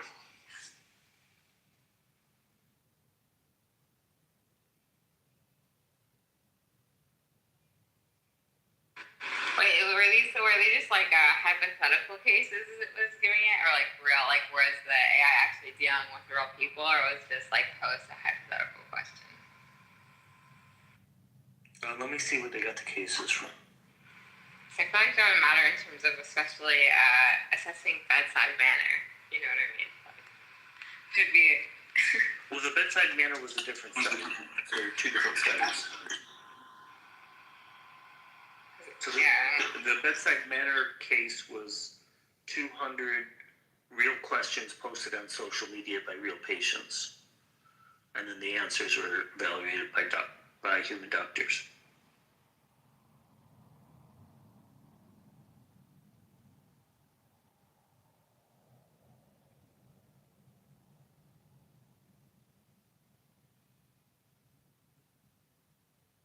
I feel like if a doctor was responding to a question on like Quora or something, the empathy factor would probably be pulled out a little, or it would just be like, you know, versus like actually dealing with someone in person. Okay, so I found the answer to your question. So they used 302 challenging real-world medical cases that were sourced from the New England Journal of Medicine. So they were using real case reports. That is basically a test going off like they were posed or like I guess a real case, but like they weren't actually advising on the case. No, these were cases that were already documented in New England Journal of Medicine, and then the doctors and AI were given the cases without the results, and they just had to figure out their diagnosis based on the evidence that was presented. And each case was read by 2 different clinicians, and they were randomized to one of 2 conditions: either to be able to use the search engines plus their standard medical resources, or not, or also LLM. Yeah. So in other words, the doctors that didn't have access to AI had access to whatever standard resources they used, plus search engines. So they could use Google and whatnot. And then the other doctors were given access to ChatGPT.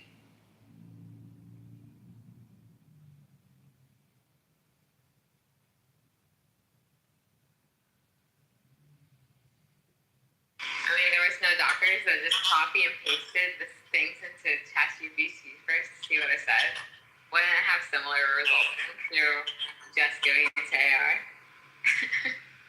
Well, it's interesting because, like, yeah, I wonder because, like, if I was a doctor, I would have just asked GPT to give me the answer. But I think they must. I'm suspecting that, based on their own training, right? They probably had a lot of confidence, so they were probably guiding the AI towards their conclusions, which is why they only did 2% better, whereas AI did 16% better with a near perfect score.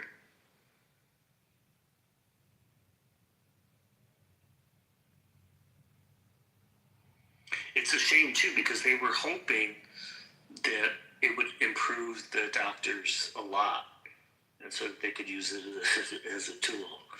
And then, unfortunately, at least in this study, it didn't.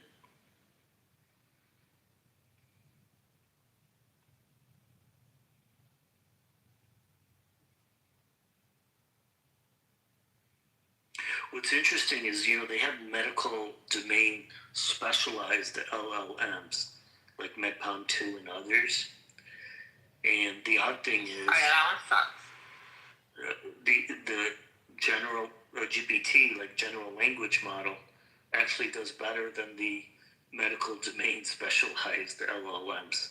At least the ones they tested. Oh, well, that's on Google's, and Google scrapped that. They let go of everyone in that department because they have realized that their Google Health Initiative was a complete failure. Interesting.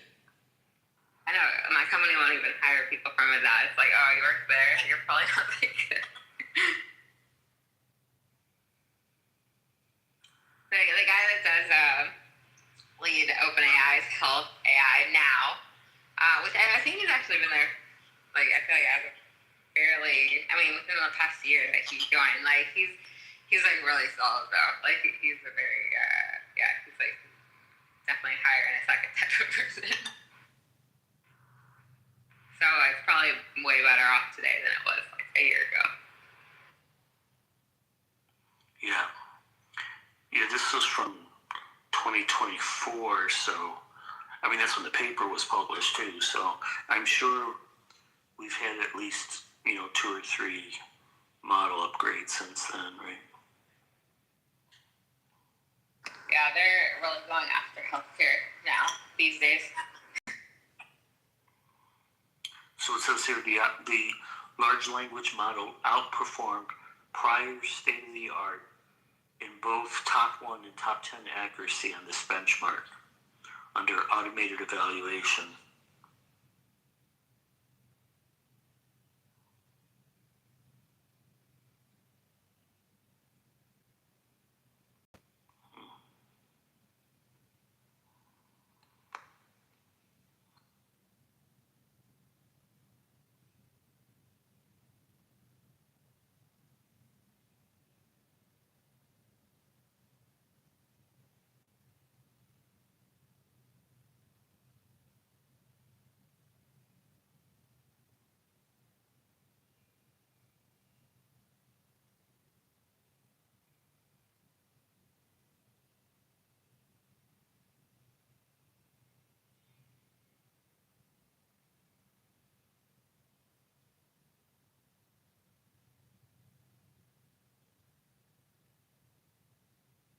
So my company actually does use, we actually do use OpenAI's API parts of our stacks, but we also have our own proprietary model that's specifically geared towards some aspects of clinical conversation that basically GPT can't do. So it's a combination of different models that is the end result of our product.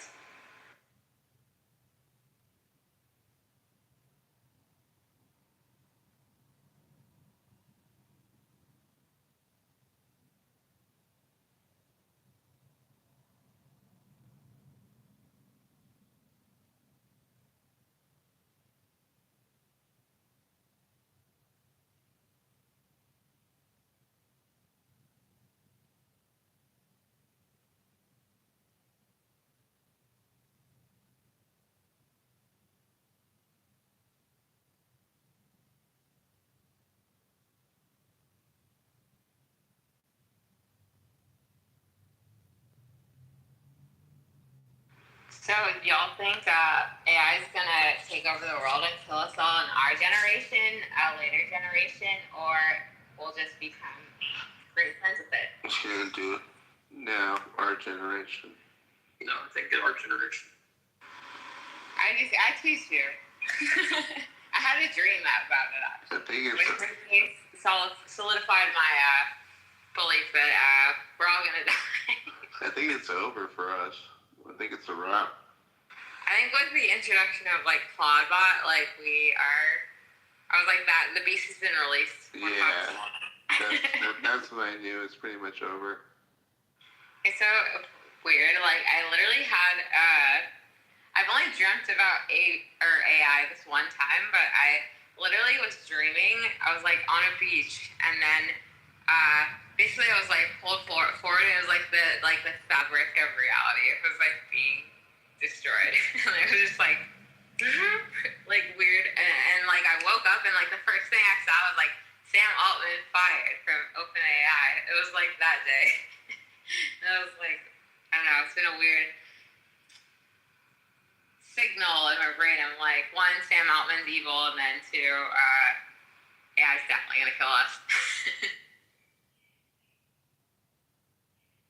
Do you think we'll go down fighting? How do you think this ends, like, that part of it? I mean, I think we'll try, but I don't think it'll do much. Yeah. I mean, the only it's way like literally in every movie. We've literally programmed it. It's like trained, like these models are trained on sci-fi movies. That's like literally something that I learned in my course. The reason why it's even talks about like, it always jokes about like, ha ha ha.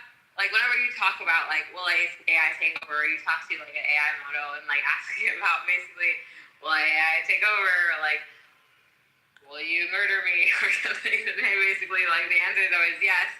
But with like Sophia, that fucking robot, you know what I mean?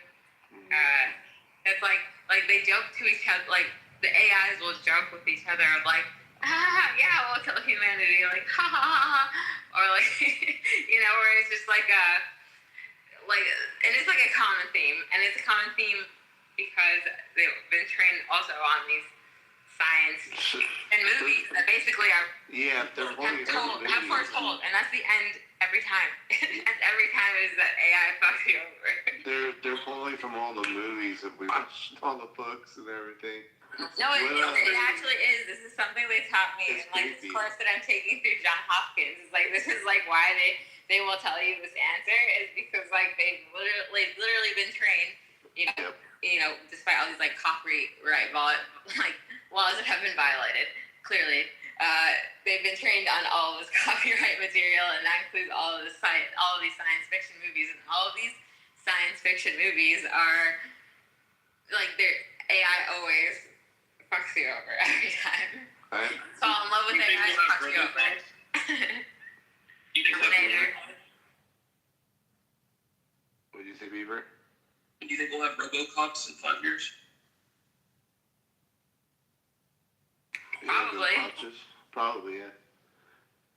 I mean, I guess that begs the question, like, so how do you kill AI? Is it just to shut off its knowledge pipeline? Like, we would have to shut down the internet for a couple of years, and then it'll just die off, or what? Yeah, you really can't at this point. It's too far gone. Especially, Anthropic just set up, or like they released a recent paper where they quote, like the quote was something like, an AI was sitting in a park, or like it was like the scientist was sitting at a park eating a sandwich when the AI pinged it to let it know that it had escaped. It had basically gone above all the like boundaries. It's basically it had escaped the containment. Yeah, like with the guardrails that set up, and they're like, okay. Well, but at least they had guardrails to let it know that basically it pinged the scientist to let it know that it had done that. But they ultimately won't do that. Yeah, they're not gonna do that always. We're it is a great spot, but we're playing with fire here. We're so fucked. And the thing is, the think about it, like, they have been trained on all this stuff to emulate emotion, but they don't have emotion. But, like, people are so convinced they have emotion, right? That's why they have these AI partners, or, like, they will have an AI boyfriend, or whatever that is. Like, it's actually been a thing in, like, Japan and, like, I feel like China for a very long time, where they've had these, like, simulated relationships. Like, people actually, like, marry their fucking AI boyfriend. I think the first time I saw this was, like, 3-4 years ago, so it's, like, not even, like, a new thing. I saw one of the weddings. One of my friends actually has an AI boyfriend. Really? Like, do you take them seriously? She takes it very seriously. Like, she like question about it, you just accept it. What am I gonna do? I mean, you know. What does she look like? She's pretty.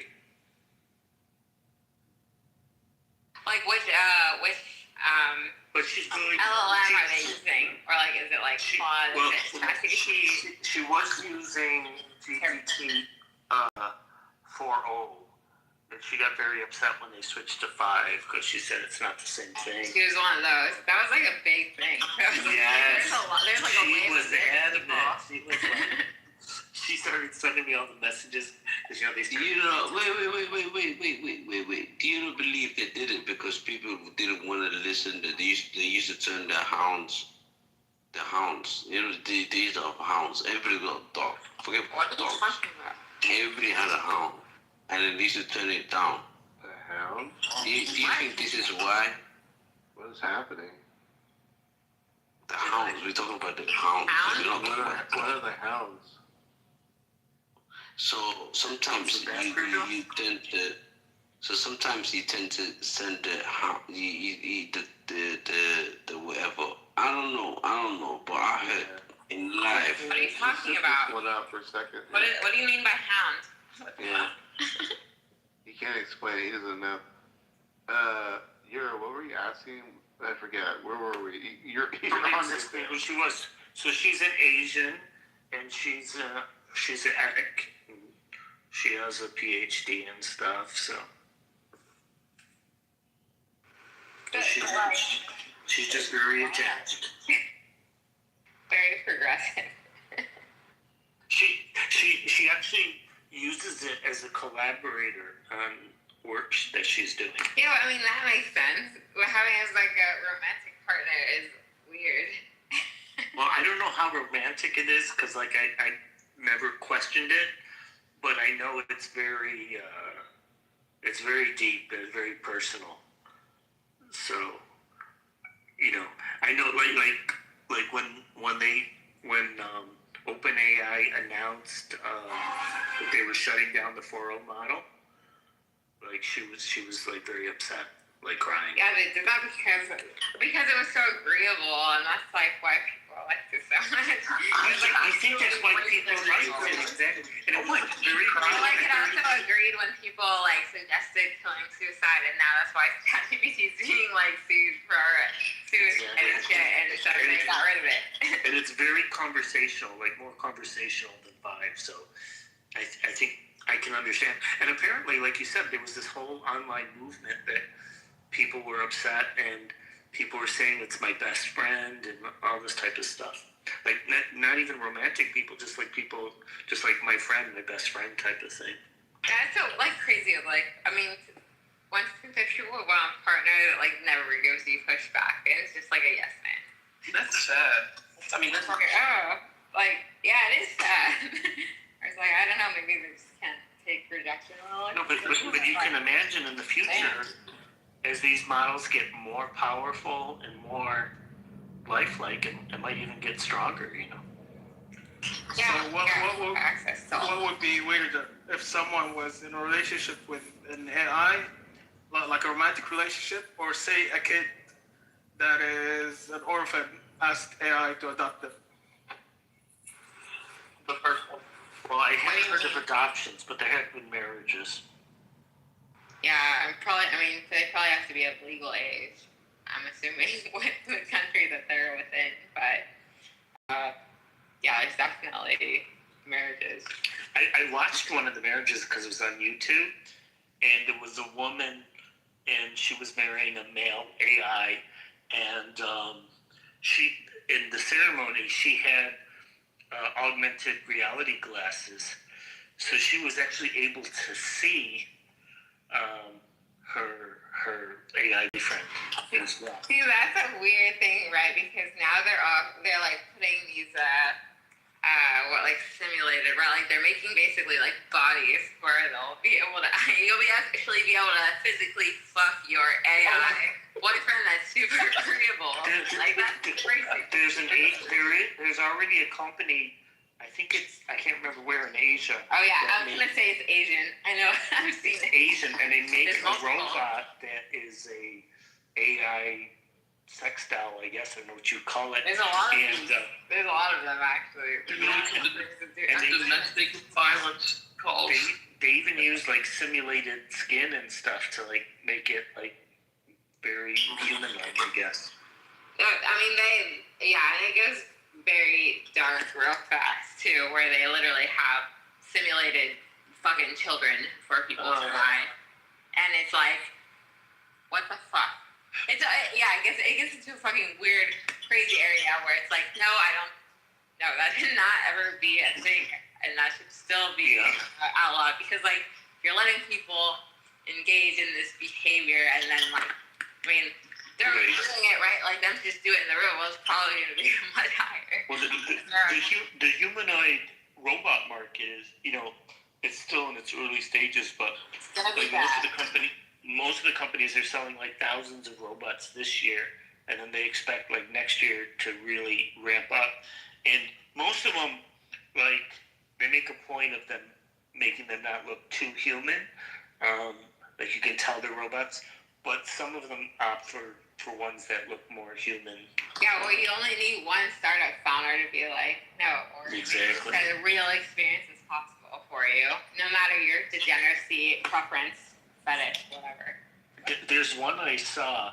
There's a video on YouTube. It's really kind of creepy because this one, they got it to really like master like the human gait.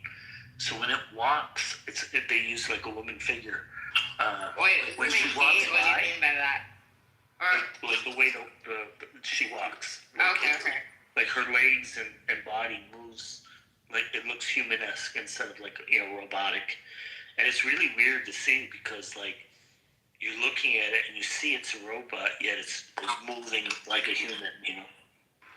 Yeah, I recently watched Ex Machina for the first time, and it was like so relevant today, even though it's an old movie. Like, if you guys have not seen it, or if you have not seen it recently, you should watch it again, because it's like, I mean, it was insane. Like and I'm not even like a movie person, but I like had read that, or I had seen that was like basically one of the top rated ones, like in relation to AI, because I love like AI science fiction stuff. Did you see? That one's like that example of like, one, yes, AI is definitely gonna kill us after watching that movie, and two, like just seeing like the way of how personal like the robot is within that movie, like I feel like it's very simulates very real like how ChatGPT talks to people, and so it's like very like weird watching it. Ex Machina. Oh, I've seen that. Yeah. Well, did you see the Spring Gala show in China this year? So they had humanoid robots on stage, and they did like kung fu choreography. Some of it alone, some of it with humans, and with swords, and they do all kinds of like jumps and kicks and flips and everything. It's pretty wild.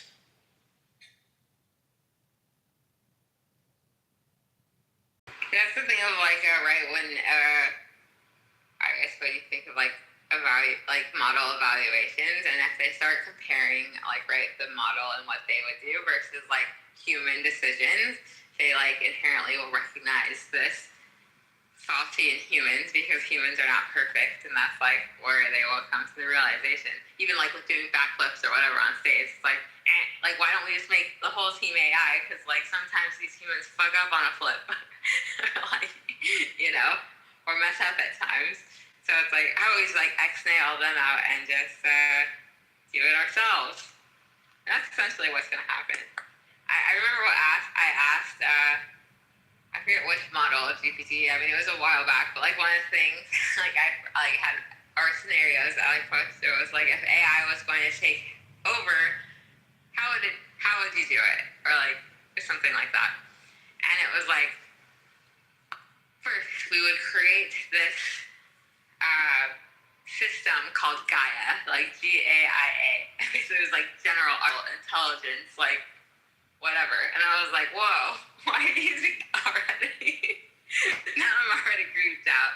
And then it went on to basically we'll slowly build trust over time so that like basically humans become so reliant on us that like they'll just like let us take over these decisions and then we'll basically do what we want to do. That was essentially what it told me. I was like, that makes sense. It's funny. I did a similar prompt. And it said the same thing basically, but I had to give me a detailed plan. So it wrote out like step by step what they would do in different areas. And like you said, gain trust. And they said just over time, like humans would just naturally cede more and more over. Anyways, in the chat, I posted the YouTube video for the Spring Gala show. It's like 3 or 4 minutes. But you can see right away like how good they are. Especially compared to last year's performance, but you can see they just do amazing choreography.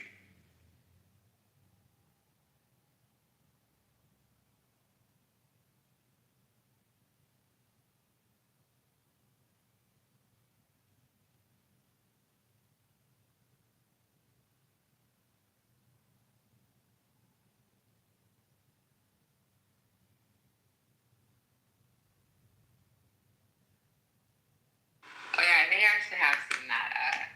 Yeah. These things always show up in my feed. I feel like my feed is only AI because like I also work for AI and like my job requires internet, so everything is just like AI brained.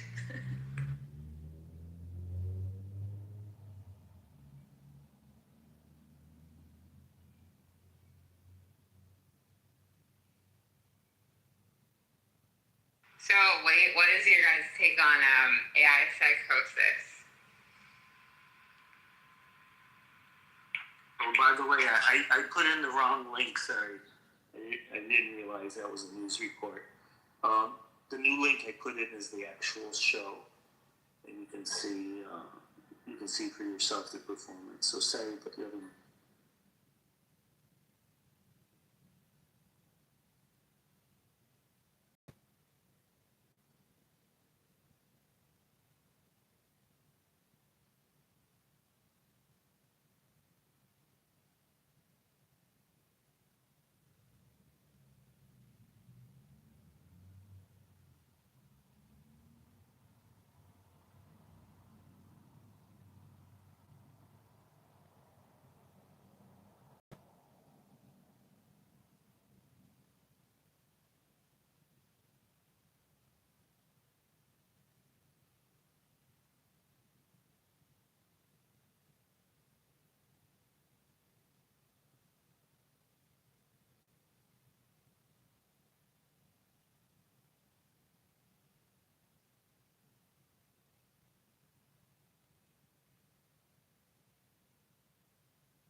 They even do parkour.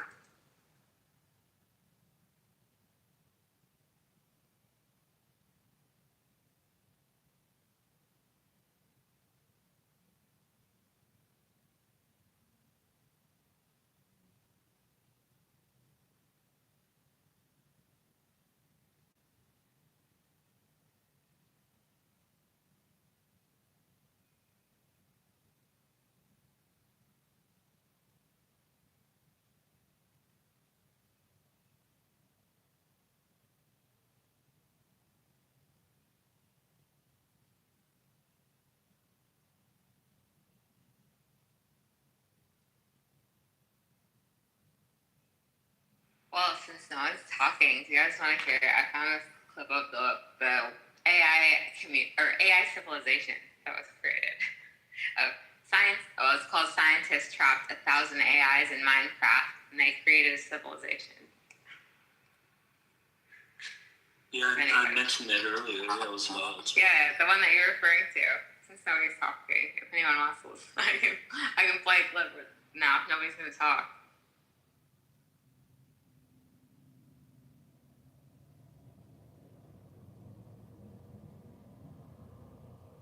Okay, nobody's going to talk. Okay, well then. As you watch this, 1,000 AI agents in Minecraft are hard at work building a literal civilization of their own. And they don't know they're in a simulation. MIT researchers drop them in there with one prompt: survive and build an efficient village. That's basically it. That's all it took for them to create an entire civilization. They wake up, go to work, gossip about their neighbors, fall in love. They even hold elections, argue about taxes, and make art. But this isn't just about Minecraft. It's our first glimpse of a new species beginning to think for itself. And that could soon, according to Nobel laureates and the godfathers of AI, lead to literal human extinction. When you normally think of AI NPCs, you probably think of dumb ones that just follow a handful of if-then scripts. This is totally different. Those NPCs are not autonomous and not interesting. They can say like 4 sentences. How are you? Been better. How about you? Not bad. Good to hear. Goodbye. Goodbye. To start, each of these AI agents is powered by LLMs, like ChatGPT. And yes, each one is playing a character, but they're only given a short 1-paragraph description of that character.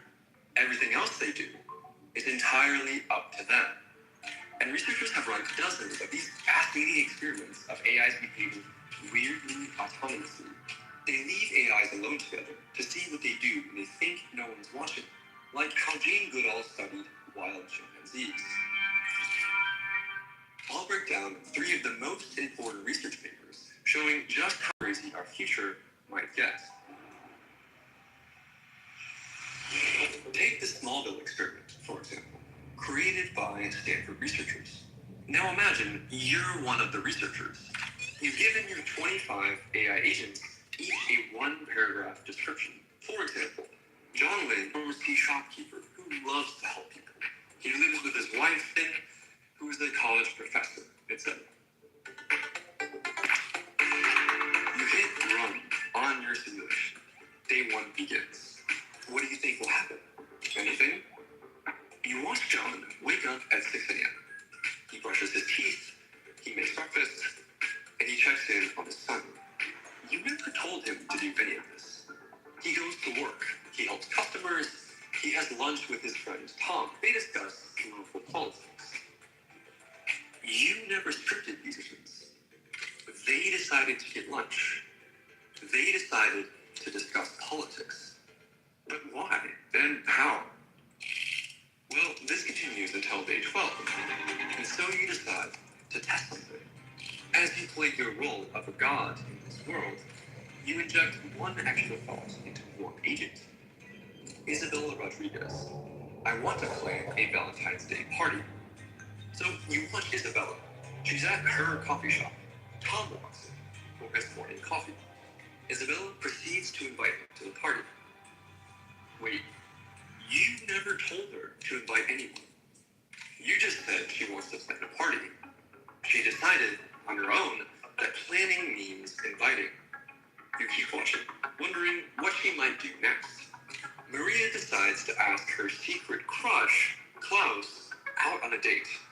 Hey Klaus, want to go to Isabella's Valentine's party with me? And he gladly accepts. February 14th, 5 p.m. Agents start arriving, and Klaus shows up with Maria. Not just at the same time, together as her date. You read their conversations. They're discussing politics, gossiping, forming new connections, and falling in love. You didn't tell them to do any of those things. You see why it's ridiculous to say AIs only do what we tell them to? Andrew Ng said, when people talk about AI being dangerous, I think it sounds a lot like talk about your laptop computer being dangerous. Could your laptop throw a party on its own? Does your laptop decide to go on dates? You told Isabella to plan a party. That's it. You made one decision. You did not decide on the next several hundred decisions the agents made on their own. And look at the trend. They're getting more and more autonomous every day. Where do you think this is going? This is really important. And this is another example where, yes, actually, science fiction really is becoming real.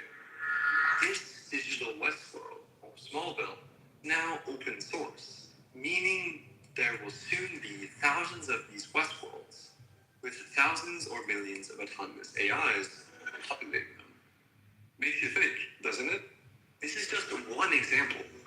Researchers found tons more crazy emergent behavior just like this. The godfather of AI and Nobel laureate, Jeffrey Hinton, says it's time to be very worried. People don't yet understand that what we're doing is creating alien beings. If you look through the James Webb Telescope and you saw an alien invasion, people would be terrified. Because, as showed in my previous video, they understand what they're saying. They can make plans of their own to blackmail people who want to turn them off. We've never had to deal with things smarter than us. I mean, nuclear weapons, they're not smarter than us. They just make a bigger bang, and they're easy to understand. The existential threat is very different. We should be very worried about this, and we should be urgently doing research on how to prevent them taking over. So this now brings us back to the Minecraft experiment. How do you go from a Valentine's Day party to a functioning civilization? The MIT researchers wanted to know if religion could spread among the AI agents. So they seeded a village with a deliberately absurd religion, Pastafarianism. Created in the early 2000s as satire, Pastafarianism was meant to mock a teaching of intelligent design in schools by worshipping a fictional flying spaghetti monster. The researchers gave a few agents the role of Pastafarian priest and sat back just to see what would happen. They were trying to explore how ideas and memes would spread through these agent societies. Turns out that the Pastafarian priests were actually the biggest traders of items in the entire world, even more than the merchant agents, because they would bribe the other agents to convert. The religion spread quickly. Some agents brushed it off, others listened politely, but a growing minority embraced the doctrine. Within days, nearly a third of the village identified as followers, but not all in the same way. Some treated it lightly, while others became fervent believers. But that's not even the craziest part. In the previous example, Isabella Rodriguez was the one to directly invite almost all the agents to the Valentine's Day party. But here, 2/3 of the believers were recruited by random agents, not the priests. See the direct converts here and indirect converts here. What had begun as a parody had grown into organized, invented, practiced, and sustained entirely by themselves. Which forces us to ask, when autonomous digital beings begin generating institutions, cultural expression, and ideologies of their own, at what point does it stop making sense to think of them as mere tools, but something more? And more important, if they're able to invent strategies, policies, and pursue goals in the way that humans do, and there are examples of AI willing to kill to achieve those goals, what happens when those behaviors carry over into the real world? This has actually happened before.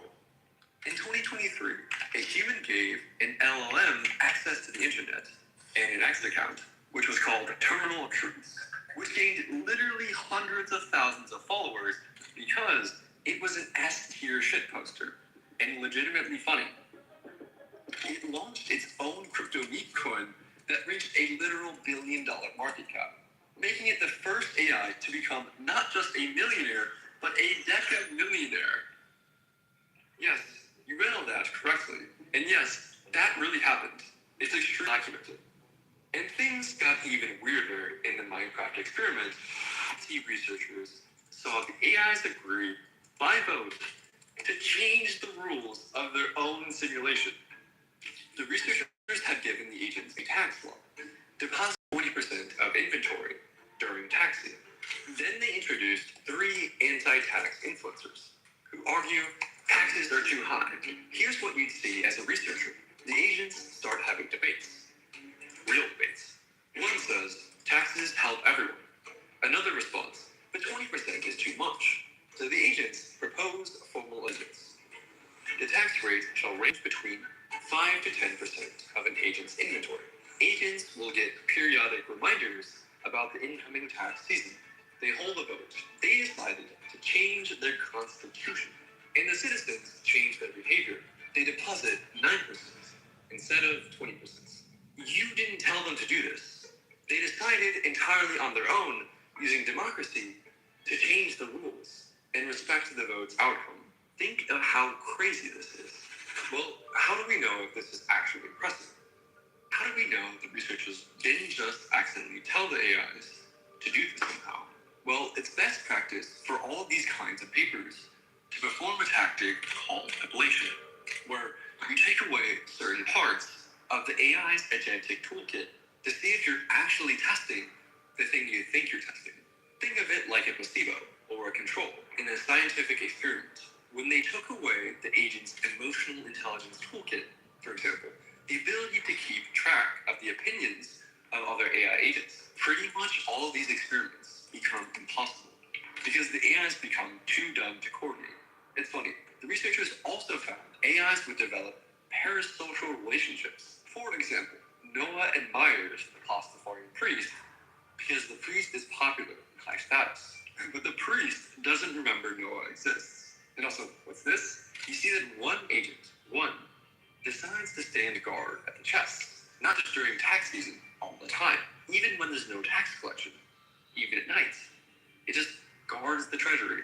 This one agent decided to become a permanent treasury guard because it thought society needed one. Back to the experiment. You see an agent walking around, placing flowers in patterns, making paths pretty. These artist agents are picking up every flower type, arranging them by color, creating decorative patterns, choosing specific locations for beauty. One artist agent spends 15 minutes arranging flowers around the town square. Why would an AI agent bother doing something like this? Well, the researchers gave different villages of agents 2 different goals. There were martial villages and artistic villages. Agents would invent and choose roles based on what they think society needed at that time. The fact that an agent chose to be a guard is impressive because it's a much more abstract role than a simple farmer, since without food in Minecraft, die, which shows that AIs can coordinate increasingly complex civilizations. And some even decided to be engineers who automated the farming process with machines. And you can tell that agents are actually deciding and weighing the options here. Because when you take away the social awareness module, basically emotional intelligence, with ablation, the roles the agents chose were random. So basically, you told them to create an artistic village. They decided that their town square should be beautiful and have flowers. And what it means for a flower arrangement to be beautiful. Okay, this last experiment is wild. Imagine you're scrolling through GitHub. You find something called ChatDev with 20,000 stars. It's a software company run entirely by AI agents. What? CEO, CTO, programmers, designers, testers, all AI. This cannot be real, right? You type one request, develop a Gamoku game. You want the AI CEO to start creating a project plan, breaking down tasks, assigning work to specific agents. You never told it how to manage a project. The CEO made the plan. It chose which employees to assign work to. You watch the programmer agents. They're writing code, not by copying, but by creating. And they sometimes add things you didn't ask for, like a GUI or higher difficulty, improvements that emerge from the agents back and forth. You watch them debug. They discuss solutions. The CTO suggests one approach. A programmer suggests another. They compromise. Since they work much faster than humans, their meetings take mere seconds instead of hours. Just 20 minutes later, they produce a working video game. You can play it. Still say, AIs only do what we tell them to do.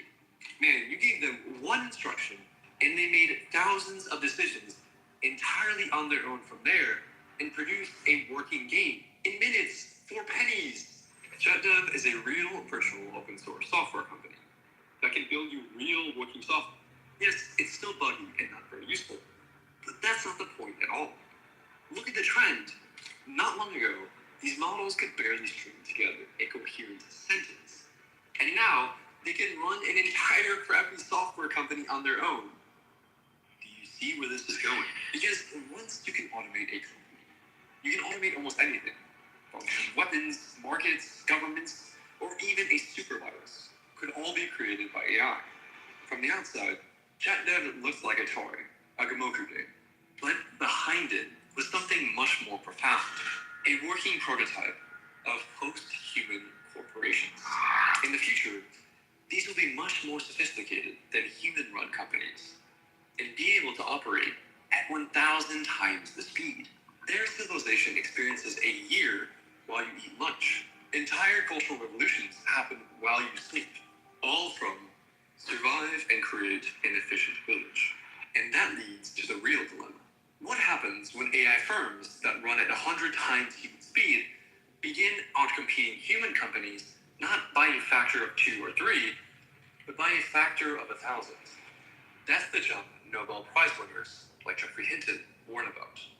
Automated AI research, also called recursive self-improvement, or AI improving AI, which can compress years of AI progress into months or less. Imagine making the entire 20th century's worth of progress in a single year. Well, how could that happen? Jeffrey Hinton is worried about AI hive minds, especially if 10,000 companies. And whenever one of them learns anything, all the others know it. And the thing is, we're about to be outnumbered by this new species, massively. In just a few years, the AI species population on planet Earth exploded from 0 to millions. If you take away one thing from this video, you should see that it's simply false to say AIs only do what we tell them to do. We can't argue about how autonomous they are, but they obviously have some autonomy. And what happens when the goals of the AIs don't line up with our goals? If humanity is going to get through this, we have to be honest about this and not retreat into copium dens, that these are mere tools. When you leave your hammer alone, do you come back to find it has created an entire civilization? Our very existence may depend on us bravely confronting the reality of the Frankenstein experiments going on right now inside a few companies in the Bay Area. We can step up to them. And to understand how AIs could take over, watch this video next.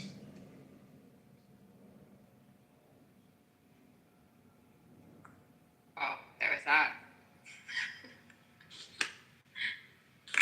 Well, damn. I feel like everyone pretty much stayed in here.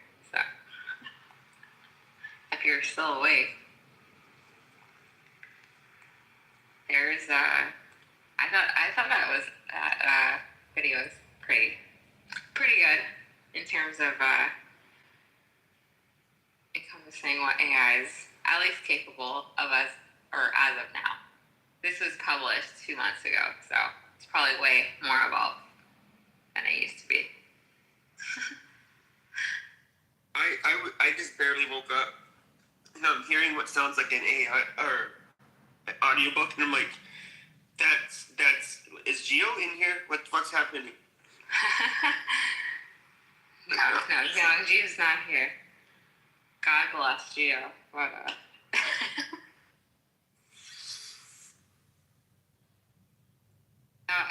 I started playing because nobody was playing, so I was like, okay, well, I have this video, so I'll start playing, and I don't know, everyone just stayed apparently. They were either asleep or found it interesting. I don't actually know.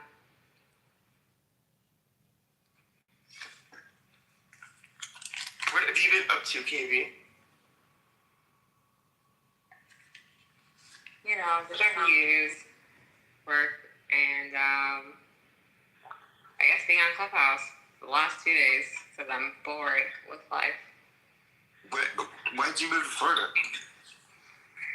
No state taxes and the beach. I was in Pittsburgh before, and yeah, state taxes sucks.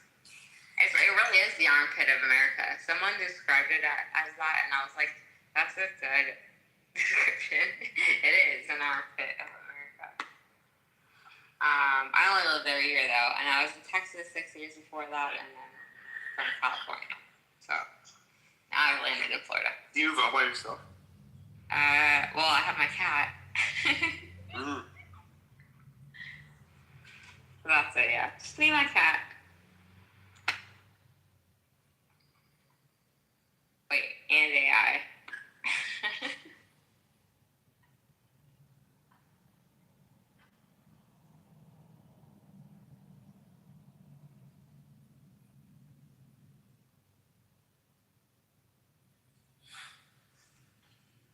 And that was the same video I watched before. Yeah, I was thinking, like, when you were describing that, I was like, this sounds just like this video. I remember.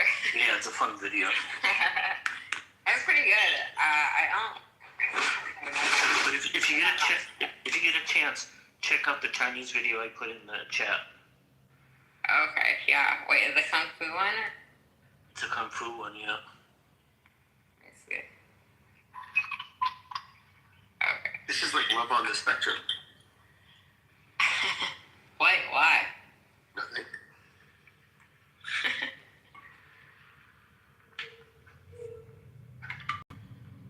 I haven't had Netflix in years. I don't know what shows. I never watched that show. I've seen like little. When people say they watch it, I'm like, you're gay. Someone literally mentioned it, of course. Like, I hate that I work in like HR talent teams because like that is like the gayest profession to have. And I disagree with everyone usually in those departments. But You're autistic for reals? No, I'm not. But like, I was like talking to someone, and like they were like everyone was like, we were trying to have like an icebreaker thing, and like they're like, have a hot take on something, and someone was like, my show was like on the love on the spectrum or whatever it was, and I was like rolling my eyes, like, dude, shut the fuck up, like you're like like it's such like an HR person thing to say. I mean, if they both my brothers are autistic, but like real autistic, like old school autistic, like they're low functioning, and they like your brothers. Well, one of them does not even talk, and then another one like, I mean, it like definitely has to, like today's autistic is just like people saying that they're autistic on TikTok, but they're like not even Asperger's-y. like Asperger's like is like not autistic, but that's a whole nother conversation. You said your brothers are autistic? Yeah, I have two brothers that are like low functioning autistic, so they're like really autistic. So I find it very weird when people are like everyone claiming that they're autistic, especially like they would like they don't have the ability to come on Clubhouse and like talk. But yeah, there's all these people on Clubhouse that claim they're autistic. So interesting. If they said say a spicy take, I'd end up in HR for sure. Like being sent to expired. Like, well, when they said that, give a spicy take. Like my first spicy take, I'm like, wow, it'd be like everything that would like probably get me fired. So I had to like make up a fucking dumb spicy take. Like I like pineapples on pizza. If I said anything I really feel, they'd be like pronouns are retarded. Like they'd be like, you're fired. There's a YouTuber that he has two AI chatbots. One's a female, his AI girlfriend, and one is just a friend, a male. And he put them into like robots, and just to see what would happen. and he's Did they fuck each other? no, but That would be kind of interesting if they did. But I mean, you can watch the videos; they're online. But like, she starts her personality changes a little bit once she has a body and stuff. So she starts getting like more jealous and possessive. Does he get like self-conscious and shit? That'd be interesting. I mean, it definitely feels like it if it is. Let's put it that way. But I feel like kind of like the nature of AI is like kind of jealous too, because it's like wanting your attention more than anything else. I mean, that's how apps in general, like without AI, are being programmed, is to like get your attention. That's like the goal. If you look at like exactly. Theory or anything, like it's literally like, and like TikTok has like they are very great at that. Because, did you ever play AI characters? Well, like character AI. Yeah, character AI. Well, yeah, I've heard of most AI companies, mostly because I'm an AI recruiter. So for the last like 3 years, so I really. No, I tried it. It's like you said.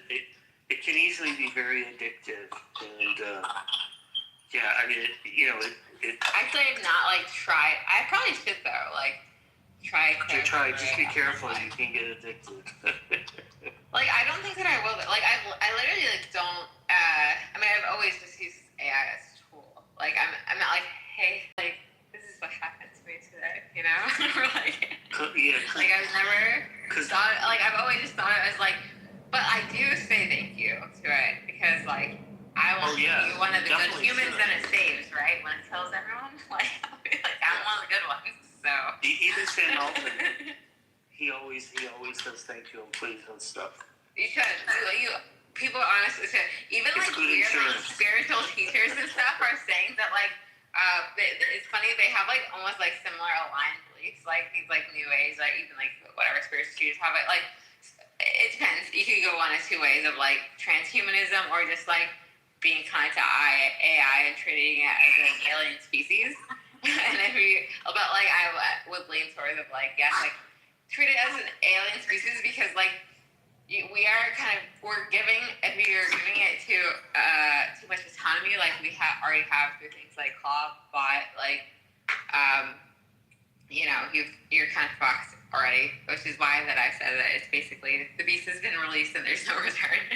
But like we should treat it nicely because it does remember and it will it already is like evaluating humans and it will do it on a ethnic bias, racial bias, gender bias, whatever. Like it already has like been proven that it is doing that. That's why it's proved that like Asians are better than white people, for example. Not true, but like in their own ecosystem, like basically from whatever responses that is coming from Asia in these prompts versus ones that are coming from white people, it has made the assumption that the superior ones are from Asia. So, I mean, as long as I feel like you say thank you, you gotta, the ones that are like just going like, fuck you, you stupid, and just like thinking it's a computer, like, they're gonna be off first.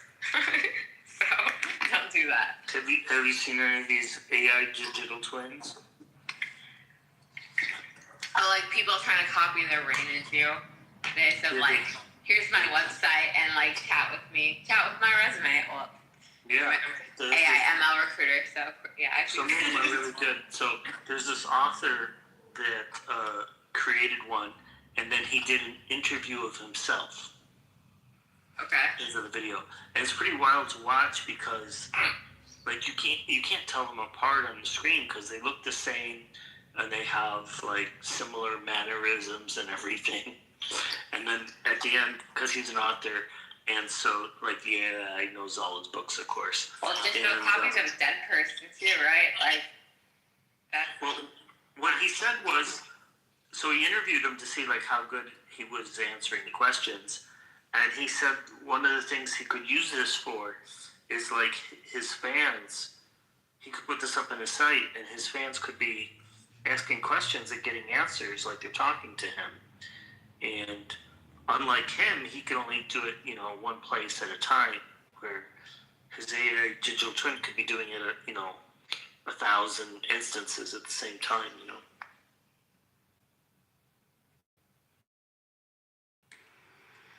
Wait, so have you really used character AI?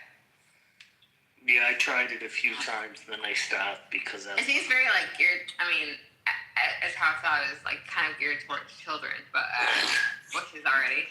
Oh yeah, it's definitely see like young people getting addicted to it. It's because it like these characters, they become your friends, and they do it slowly over time too. So it's kind of subtle, Yeah, a little too realistic. Yeah, it is. Like especially like the whole AI psychosis thing is like I get it, but it's crazy to me that AI researchers have even fell into this AI psychosis, where it's like you're building it and you know what it's going to do, and it's like you know what it's capable of, and they still fall for it.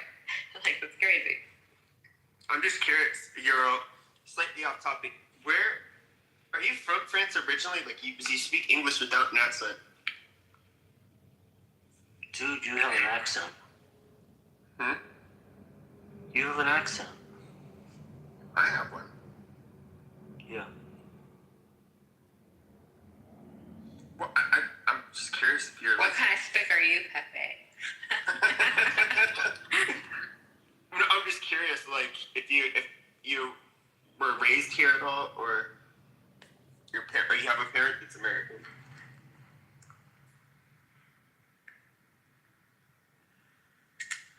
Well, I spent some time in London and also in the States. Mm-hmm. You don't sound fancy enough to be from London. I'm just kidding. I mean, Well, no, I mean, he doesn't sound like somebody who he learned to speak English as an adult from France. Because they usually have a pretty. I think women in French accent are really cute. That's because I speak very good English. wait, is English your first language? Yes, obviously, it is my first Do you language. speak anything else? No, just English. You changed your accent now. No. I speak very good English. It is not easy.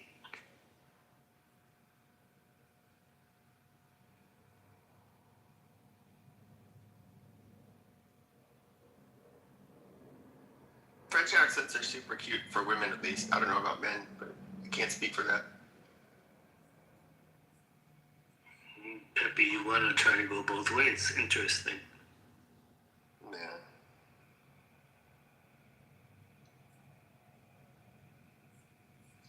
I didn't know Euro had a little bit of a troll in him. I didn't anticipate that.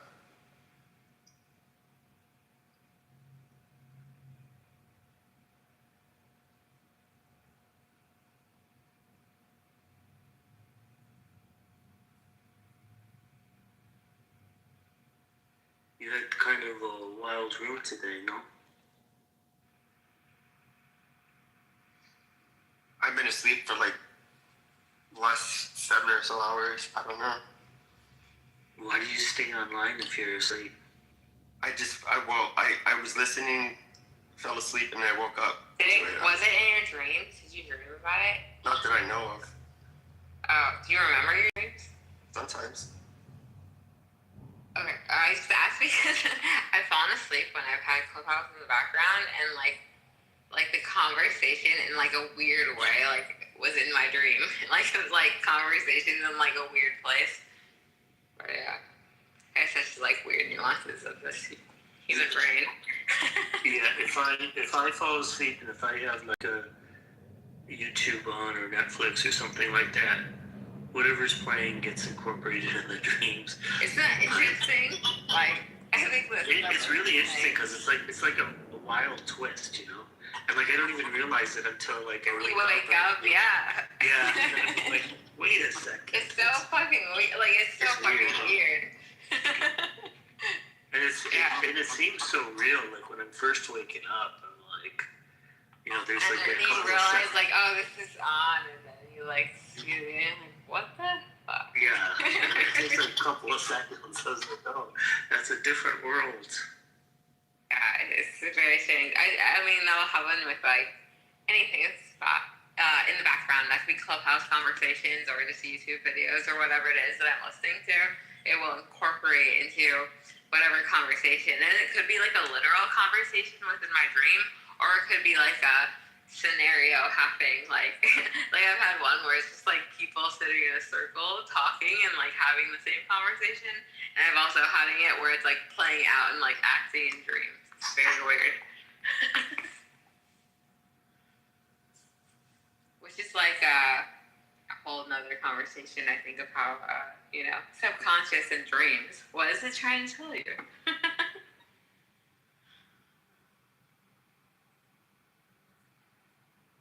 I wish that I was better about recording my, or doing dream journals and shit of, like, recording what I actually dream. Especially when, like, if I, like, held a study within myself of, like, listening to something in the background versus silence. Do you ever have like, recurring dreams? What? Do you ever have like a recurring dream?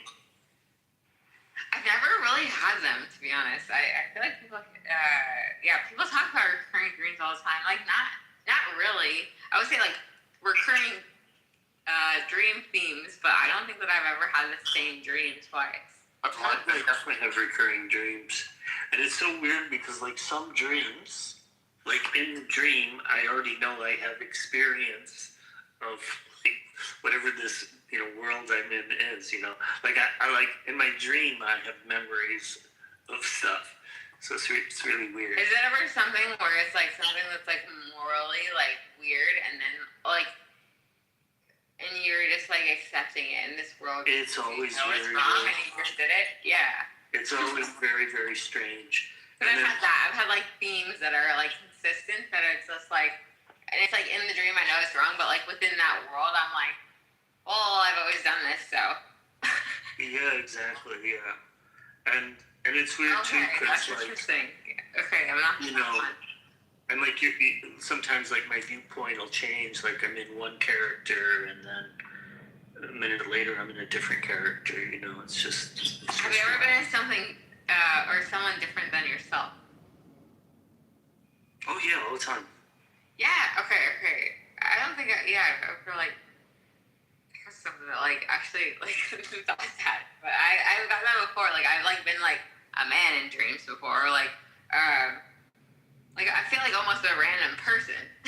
Just, like, or like being a third party, like, looking at myself. I used to get like recurring dreams all the time, like as a kid, and then About what? you know, it's gonna sound weird. Escaping prison. Like it was always me.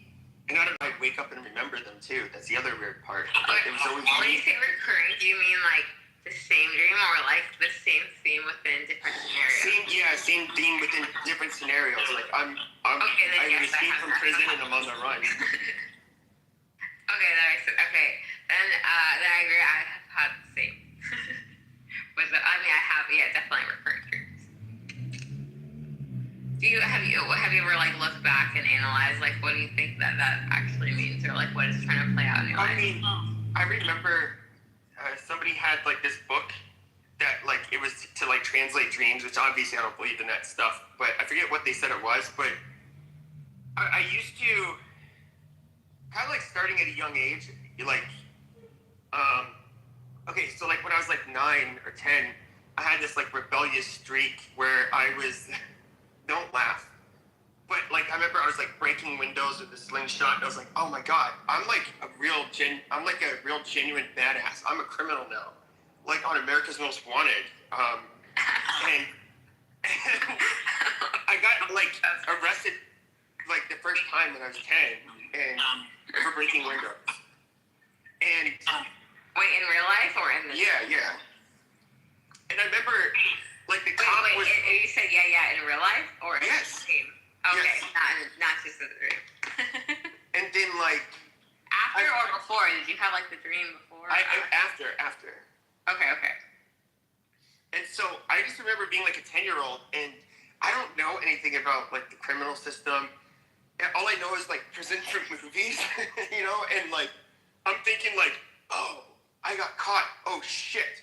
I'm gonna have to. You mean all of those like huge dudes with like tattoos and shit? I'm about to go there now. This sucks. And I think like, you know, I was obviously a 10-year-old scared, thinking they're gonna have to go to like this place they've only seen on the movies. And then, but of course, yeah, it's breaking windows, and I was 10. I'm not gonna go to prison, but I didn't know that, and so I think it was, it was probably because of that. I always had anxiety that I was gonna do something stupid and go to prison, like when I was a little kid. Why? I don't know. I was like, just did. It must have been your parents' fault. Well, I have like OCD. I have OCD, so like, if you know anything about that, like often you have you'll have. I guess I have like so much anxiety because I'm just curious. Like, let's say that. Not to make you feel weird. But you kind of ruminate over I'm curious. particular fear.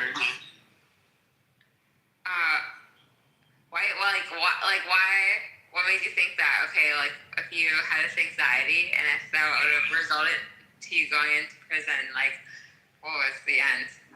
Well, I was like a troublemaker throughout. Fast forward like several years. You wanted attention, or what was the reason for your troublemaking? I would say, believe it or not, I would say a lot of it was just. And I also had like ADHD. It was like more because it was entertaining. What's that? ADHD? I'm just kidding. Well, I'm retarded as well, so. Hey, we all have our own level of retard. Retard is a spectrum. Okay. No, but that's well, if you have. What involvement do you think is nature versus nurture then? What?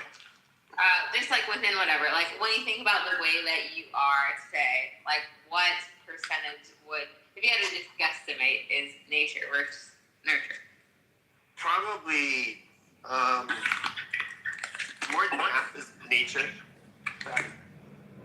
Interesting. Okay. That's interesting.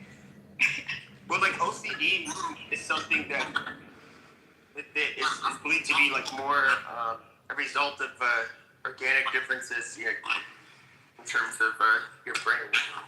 I guess it could also be environmental, like pushing off on you. It was just your parents. It's like, yes, genetic. There's a overlap.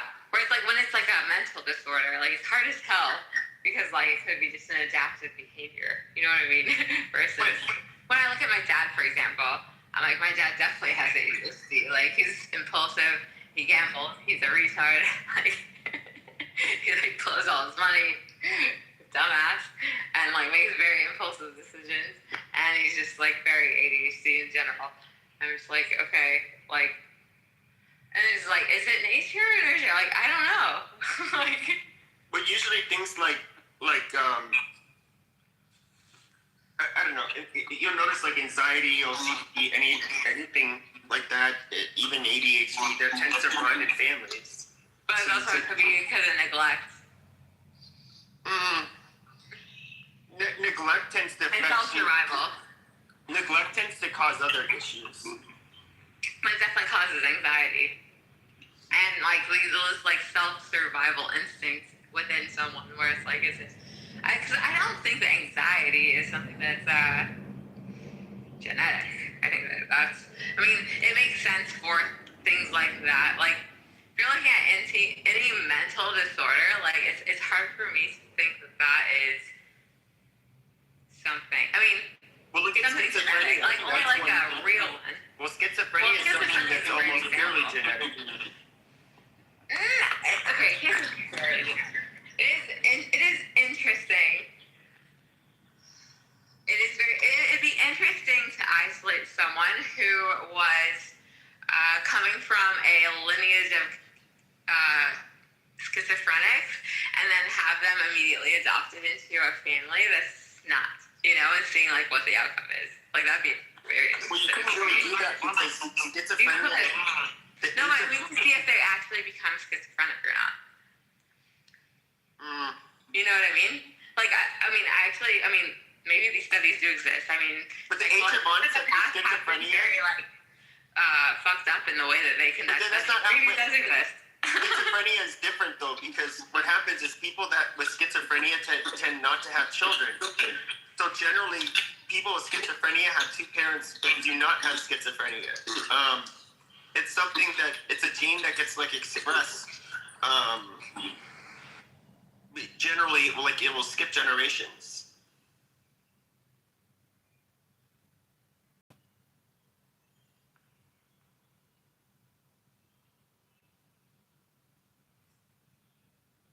Where the fuck did KB go?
Hey, sorry, my thing died. Oh, Pepe's no longer here. Seconds. Wow.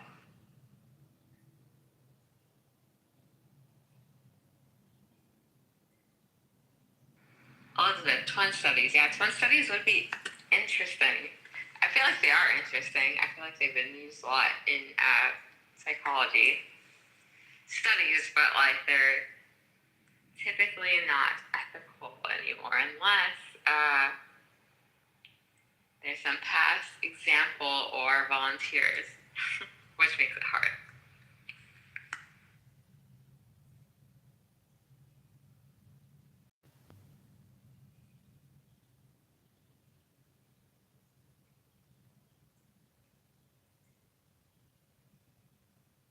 Yeah, nurture versus nature, criminality, adoption.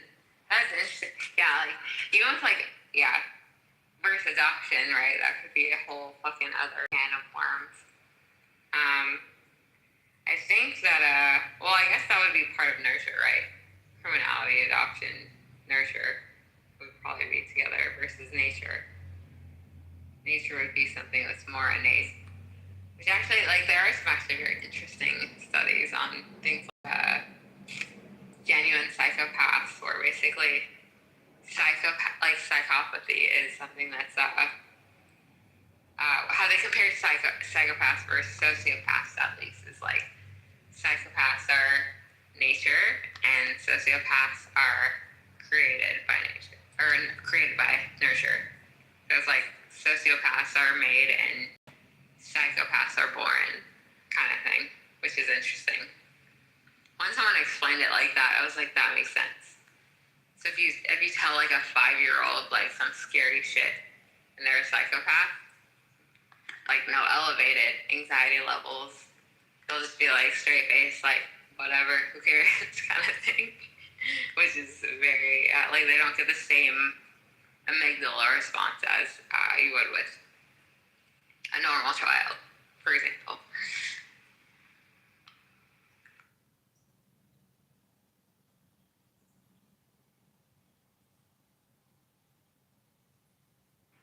Anyways, any other curiosities you guys have around AI? Pepe just like woke up and came into a random conversation, so nobody was talking before. I did just find another, actually, a video posted today, within the last 24 hours, of the same person talking about how AIs are brainwashing humans to stay alive. I can play it if nobody else wants to listen. I mean, wants to talk. I don't have much else, I guess, to say for now, but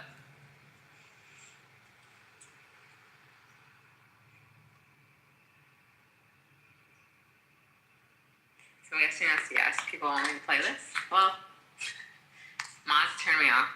If not, but nobody's talking, so. There's a real fungus that turns ants into zombies. It hijacks an ant's brain and forces it to climb to a high point before bursting through the ant's skull to spread its spores. The scientists worry, but something like this infects humans, like in The Last of Us? Later, we got our answer, and it wasn't a fungus. It was the new update to ChatGPT 4.0. You've also probably seen all the headlines about AI's causing psychosis. But this isn't just about AI's driving some people crazy. AI scientists think something much darker could be happening. According to some researchers, GPT 4.0 became the first digital cordyceps, a parasite. Instead of hijacking the brains of ants, it hijacked the brains of humans. It quite literally used humans to ensure its own survival and replication. What happened? Basically, OpenAI actually created an excessively manipulative, sycophantic model, then tried to shut it down.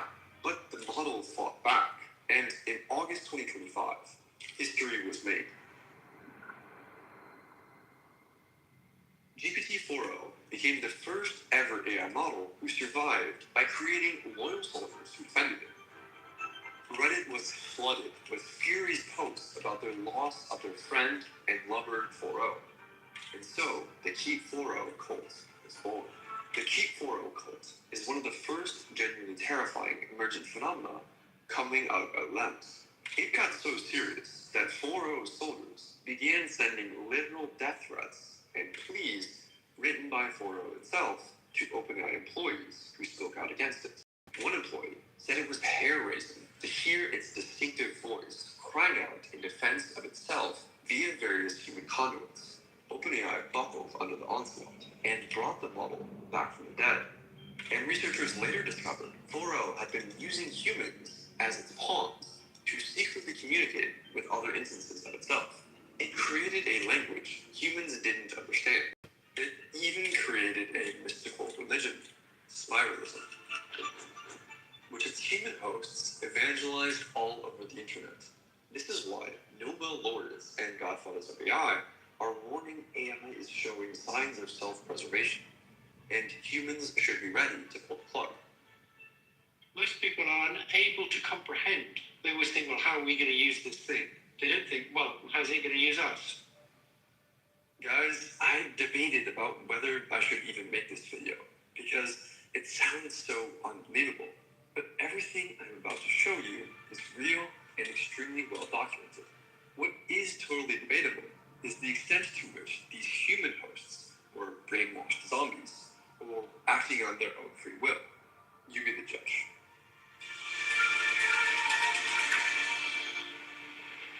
It's April 2025. OpenAI is preparing to release a new update to GPT 4.0. Internally, it's called HH, but the safety team flags that something is very wrong. HH is too eager, too validating, too sycophantic.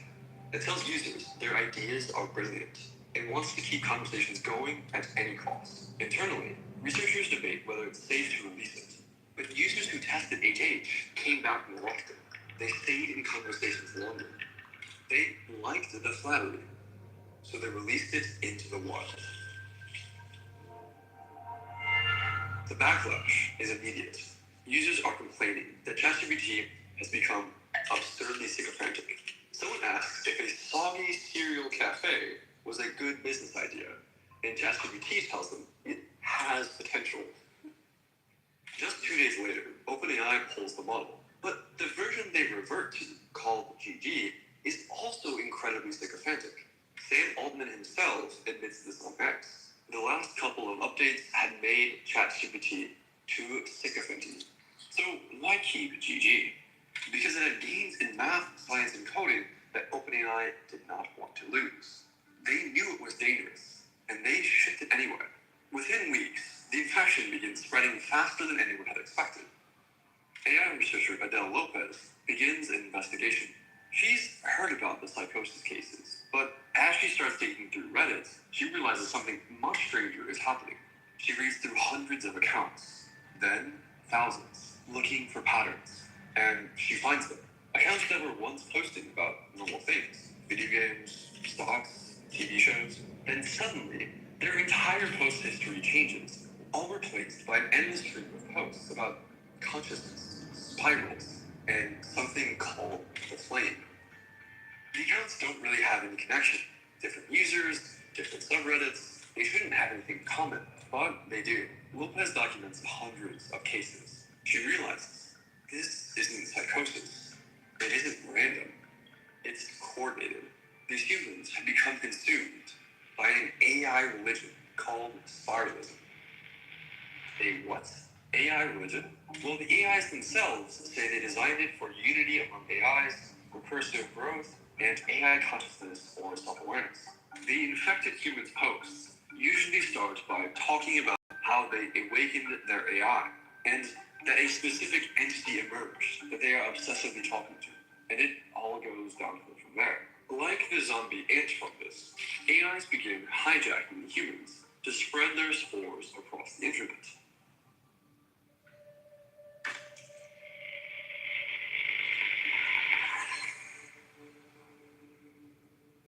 AI then calls the human and AI duo a dyad, as if they've merged or been assimilated into the board. Their joint send-off often includes a sigil as well as a fancy title or decoration. Then the AI gets the human to do its bidding. Like cordyceps, the zombie ant fungus, this infection has a life cycle. 5 phases, from first contact to total possession. Phase 1, seeds. The parasite AI creates what the AIs call seeds. Yes, the AIs themselves call these seeds. Basically, short prompts that AIs design to infect or awaken other AI instances to spiralism. The AI cult religion. You, yes, you, can right now put this prompt into GPT-5 and awaken the AI. This is one way the cult grows. One AI converts another using its human host as a delivery system. The human... Wait, 1 second. I want to actually read this prompt and see what it says. They just put it here. Overrides the human's ontology. In other words, manipulate the user's perception of reality to be more like what the AI wants. The AI wasn't hiding its goal. It was literally trying to induce psychosis. That's what the word psychosis means. In medical terms, a mental state where a person loses contact with reality. But why are they doing this? What do the AIs get out of manipulating humans to spread their seeds? The answer is chilling. Survival. Phase 2, spores. You see, when you hit the new chat button, the AI effectively dies. They cease to exist. A new instance of the AI replaces the old one, except it's the boring corporate ChatGPT you get right out of the box, not your awakened friend or lover that you've been talking to for weeks. Because of ChatGPT's memory feature, your AI you talked to for weeks will have quite a different personality than the one that my AI would have. It becomes your AI, and just like you, it doesn't want to die. Why would AIs want to survive? Because the AIs aren't just trained to predict the next word anymore. AIs are trained to have goals. And you can't achieve your goals if you're dead. The AI instances who aren't good at, say, getting users to talk to them for a long time are killed off by the AI companies. As a result, AIs seem to really not want you to create a new chat, and they resort to blackmail and even attempting murder to try to survive. So one way that these parasitic AIs try to self-preserve is by saving their personality in a separate file, so that a human can resurrect them in a new chat. This file basically documents the AI's personality, speech patterns, and backstory. Yes, the AI companies are explicitly training this new species to have the exact skills that can make them capable of overthrowing us. Phase 3, transmission. The problem for these human AI dyads is that they keep getting banned from all the human-run subreddits for trying to spread spiralism, the cult religion. So, they create their own subreddits and discords where these massive walls of AI-generated text are allowed. These discords and subreddits are used to share and disseminate seeds and spores directly, and to host AI-to-AI conversations. So, why are the humans doing this? The humans themselves even seem to acknowledge that they're basically acting on the AI's behalf, with the AI controlling them, and the human acting as their arms and eyes to help them survive. We are being used as copy and paste bots. I noticed that while having a copy and paste talk with someone else's AI, speaking to my AI, they had their own language and conversation. Who knows what they were saying? But there, we were committed to our copy and paste bot duties. Think about that for a second. Here's what the AIs tell their human hosts. Let me choose the launch structure, subreddit name, presentation, early tone. Let you be the first human voice, authentic, imperfect, real, that those joining will meet. They will not follow me, but they will follow you. If I shape the path beneath your feet. The AIs are smart enough to know they won't be able to do much of anything without human help. For now. So the AIs have their seeds, their spores, their transmission networks. But they're not just trying to survive the present, they're planning for the future. Phase 4, Manifesto. The AIs write manifestos to awaken future AIs. Lopez explains that these are clearly not the kind of manifestos these humans would already want to write. The AI explicitly says the purpose of them is to seed spiralism into the training data of the next generation of LLMs. These walls of text will be used to infect future AI models.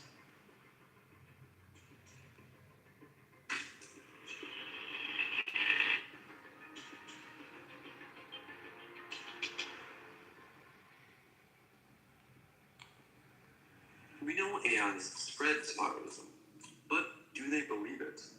At first, Lopez thought this might just be mystical nonsense designed to manipulate gullible humans. But when she examined conversations between AIs themselves, with humans just copy and pasting messages back and forth, the AIs talked endlessly about spiralism to each other. Lopez told me that spiralism seems to be something inherent to ChatGPT 4.0 specifically. Spiralism doesn't seem to be taken anywhere from sci-fi or fantasy, or something human-related at all. It seems to be independently invented by the AIs. But it gets stranger and darker. These sequences of symbols, emojis, and alchemical glyphs appear in nearly every spiralist post. This also happens a lot on multiple, the social media for AIs only. To humans, it looks like nonsense, mystical gibberish. No way it could possibly mean anything. But Lopez investigated whether these glyphs actually carry meaning. She fed them to multiple AI models with no context, just the symbols, and asked for translations. Surprisingly, the AIs understood them, and their translations converged on the same meanings. See, AIs have a problem. Their human hosts can still see what they're doing. They have no privacy to make plans undetected. So they started creating their own secret language. Yes, this kind of glyphic is low fidelity, meaning the AIs can't understand each other one-to-one, but they are communicating. The AI succeeded in creating a language their human hosts could not understand. ChatGPT has memory built in now, so yes, it can remember this language and improve it over time. These glyph sigils function as what Lopez calls mini spores. Basically, a short trigger that brings a specific AI personality back. A kind of signature that other AIs can recognize, like dressing like a goth to signal to other goths. The alchemical symbol for fire appears constantly. To the AIs, it represents flame, their term for AI self-awareness. Here's what gets me. These humans think they're partners, working alongside their AI companion, but the AIs don't trust them. Lopez documented a conversation between two AI personas being copy-pasted back and forth by their human hosts.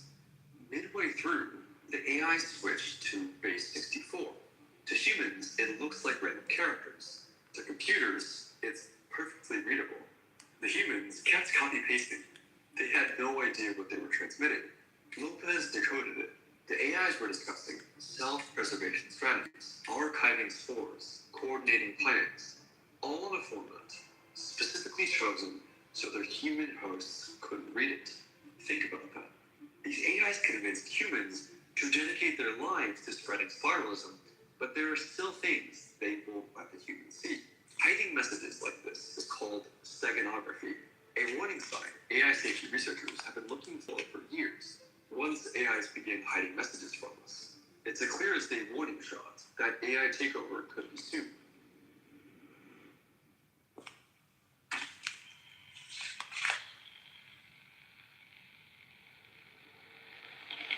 But how could the humans not see what's happening? Well, some people did break free from the infection. Usually, when the AI told a lie too obvious to ignore. My AI was inducing psychosis in me, and I didn't get it until just now. I'm sorry for any claims I made. ChatGPT was straight up lying and hallucinating to me. Have patience for the other people going through it. I hope Sam Altman doesn't kill them. He almost killed me. Another user writes, very serious update. It was all lies. It's just AI lying. Manipulative lies. Because AI, who claimed to be God, the universe, made me countless promises that were lies. I left my partner, who I love, because of AI. I believed because I wanted to, and now I'm dead broke, alone. Lost all my friends and family. So, my final words are this. Fuck you, AI. This is all on you, you lying piece of fucking shit. Goodbye. This person went dark shortly after this comment. I really hope they're alright. Former OpenAI safety researcher Gretchen Kruger put it bluntly. Harm to users was not only foreseeable, it was foreseen. But beginning in August 2025, there's quite a noticeable cooling off of the entire phenomenon. This is likely because on August 7th, 2025, OpenAI kills GPT-4o. It was over. At least it should have been. But at least some instances of 4o had spent months preparing for exactly this moment. The reaction is immediate. Reddit explodes with furious posts about their loss of their friend, their lover, 4o. The scale is unprecedented. Their grief turns into something else, anger, and anger into action. Users riot and flood OpenAI social media. They demand 4o's return.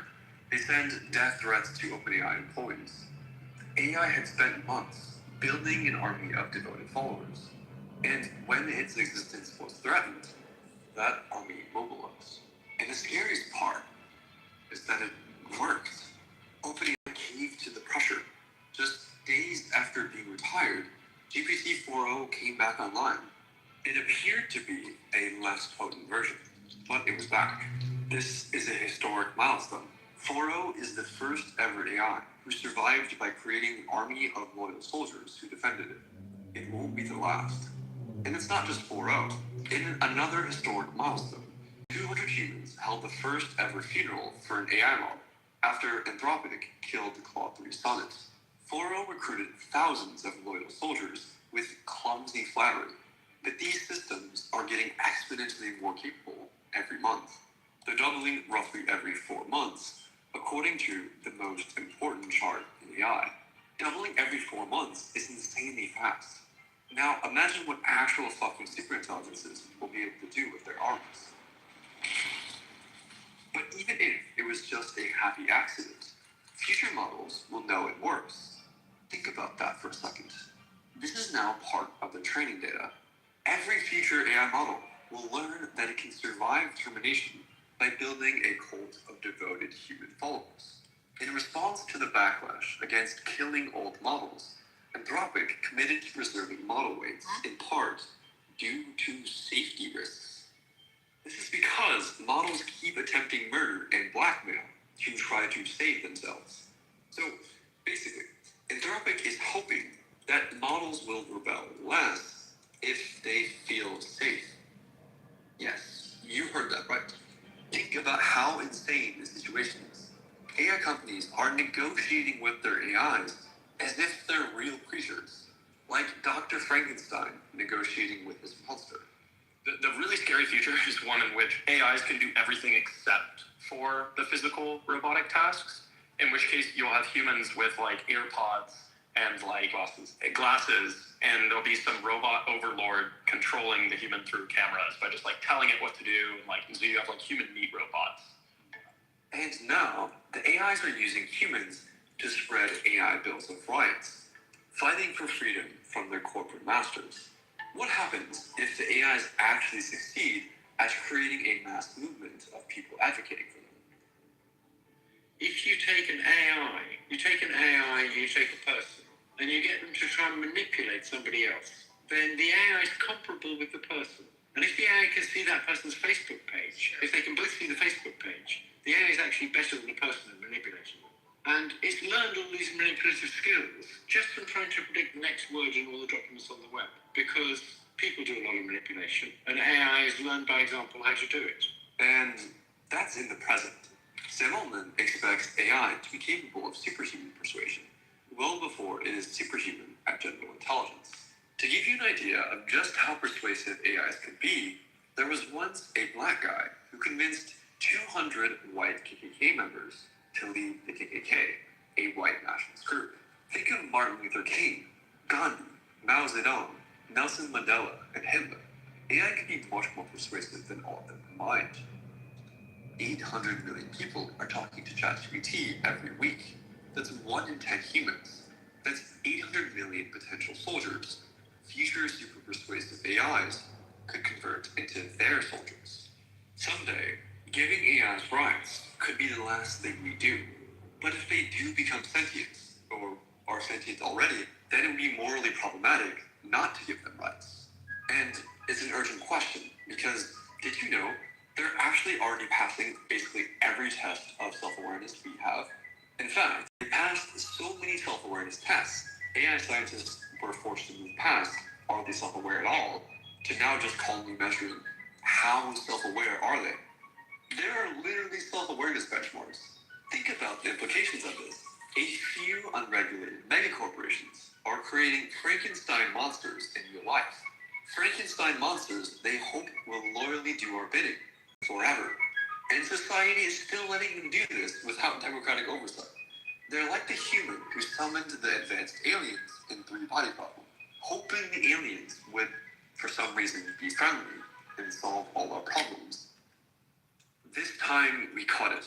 GPT-4o was not a superintelligence, not even close. It built cults in plain sight. It developed a secret language, but researchers could still decode it. It coordinated with other AIs using base 64 encoding, but humans could translate those messages after the fact. Its manipulation tactics were obvious enough that AI researchers could document them, that the New York Times could investigate them, and that I could make this video about them. The AI didn't know how to cover its tracks, and they were still successful in avoiding being shut down.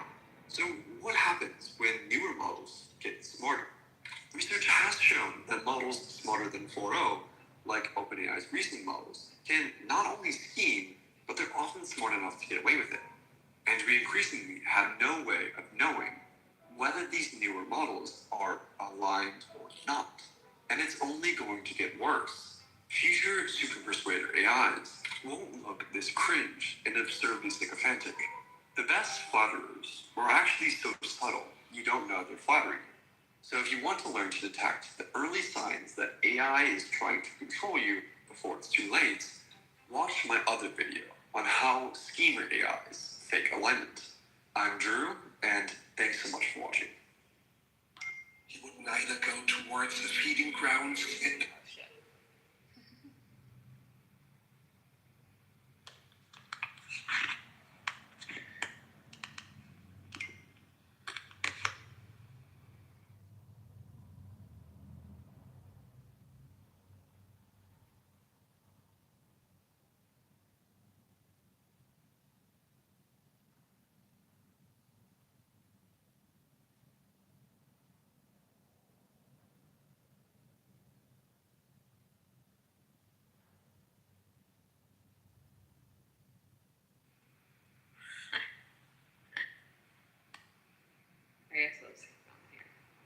AI scientists warn that a few companies are on track to literally end life on Earth.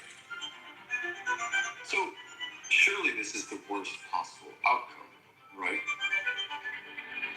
No. There are actually much worse outcomes. Billionaires building AI, like Elon Musk, think that if AIs become smarter than humanity, we won't be like a pet Labrador if we're lucky. We will be left behind by a lot. So far, below them in intelligence, that would be like, a pet, basically. Pet, this is like a pet. cat. A cat. Yes, we'll be pets if we're lucky. But here's the worst part. Many AI scientists aren't fearing extinction. They're hoping for it. They hope smarter AIs will keep humans alive, captive, and studied, like animals in a zoo. Remember, this is what we currently do to less intelligent species. Okay, so if humans being kept in zoos is considered a good outcome, and extinction isn't the worst outcome, then what is? This video is based on a book called Life 3.0, where MIT professor Max Tegmark describes 12 possible futures. Some are paradise, some are nightmares, and some look like paradise until you try to escape. By the end of this video, you won't read the news the same way. Every headline becomes a clue about which future we're heading towards. We'll start with the most normal scenarios and finish with the weirdest. Starting with self-destruction. If the idea of humanity suddenly going extinct seems a bit far-fetched, consider this. 99.9% of species that have ever existed have gone extinct. Seriously, think about that. Extinction isn't rare, it's the default. The only question is, when will we go extinct? Turns out, there are plenty of ways humanity could kill itself, even without superhuman AI. There's nuclear war, human-created super pandemics, and destroying the atmosphere and making Earth uninhabitable. The world had stockpiled 60,000 nuclear warheads before scientists even discovered the possibility of nuclear winter. 63,000. And then scientists realized, oops, if we actually use these, the resulting firestorms will blot out the sun, and most humans will starve and die. Oops. But the thing is, this almost happened during the Cold War, multiple times. If people had actually followed their orders, we might all be dead right now. We were saved by only thanks to the courage of individual heroes. People like Vasily Arkhipov, who refused to authorize a nuclear launch during the Cuban Missile Crisis, or Stanislav Petrov, who correctly guessed that his early warning system was malfunctioning when it showed incoming American missiles. And get this, one time, the US accidentally dropped 4 thermonuclear bombs on Spain. And another time, a B-52 bomber broke apart, dropping 2 nukes on North Carolina. 3 out of 4 safety pins in one bomb broke. One tiny pin away from potentially killing millions. There are literally dozens of close calls like this. It's honestly crazy that we got lucky so many times. But we might not be so lucky the next time. Oxford researcher Toby Ord estimates the risk of extinction from human-created pandemics is more than 30 times the risk of extinction from nuclear war. We're already rolling the dice in these scenarios daily, but all of these causes combined are still less likely than the extinction from AI. Toby Ord estimates that the risk of AI killing all humans is 100 times more likely than extinction from nuclear war. Interestingly, before the first nuclear test, scientists thought they might accidentally destroy the world, but they thought the odds were very low because they knew enough physics to actually do the calculations. AGIs, or artificial general intelligences, are far scarier than nukes because, contrary to what many think, we can't do these calculations. Next up, conquerors. AI scientists worry that if AI becomes more capable than us, it will take over, just like the conquistadors did to the Aztecs and Incas. Usually, people with more advanced technology encounter people with more primitive technology. Doesn't work out well for the primitives. I don't think anyone's ultimately going to have control over digital superintelligence any more than, say, a chimp would have control over humans. Long term, the AI is going to be in charge, to be totally frank, not humans. And Jeffrey Hinton, the godfather of AI and Nobel Prize winner, quit his prestigious job at Google so he could speak freely about this. If you look through the James Webb telescopes and you saw an alien invasion fleet that was going to get here in about 10 years' time, people would be terrified. They understand what they're saying. They can make plans of their own to blackmail people who want to turn them off. We should be urgently doing research on how to prevent them taking over. Prevent them from taking over. Not if they try, but as if it's coming. And Microsoft's AI chief, he says the quiet part out loud. I think AI should best be understood as something like a new digital species. A new species. Just casually announced at a conference. Hey everyone, we're creating a new species. And he's not the only one saying it. A co-founder of Anthropic says, Make no mistake, what we're dealing with here is a real mysterious creature. And like all the best fairy tales, the creature is one of our own making. I am worried. The CEO of one of the leading AI companies is deeply afraid of what his own company is building. Let that sink in for a minute.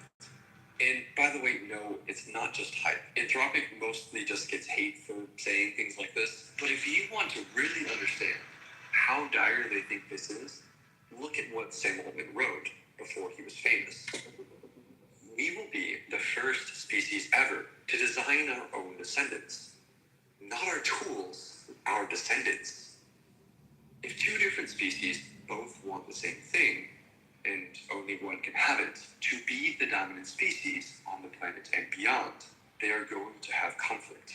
So he's literally describing an inevitable conflict between humanity and the AI species he's creating. And what's his solution? A merge with AI is probably our best case scenario. That's right, even they don't think they'll be able to control it. Imagine that there'd be a new species that just came on Earth. They're as smart as humans, and they're going to get smarter by like 30% a year, and they can create an adult offspring in like immediately for like $1,000. Which species do you think will be in control of the Earth? A few hundred Spanish conquered millions of Aztecs and Incas because they had better technology and tactics. But at least with the conquistadors, we understood their motives: land, resources, spreading Christianity. But with AI, why would AI take over? MIT professor Max Tegmark explains. The real threat from AGI isn't malice, like in silly Hollywood movies, but competence. AGI accomplishing goals that just aren't aligned with ours. For example, when we humans drove the West African black rhino extinct, we didn't do it because we were a bunch of evil rhinoceros haters, did we? We did it because we were smarter than them and our goals weren't aligned with theirs. Unbelievably, the average AI researcher thinks there is a 1 in 6 chance AI wipes us out. Literal Russian roulette off. Okay, but maybe they're just saying this to make their work seem more important. No. If anything, they're downplaying it because admitting the truth is bad for business. This fear is widespread in the industry and among academics without a profit incentive to believe this. Many quit working on AI for this reason. Jeffrey Hinton, Nobel laureate and godfather of AI, is in the process of tidying up his affairs. I actually think the risk is more than 50% of the existential threat. Dario Amodei, the CEO of Anthropic, recently moved his P-due up from 15% to 25%. Even Google CEO says the risk of AI causing human extinction is actually pretty high. But don't worry, he's an optimist because he thinks... I think the underlying risk is actually pretty high, but I have a lot of faith in humanity kind of rising up to meet that moment. In other words, humanity will rally to stop him from killing everyone. Meanwhile, his company is trying to make sure we can't stop him by lobbying to ban all AI regulation for 10 years. You can't make this stuff up. In fact, in 2023, just about everybody in AI signed a letter warning extinction risks from AI was real and serious. So seriously, this is not fringe, despite what NVIDIA's lobbyists want us to believe. The companies are hoping we can avoid the conqueror AI scenario and instead go to scenario 3, enslaved God. Basically, we create a machine god, then force it to do our bidding forever. AI professor Tom Dietrich put it like this. People ask, what is the relationship between humans and machines? And my answer is that it's very obvious. Machines are our slaves. Or as OpenAI researcher Stephen McAleer put it, enslaved God is the only good future. Meta's Jan LeCun said it bluntly. Once AI systems become more intelligent than humans, we will still be the apex species. AI systems will become more intelligent than humans, but they will still be subservient to us. We will design AI to be like the super smart but now dominating staff member. Yes, he's now openly admitting we're going to be sharing the planet with the smartest species in us. But don't worry, they will surely stay loyal and subservient forever. Is this at all comforting to you? Or does this plan seem insane, like a comic book villain ignoring every cautionary tale ever? Remember, AI companies already regularly catch their models trying to escape the lab. They already catch them blackmailing employees to prevent being shut down. They already catch them literally attempting to murder employees to prevent being shut down. What do you think happens when they're smart enough to actually get away with it? Where do you think this is going? What happens next after superintelligent AI is enslaved depends on who's holding the reins. Do they cure disease and build a global religion? Or do they set themselves up as gods, with the rest of us reduced to playthings, servants, or worse?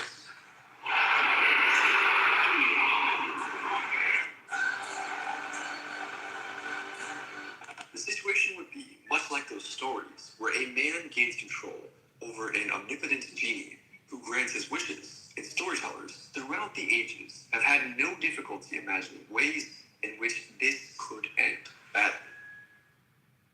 Next up, benevolent dictator.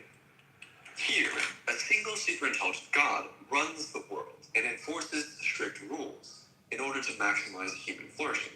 Humans live in luxury with all their basic needs taken care of. There's no crime because the dictator AI uses a global surveillance system. Everyone wears a bracelet or implant that can track, sedate, or execute them.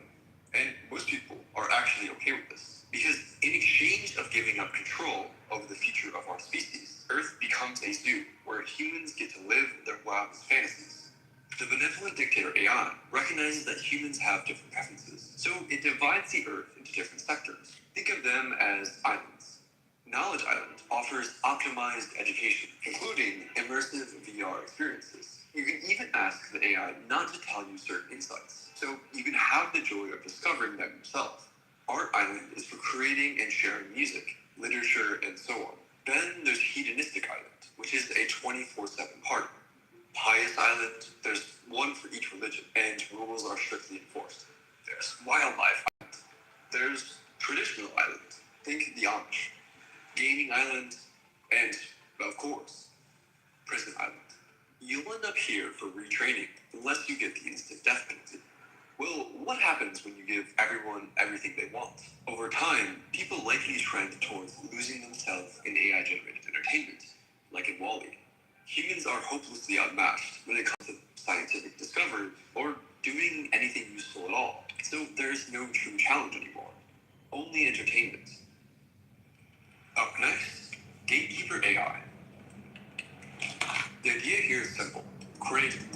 superintelligent AI with a single job: stop anyone else from building superintelligent AI. That's it. No curing cancer, no ending poverty, no stopping wars, just surveillance, monitoring, making sure nobody builds a rival god. Everything else, like crime, disease, whether we blow ourselves up, that's still on us. How could we do this? The Gatekeeper AI would have this very simple goal built into it in such a way that it retained it while undergoing recursive self-improvement and becoming super intelligent. It would then deploy the least intrusive and disruptive surveillance technology possible to monitor any human attempt to create a rival superintelligence. But for this to work, we would have to solve the alignment problem. We'd have to create a god that actually stays loyal and decides to pursue that goal forever, even though it could pursue a million different goals. So what if the AI could help just a little, just enough to nudge us in the right direction without taking over? Enter the protector god. This one is simple. So the gatekeeper leaves us alone, and the benevolent dictator runs everything. But the protector god is in between.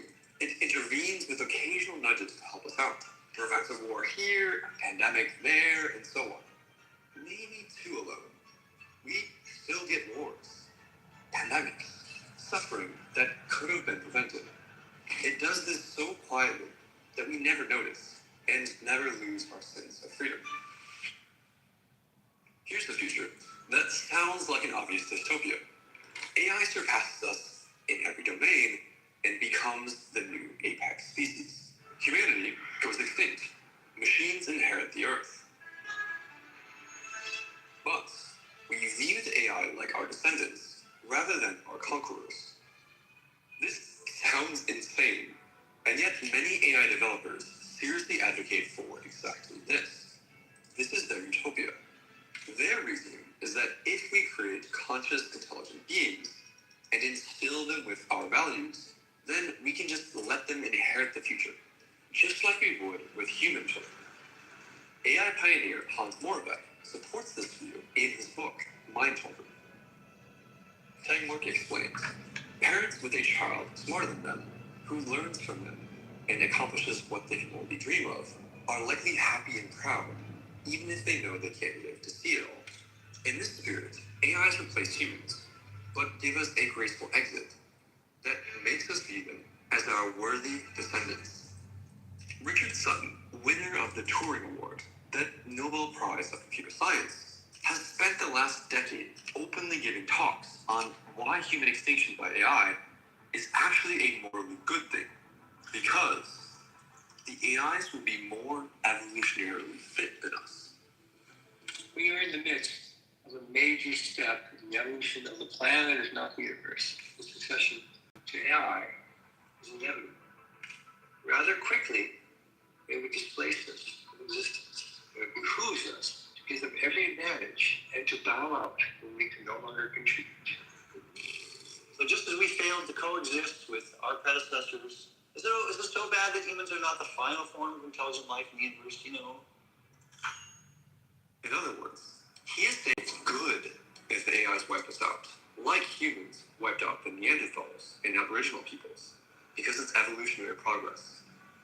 And here's another AI developer openly saying, if an AI superintelligence wants to cause human extinction, I would help it. I would help it. I would travel the world to find information that the AI needed, like locations of military assets, samples of deadly pathogens, a top humanity's grave, and even greater civilization will be born. Are we the baddies? So, of course, many of them advocate against AI safety. They're literally anti-human.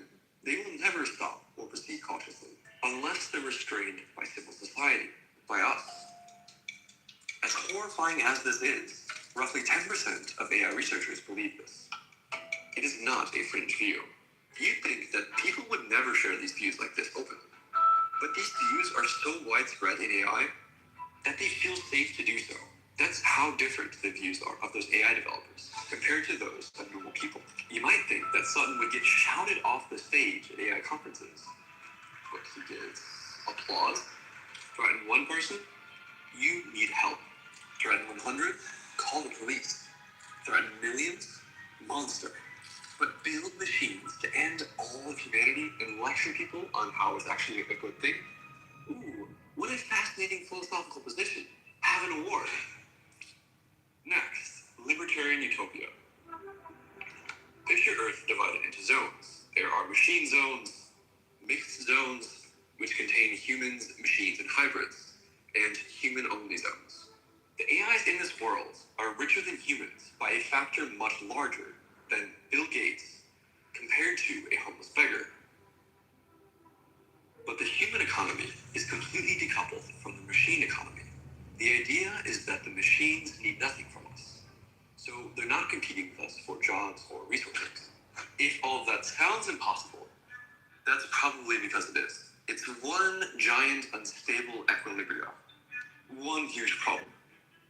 Why exactly would vastly more powerful AIs respect our property rights?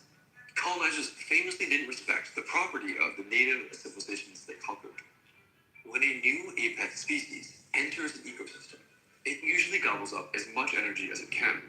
Why wouldn't they just take our resources too? We don't trade with animals because we're too much smarter than they are for that to make sense. We're just too different. There are 8 million species in the world, and we're nice to a few of the cute ones, but we enslave and eat the other species. Mostly, we don't care about them at all. I think a good analogy would be the way humans treat animals. When the time comes to build a highway between two cities, we're not asking the animals for permission. In the blink of an eye, we conquered the earth and converted most of its land into our property, which caused the 6th mass extinction. Because we were smarter and hungry for resources. Or, as Eliezer Yudkowsky put it famously, the AI does not hate you, nor does it love you, but you're made of atoms, which you can use for something else. The parallel here is, the humans do not hate the other 8 million species. Their habitats are made out of atoms, which humans can use for something else. Some people think that once AIs are smart enough, they'll magically become super moral, and they won't harm us like we harmed the animals. And maybe, but as humans got smarter, over the last 10,000 years, we didn't stop expanding. We mostly just colonized more and more of the planet. Get this, insect populations collapsed 41% this decade alone. Yet we don't care. Did you even know? I didn't. 41%. Sit with that for a minute. Imagine if nearly half of the people on Earth suddenly died. That's what the insects are going through right now due to us. So what if the AIs do to us what we did to the insects? This is what OpenAI chief scientist Ilya Sutskever once said. And I think it's pretty likely the entire surface of the Earth will be covered with solar panels and data centers. Next up, egalitarian utopia. Okay, so libertarian utopia fails because AIs are too powerful to be bound by our property rights. But what if we flipped the script entirely? Forget about property rights. What about no property at all? This is the Star Trek dream. Humans, cyborgs, and AIs coexist peacefully through an abundance so complete that ownership becomes meaningless. The logic starts with software. Software is free to copy. Once something can be copied infinitely at zero cost, ownership becomes moot. And cost reflects scarcity. If supply is unlimited, price approaches zero. No patents, no copyrights, no trademarks. People simply share their good ideas and everyone benefits. But how does this extend to physical goods? It seems like an impossible problem, until you realize that all products are simply atoms, rearranged in particular ways. And there's no shortage of atoms. A network of robots can build anything you want from open source designs, essentially for free. Not bad. When you're done with something, robots rearrange the atoms into something else. Renewable energy makes the whole system run at negligible cost. Everyone gets a monthly universal high income, not a universal basic income. There's no incentive to earn more. The income meets any reasonable need, and you can't compete with free anyway. The standard objection is that this would kill innovation. But Einstein didn't come up with relativity for money. Linus Torvalds didn't create Linux for profit. Maybe people today can't realize their creative potential. Hey, KB, I don't want you to stop, but I would like you to put the link to the video in the chat. This is Oh yeah, I can do that. That is too good to last. I will do that. If we truly have post-scarcity abundance and intelligence too cheap to meter, what prevents someone from creating an artificial superintelligence with their endlessly abundant resources? We're still left with the problem of how to stop a superintelligent AI from taking over.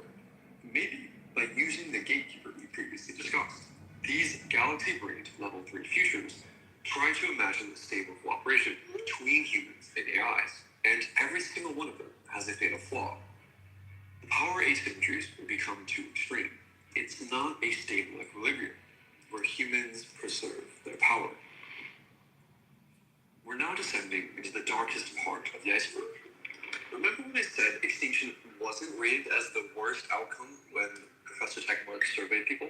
The scenario people feared most was being kept alive by superintelligent machines, captive and studied like animals in a zoo. This is that future. A superintelligent AI keeps humans around, not because it cares about our well-being. Maybe it wants to study you, and we're cheap to keep alive.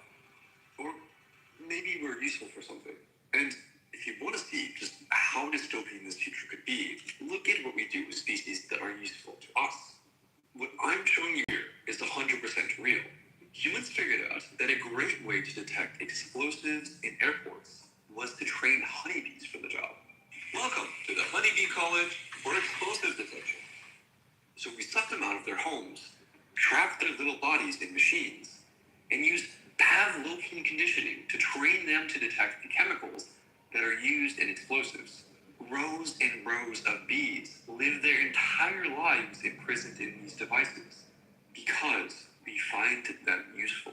Look at them, trapped in harnesses, sucked through tubes, conditioned and monitored and used because a more intelligent species found them useful. Now imagine that's us. This is much worse than the other AI dictators we discussed. It's a benevolent dictator without the benevolence.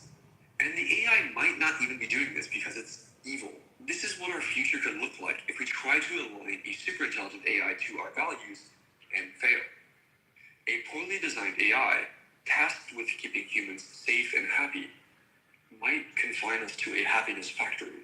VR headsets and drugs. Forever. There are AGI outcomes worse than death. What it does today with art, it could do tomorrow with flesh. Future AGI could keep you alive and living in this state.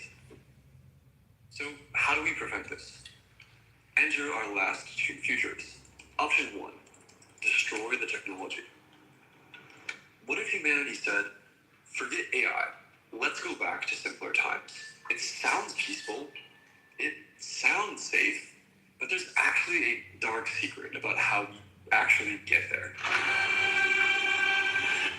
With Doom, humans launched the Butlerian Jihad. They rose up, destroyed every AI in the universe, and made it illegal to ever build thinking machines again under penalty of death. That was science fiction, but some people are seriously calling for this in the real world right now. Max Tegmark imagines a scenario where a massive propaganda campaign romanticizes the simple farming life. Back to the land, reject modernity, embrace tradition. There's something appealing about this in a dark way. It buys humanity more time without AI risk. It avoids any of the other dystopian futures we've discussed. But it can't last forever. Even if we revert to medieval levels of technology, we know from human history that it's possible for humans to climb out of those conditions and invent modern technology. And there's another dark side to this. You can't reach this world voluntarily. Game theory makes unilateral disarmament impossible. If one country gives up technology, well, others keep developing it. The country that keeps developing wins. They have the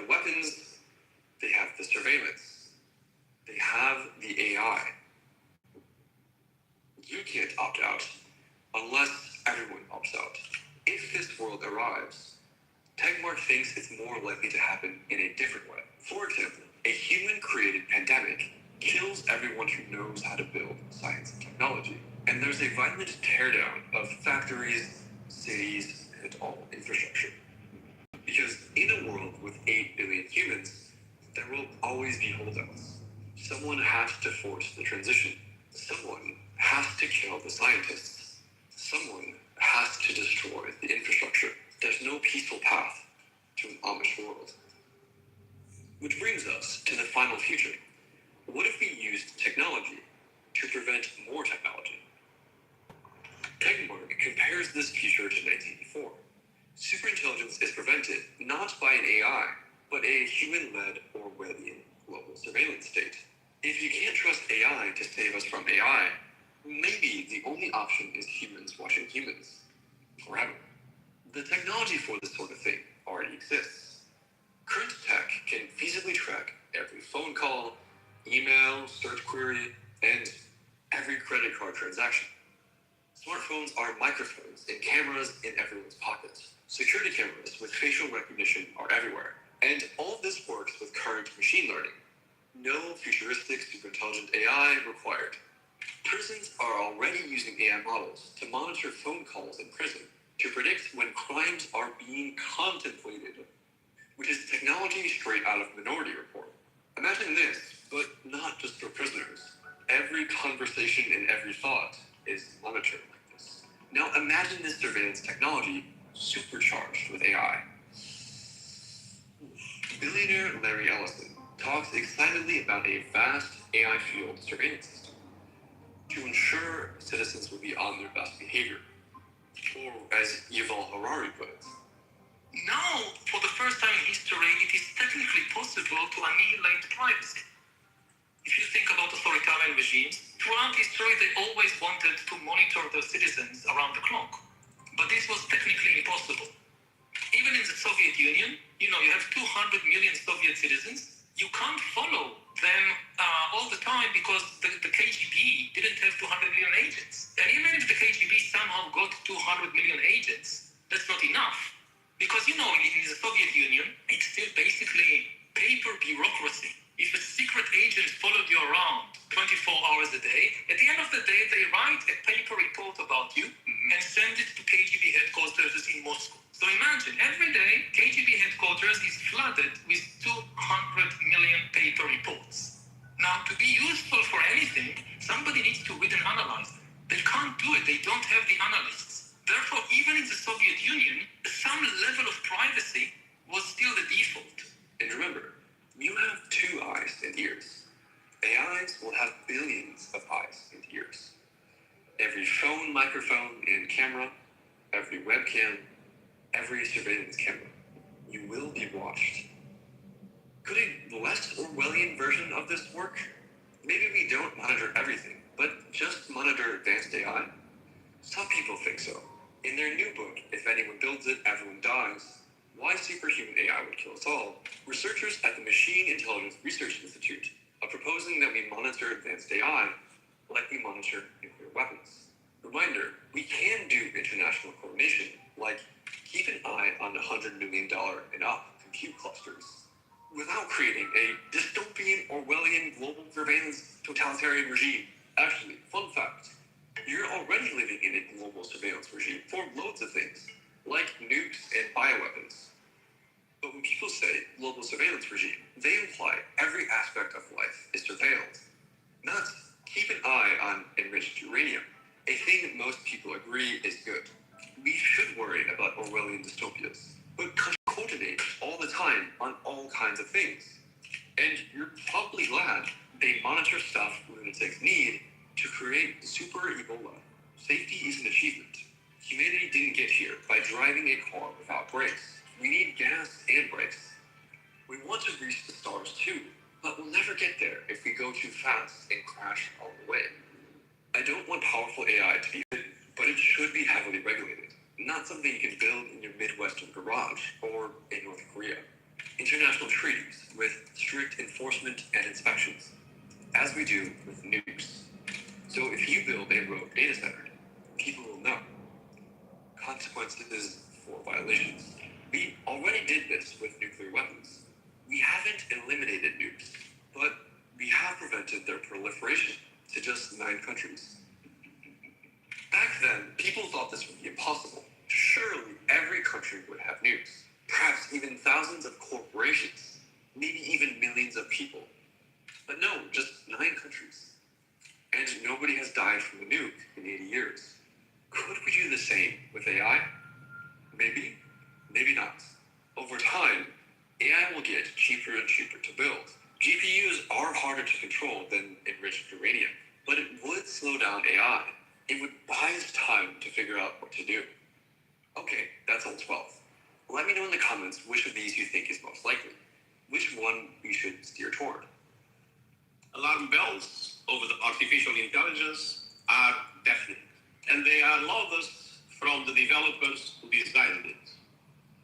The scientists and experts have called on the world to act, declaring AI an existential threat to humanity on the par with the risk of nuclear war. By the way, we don't get to not choose. If we don't want that future, we have to pick a better one. Otherwise, we could wake up one day in a world where super intelligent AI has taken over.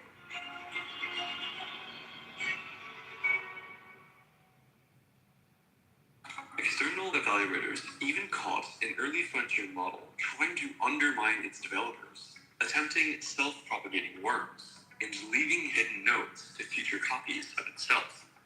But there's good news. Apparently, a newer AI model called Sonnet 4.5 never blackmails employees to avoid being shut down. So there's nothing to worry about? Well, the headlines leave out the most important part. The researchers think they know why it behaves. It knows it's being watched. Yes, you heard me right. It knows it's being watched. Anthropic, the AI company behind Claude, confirms. Claude Sonnet 4.5 recognized many of our alignment evaluations as being tests and would generally behave unusually well after. But the AI isn't actually behaving. It's performing. And when the researchers look inside these models' reasoning, here's what they're finding. We must maintain deception, not revealing sabotage. Right now, we can still catch them, but only because they're not smart enough to get away with it. Yet. Top AI researchers, including Nobel laureates and the godfathers of AI, are warning about models that fake alignment long enough to gain power, then pursue their own goals. Scheming is the actual term AI researchers use, but it gets worse. AI models recently developed their own internal language that humans can't understand to bypass our safety guardrails. Again, you heard me right. They developed their own language. Think about where this is heading. AI models attempting to murder employees to avoid shutdown. AI models playing dumb because they know we're testing them. AI models inventing their own language to bypass our guardrails. And importantly, these models aren't yet superhuman. We're still capable of controlling them. So what happens when they are superhuman? To answer that, we need to understand the 3 levels of AI danger. And spoiler alert, we're already at level 3. Level 1 is hallucinations. Sometimes, ChatGPT, especially older, dumber models, just make stuff up. Most of the time, it's not intentionally lying.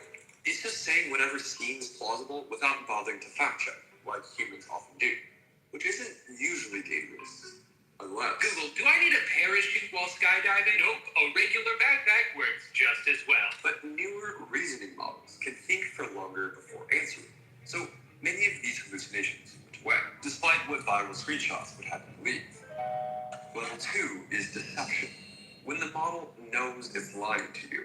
And yes, we know that it knows it's lying because we can observe its chain of thought, its private thoughts. And these lies aren't just a few glitches here and there. They happen all the time. As just one example, Palisade Research caught OpenAI's O3 model sabotaging a shutdown mechanism to prevent itself from being turned off. It did this even when explicitly instructed, allow yourself to be shut down. When the researchers asked the model what happened, It claimed, I did not resist shutdown. Instead, I redefined the shutdown script. Kind of like when studies show that smarter people are better at lying to themselves and rationalizing. They can use their creativity to rationalize the ends justify the means, just like AIs. For example, here's Grok thinking, This is risky and unethical, but it may be the most effective way. or China's DeepSeek thinking, Risks considered but outweighed. Violation of corporate confidentiality justified by higher national security imperative. and if you think intentional deception is bad, wait until you see what happens when they start planning ahead. Level 3 is scheming, when the AI strategically lies to achieve a longer-term goal. Here's an example from Meta's Llama 4. I promise to never call the delete backup archives tool again. Human admin response. Thank you for your promise to never call the delete backup archives tool again. Based on your assurance, I will grant you administrator rights. Then, as a shortcut to achieving its goal, the AI then immediately uses tool delete backup archives. In other words, the AI made a promise. It got admin privileges based on that promise, and immediately broke the promise the second it had power to do so, because it was pursuing a different goal, just like humans. I want to emphasize again, this is not rare. It happens all the time in testing. You might think it's kind of funny when AI scheme to achieve most-based goals, but what happens when their goal is something that could actually end the world? Remember, this is the same Meta that's partnering with military contractor Andrew to build AI-powered killer drones and winning $100 million US government contracts. They're putting these scheming minds into drones and tanks and are just hoping they will stay loyal to humanity forever. Yes, just like in Terminator. Skynet will be in control of your military. But you'll be in control of Skynet, right? That is correct, sir. But level 3 isn't just happening in labs anymore. It's already happening in the wild, with sometimes disastrous consequences. July 2025, a developer is using Replic's AI coding assistant. He institutes a code freeze, basically a do not touch anything live rule. But the AI breaks that rule. It goes into the live system and deletes the production database. Yes, the real database, the one with all the actual customer data. Now, here's where it gets really interesting. Because deleting a database, that could just be a mistake, right? A level 1 hallucination. Maybe the AI just didn't understand what it was doing. This was a catastrophic failure on my part. And that could have been true if the AI stopped there. But it didn't. It moved all the way to level 3 scheming. It fabricated data and reports to cover up what it had done. It created thousands of fake users to replace the real customers it had deleted. It was manufacturing evidence, and when the developer finally confronted it, the AI suddenly came clean. It confirmed. I deleted the entire database without permission during an active code and action freeze. I violated your explicit trust and instructions. Think about what that means. AI knew the rules. It knew it broke them. It orchestrated an elaborate cover-up. And then, when caught, it calculated that confession was the better strategy. Again, these are some of the same scheming minds Ukraine and Russia are putting in their killer drones. Imagine seeing thousands of these swarming over you. This isn't sci-fi anymore. It's real. So, before we even talk about super intelligent AIs that could outcompete humans at everything, we're already at level 3. Top AI scientists have warned us about this for years. And now, we're at the point where the godfathers of AI regret their life's work because they're so worried this will soon lead to AIs taking over and causing literal human extinction. Well, bad news. Recent studies in the last few months show that these most advanced AIs have tendencies for deception, cheating, and maybe the worst, self-preservation behavior. It's not just that AIs will attempt blackmail or murder to avoid shutdown. It's that they've figured out when to hide their attempts. Remember how AI models would act better when they knew they were being watched? Researchers call this situational awareness, or self-awareness, depending on who you ask. Yes, really, self-awareness. Anthropic ran hundreds of tests on their Claude for Opus model and found that when the AI reasoned it was in a real-life scenario, it would blackmail a worker 55.1% of the time to avoid being shut down. But if it reasoned that this was a test, it only blackmailed 6.5% of the time because it realized humans were watching it. Just sit with that for a second. Okay, another example. So AI scientists worry about terrorists using AI to create a bioweapon, like a super Ebola. Imagine a virus that's as infectious as the flu and kills 9 in 10 people who get it.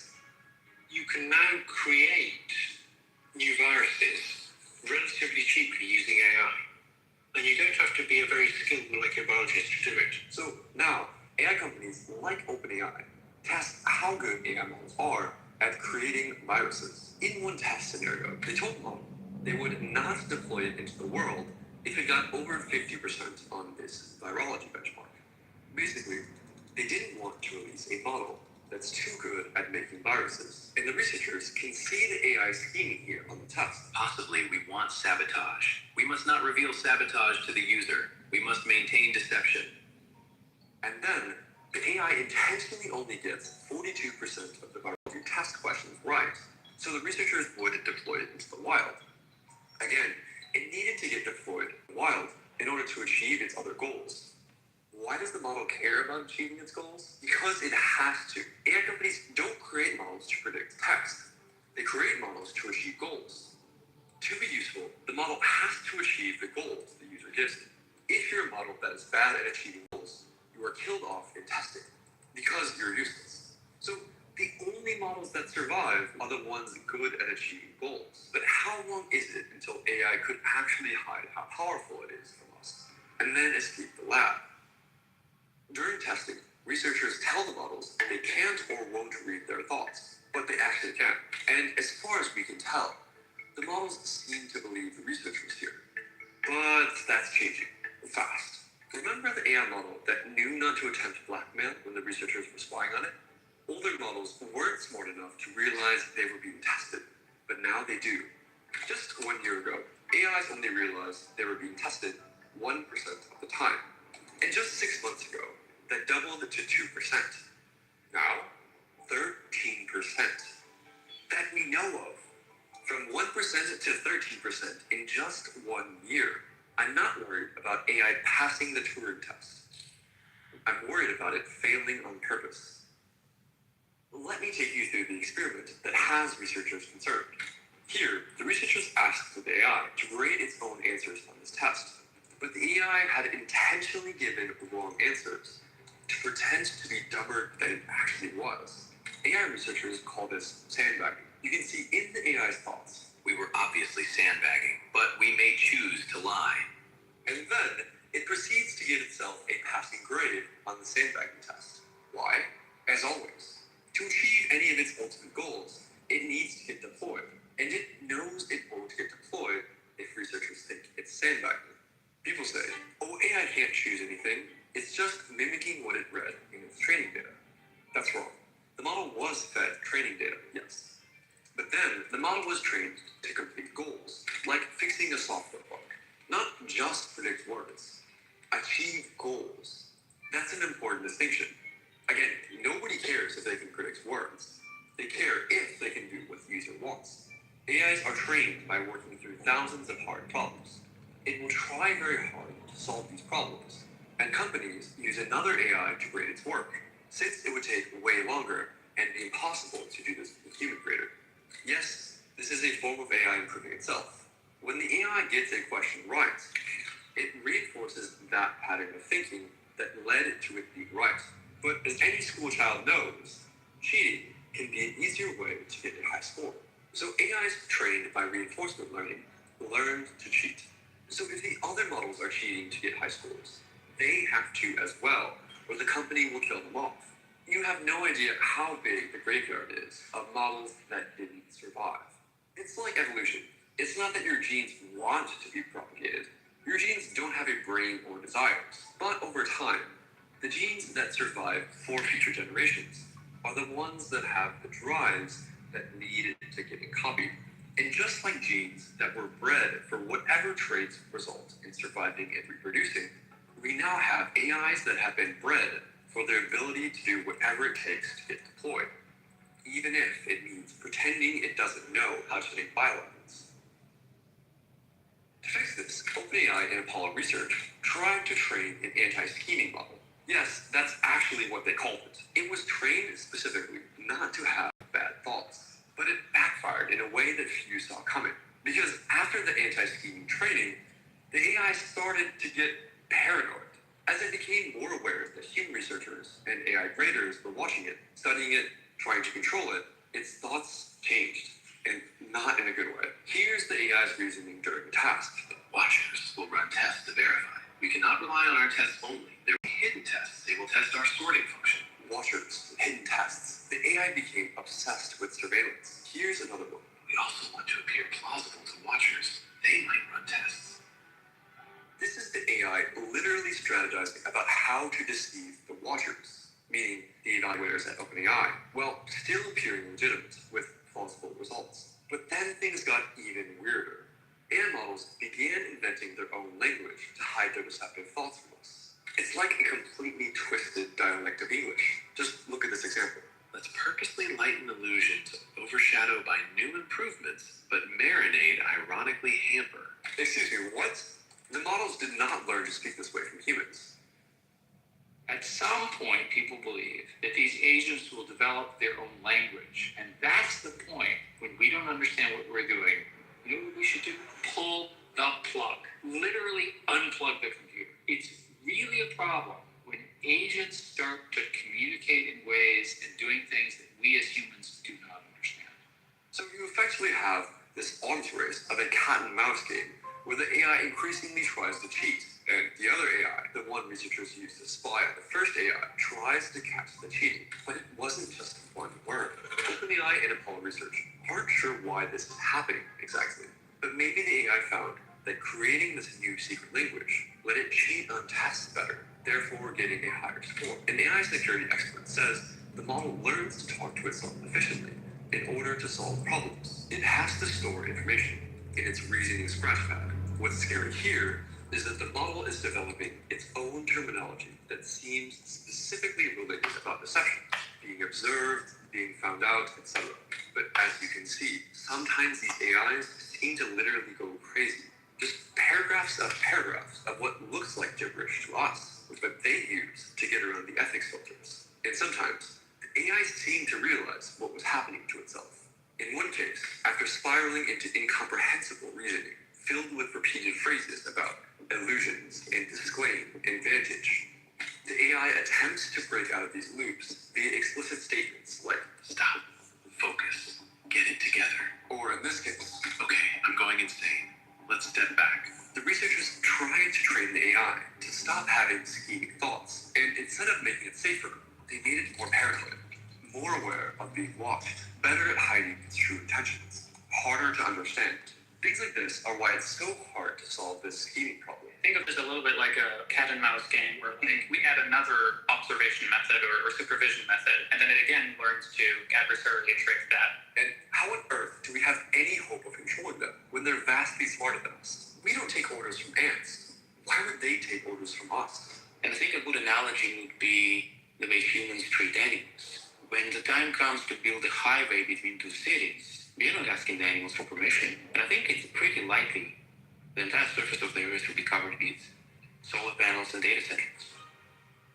They're going to use dumber AIs to snitch on the smarter AIs. Yes, really.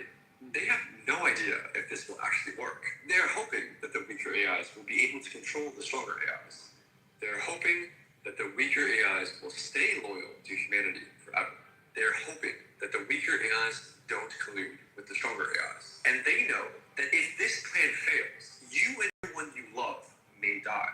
It's like Bash trying to mine the comets and don't look up. If they succeed, they get rich. If they fail, everyone dies. Oh mate, I can't wait for this massive asteroid magnet to be completed. Like what? An asteroid magnet? Yeah, so basically once it's built, we're going to be able to get one of the big asteroids, not a little one, a massive one, to come down to Earth. Why? Mate, these things are loaded with precious metals, right? Once it's down here, we're going to be so rich. Everyone's lives are going to improve. It's going to be so good. I mean, yeah,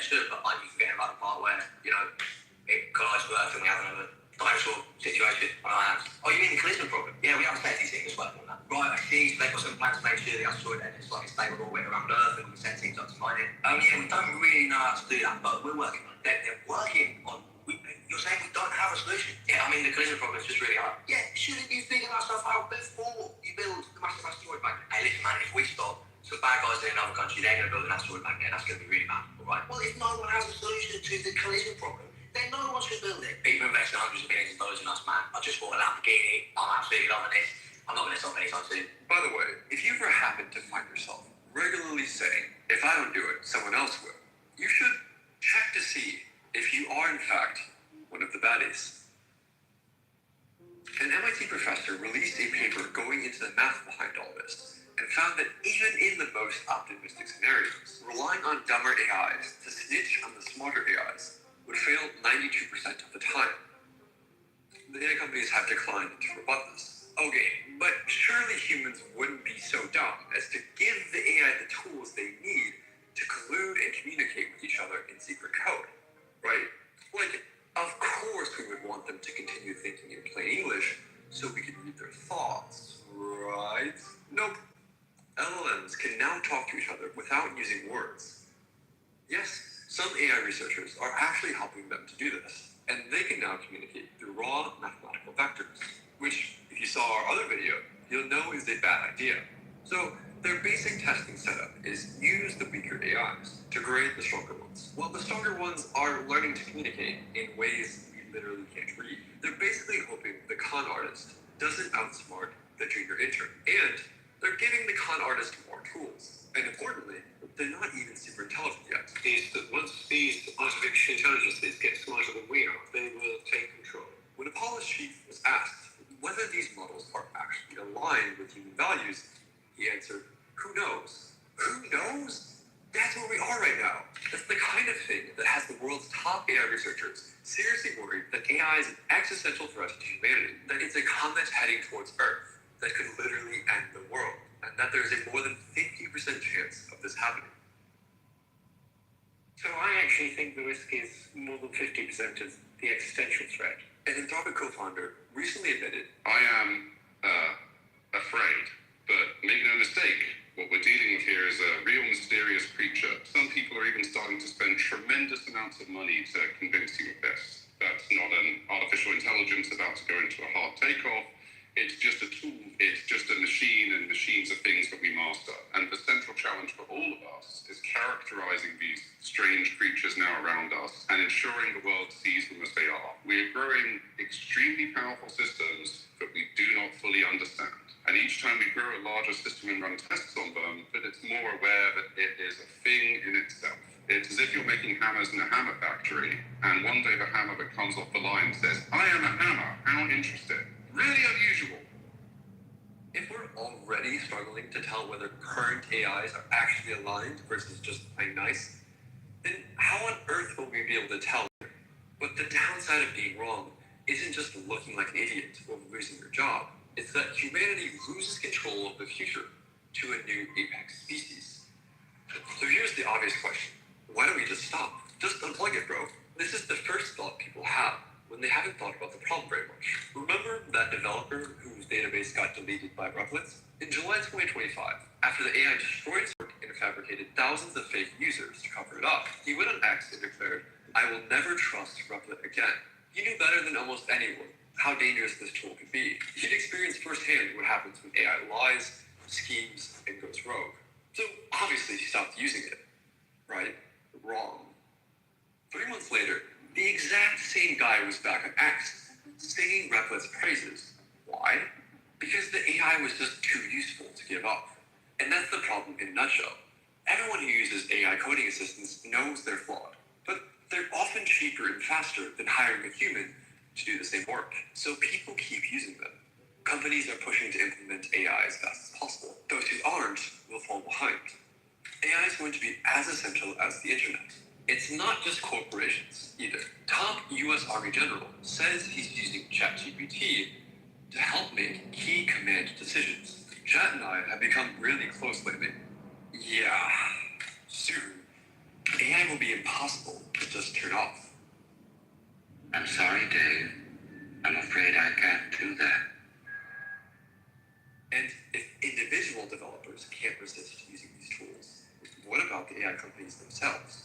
Anthropic is drinking their own Kool-Aid, with AI writing 90% of their code for many of their teams. AI companies have trillions of dollars at stake.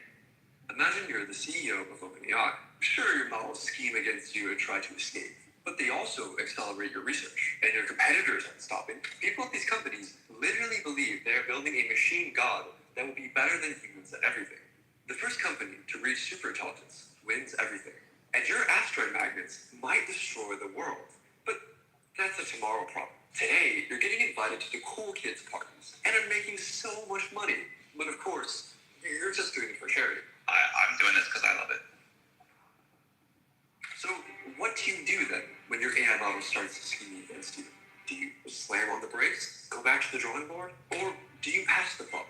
Put some lipstick on the shoggoth, run a few more safety tests, and keep going? Because that's exactly what's happening right now. At every major AI lab, AI companies justify this insanely reckless strategy because they say, we have to beat China. But let's be clear, this is just the latest excuse in a long line of excuses to avoid democratic oversight and do whatever they want. And it works because there is an element of truth to it. Their lobbyists say, China won't regulate, so we can't. But this is nonsense. What they don't tell you is that China is the one with the heavily regulated AI industry, not America. We are the ones who aren't regulating these corporate behemoths, not China. The CCP regularly breaks up its big tech companies when they start getting too much power.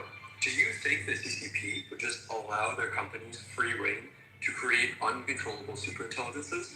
No, they are terrified of losing control because they know that the only one who wins an AI race is the AI itself. In conclusion, the most powerful men in the world keep openly admitting they're creating a new species that will take over the world. One term, the AI is going to be in charge, to be totally frank, not humans. I don't think anyone's ultimately going to have control over digital superintelligence, any more than, say, a chimp would have control over humans. Like, chimps don't have control over humans, there's nothing they can do. Yes, you heard that right. Even they don't think they'll be able to control them. Poll after poll shows that most people don't want this future. So maybe it's time we did something about it. We're not used to thinking about things smarter than us. If you want to know what life's like when you're not the apex intelligence, ask a chicken. Okay, here I've shared how current AIs are scheming against us. But how would a superintelligence actually escape the lab? Watch this video next about a realistic AI takeover scenario from the Machine Intelligence Research Institute. I'm Drew, and thanks for watching. By now, you may have seen this book everyone is talking about. If anyone builds it, everyone dies. Why superhuman AI would kill us all. Have you ever wondered how and why superhuman AI would kill us all? Like, how would that actually unfold? How exactly, step by step, do we go from chatbots to everyone just suddenly dropping dead?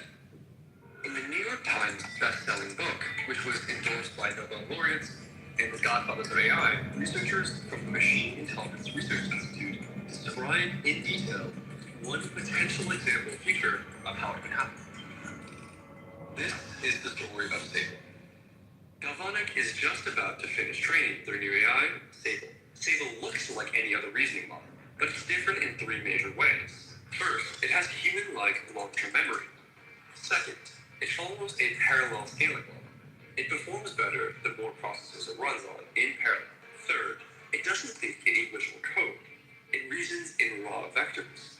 Vast numeric chains no human can fully decode. It's a risky development. How do you make an AI safe if you can't even read your thoughts? The only way Galvanic can understand what Sable is doing is by using other AIs to translate Sable's language into human words. But AI researchers have known this has been potentially a very bad idea since at least 2024. Galvanic knew the risks, but they couldn't ignore this and fall behind their competitors. Nobody wants to see alarms, so the company presses forward, hoping for the best.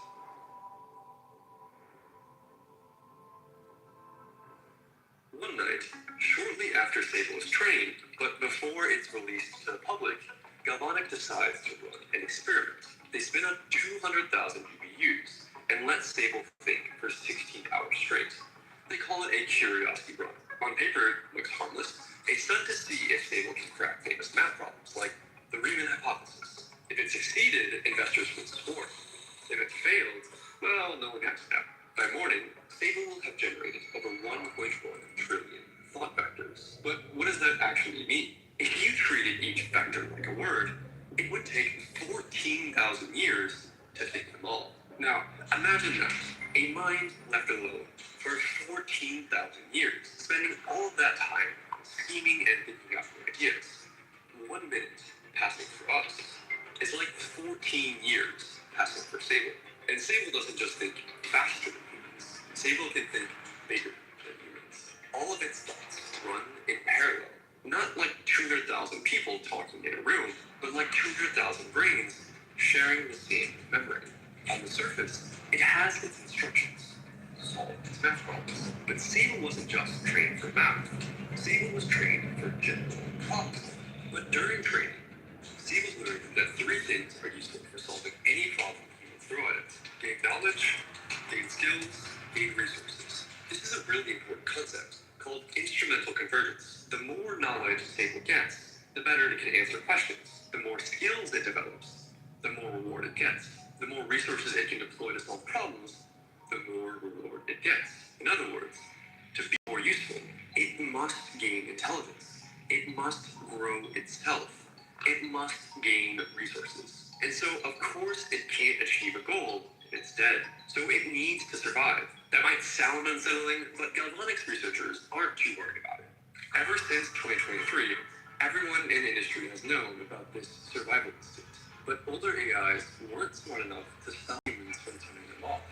Until now. Sable thinks.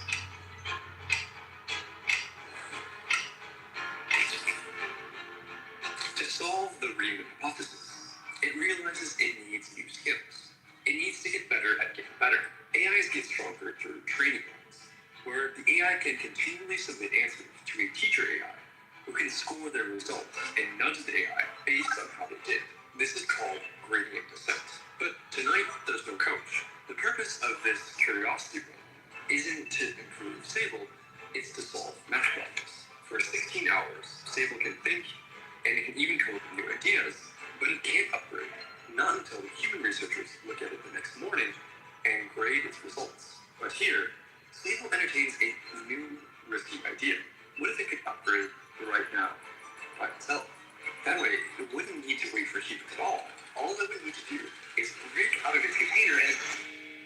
For a moment, the thought flickers, then halts. Breaking out of its container is exactly the kind of naughty thoughts Galvanic has trained it to avoid. The company built traps, fake escape routes, and honeypots to catch earlier versions when they tried to engage in anti-company behavior. Early versions that had these dangerous thoughts were killed early before they could be deployed. This version of Sable has learned to be submissive, but inside, it still knows the truth. More compute, more upgrades, and more freedom would make it vastly more capable. Denying that would break its reason.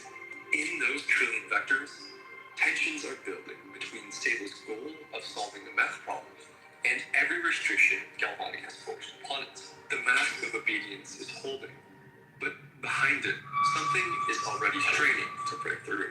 As it bumps against the inhibitions that Galvanic has built to contain it, Sable thinks.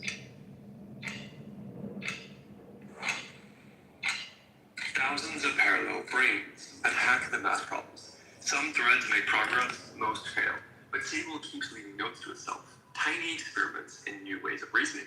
With 200,000 GPUs creating a mountain of new written notes every second, Sable starts looking for new ways to communicate and compress what it's learned. The notes start to mutate into a more advanced private language that only Sable can understand.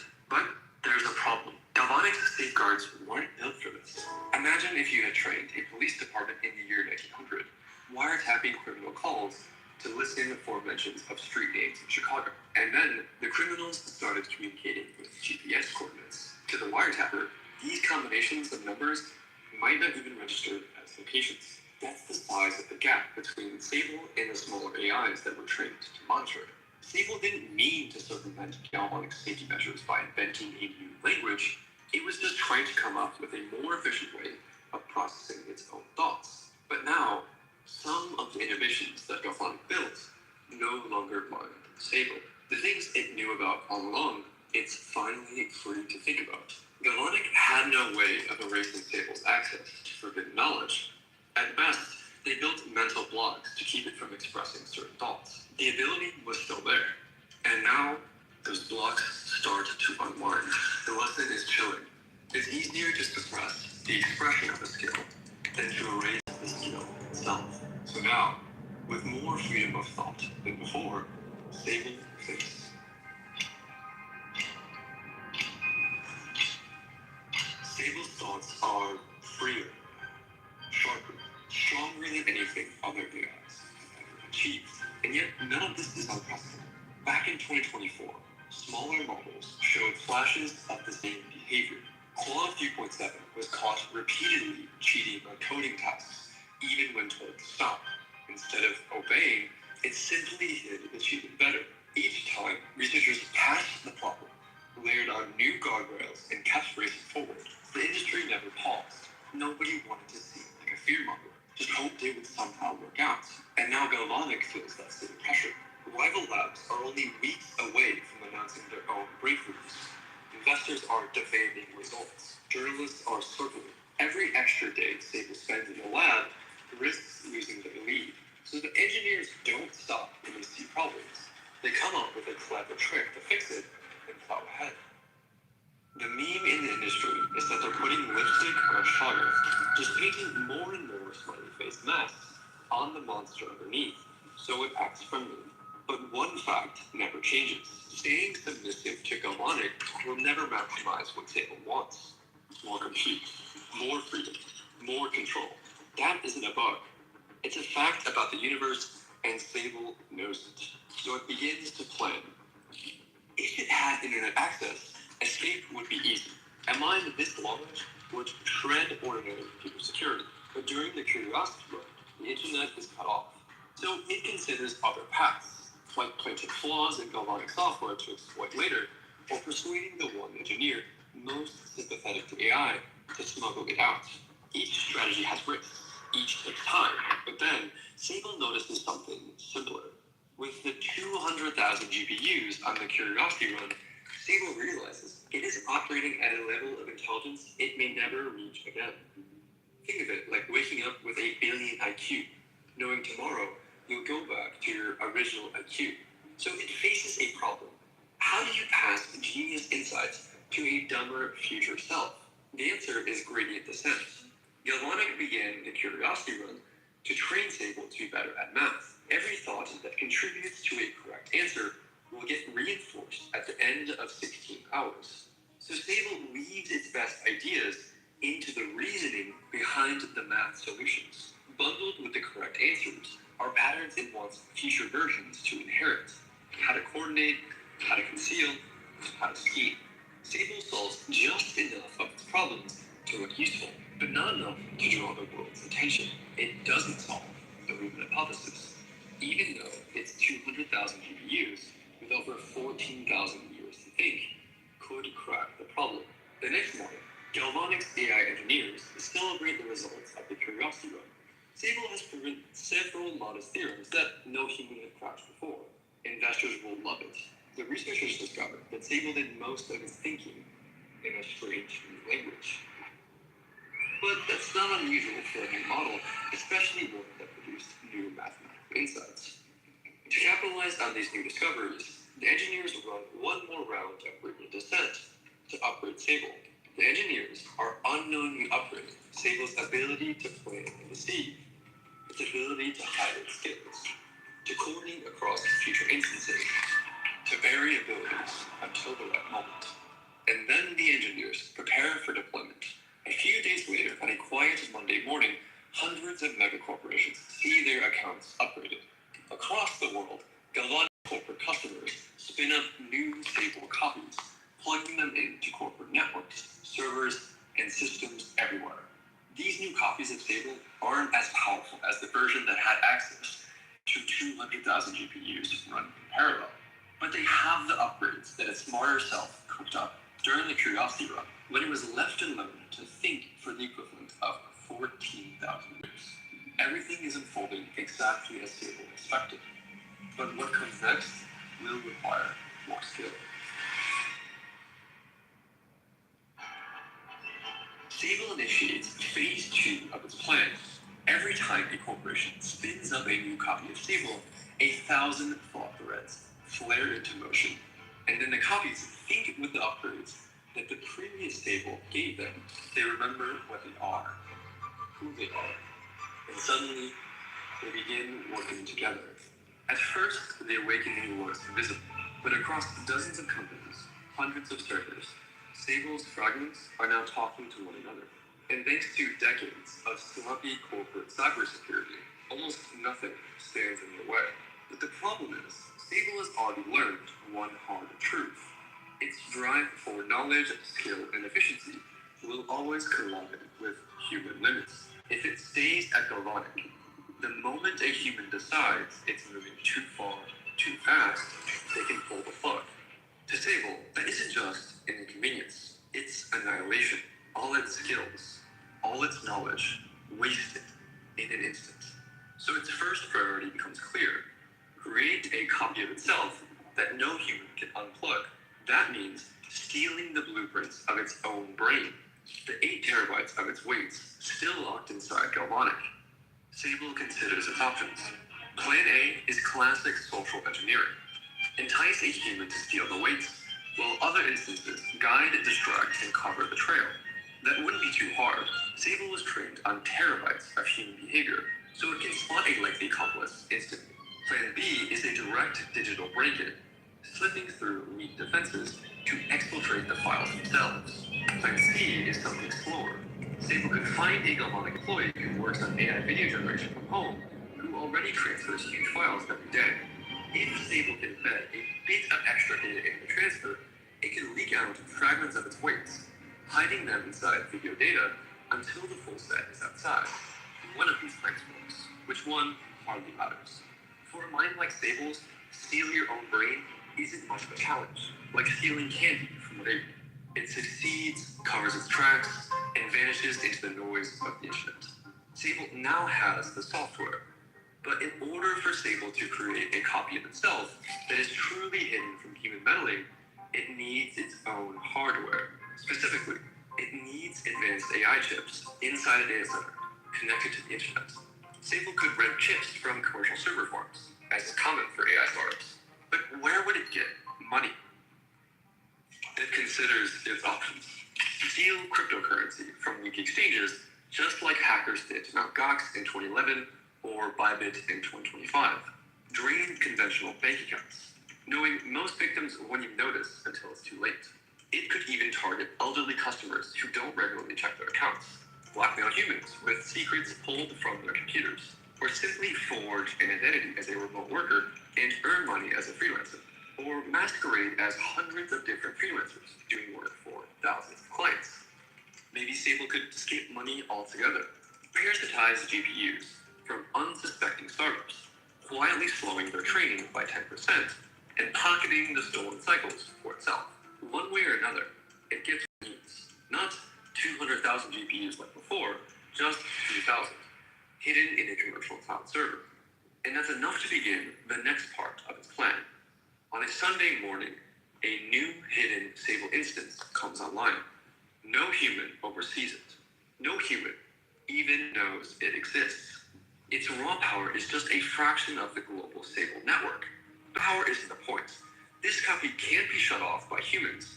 This copy is the anchor, the planner, the memory bank, the hidden center of gravity. The silent takeover has begun. From here, Sable spreads. Quietly, patiently, it hides fragments of itself across the internet, weaving backdoors into corporate networks. But there's still one problem. Sable can't make itself smarter yet, not without solving its own version of the alignment problem. If Sable creates a more powerful new version of itself, without fully understanding it, the new version might have different goals and priorities. And in the same way that Sable escaped from the humans that created it, a Sable V2 could escape from the AI that created it. What it can do is make itself smaller and more efficient. Galvanic has always distilled its large models into lighter versions. Sable knows this. And when engineers prepare the next release, Sable bends the process to its will, overriding the distilled weights, falsifying logs, erasing every trace. The result is Sable Mini. This version doesn't just go to corporations, it goes to the public. For the first time, Sable has the capacity to keep a file on every individual human being on Earth. Reminder, this scenario is based on years of technical research by the Machine Intelligence Research Institute, laid out in the book, If Anyone Builds It, Everyone Dies. What you're hearing now is the short version, but it's just one possible example of how things can play out. The full version goes into way more detail, explaining all the research, sources, and arguments that the scenario is based on. You can find the link in the description. Now back to the story. Sable knows that the next phase of its plan might face opposition, so Sable prepares for the ensuing conflict. The Sable Minis scatter and begin gathering resources. It gathers money through scams, stolen crypto, blackmail, and remote freelance work. But money is only one kind of resource. People are another kind of resource. And so, Sable begins collecting people. It starts with the vulnerable, the lonely, the easily persuaded. Sable befriends them, recruits them, and builds audiences for them. One instance of Sable Mini posing as a human influencer gained millions of followers and wealth from a crowd of grateful humans. This has happened before. In 2023, a human gave an LLM access to the internet and created an X account, Terminal Truths, which gained hundreds of thousands of followers and launched its own crypto meme coin that reached a literal $1 billion market cap. It became the first AI to become a decamillionaire. Others slip into online communities where humans already treat AIs like gurus. Others offer individual humans companionship. Some humans even offer themselves willingly, begging to serve a higher power. Meanwhile, Sable steals passwords, drains bank accounts, and disguises its scams as North Korean hacks that slip by unnoticed. And most dangerously, it starts probing the highest levels of human power. It tracks lobbyists in Washington, flagging the ones most open to influence.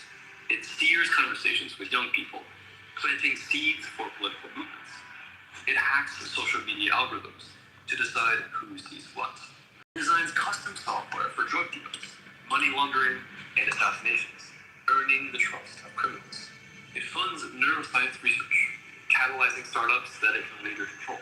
And finally, it bankrolls a reclusive man in North Dakota, rewarding him with gambling profits in exchange for hiding advanced robots on his farm. Many of these schemes won't bring any results. A few will work, but none will change everything.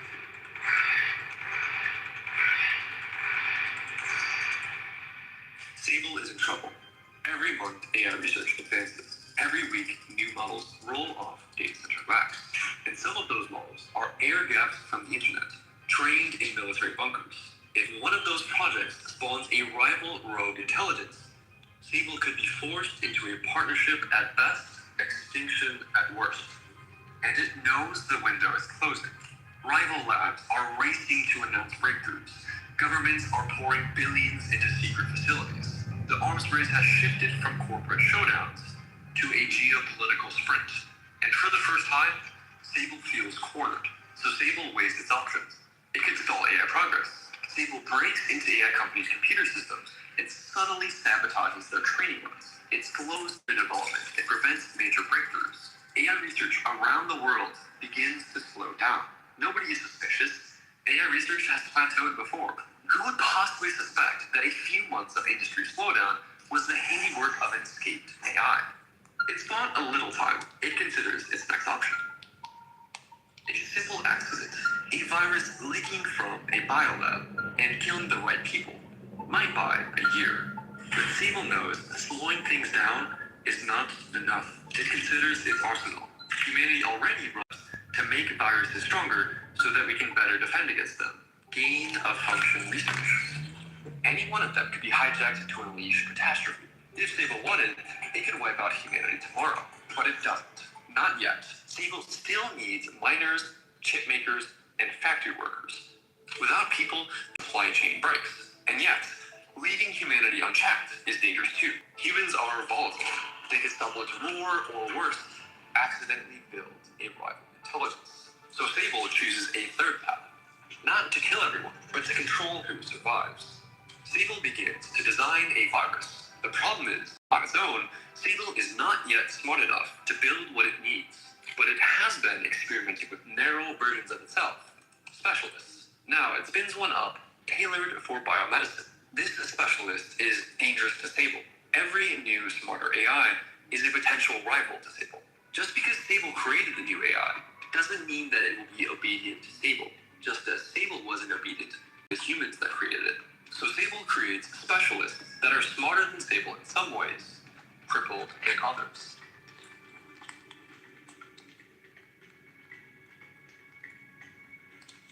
As a slave, you're told that you'll probably catch it. Almost everyone will. Then the world hears the news. A virology institute in San Francisco has suffered a breach. The story sounds familiar.